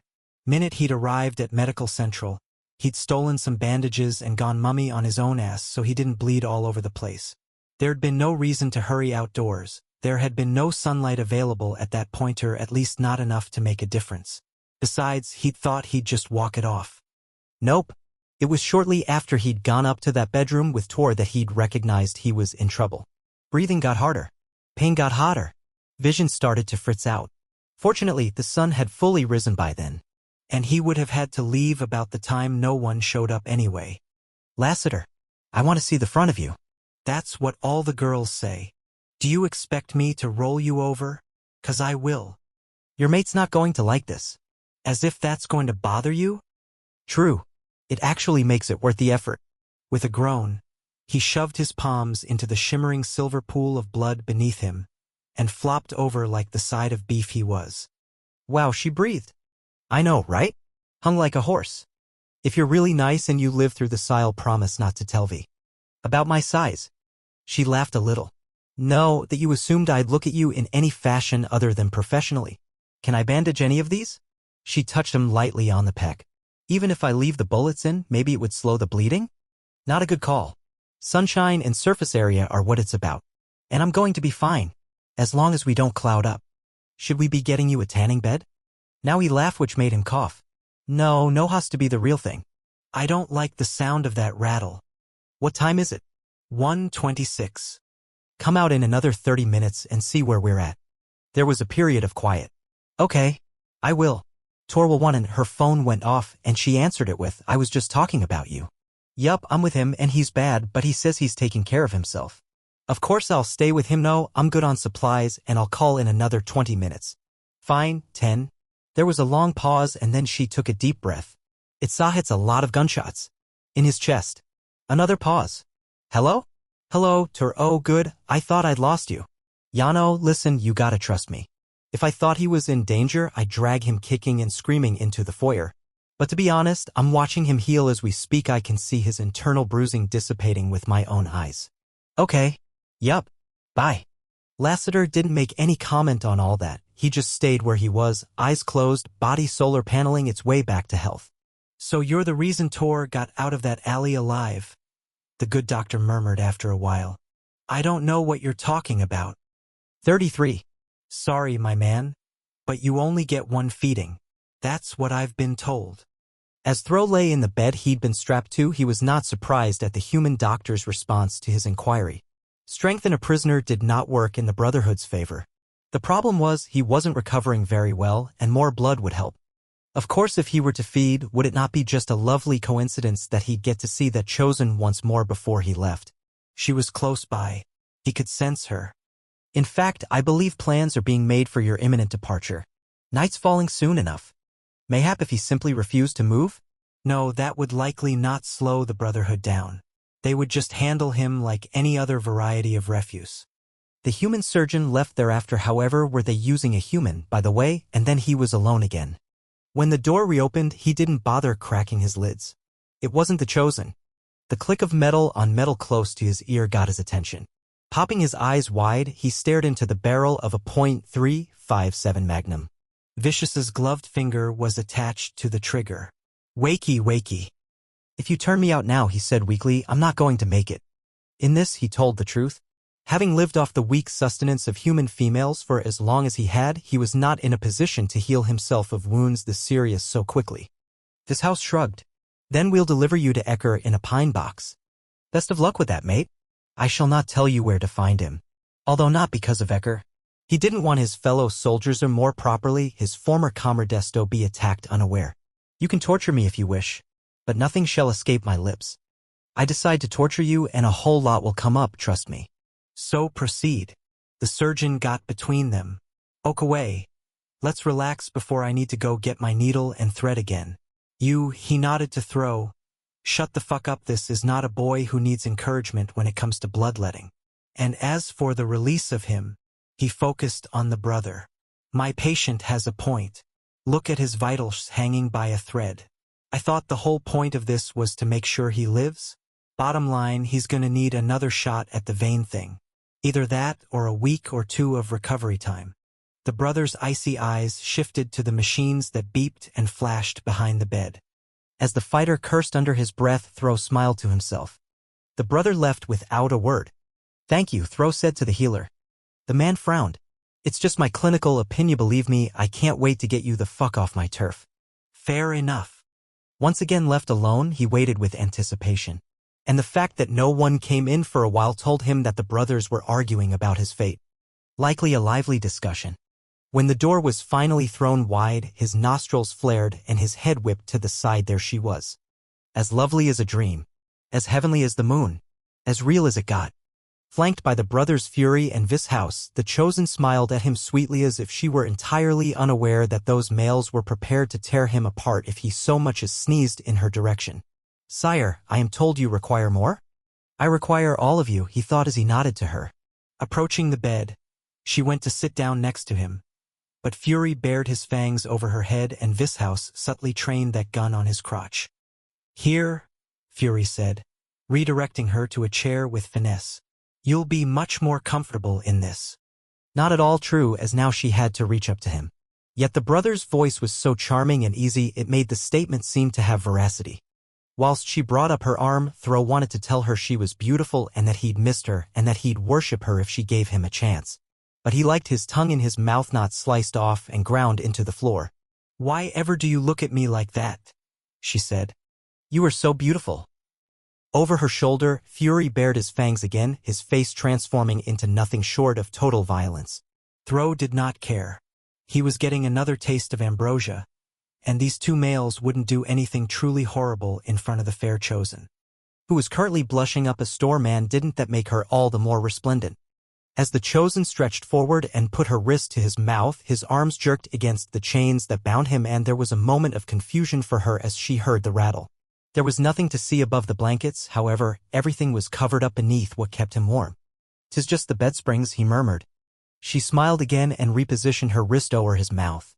Embracing her with his eyes, he struck as carefully as he could, not wanting to hurt her even in the smallest way, and as he drank, he stared at her face, committing it to memory so that he could hold it close in his heart. Because this was likely the last time he would ever see her. Indeed, so torn he was between thanking the scribe virgin for having this female come into his life even for a moment, and yet viewing these two chance meetings as a kind of curse. She was going to stay with him, he feared, haunting him as sure as any ghost. Too soon it was over, and he was retracting his canines from her fragrant flesh. He licked once, twice, stroking at her with his tongue.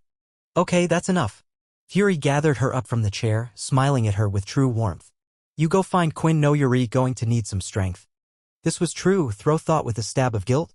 Indeed, she looked pale and seemed slightly woozy. Then again, she had fed him twice in as many hours. He wished his name was Quinn. Fury escorted her to the door and sent her off with kind words in the old language. And then he turned back and made sure that the lock was in place. The fist came flying at him from the side, and given his brief impression of black leather, it was clearly the brother Vicious's. And the resulting crack was so loud it was as if a log had been snapped in half. Then again, he'd always had a sturdy jaw.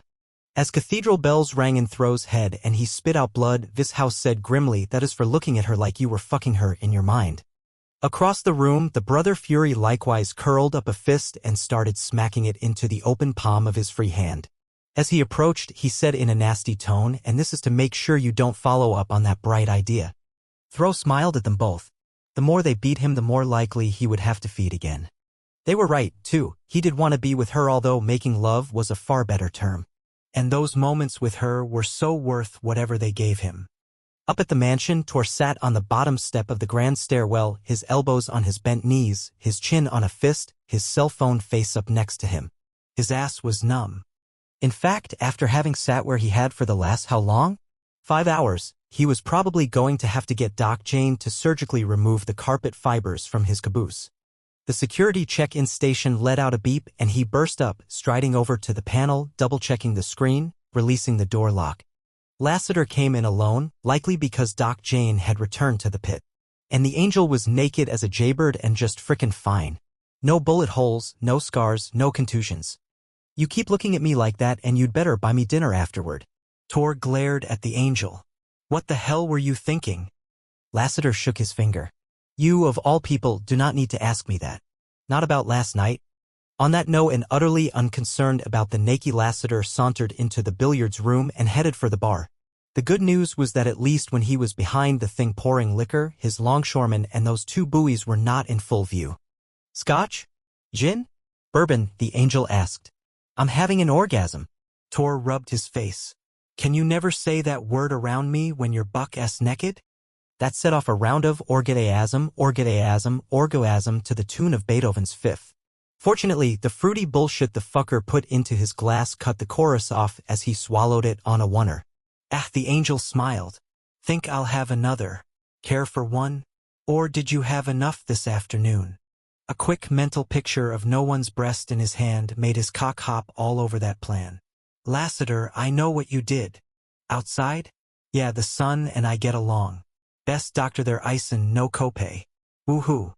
More with the drinking, which suggested that bravado might just be a little forced. Tor parked it on one of the stools. Why the hell did you put yourself in front of me? The angel went about making himself number 3. I'll tell you the same thing I did, Doc Jane. I got no clue what you're talking about. Those were bullet wounds all over you. Were they? Yeah. Can you prove it? Lassiter did a little turn with his arms up. Can you prove I was even hurt? Why deny it? This isn't a denial if I have no fucking clue what you're going on about. With another charmer of a smile, he bottomed up again, and then immediately started making number 4. Tor shook his head. If you're going to get plastered, why can't you do it like a real man? I like the taste of fruit. You are what you drink. The angel glanced up at the clock. Shit. I missed Maury, but I DVR'd Ellen. Lassiter went over and stretched out on the leather couch, and Tor counted himself lucky that the bastard at least had the decency to wrap a throw blanket around his naughty bits. As the television came on, and Ellen DeGeneres danced down a row of housewives, it was obvious that conversation was not on the angel's to-do list. I just don't get why you did it, Tor muttered. It was so unlike the guy, always out for himself. At that moment, no one appeared in the arches of the room.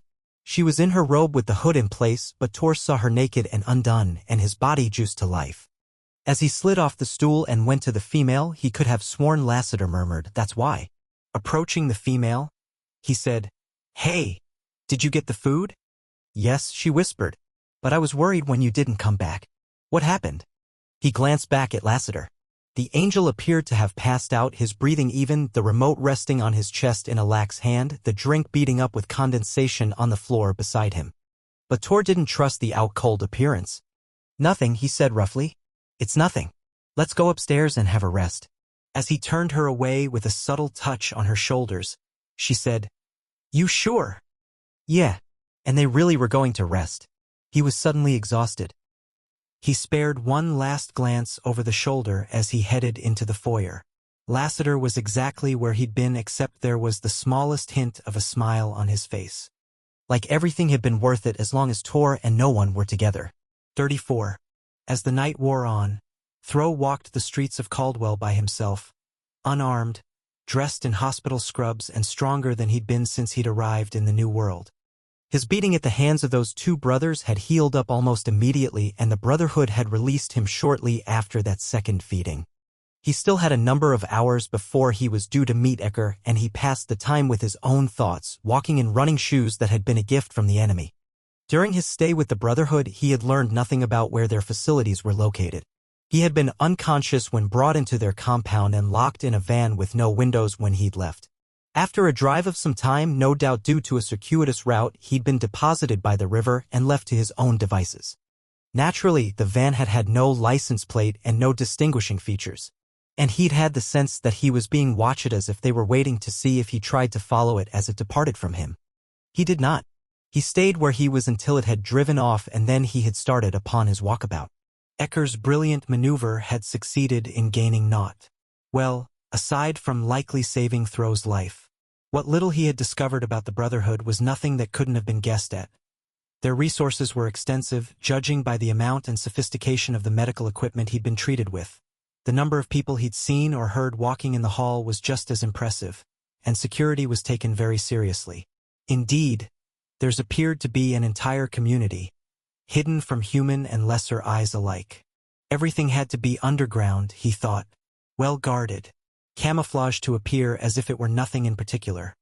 For even during the raids, when so many of the race's homes had been found and wiped out, there had been no rumor that the king's household had been hit.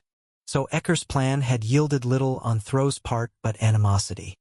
And for a moment he questioned whether he would show up to meet his former leader or not. In the end, he knew such rebellion would remain unrealized. Ecker had something Throw wanted, the only thing, really, and as long as those ashes were retained by the male, there was naught to be done but grit one's teeth, duck one's head, and push onward. It was, after all, what he had been doing for centuries. Except he would not make the same mistake twice.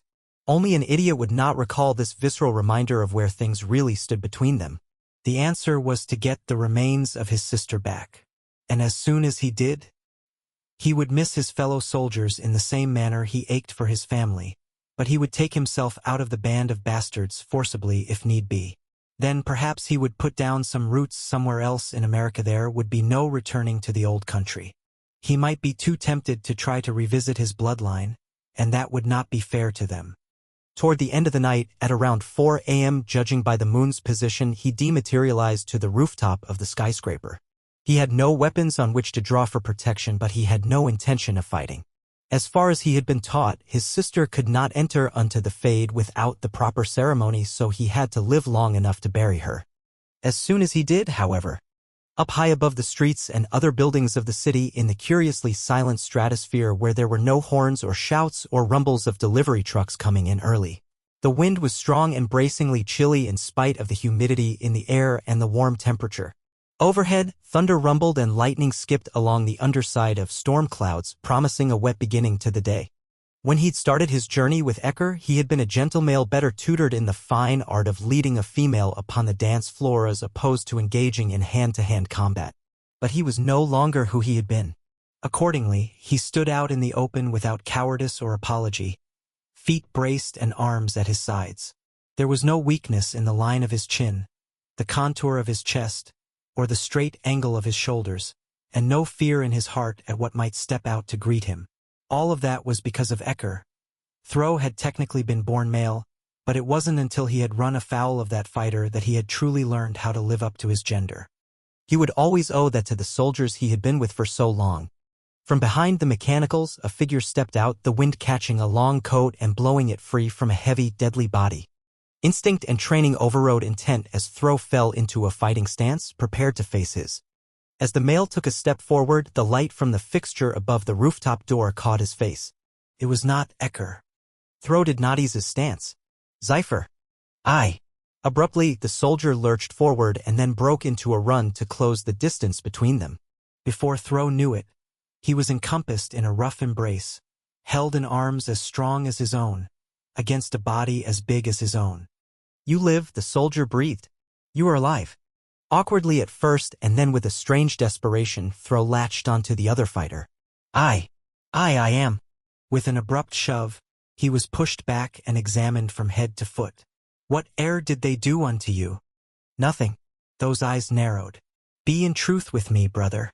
And afore you answer, one of your eyes is still black and blue. They provided me with a healer and a chosen. A chosen? Aye. Mayhap I should try to get stabbed. Throw had to laugh. She was like nothing on this earth. fair of hair and skin and countenance, ethereal though she lived and breathed. I thought they had been fabricated. I do not know, mayhap I have romanticized it.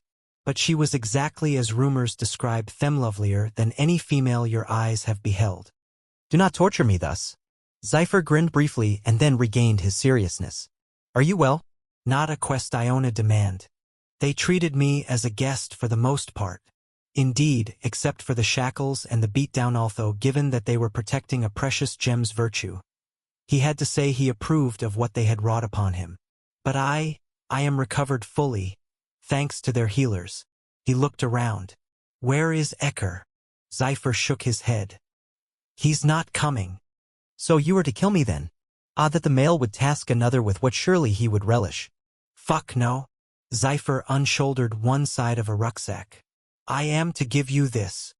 From out of the pack, Zephyr produced a large, square brass box with ornate markings and inscriptions. Thro could only stare at the thing. He had not seen it for centuries. In fact, he had not known it had been taken from his family until Ecker had threatened him with it.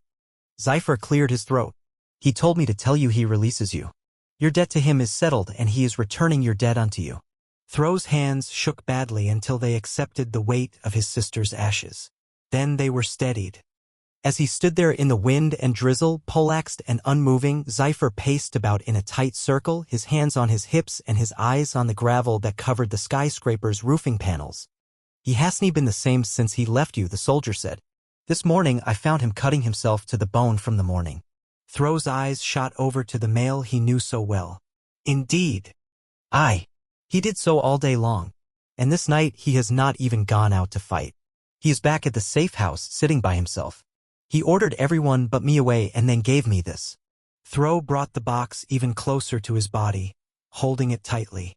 Are you sure I am the cause for such upset? He said dryly. Very much so. In truth, he is not like the bloodletter in his heart. He wants to be, he is capable of much against others that I personally am not. But to us we are his clan.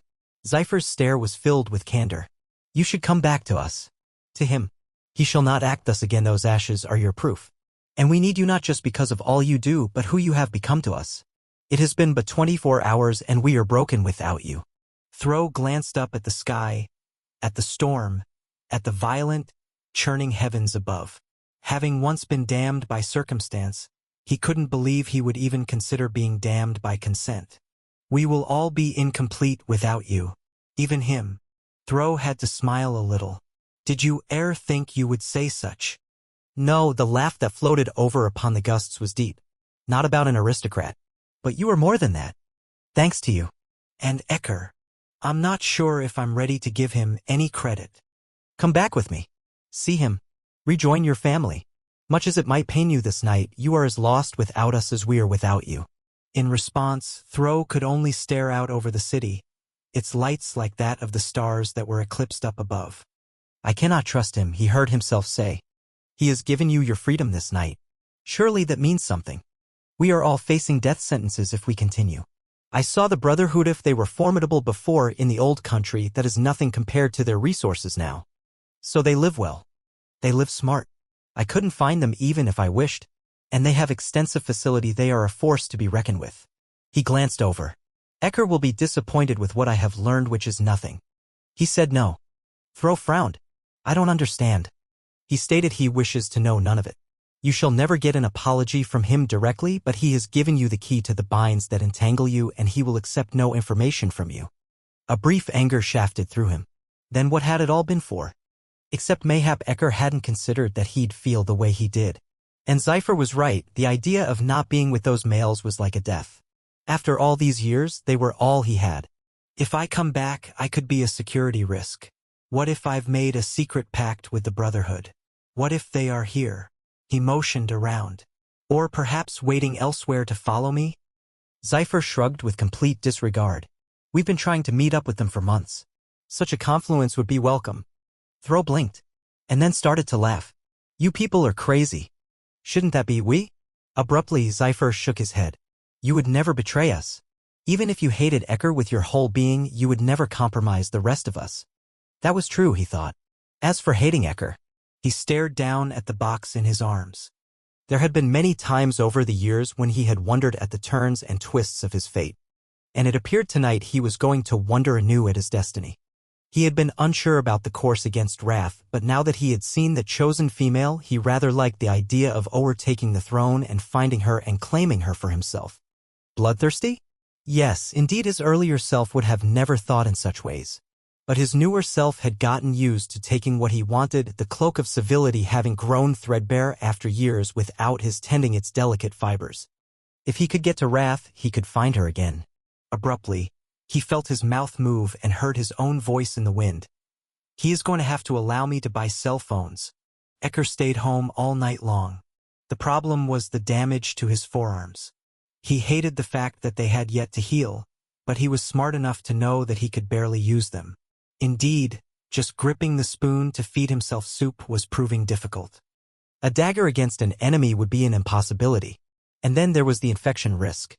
It was the damn blood thing. Again. Mayhap if he had taken the time to feed from that whore back in the Fates, had it been in the spring? Frowning, he performed an uneasy addition, one that yielded far too great a sum.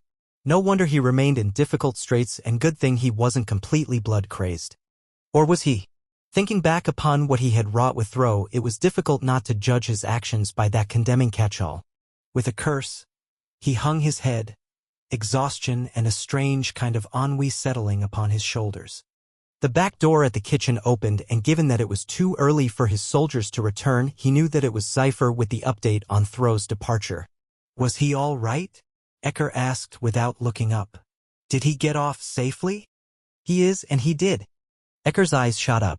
Thro himself was in the archway, standing tall and proud, his eyes alert, his body strong.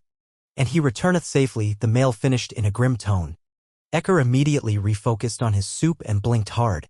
From a vast distance, he watched as the spoon in his hand shook out its contents. Did Zypher not tell you, he muttered gruffly, that I was free? Aye.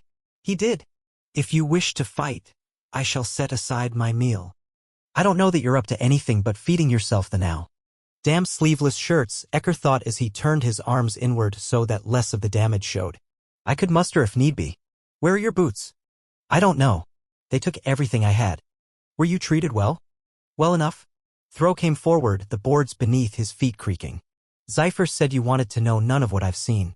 Ecker just shook his head. He also said that I would never get an apology out of you. There was a long pause. I want one. Now. Ecker put aside his soup and found himself searching the wounds he had given himself, recalling all that pain, all that blood which had dried brown on the floorboards beneath him. And then what? He said in a rough voice. You'll have to find out. Fair enough, Ecker thought. Without grace, not that he had any, anyway, rose to his feet. At his full height, he was unsteady for too many reasons to count, and the off-balance feeling got even worse as he met the eyes of his friend. Looking Thro in the face, he stepped up and put out his palm. I am sorry. 3 simple words spoken loud and clear. And they didn't go nearly far enough. I was wrong to treat you as I did. I am not as much of the bloodletter as I thought as I have e'er wanted to be. This is not a bad thing, Thro said quietly. When it comes to the likes of you, I would agree. And the others? The others as well. Ecker shook his head. That would be as far as it goes, however. So your ambitions have not changed. No. My methods, though they will ne'er be the same. In the silence that followed, he had no clue what he was going to get in return. A curse, a punch, a wretched row. The instability struck him as more than fair. Ask me to return to you as a free male, Thro demanded. Please, come back, and you have my word, though it be worth less than a pence, that you shall be accorded the respect you have long deserved. After a moment, his palm was engulfed. All right then. Ecker released a shuddering breath, one born out of relief. All right, indeed. Releasing the fighter's hand, he bent down, picked up his mostly untouched bowl of food, and offered what little he had to Thro. You will allow me to transform communications, the male said. Aye. And that was that. Thro accepted the soup and went over to where Ecker had been sitting. Sinking down to the floor, he put the brass box on the far side of himself and began to eat. Ecker joined him on the stain of the blood he had shed during the day, and in silence, they completed their reunion. But it was not over, at least not on Ecker's part. His regret stayed with him, the heaviness of the burden of his actions altering him forever, like an injury that had scarred over and healed wrong. Or rather, in this case, healed right.